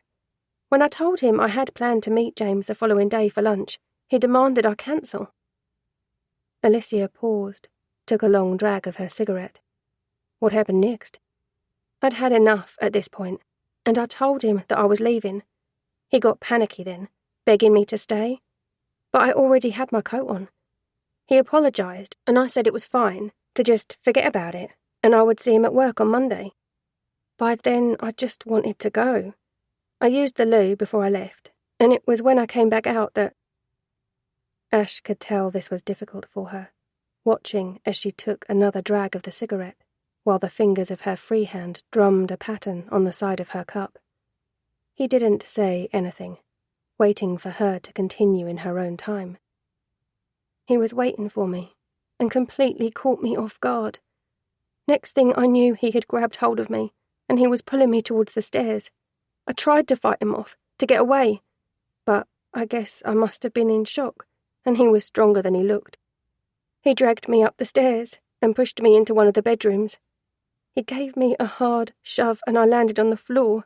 Then I heard the door slam shut, the twist of a key. The bastard had locked me in there. Alicia sucked in a breath, looked at Ash. I was so scared. I had no idea what he planned to do to me. He started talking to me through the door, saying he was going to help me and that I would one day thank him for this. I begged him to let me out. I screamed at him and threatened him. Eventually, I realised he had gone. He had walked away and left me trapped in that room. I tried to force the door open, but it was too heavy. Then I looked at getting out of the window. I might not have my bag or phone, but my car keys were in my pocket. It was a sheer drop, though, and I was scared I might break something. It was too risky. Did he come back? Eventually, yes, though he left me locked in there for a couple of hours. There was a vase on a dressing table. It looked expensive, but it was the only thing I could find to use. When he unlocked the door, he wasn't expecting me to be waiting the other side. He had a tray in his hands, and I was able to catch him off guard. I smashed the vase against his head. Although it didn't knock him unconscious, it slowed him down, and I was able to push past him, get down the stairs. I didn't have time to look for my bag. I got straight out of the house and in my car and got the hell out of there. Did you go to the police? Alicia looked down at the table now, her expression suggesting she was embarrassed. No, she admitted. I should have done, I know, but I was young and stupid and in a panic. When I got home, I called James, told him what happened. He was livid and insisted on driving out to Corpusty with me to get my bag back. It didn't go well. I waited in the car and Benjamin played the innocent when he answered the door, making up some crap about how I had scared the life out of him running out when he was in the kitchen and leaving my stuff behind. James said he didn't believe him, and he got a little aggressive with Benjamin, punching him in the face. It was Benjamin who was threatening to call the police on us in the end. We got the hell out of there. So similar to when Ash had confronted him. Even though Benjamin was the one in the wrong, he had still managed to use the police to his advantage. So, what happened when you went into work? I told one of my colleagues, and she insisted I put in a complaint with HR. He countered it, though, saying my boyfriend had hacked him. It all got messy. Work couldn't do much because it had happened off the premises and outside of working hours, and we were both encouraged to drop the matter. She looked up at him now, her eyes wide and clear, reminding him so much of Ellie. I couldn't stay working there, though, not having to see his face every day and remember what he had done. Ash mused over what he had learned on the drive back to Corpusty, thinking about what he already knew about Benjamin Thorne and how this new information fitted in. The man was socially awkward and tried so hard to present this image of a mild-mannered accountant, but what he had done to Alicia Hewson was not normal behavior. He had integrated himself into her life, leading her to believe he was an innocent friend, much the same as he had tried to do with Ellie, and, judging from the calls and texts to Ellie's phone and the regular visits to the house before she had disappeared, the stupid little crush he had on her had definitely become more of an obsession. When he had gone round to confront Benjamin, Ash had been convinced the man had Ellie trapped in his house somewhere. But then Benjamin had called the police. He wouldn't have done something stupid like that unless she wasn't there.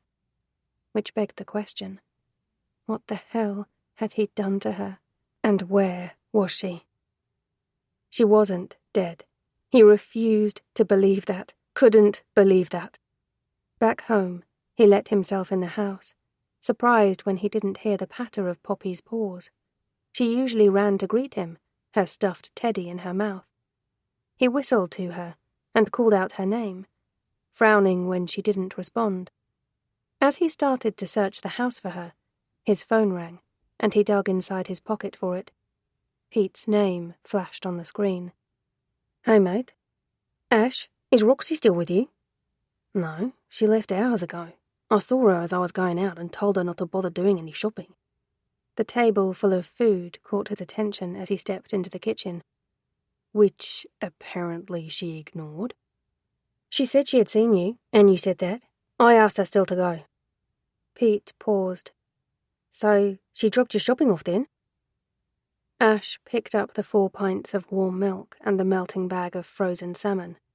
She did, and left it all out on the kitchen table.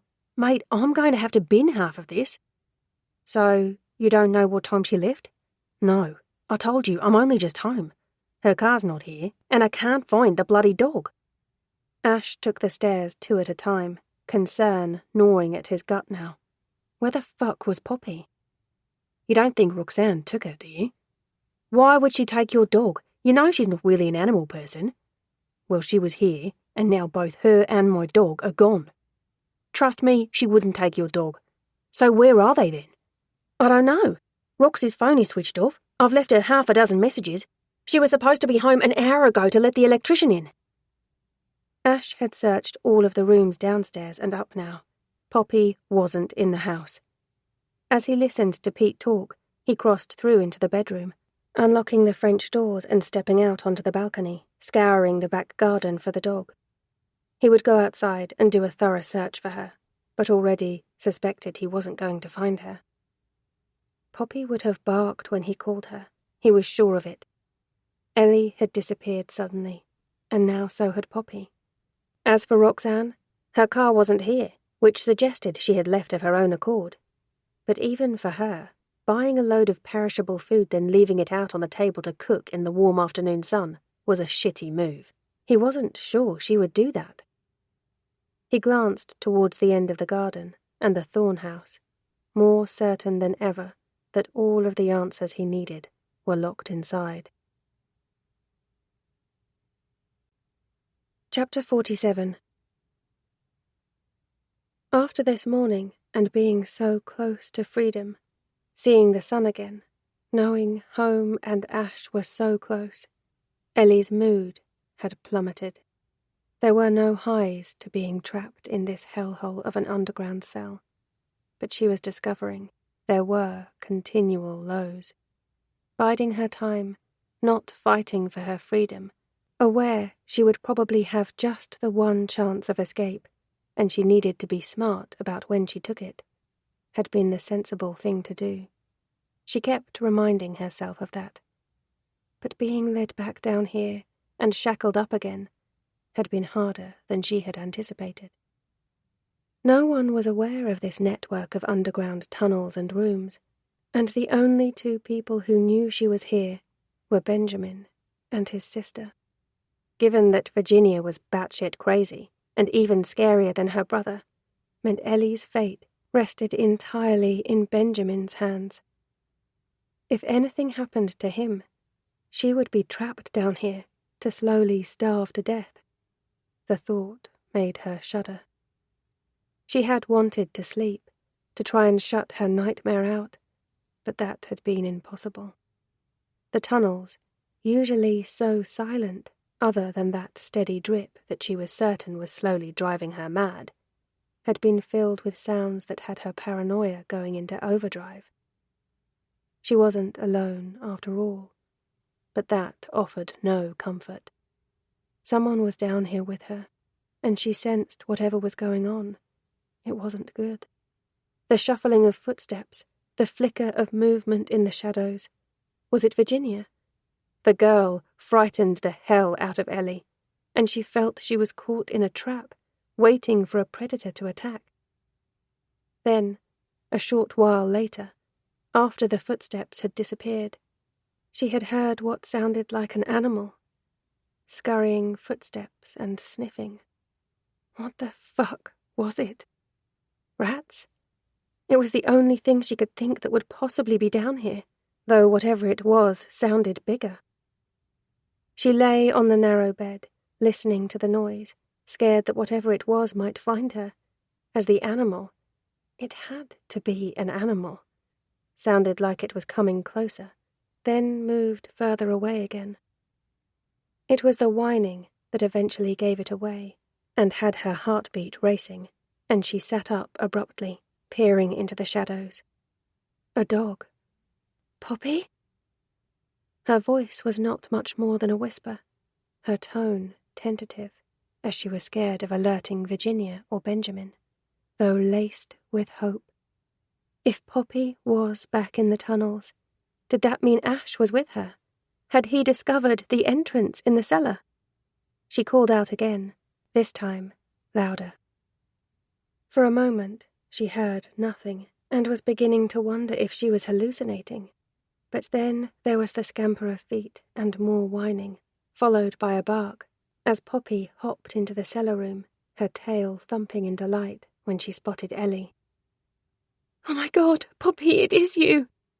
Ellie was off the bed, approaching the bars, almost forgetting again that she was wearing the ankle cuff. She managed to steady herself just in time, grabbing hold of the bars for balance. "Poppy, come here, girl." She reached out with both hands, stroking the dog's head and tickling her ears the second she was close enough. As frustrated as Poppy when she whined, wanting the bars out of the way so she could pick her up. "Is Ash with you?" The retriever whined in return, recognizing his name. "Ash?" Fuck it. No, she didn't want to alert Benjamin or Virginia, but if he had found the door and tunnels, she needed to let him know where she was. "Ash, can you hear me? Please, help me, I'm trapped." Ellie waited a moment, but there was no response. If Ash hadn't found the door in the cellar, then how the hell did Poppy get down here? She called out again, panicked when Poppy started to move away. With the bars between them, it was impossible to keep the dog with her, and she was scared that she might leave and get lost down here. Ash had to be down here somewhere. Maybe this network of tunnels were even bigger than she realized. Or Poppy had somehow got in the cellar and through the door without his help. Knowing she couldn't force the dog to stay with her, and aware it might not be the best scenario if Benjamin discovered her, Ellie tried to think of a message Poppy could deliver to Ash if she found her way back to him. It was a long shot. Poppy was hardly a three-legged lassie, but if Ellie could try and get a note under her collar, which she would need a piece of notepaper and a pen to do, she had neither. Could she put something on the dog's collar he would recognize? She glanced round the cell, looking for anything she might be able to use. Her clothing? Underwear? It was too risky. If Poppy ran into Benjamin... Poppy whined and tried to move again, and Ellie hushed her, glancing at her wrist as she stroked the dog's head. The bracelet that she always wore. It was just a cheap beaded one, hippie in style, that Ash teased her about. But she never removed it. It had been a gift from her grandmother, just a few short months before she had passed away. She could tie it around Poppy's collar. If Ash saw it, he would know for certain that Ellie was in trouble. Trying to keep Poppy distracted, she managed to work the knot loose, slipping the bracelet off before knotting it around the dog's collar. If Poppy disappeared now and found Ash, he would see the bracelet. But if she stayed here and Benjamin found her, he hopefully wouldn't spot it. She sat with the dog for a while, though eventually got cramp in her leg from the uncomfortable position she had to sit in. As soon as she got up to stretch her legs, Poppy got up also. Ellie didn't try to stop her leaving this time. Knew with the bars between them, there was no way she could make her stay. And tears leaked as she watched the blackness swallow the little dog up. Please let her find Ash. Knowing there was nothing she could do but wait and hope, she lay back down on the bed and closed her eyes. "I have a treat for you, Elizabeth." Ellie must have fallen asleep, but she woke now, hearing Benjamin's voice, and remembered Poppy's visit, immediately on edge as she wondered where the dog was. "Elizabeth?" She kept her eyes squeezed shut, really not up for having to be civil and make small talk with him, as she pretended to give a shit about his fucked-up plans for her. Hopefully, he would just go away. No such luck. She heard the cell door unlocking. "Wake up, sleepyhead. I said I have a treat for you." Biting down on her anger and growing hatred towards him, she forced a neutral expression on her face and rolled over, propping herself up on her elbow. "Sorry, I was out of it." "Well, I hope you're feeling refreshed, because I thought, rather than eat down here, you might like to come upstairs and have dinner with me this evening." Ellie's mood immediately lifted, and her heartbeat quickened as hope stirred in her gut, mixed with a lick of nervous excitement. Not at the idea of having dinner with Benjamin. She would rather stick pins in her eyes. But he was going to let her upstairs again. Was this it? Was tonight going to be her chance to escape? He was waiting for her reaction, like a nervous schoolboy, asking her out on a date, which cranked her revulsion level up a notch, and despite her newfound hope, she still struggled to force the smile onto her face. "I would really like that. Thank you." "I thought you might." He seemed pleased with her response, reaching into his pocket and producing the handcuffs. Ellie held her wrists out willingly before he asked, earning herself a beaming smile. He honestly looked like a proud parent whose child had just been praised by their teacher. "I was so pleased with how well you behaved earlier. I know you're not going to let me down tonight, are you?" "I promise I won't." She made herself beam back as nausea swirled in the back of her throat, and thought about how she would like to punch his stupid, smug face. Bide your time, Ellie. Freed from the ankle cuff, she let Benjamin lead her from the cell, hoping Poppy didn't choose to make an appearance. She was unsure how Benjamin would react if he saw the dog, though had a feeling it wouldn't go well. There was no sign of her, though, and Ellie was keeping everything crossed she had found her way back to Ash. At least Benjamin was wittering on, excitedly telling her about his planned dinner, so if there were any suspect noises, he hopefully wouldn't notice. "I thought I would make a nice beef Wellington. I have some vegetables straight from the garden." He hadn't cooked the food yet. Ellie had assumed that he had brought her up from the cell because it was time to eat. If he was going to be distracted with cooking, would it give her a chance to escape? She found out her answer to that a short while later when he led her into the kitchen, telling her to sit down at the table. "I thought you could keep me company while I cook." "I can help, if you like. Maybe peel the vegetables?" It would relieve the monotony, and more importantly, give her access to a sharp object. Benjamin studied her for a moment, as though reading her thoughts, suspicion clear on his face. "I invited you to dinner. It wouldn't be right to make you help cook it," he said tightly. "You're not asking. I'm offering." "Thank you, but I can manage myself." Her suggestion must have put his guard up, because he opened the door to a tall cupboard, reaching inside for a coil rope. Ellie watched him warily as he approached the table. "What's that for?" "Just a precaution. Lift your arms up, please." "I'm already wearing handcuffs. You don't need the rope." "And I want to trust you, Elizabeth. I really do. But if I'm going to cook you a nice dinner, I need to be able to concentrate. I can't risk you sneaking off." "I wouldn't do that," Ellie lied.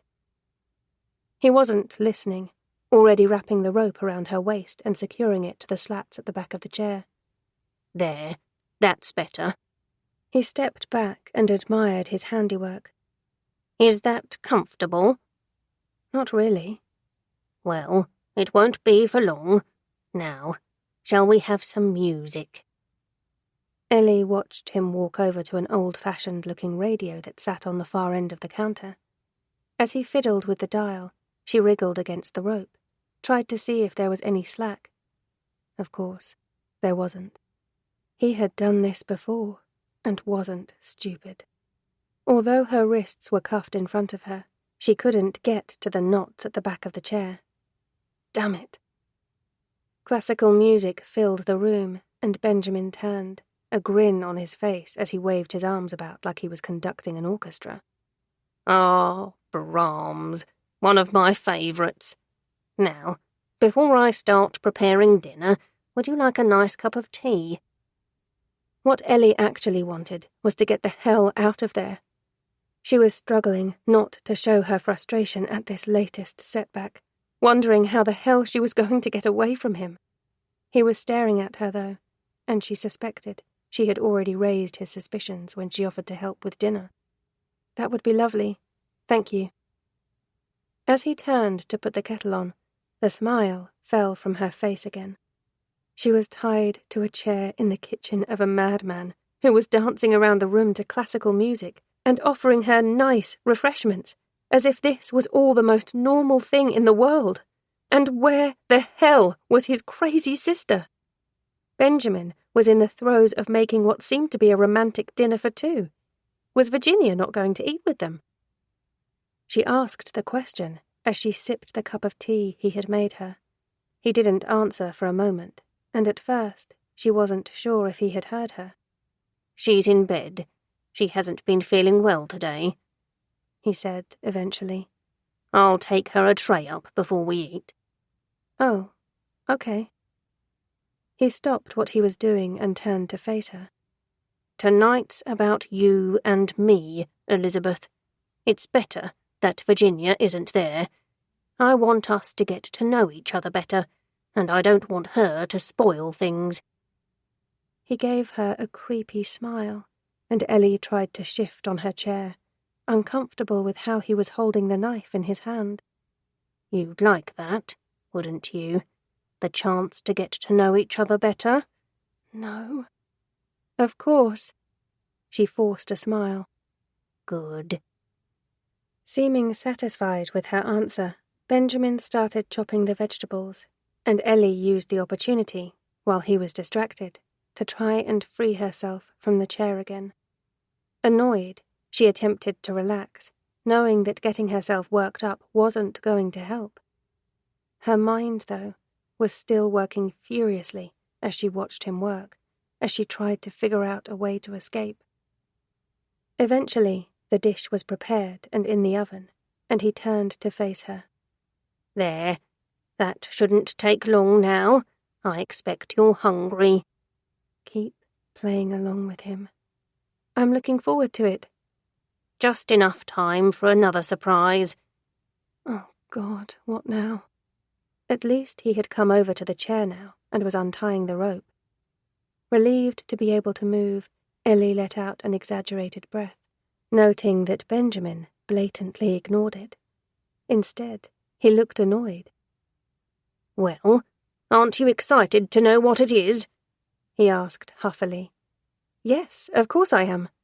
"Good, because I think you're going to really like this one." Chapter 48. She let him lead her out of the kitchen and back up the stairs, across the landing, past Virginia's room, the door shut, to one of the bedrooms that looked like it hadn't been redecorated since the 1970s. "Mother's room," Benjamin told her proudly. Ellie looked around her, at the dresser neatly organized with a jewelry box, brushes and perfume bottles, the gaudy floral wallpaper, and the large four-poster bed with thick velvet drapes. Oh, God. The bed. That wasn't his surprise, was it? He didn't think he was going to have sex with her, did he? In his mother's bed. Ellie was doing her best to fake a lot of things, but there was a limit. She couldn't fake that. "Do you want to see your surprise?" No. What is it? Benjamin stepped past her to the large, heavy-looking oak wardrobe, opening the door. Every instinct in Ellie's body was telling her to run. She had the cuffs on, but the door was open, and she might be able to get a few seconds' precious head start on him. If he caught her, though, and there was a good chance he would, that would be it. She knew he would lose the trust in her that she had been gradually building up. She wouldn't get another chance, and it would have all been for nothing. Her relief when he pulled a dress out of the wardrobe, holding it proudly before her, was immense, though she was wondering what the fuck he was going to ask her. "This was Mother's favourite dress. I am going to let you wear it for our dinner." Shit. Seriously? Ellie studied the cream chiffon evening gown with its long, billowing, cuffed sleeves and floaty skirt. Definitely vintage. 1970s, she would guess, and way too formal for a simple dinner. It wasn't ugly, but she really didn't want to wear a dead woman's dress. This is lovely, Benjamin, but I really think it's a dress that should be saved for special occasions. Is tonight not a special occasion? I didn't mean it like that. Damn it. He was pouting now, like he was a spoilt toddler and she'd just stolen his ice cream. Of course tonight is special, but this dress is so delicate and lovely, and you said it was your mother's favourite. I wouldn't feel comfortable eating dinner in it. What if I accidentally spilt something on it? You won't, and I want you to wear it. It might not fit. It will. His face was set like stone, and she could see there was no arguing with him. You can change in my bathroom again. It was a repeat of when he had let her have a shower earlier, as he led her across the hallway to his own bedroom, closing the door and turning the key, then removing Ellie's handcuffs before locking her in the bathroom with the dress. She touched the delicate fabric, annoyed her fingers were trembling. This whole setup and Benjamin's behaviour was scaring the hell out of her. He had seemed such a rational person when she had first met him, and she thought back to the day when the two men had turned up to collect the washing machine, how at the time she had been grateful that he had been there. She had actually felt safe with him there. What a joke! She really didn't want to put on the dress, but understood she didn't have a choice, and after stripping down to her underwear, she pulled the gown off the hanger. Are you nearly finished? Benjamin's voice made her jump. He was obviously waiting for her the other side of the door. She didn't like the closeness, feeling vulnerable in just her knickers and bra, aware he could unlock the door at any point. 2 minutes, she told him, hurriedly stepping into the dress and pushing her arms into the long floaty sleeves. The dress had a low-cut bodice that was embroidered with delicate flowers, then sheer voile fabric leading up to the lacy collar, which she fastened around her neck before fumbling with the buttons on the wrist cuffs. She reached for the zip at the back of the dress, managing to pull it up over the small of her back before it became stuck. Are you ready? Can I unlock the door? Not yet. Frantically, Ellie tugged on the zip, her face burning and sweat pooling under her arms. It wouldn't budge, though. Damn it. Benjamin didn't ask again. Instead, she heard the twist of the key in the lock, looking up, wide-eyed and panicked, as he pushed open the door. I told you I'm not finished. What's the hold-up, Elizabeth? The zip is stuck. Well, I can help with that, silly. It's okay, I can do it. I just need another minute. I told you, I will help. But first, wrists out. When Ellie continued to tug at the zip, ignoring him, he tutted loudly. Elizabeth, I said wrists out now. Reluctantly, she did as told. Good girl. He praised her, locking on the cuffs, and she winced at the patronizing words, wanting to spit in his face. It wasn't a good idea, though.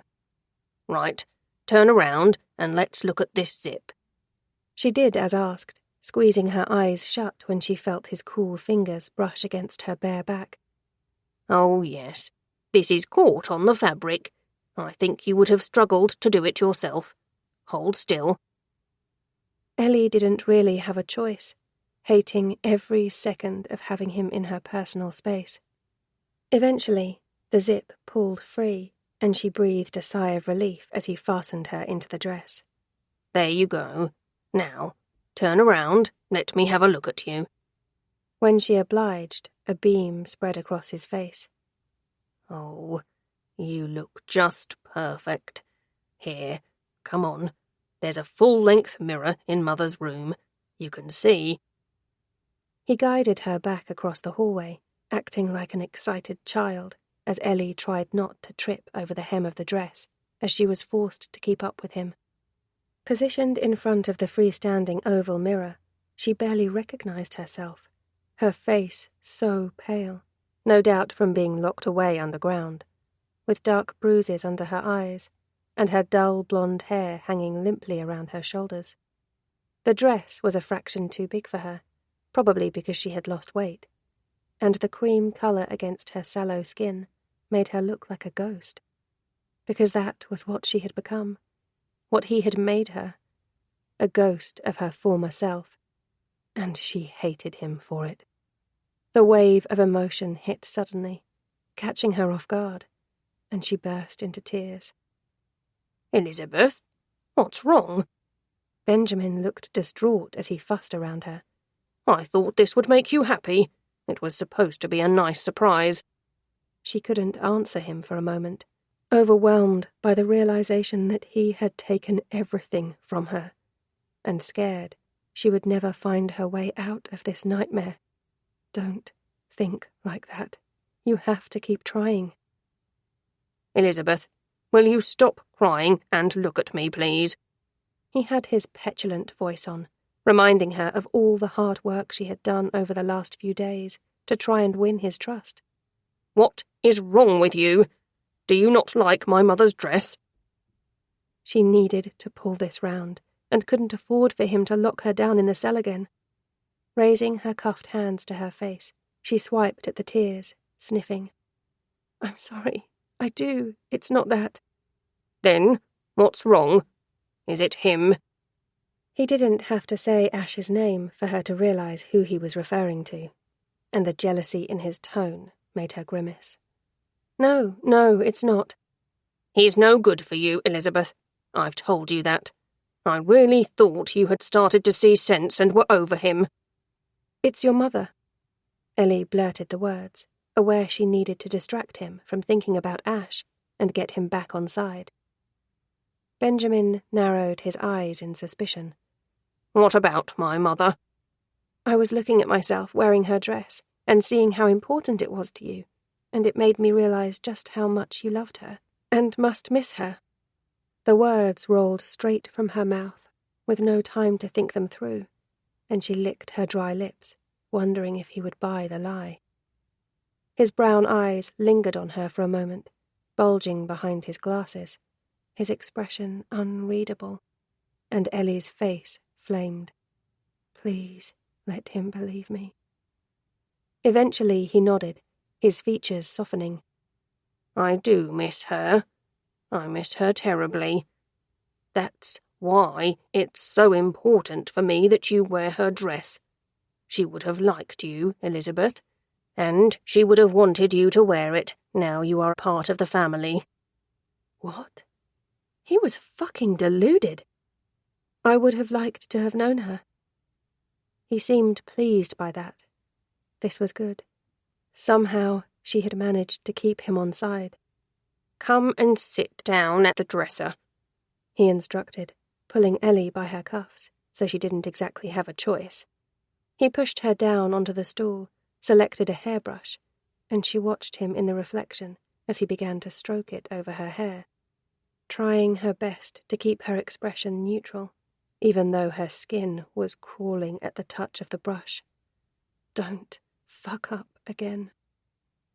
Mother was always more the head of our family than Father was. He was a weak man. That's what Mother said. He had a lack of discipline and a roaming eye. What happened to your father? He died. Ellie knew that. Benjamin had seldom mentioned his dad in their conversations, though. And on the few occasions he had, it was in the past tense. It was just you, your mum, and your sister for quite a while, wasn't it? She pushed, trying a different approach. I guess he must have died quite young. He was 58. I was 20 at the time, so Mother needed me to become the man of the house. That's really young. Was he ill? Benjamin was working the brush more vigorously over her hair now, and Ellie winced. You're being very nosy, Elizabeth. Why all these questions about my family? Have I been asking you about yours? I'm trying to make conversation. You have... She paused, stopped herself from using the word forced, certain it wouldn't go down well. You want me to be a part of your life here, and I am wearing your mother's dress. In order to do that, I'm asking questions to try and fit in. Benjamin didn't answer for a moment, and she looked at his reflection in the mirror, saw the hard look of concentration on his face as he continued to brush, each stroke getting harder and harder. Benjamin! Benjamin! She tried to pull away, and he twisted his fist in her hair, pulling tightly. Ouch! Benjamin, you're hurting me! She spoke the words loudly, finally breaking through his trance. He stopped brushing, looking back at her reflection, his expression softening, as he loosened his grip. I'm sorry. Father died of a heart attack. It's difficult for me to talk about. I understand. I'm sorry I asked. He leaned over Ellie to put the hairbrush back on the dresser, and she caught the faint whiff of stale sweat and some kind of peppery aftershave that smelt out of date and partially masked it. The combined scents were revolting. There now, don't you look beautiful?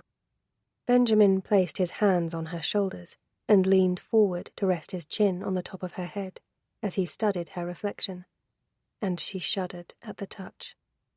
Perfect for our dinner. Smile, damn it. She knew that's what he was waiting for, but it was a struggle to curve her lips. Instead, she said with as much sincerity as she could fake, I'm looking forward to it. Chapter 49. They ate in the formal dining room at the front of the house. Benjamin had planned for them to sit at the table in the doomed conservatory, thinking Elizabeth would appreciate the view of the gardens, but the incident with Virginia had put paid to that. Although he had removed the body of the woman she had killed, there were still bloodstains on the floor that he needed to take care of. Fetching the woman's car, which he had found parked outside Hazelwood Cottage, and hiding it in the garage, had already taken precious time, and he didn't want to delay his dinner plans further. The dining room was seldom used these days. After his mother had passed, Benjamin and Virginia had tended to eat in the conservatory, where it was less stuffy and more relaxed. The room was dominated by a polished mahogany table that had been in the family for years, with a huge candelabra ceiling light above it, while the walls were filled with family portraits. Benjamin had been pleased when Elizabeth noticed them, explaining how his mother had commissioned them from an artist friend. Looking at her now, as she sat there in the shadowy room, the only light coming from the candles he had lit, and the scrap of setting sun that filtered through the partly drawn heavy velvet curtains at the front window, he thought she looked beautiful. His mother's dress was perfect on her. In fact, this whole evening was perfect. The company, the nice dinner. He hoped they could do it together more often. More wine?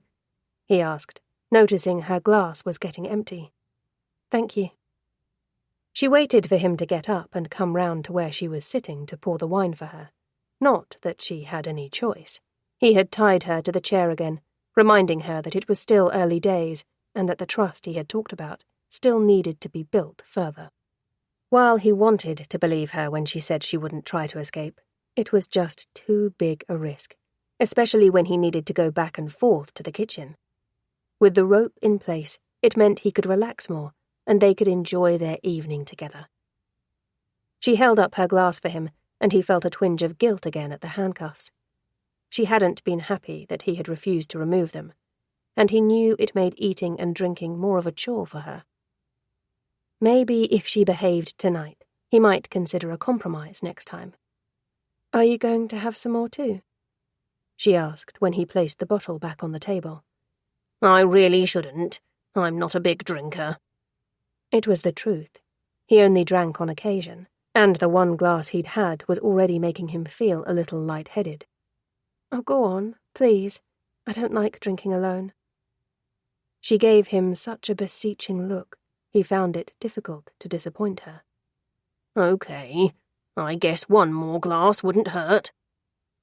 He had served salmon soufflé for starter. Yes, it wasn't just the one course. This was a special dinner, and they were now eating the beef Wellington he had cooked.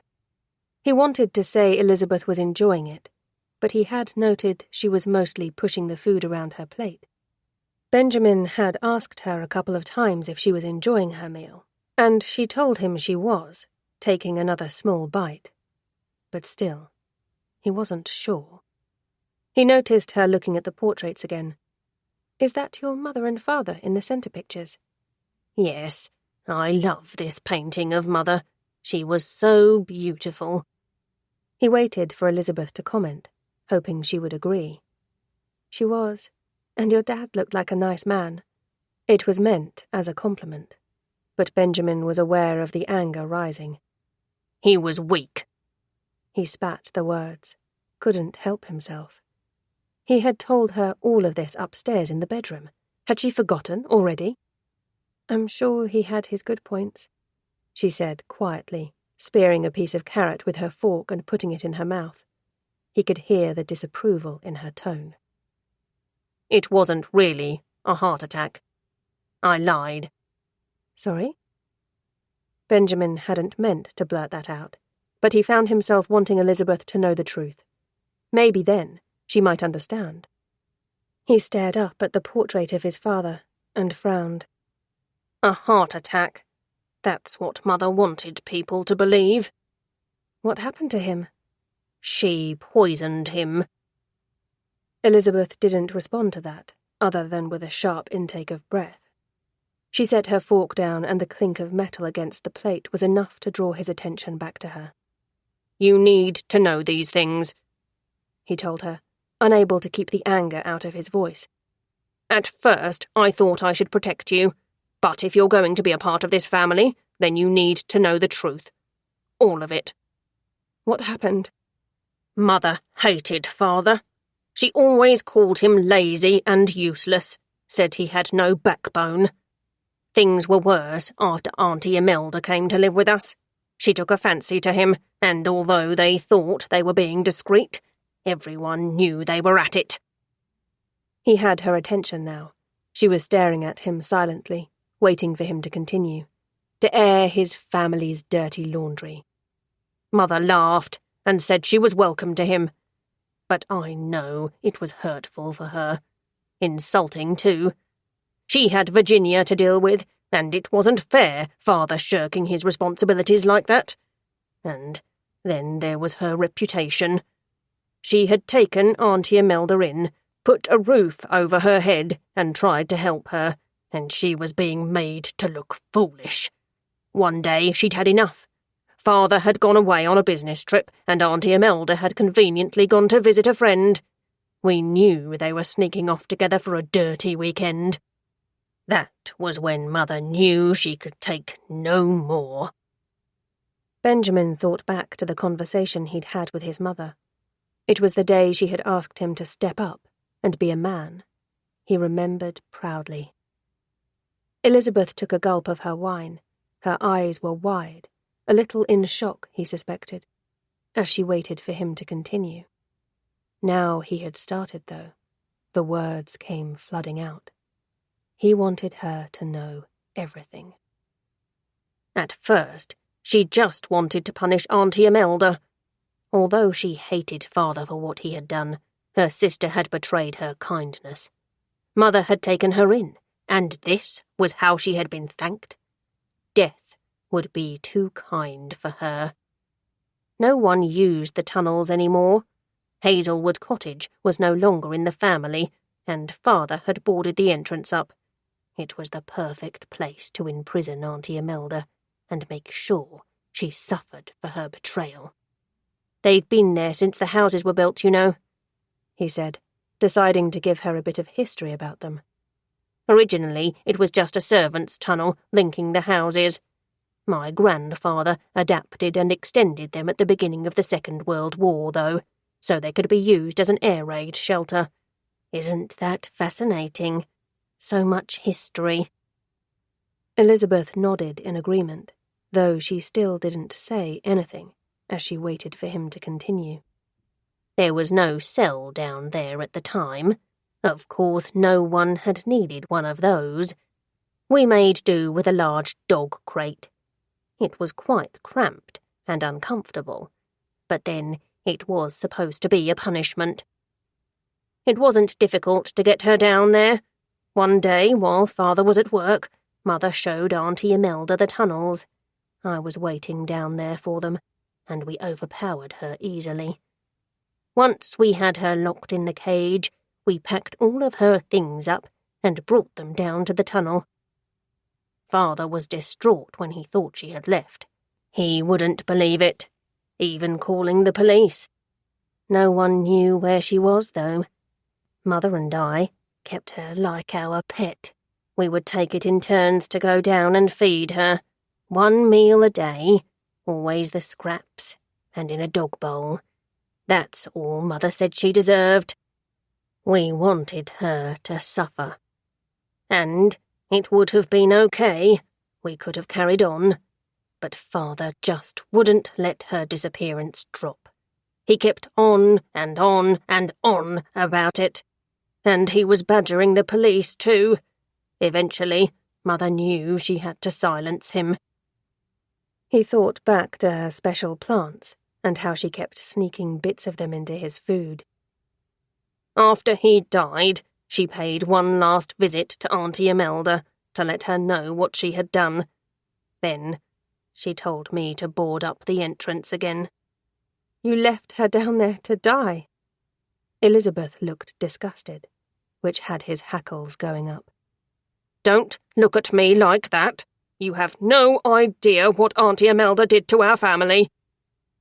Tears were rolling down her cheeks now, not the reaction he had expected, and his surprise at that turned to temper. You're judging me! He flung his napkin down in annoyance.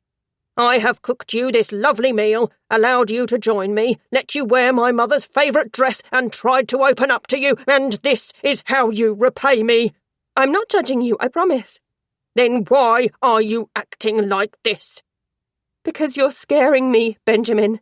You said there was no cell down there before. Why is there now? I don't understand what you're getting at. He was aware he was behaving a little petulantly, but he was so annoyed with her for ruining everything. Explain, please.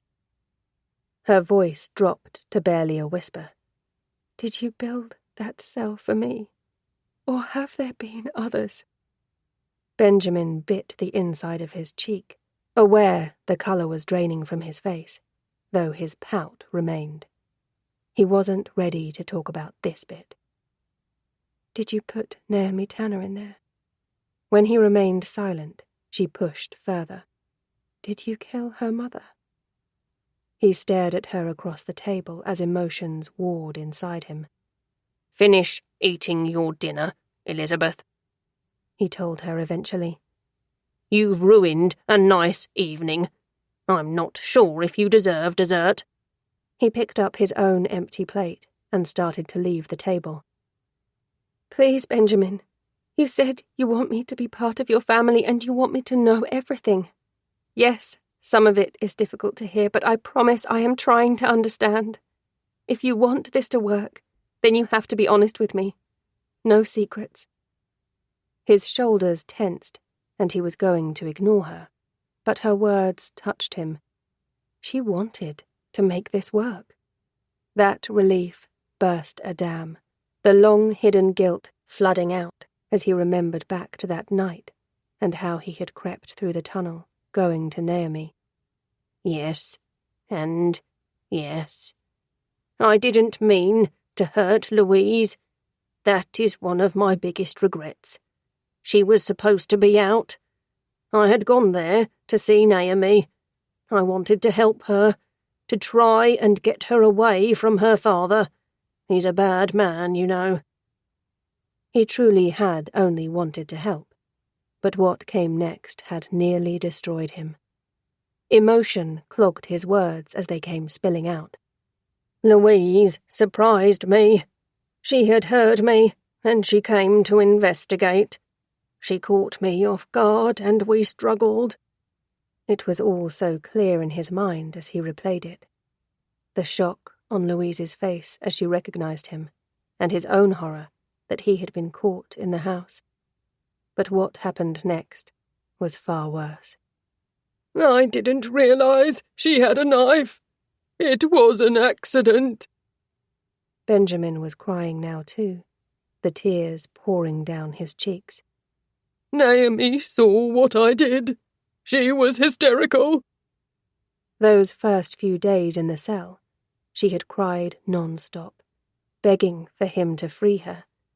and each time he had gone to her, to try and offer her comfort, she had recoiled in horror, trembling and screaming, seeming convinced he was going to hurt her. It had made him feel like he was a monster. What happened to Naomi? Where is she? The tears fell harder now as he remembered. I can't say. Benjamin, I need to know. Please, Elizabeth, finish your dinner. You can't know. You can tell me. Her own voice cracked then. Please. It was that last word that undid him, his shoulders slumping as he put his plate back down on the table. I tried to keep her safe. I promise. I really did. I thought she could come to no harm here. But I had to go out and... He trailed off, sinking to the floor, putting his hands over his face as he tried to block out the memory. It had all been going so well. Naomi had been frightened of him at first, but she was also docile. Although Benjamin had been forced to keep her in the cell during the ongoing investigation, he had tried to spend as much time with her as possible, and she had quickly learnt he was friend, not foe. He had finally decided it was safe to bring her up into the house, had even allowed her to start sleeping there too. But then, that awful day had happened.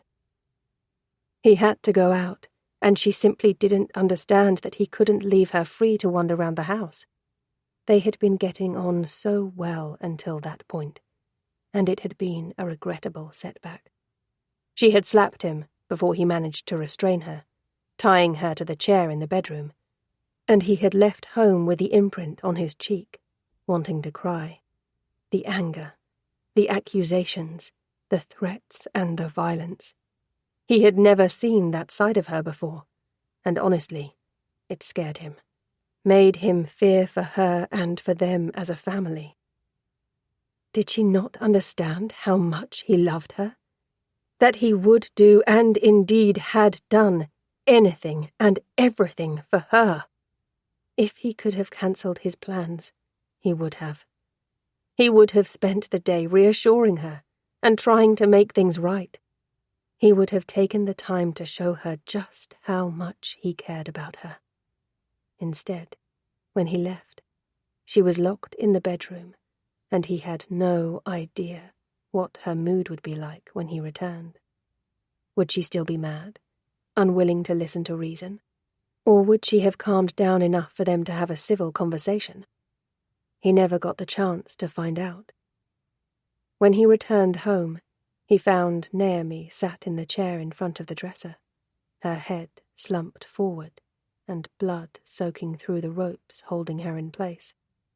Anger, panic, and despair had blinded him as he rushed to her, slipping in the puddle of red pooling on the rug beneath her, and a howl of anguish had ripped through him as he cupped her cold cheeks, raising her head to look into sightless eyes. She was gone. What happened to Naomi? Elizabeth's whisper brought him back to the present. Benjamin, please. It was his baby sister, his flesh and blood, the one he loved most, had been his undoing. She had stood there, her figure silhouetted in the doorway, the knife in her hand still red with blood. Benjamin scrubbed his palms over his face and peered up at Elizabeth red-eyed. It had been the day he had truly learnt what his sister was capable of.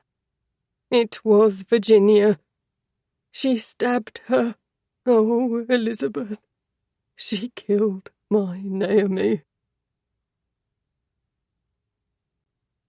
Chapter 50.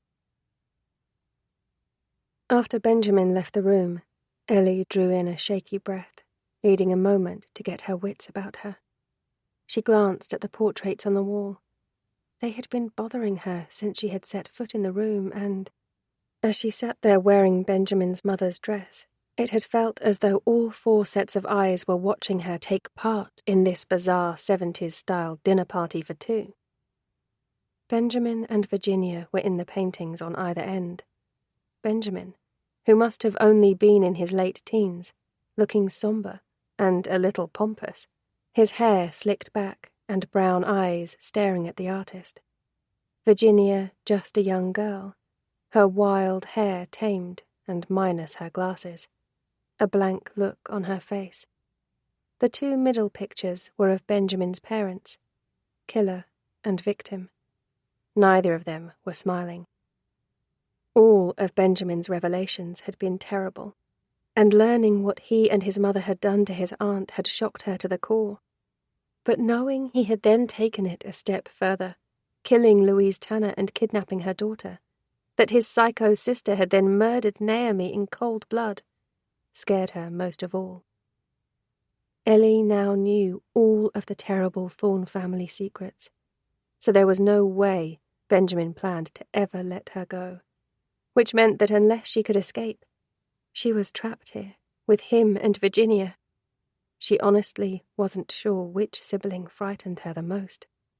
Under the chiffon gown, her heart thumped uncomfortably, the collar of the dress tight around her neck, feeling like it was suffocating her. After admitting the truth that Virginia had killed Naomi, Benjamin had sat on the floor and sobbed, leaving Ellie helplessly watching him. She had tried to get his attention a couple of times, but it seemed that for now he had zoned out and seemed to forget she was there. The wine probably hadn't helped. Ellie knew he didn't really like alcohol and had purposely goaded him into drinking more than he was used to, hoping if she got him a little drunk, it might be easier to escape. Instead, it seemed she had pushed him towards a breakdown. As subtly as possible, she had tested the ropes tying her to the chair.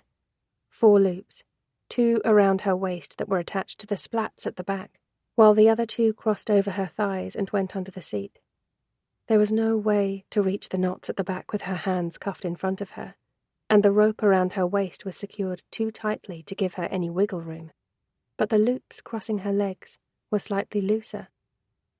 He had used just the one piece of rope, so if she could get out of the lower loops, it would hopefully give enough slack to free herself from the rest of the restraints. Was there any way of pushing them down over her legs and wiggling her feet free? The dress was chiffon, and she was barefoot. It may require some maneuvering, but she was fairly flexible and thought it might be possible. Her opportunity to try came when Benjamin eventually picked himself up from the floor. Without sparing her a glance, she actually wondered if he had forgotten she was there. He left the room.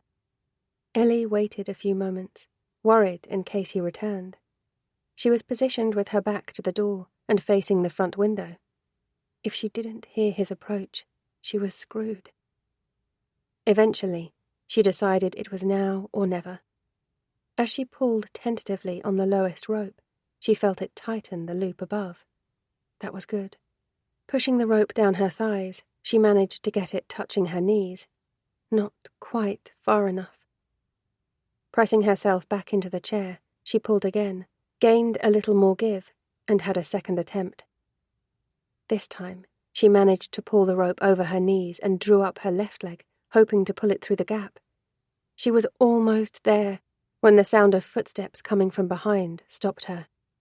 She quickly pulled the rope back into place, putting her foot back on the floor, and was waiting patiently when Benjamin walked back into the room. Damn.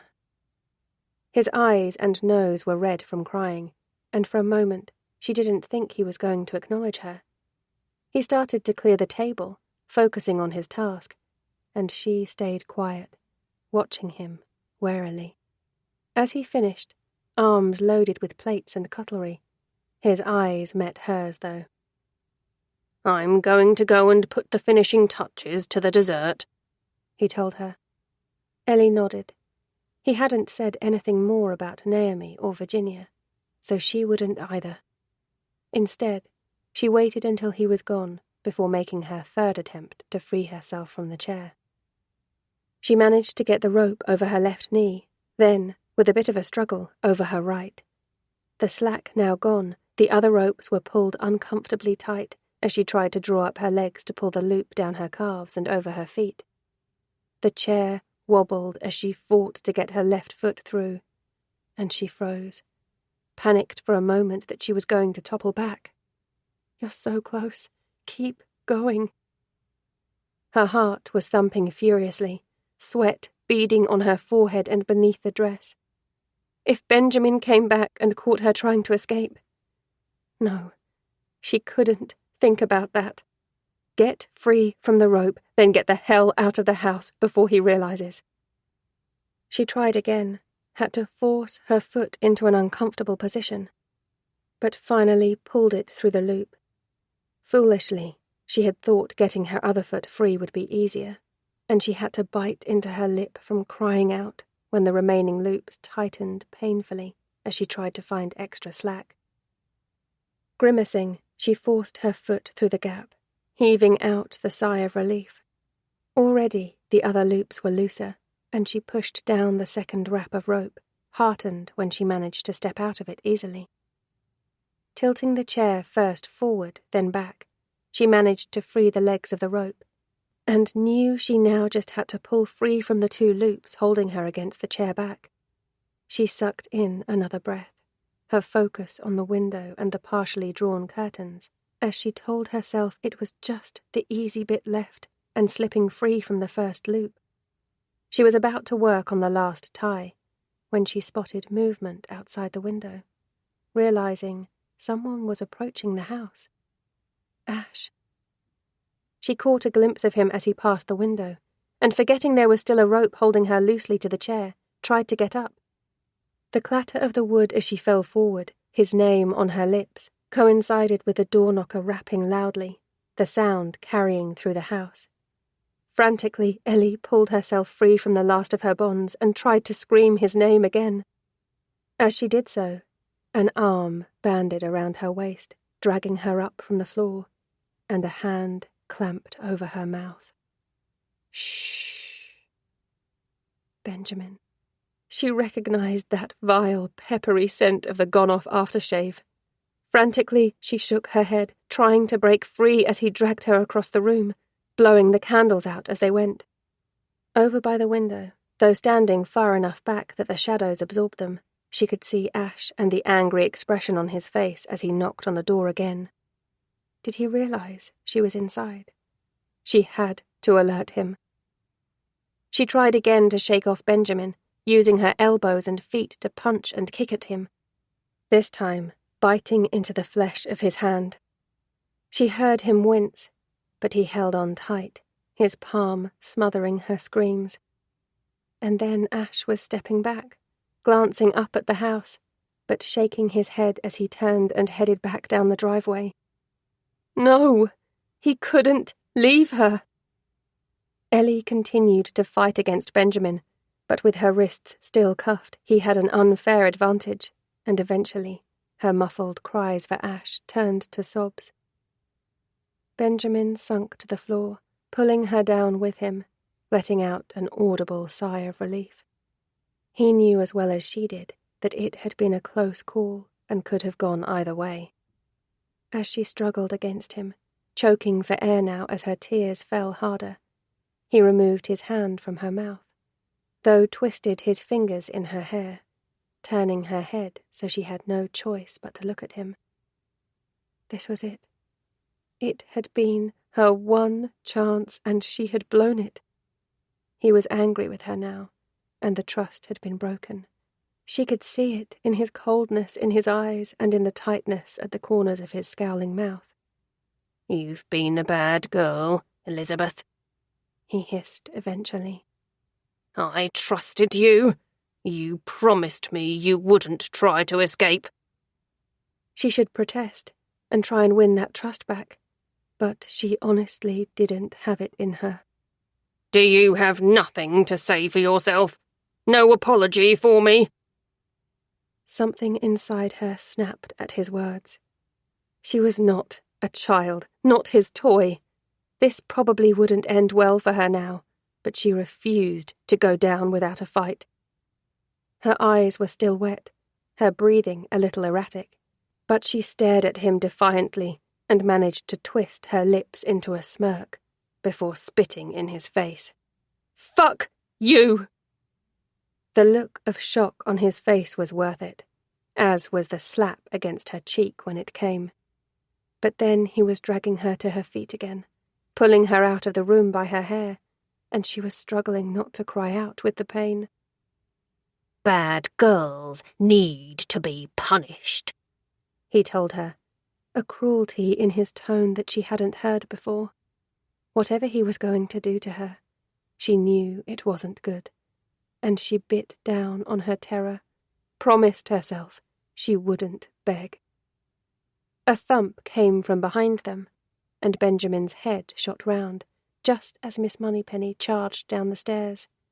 Ellie seized the moment of distraction, throwing herself against him and knocking him into the side table. When he momentarily loosened his grip, she swung her hands up, catching him on the side of the face with the metal of the cuffs. It wasn't enough to really hurt him, but it gave her a precious second to break free of his grasp. Not looking back to see how close he was behind her, she ran. Chapter 51. Going back to the Thorn house when the police had warned him to stay away hadn't been Ash's smartest move. But his temper had fueled him, and he had been ready to use his fists to make Benjamin talk if necessary. Probably a good job there had been no answer. Whether that was because Benjamin was out or hiding from him, he wasn't sure. He had thought he heard noises coming from inside, so probably the latter. If creepy Ben had seen him, he would probably call the police again. Ash figured he would find out if he had soon enough. At least this time he couldn't accuse him of anything other than knocking on the door. Ellie was missing, and now Roxanne and Poppy had disappeared too. While it was possible there was a rational explanation with Roxanne and Poppy, talking to Alicia Hewson had only further convinced him that Benjamin had done something to Ellie. He needed to be smart about this, though. Beating the shit out of his neighbour would only get him in trouble. There had to be another way. He had spoken with Pete again as he walked back to the house, learnt he had called all of Roxanne's friends and family, and no one had heard from her. "Do you think there's another bloke?" Pete questioned. "Maybe she's having an affair." Ash winced at the stab of guilt, reminding himself that he hadn't actually slept with Roxanne, and that even though he felt completely shitty about what had happened all those years ago, it mostly wasn't his fault. "No, mate, I don't. I'm going to give her another hour to come home, then I'm calling the police." Had Roxanne taken Poppy as revenge at Ash, or had something more sinister happened to them? If Benjamin was behind their disappearance, what would be the motive? He had developed something of an obsession with Ellie, same as he had with Alicia Hewson, and according to John Tanner, with Naomi. But Benjamin didn't know Roxanne, and it didn't explain what had happened to Poppy. None of it made any sense. Maybe Ash should go back under the cover of darkness. If the freaky Thorns were in bed, it would make it easier to sneak around. Musing over the idea, he let himself in the house, immediately catching a whiff of the rotten groceries. He needed to deal with those before they stank the whole place out. He went into the kitchen and grabbed a bin bag from under the sink, binning the perishables, then packing away what could be salvaged. He had just about finished when he heard what sounded like faint barking. Poppy? He paused for a moment, began to wonder if it was wishful thinking when there was just silence. But then the noise came again. Definitely barking, and it was coming from somewhere below. The cellar. He glanced at the closed door. Had Roxanne shut the dog down there? No. Roxanne could be catty, thoughtless, and self-absorbed, but she wasn't unnecessarily cruel. Ash opened the cellar door, surprised when the retriever didn't immediately react. "Poppy?" For another moment there was nothing. Then came a faint muffled barking again, and scraping. It was definitely coming from the cellar. But where the hell was she? Ash flicked on the light, calling her again as he descended the stairs. "Poppy, where are you, girl?" He whistled loudly, heard another bark. It was coming from over where Ellie had moved the boxes of books, from where he had found her phone, and he immediately noticed the boxes were pushed away from the wall again. What the fuck? He remembered moving them back into place when he had picked up her phone. Had Roxanne come down here? There was absolutely no rational reason for why she would. But still, what other explanation was there? More barking and scraping, followed by a pitiful whine, had him looking behind the boxes at the wall, and he immediately noticed the brickwork didn't match. It was a false wall.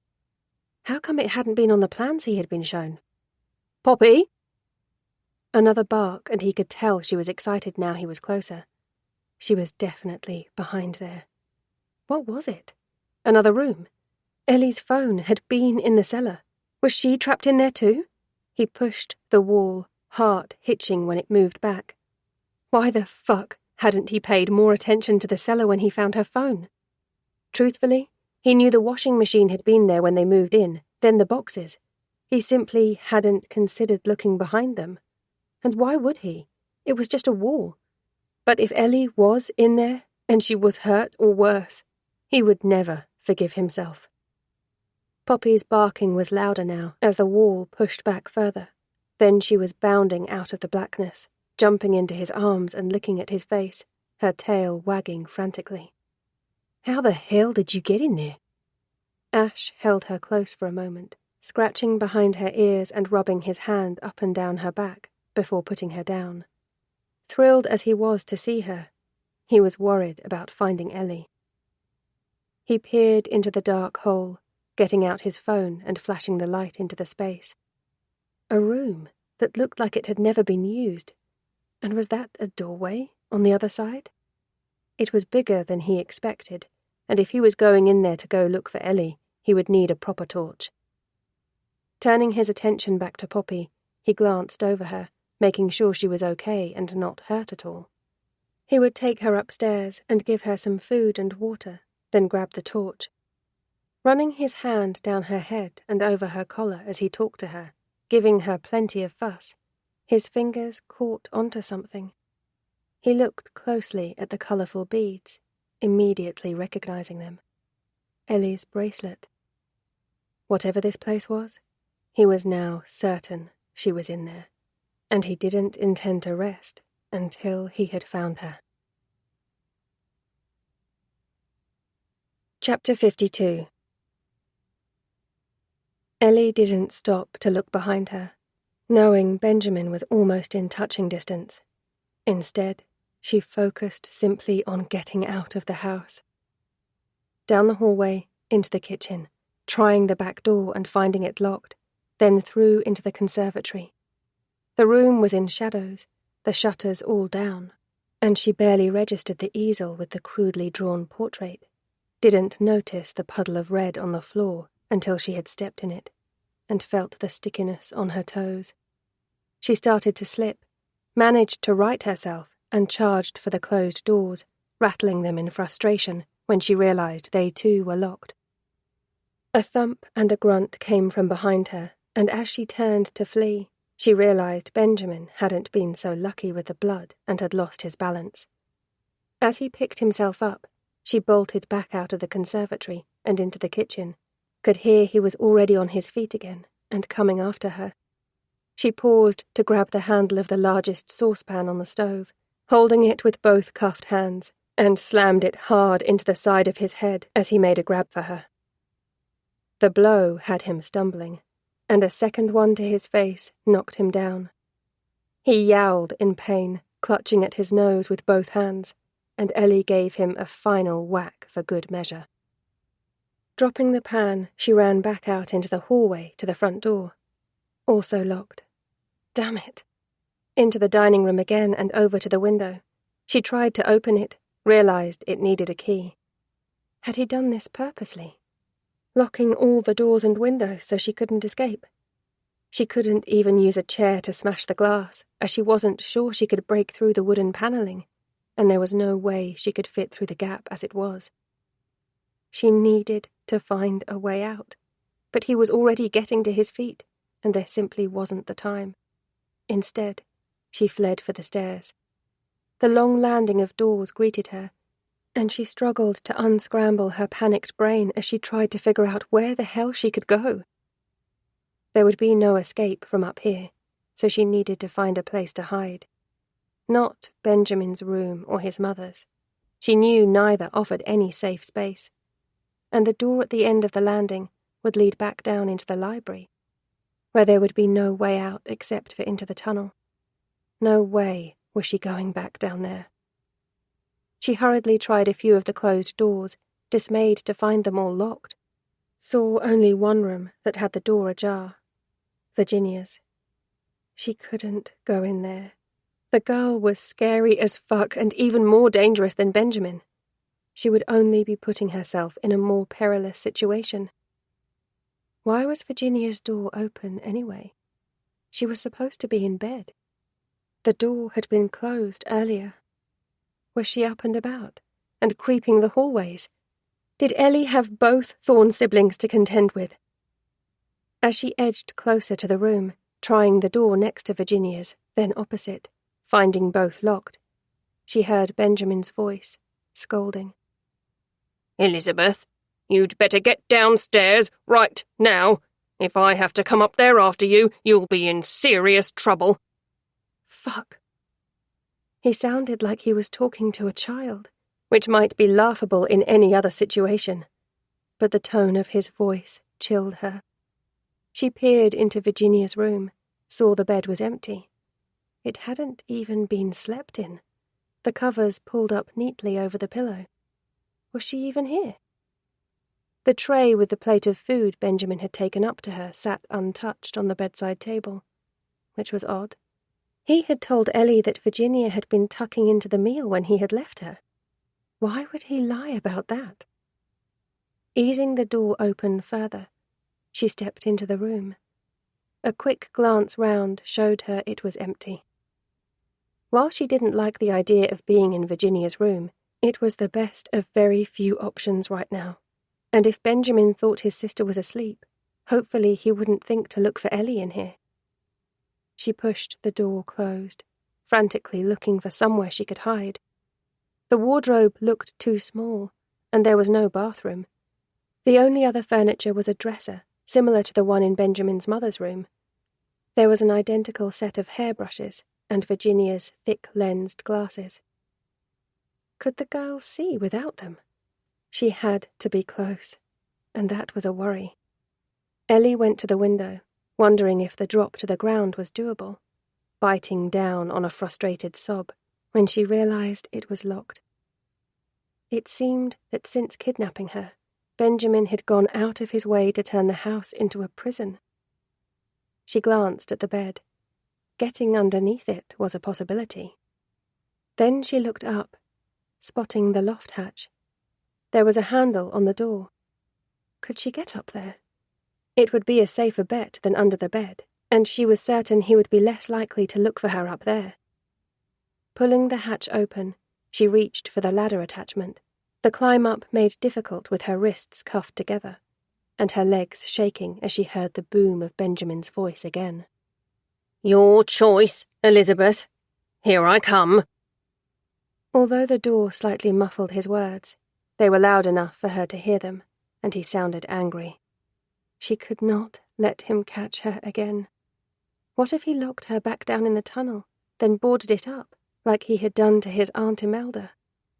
The idea of being trapped down there to slowly die terrified her. She scrambled into the loft, managed, though with some difficulty, to pull the ladder up and close the hatch, immersing herself in darkness. Every single part of her trembled as she sat by the door, her heart thumping, and barely daring to breathe as she listened to the sound of his footsteps growing closer, a couple of doors opening and slamming shut, his bedroom and his mother's room, she guessed, and then the sound of him calling her name again. Would he go down to the library, assume that was where she had gone? The footsteps and the yelling became fainter. If he thought she had gone into the tunnel, she could try and make her escape. Would she be able to use a chair to break a window? Or, if not, was there a phone in the house? She could alert the police. She held her breath. Waited. Seconds ticked by with no sound from him, Still she waited, tried to pluck up courage. Do it, now. Her fingers fumbled in the darkness, finding the loft hatch handle. She was about to open it when she heard the creak of a floorboard below, and froze. Was it Benjamin? Or had Virginia returned to her room? Shit. She was trying to work out what the hell to do when the decision was taken away from her as the hatch opened, light spilling through, biting down on her scream as she scrambled back from the hatch. The attic was now filled with shadows, and she could see her surroundings. There was a whole wall of boxes stacked behind her, and she managed to roll onto her knees so she could use her cuffed hands to help pull herself behind them. Hearing footsteps on the ladder, she peered out from a gap between the boxes, saw Benjamin's head as he climbed up through the hatch. He reached out to pull a cord, and a bare ceiling bulb filled the space towards the far end of the attic with light. Behind the boxes, Ellie didn't dare move. Although she was still mostly in darkness, she was terrified he would spot her. She watched as he closed the hatch, before heading across the loft towards the light. Did he think that's where she was? Glancing at the hatch, she wondered if she dare risk trying to get down. She had to get the door open, though, without alerting him, and the cuffs were going to make climbing down the ladder more difficult. Instead, she waited and watched. She could see his back and saw he had stopped by a chair.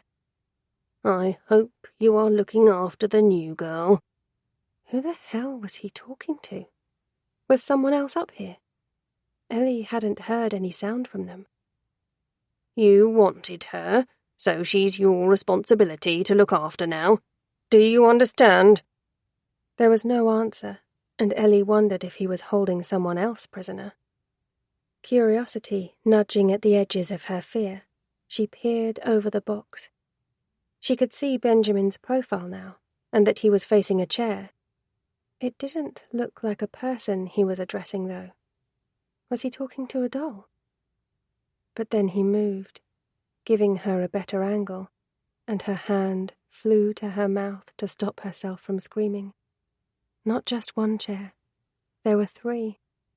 Benjamin's body was still blocking one, but she could now see that what she had thought were dolls were actually decaying skeletons.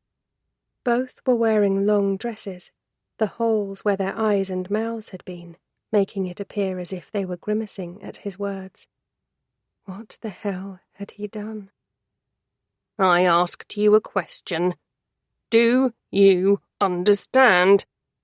He had dead people in his attic, and he was talking to them, waiting for them to answer. Ellie now knew with absolute certainty that if he caught her again, she was going to die in this house, that she would end up like these women. Was one of them Naomi Tanner? It was impossible to tell, but she suspected so. She had no idea who the other girl was, though. As she tried to figure out how the hell she was going to get away, she watched Benjamin shake his head in annoyance, turning on his heel, and at that moment was given a view of the 3rd occupied chair and the person sitting on it. This one wasn't wearing a dress, and Ellie recognized the outfit and red hair straight away. She balled the hand covering her mouth into a fist and bit down on it, fighting the urge to completely break down. Don't scream, you can't let him know you're here. Roxanne, what had he done to her? Her friend's eyes were wide open, but she wasn't moving, slumped in the chair and soaked in blood, almost certainly dead.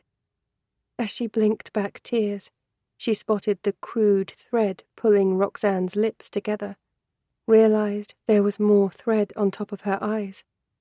That's why they're open. For a moment, she thought she was going to be sick. Why did he have Roxanne here? And what the fuck had he done to her?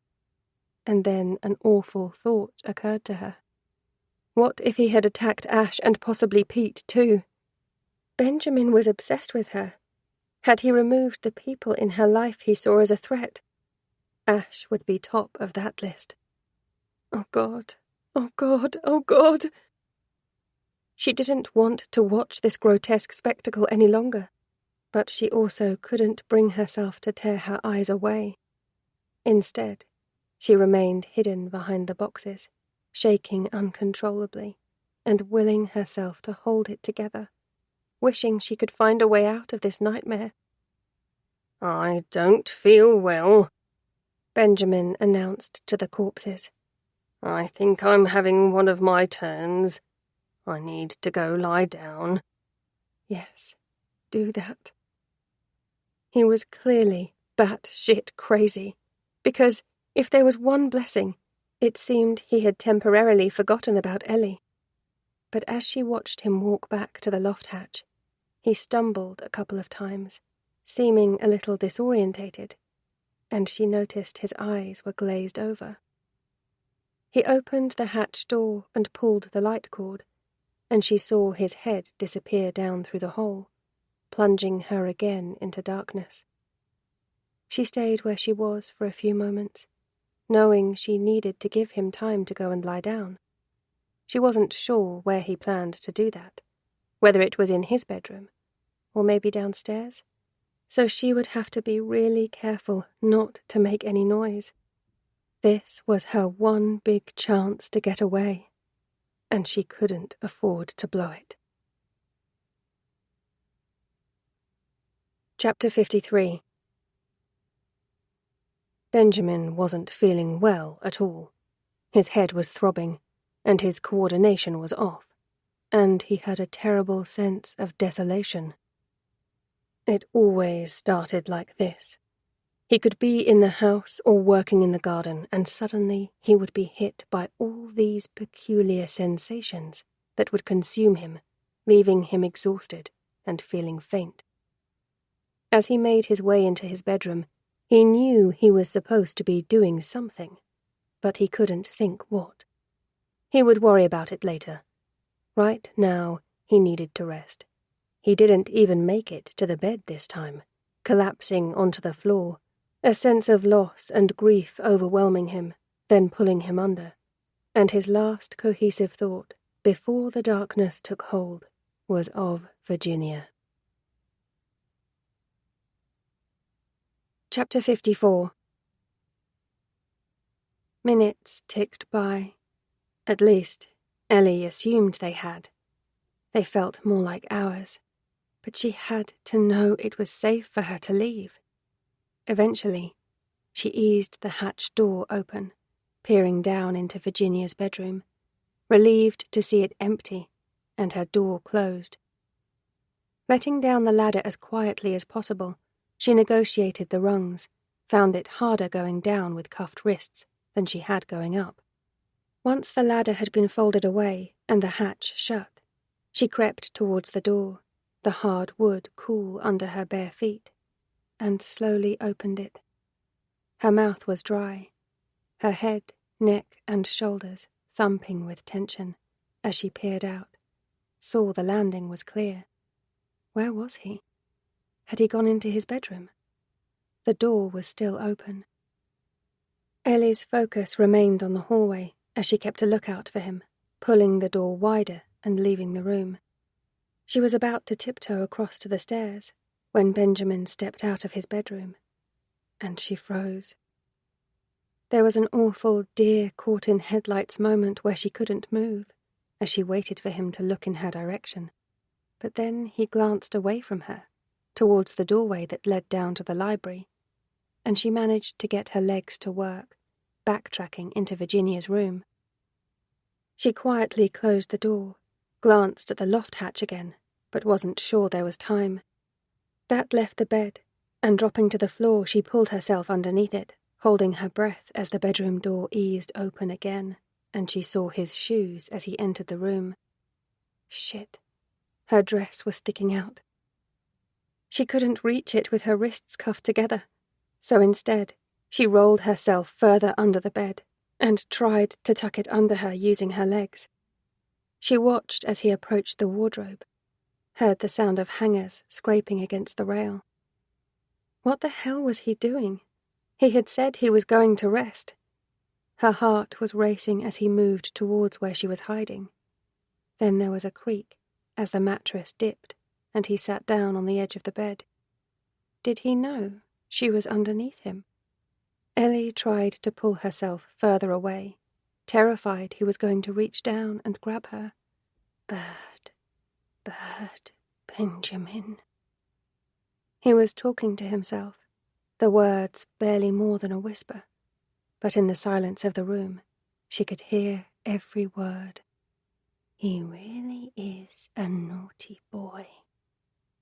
His voice was almost childlike, and his tone sing-song as he appeared to scold himself. Sane Benjamin was scary, but this new side of him was far more frightening. At least sane Benjamin had appeared to be in control. Now he appeared to be unraveling, and she had no idea what he might be capable of. She watched as he took off his shoes, then peeled off his socks, set them to one side. What was he doing? Oh God, please don't let him go to sleep in here. Another creak of the mattress as he got up. Was he going? Please go. Or was he going to get down on his hands and knees and look under the bed? The urge to squeeze her eyes shut, block everything out, was overwhelming. But she knew she had to stay alert. She heard the sound of his belt unbuckling, then a zip. Moments later, his trousers were falling around his ankles. Shit. He was getting undressed. Why the fuck was he getting undressed? It was so hot and stuffy under the bed, and sweat was beading on her forehead and dripping onto her eyelids. She didn't dare move, though, barely dared to breathe. The shuffle of more clothes, whether he was taking them off or putting them on, she wasn't certain. But then there was the sound of another zip, and fabric fell around his ankles. Was that a dress? Why had he put on a dress? Ellie tried to twist her head to get a better view, saw him open one of the drawers in the dresser and pull something out. Hair. Human hair. It looked like Virginia's. Why the fuck did he have his sister's hair? What had he done to her? And then she realized it was a wig. As he sat down at the dresser, she managed to maneuver herself into a slightly better position, giving her a clear view, and as she watched him fuss in the mirror as he pulled the hairpiece on, it dawned on her that he was wearing Virginia's dress. Virginia's dress, Virginia's hair, and now he was picking up Virginia's glasses. Before he slipped them on, he stared at his reflection, and his gaze dropped, as if he was looking at the bed, a creepy smile on his face. Fuck. Could he see her? But then the glasses were on, the transformation complete, and he was up from the stool, wringing his hands together as Ellie had seen Virginia do, almost skipping as he left the room, leaving her reeling as she processed what she had just seen. Virginia Thorne, Benjamin's sister. Ellie had only ever seen her at a distance, finding it strange how the girl never spoke, how she hadn't shown up for dinner, or when Ellie had been in the house with Benjamin. He spoke about Virginia, but she was never there, at least, never there when he was, because it was impossible for him to be in two places at once. But if Benjamin was Virginia, then where the hell was his sister? Did he even have one, or had he made her up? She thought of the skeletons upstairs. Had he killed his own sister? Ellie needed to find a way out of the house, and she needed to call the police. But where was Benjamin?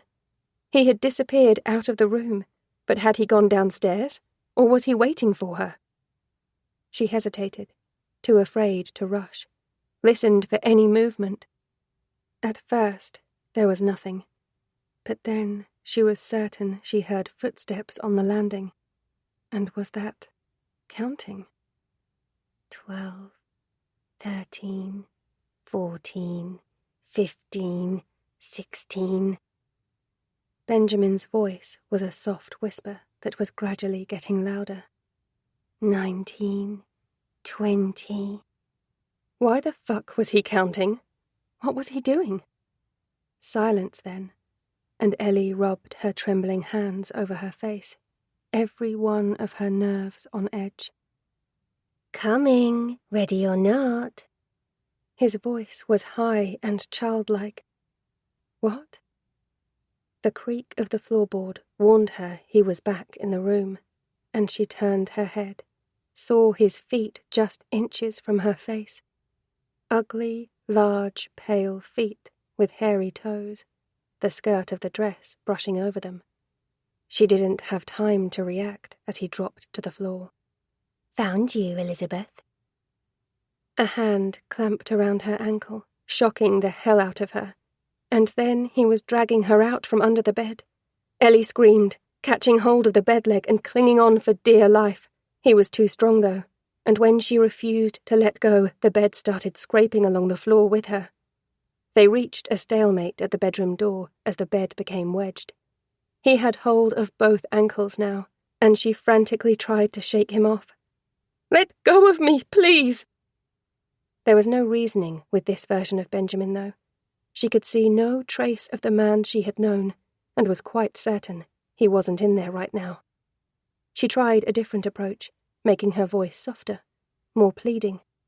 "Virginia, please don't hurt me. I know you don't want to." Benjamin cocked his head on one side, studying her for a moment. Through the thick glasses, the scruffy hair falling around his face, she couldn't read his expression, didn't even recognize him. Was she getting through to this side of him, to Virginia? He knelt down, still keeping hold of her ankles, as if wanting a closer look at her. But then, to her horror, he let go, clambering on top of her so his weight was pinning her to the floor. Leaning in close, he sniffed at her hair, the wiry strands of the wig brushing against her cheek, and she tried not to gag as she breathed in his stale, peppery stench.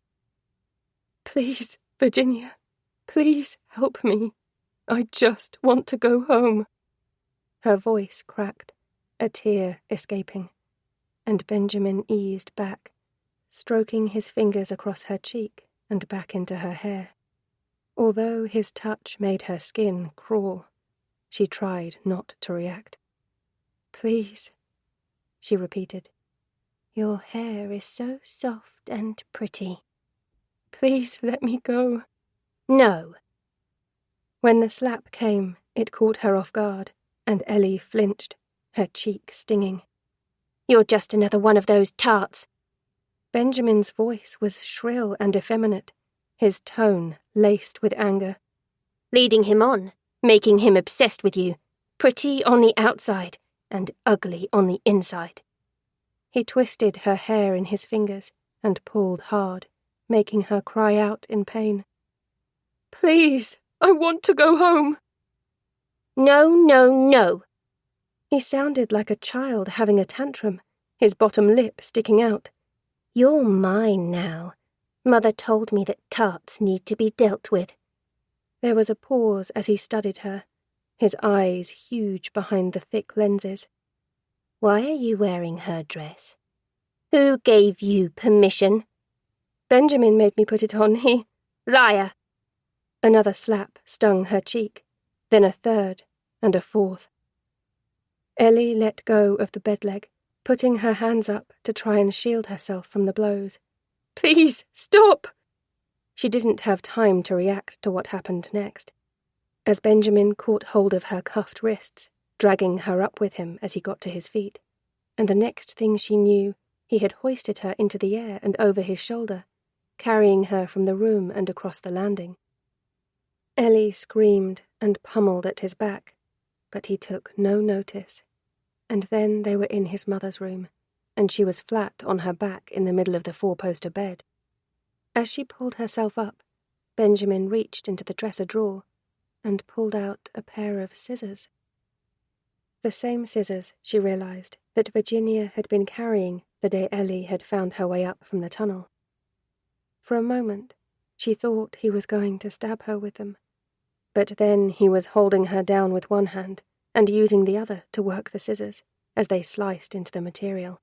"Get it off! Get her dress off now!" He was yelling at Ellie in that high-pitched, childish voice. As he ripped at the gown, she kicked out, managed to catch his chin, heard the satisfying crunch of his teeth bashing together before he stumbled back. Ellie didn't waste a second. She pushed herself off the bed and ran out of the room. He caught up to her quickly, though, grabbing hold of her hair and swinging her around, and there was another tussle as she fought to pull herself free, this time adding a knee to his crotch for good measure.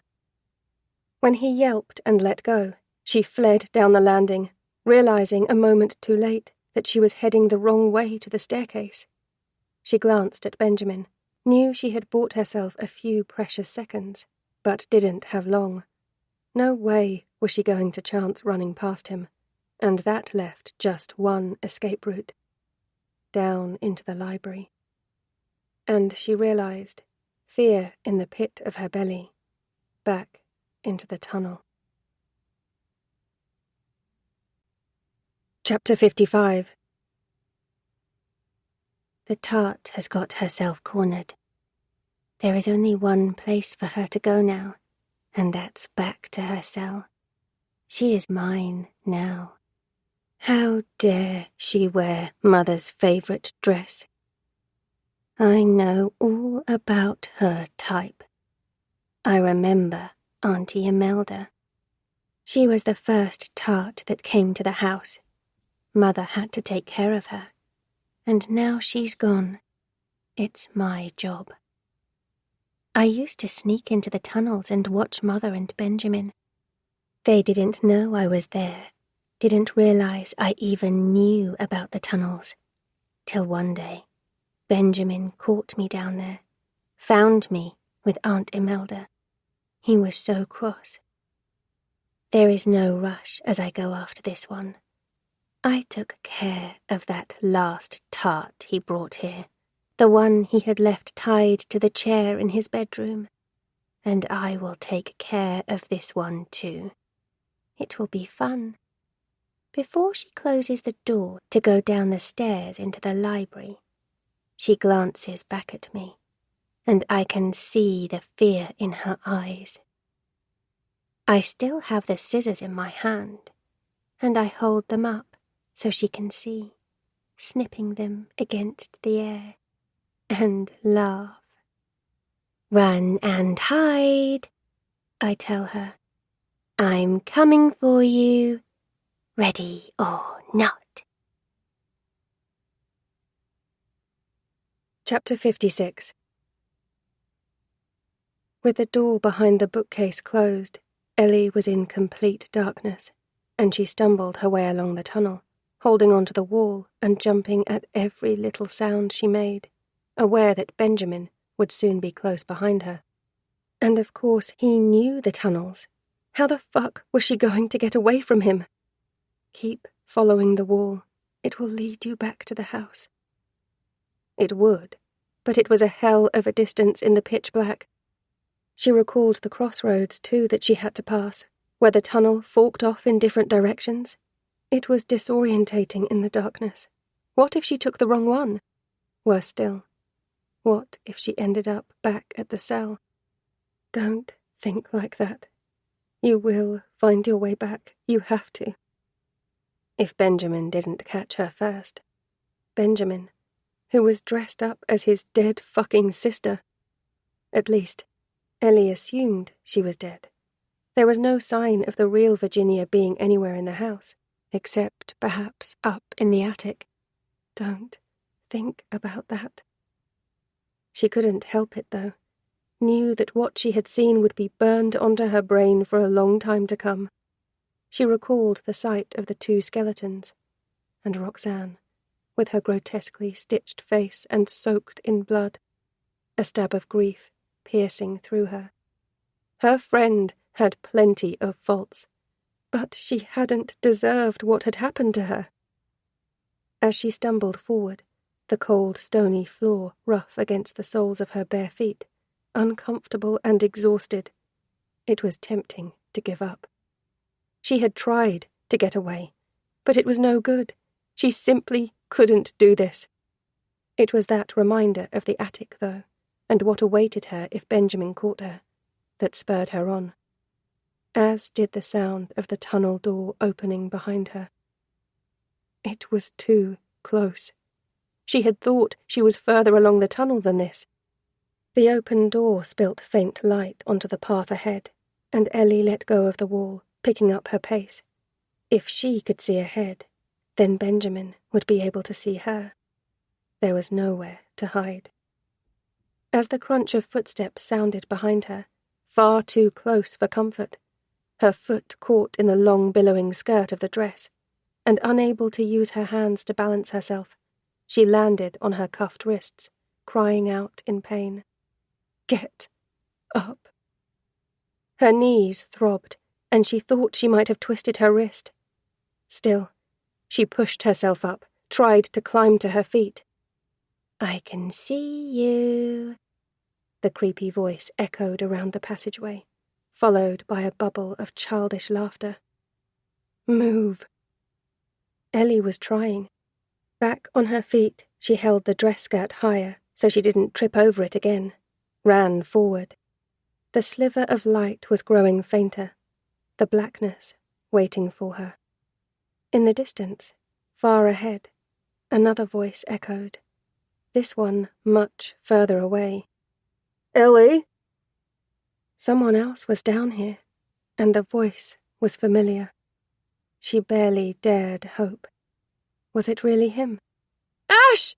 As she screamed his name, a hand clamped down on her shoulder, yanking her back off her feet. Ellie stumbled again. This time, though, arms caught her before she fell. Gotcha! As the arms banded around her waist, lifting her, she pounded at them with her cuffed wrists, kicking out with her bare feet. Ash, I'm here! Help me, please! She wriggled in Benjamin's arms, trying to free herself, but he held her easily, seeming amused by her struggles. As she begged and pleaded with him to let her go, he ignored her, marching straight ahead, straight into the darkness. He was no longer in there, she remembered. She was with Virginia now, and Virginia liked to do very bad things. Chapter 57. Ellie? Ash was sure he had heard her calling his name. Or was that just wishful thinking? Moments later, though, he heard the yelling, realized it was definitely Ellie, and it sounded like she was in trouble. His heart raced as he ran towards her voice. His relief at realizing she was alive, though, was coupled with fear at the level of distress in her tone. Ellie, where are you? Initially, she had sounded close by, but now it seemed her screams were getting further away. Just how deep were these tunnels? She could be anywhere. Ellie! Frustrated, he shone his torch around the tunnel, glad he wasn't claustrophobic. The dark stone walls were narrow in places, and the ceiling low enough that he had to keep his head bent forward. Had she been trapped down here all this time? And how? Had she wandered into the tunnels and become lost? Or had someone brought her down here? It was difficult to gauge his direction, but Ash was pretty certain he was heading towards the Thorn House, which would add up with his theory that Benjamin was involved in Ellie's disappearance. And in all honesty, it would make sense. She was level-headed, and he really couldn't see her being foolish enough to go exploring a network of deserted tunnels by herself. Like you. He pushed that thought to one side. This was different. If Ellie was in trouble, he had to find her. Still, it had him wondering. Should he have brought Poppy back down here? The puppy had found Ellie before, and she had her bracelet tied to her collar. Would she be able to find her again? It was too late, though. He didn't have time to go back for her, and he needed to find Ellie, and now. But where the fuck was she? He reached a fork in the tunnel, shone his torch both ways, deliberating which one to take, and yelled her name again. At first, there was nothing. Then he heard a faint scream down the left-hand tunnel, and headed in that direction, picking up his pace. The screaming was getting louder, which meant he was getting closer, and he ran towards it, spotting the flicker of light on the wall up ahead as the tunnel opened out. He saw the cage first, was thinking, what the fuck? When he spotted the two women, both wearing long dresses, one pinning the other to a bed, a pair of scissors in her hand. The woman being attacked turned her head slightly, and he caught her profile. Ellie. Ash didn't even think, charging into the cell and grabbing hold of her attacker, pulling her off of Ellie, surprised by the woman's strength. He had grip of her hand holding the scissors and managed to twist her round so she was facing him, balking in surprise when the woman's hair slipped back on her head and dropped to the floor. Even with the thick glasses on, he recognized Benjamin, his next-door neighbor. Why the fuck was he dressed up like this? And why had he tried to stab Ellie? The moment of shock had him hesitating, and Benjamin wrenched his hand free, raising the scissors and stabbing them down at Ash's chest. Ash managed to grab his hand again, trying to force it back, but the point of the scissors was already pressing against his t-shirt. "Leave him alone!" The growl came from Ellie. She was standing on the bed, her hair glowing a silver blonde in the fiery lamplight, her face gaunt and pale, and her eyes shadowed, looking ethereal in the long white dress as she grabbed Benjamin from behind in a headlock. Ash spotted that she was wearing handcuffs, and that she had managed to get the connecting chain around Benjamin's neck, and was pulling tightly. As Benjamin choked, his eyes magnified behind the thick glasses. He dropped the knife, trying to clutch at the chain to free himself. Shaking frantically from side to side, the glasses slipped down his face, and his eyes were bug-wide as he tried to throw Ellie off, but she clung on tightly. Ash punched him hard in the stomach, once, then twice, then gave him a smack on the nose for good measure, heard a satisfying crack. He watched as the man went limp in Ellie's grip. As she let him drop to the floor, she looked up at Ash and burst into tears.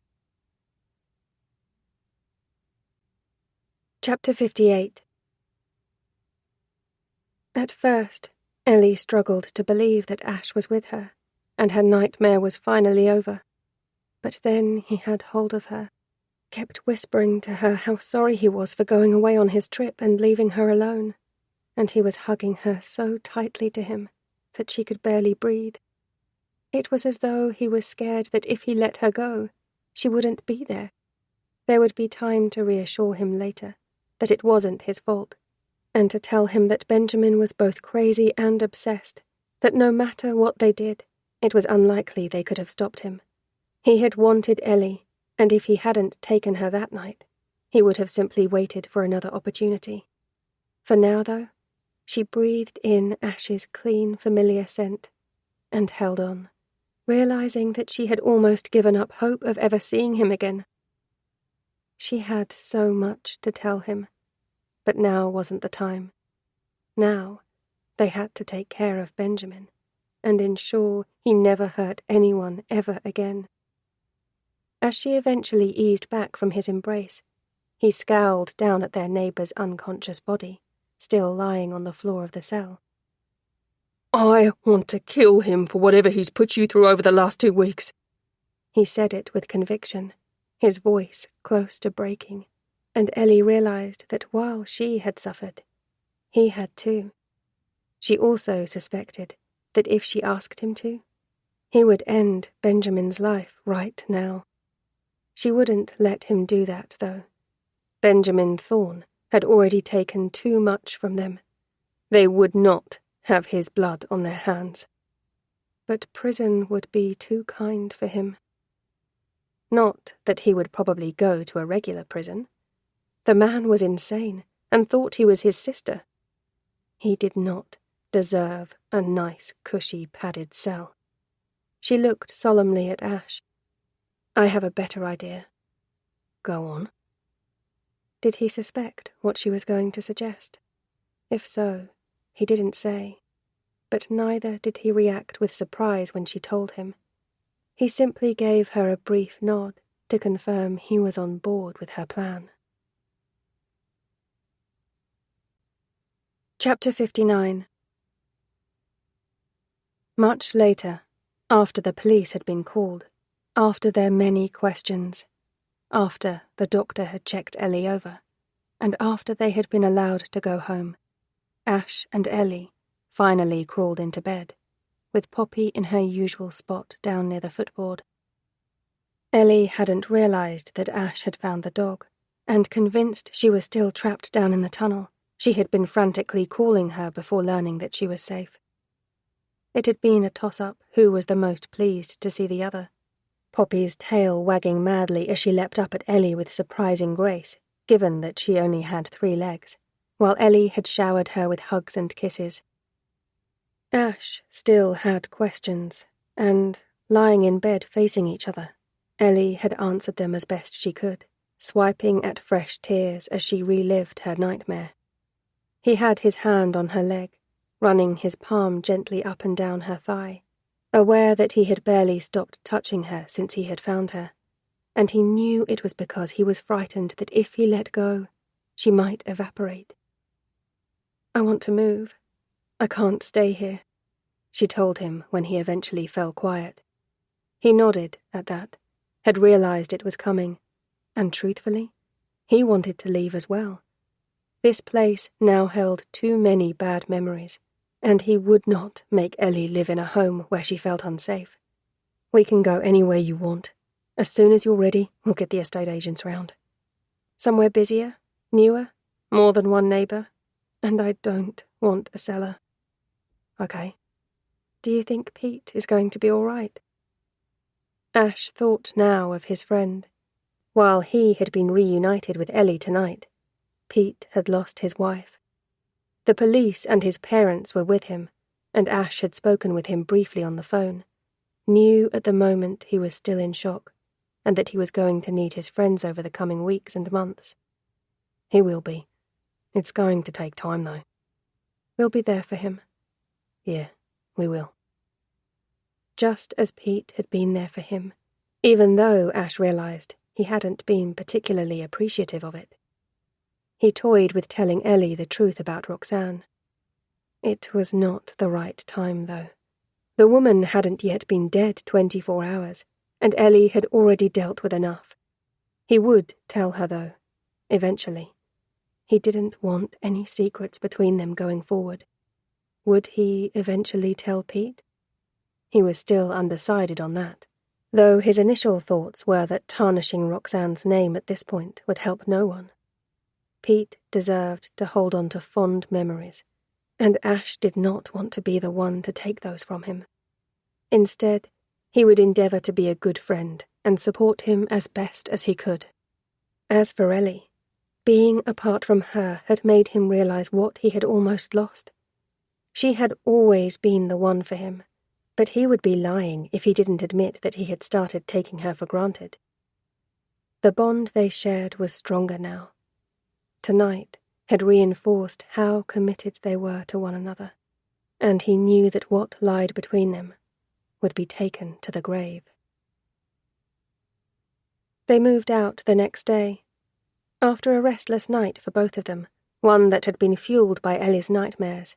Staying wasn't a choice. She hated feeling weak, and that was what this place now made her. She wanted to be strong again, she told Ash as he had held her and comforted her, wiping away her tears.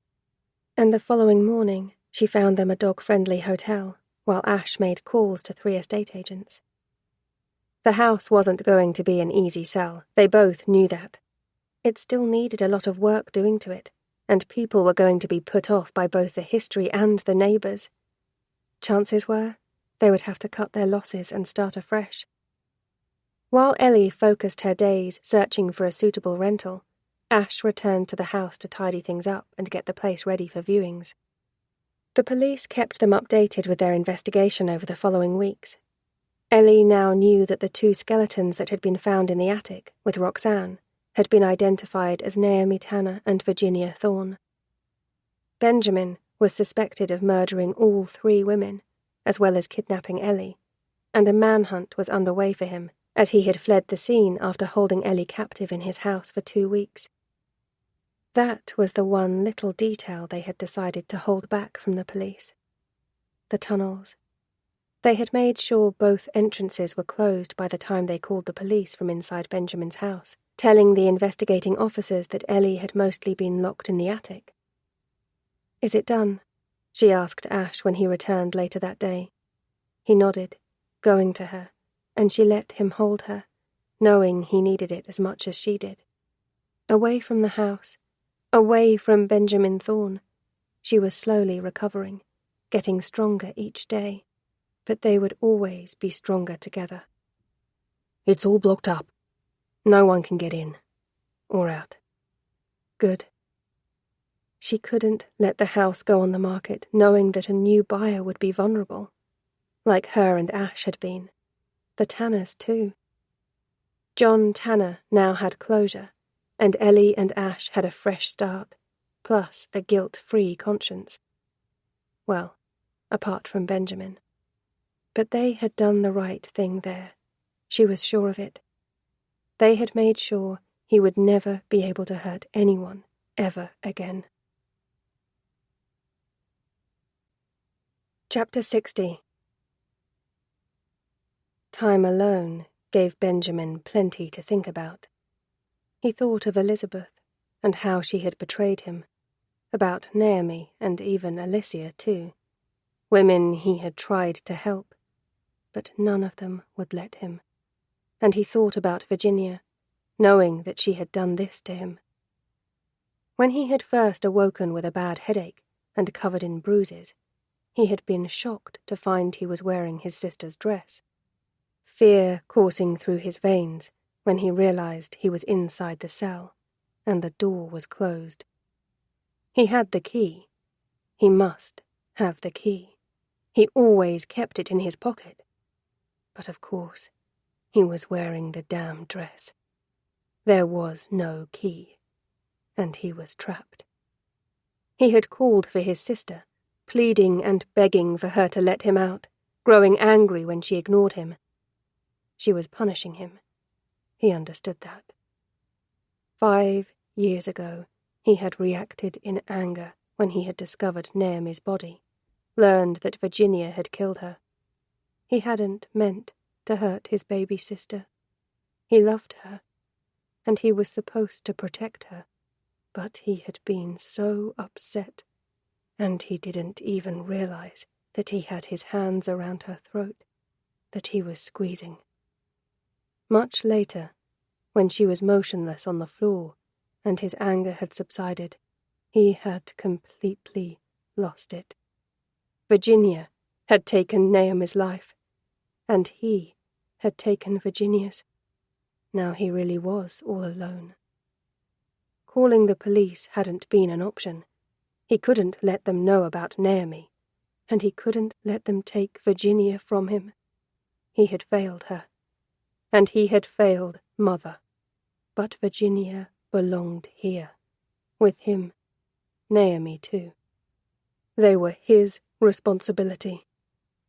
He had tried so hard to look after them, and keeping up the tricky pretense to outsiders that Virginia was still alive, while silently grieving her, was one of the hardest things he'd ever had to do. Of course, his difficult sister hadn't forgiven him. Nothing he ever did for her would be enough. Benjamin had never believed in ghosts. You died, and that was it. But Virginia had soon proven him wrong, leaving him warning signs that she was watching him. angry words on the canvas he kept up in the conservatory, smashed plates on the floor, the axe on her pillow, and the dolls' heads in his bed. She was haunting him, punishing him for what he had done to her, and for daring to bring new women into the house. She had to be. There was no other explanation for the signs of her that kept appearing in the house. And now she had locked him down here to punish him. The light from the lamps was fading, the oil running low, and the flickering shadows would soon turn to darkness. Knowing there was nothing he could do, that he was trapped, his head started to throb, and his frustration grew. He yelled to Virginia again, this time rattling the bars, panic rising when he was met only with silence. He couldn't be down here. He had responsibilities. The stale air and this tiny, restrictive cage, it was disorientating him, the pounding in his head becoming worse. He should know not to become overexerted. He would have to lie down now until it passed. Falling back on the small bed, the darkness consumed him as soon as his head hit the pillow. Epilogue. It is pitch black when I wake, and I realize I am still in the tunnel, though I am lying down. I must be on the bed in the cell. I don't remember drifting off. Did I sleepwalk? I hope I haven't creased my dress too much. Then it starts to come back to me.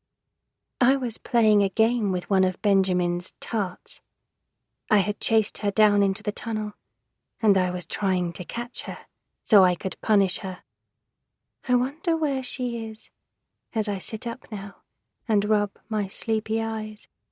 Where are my glasses?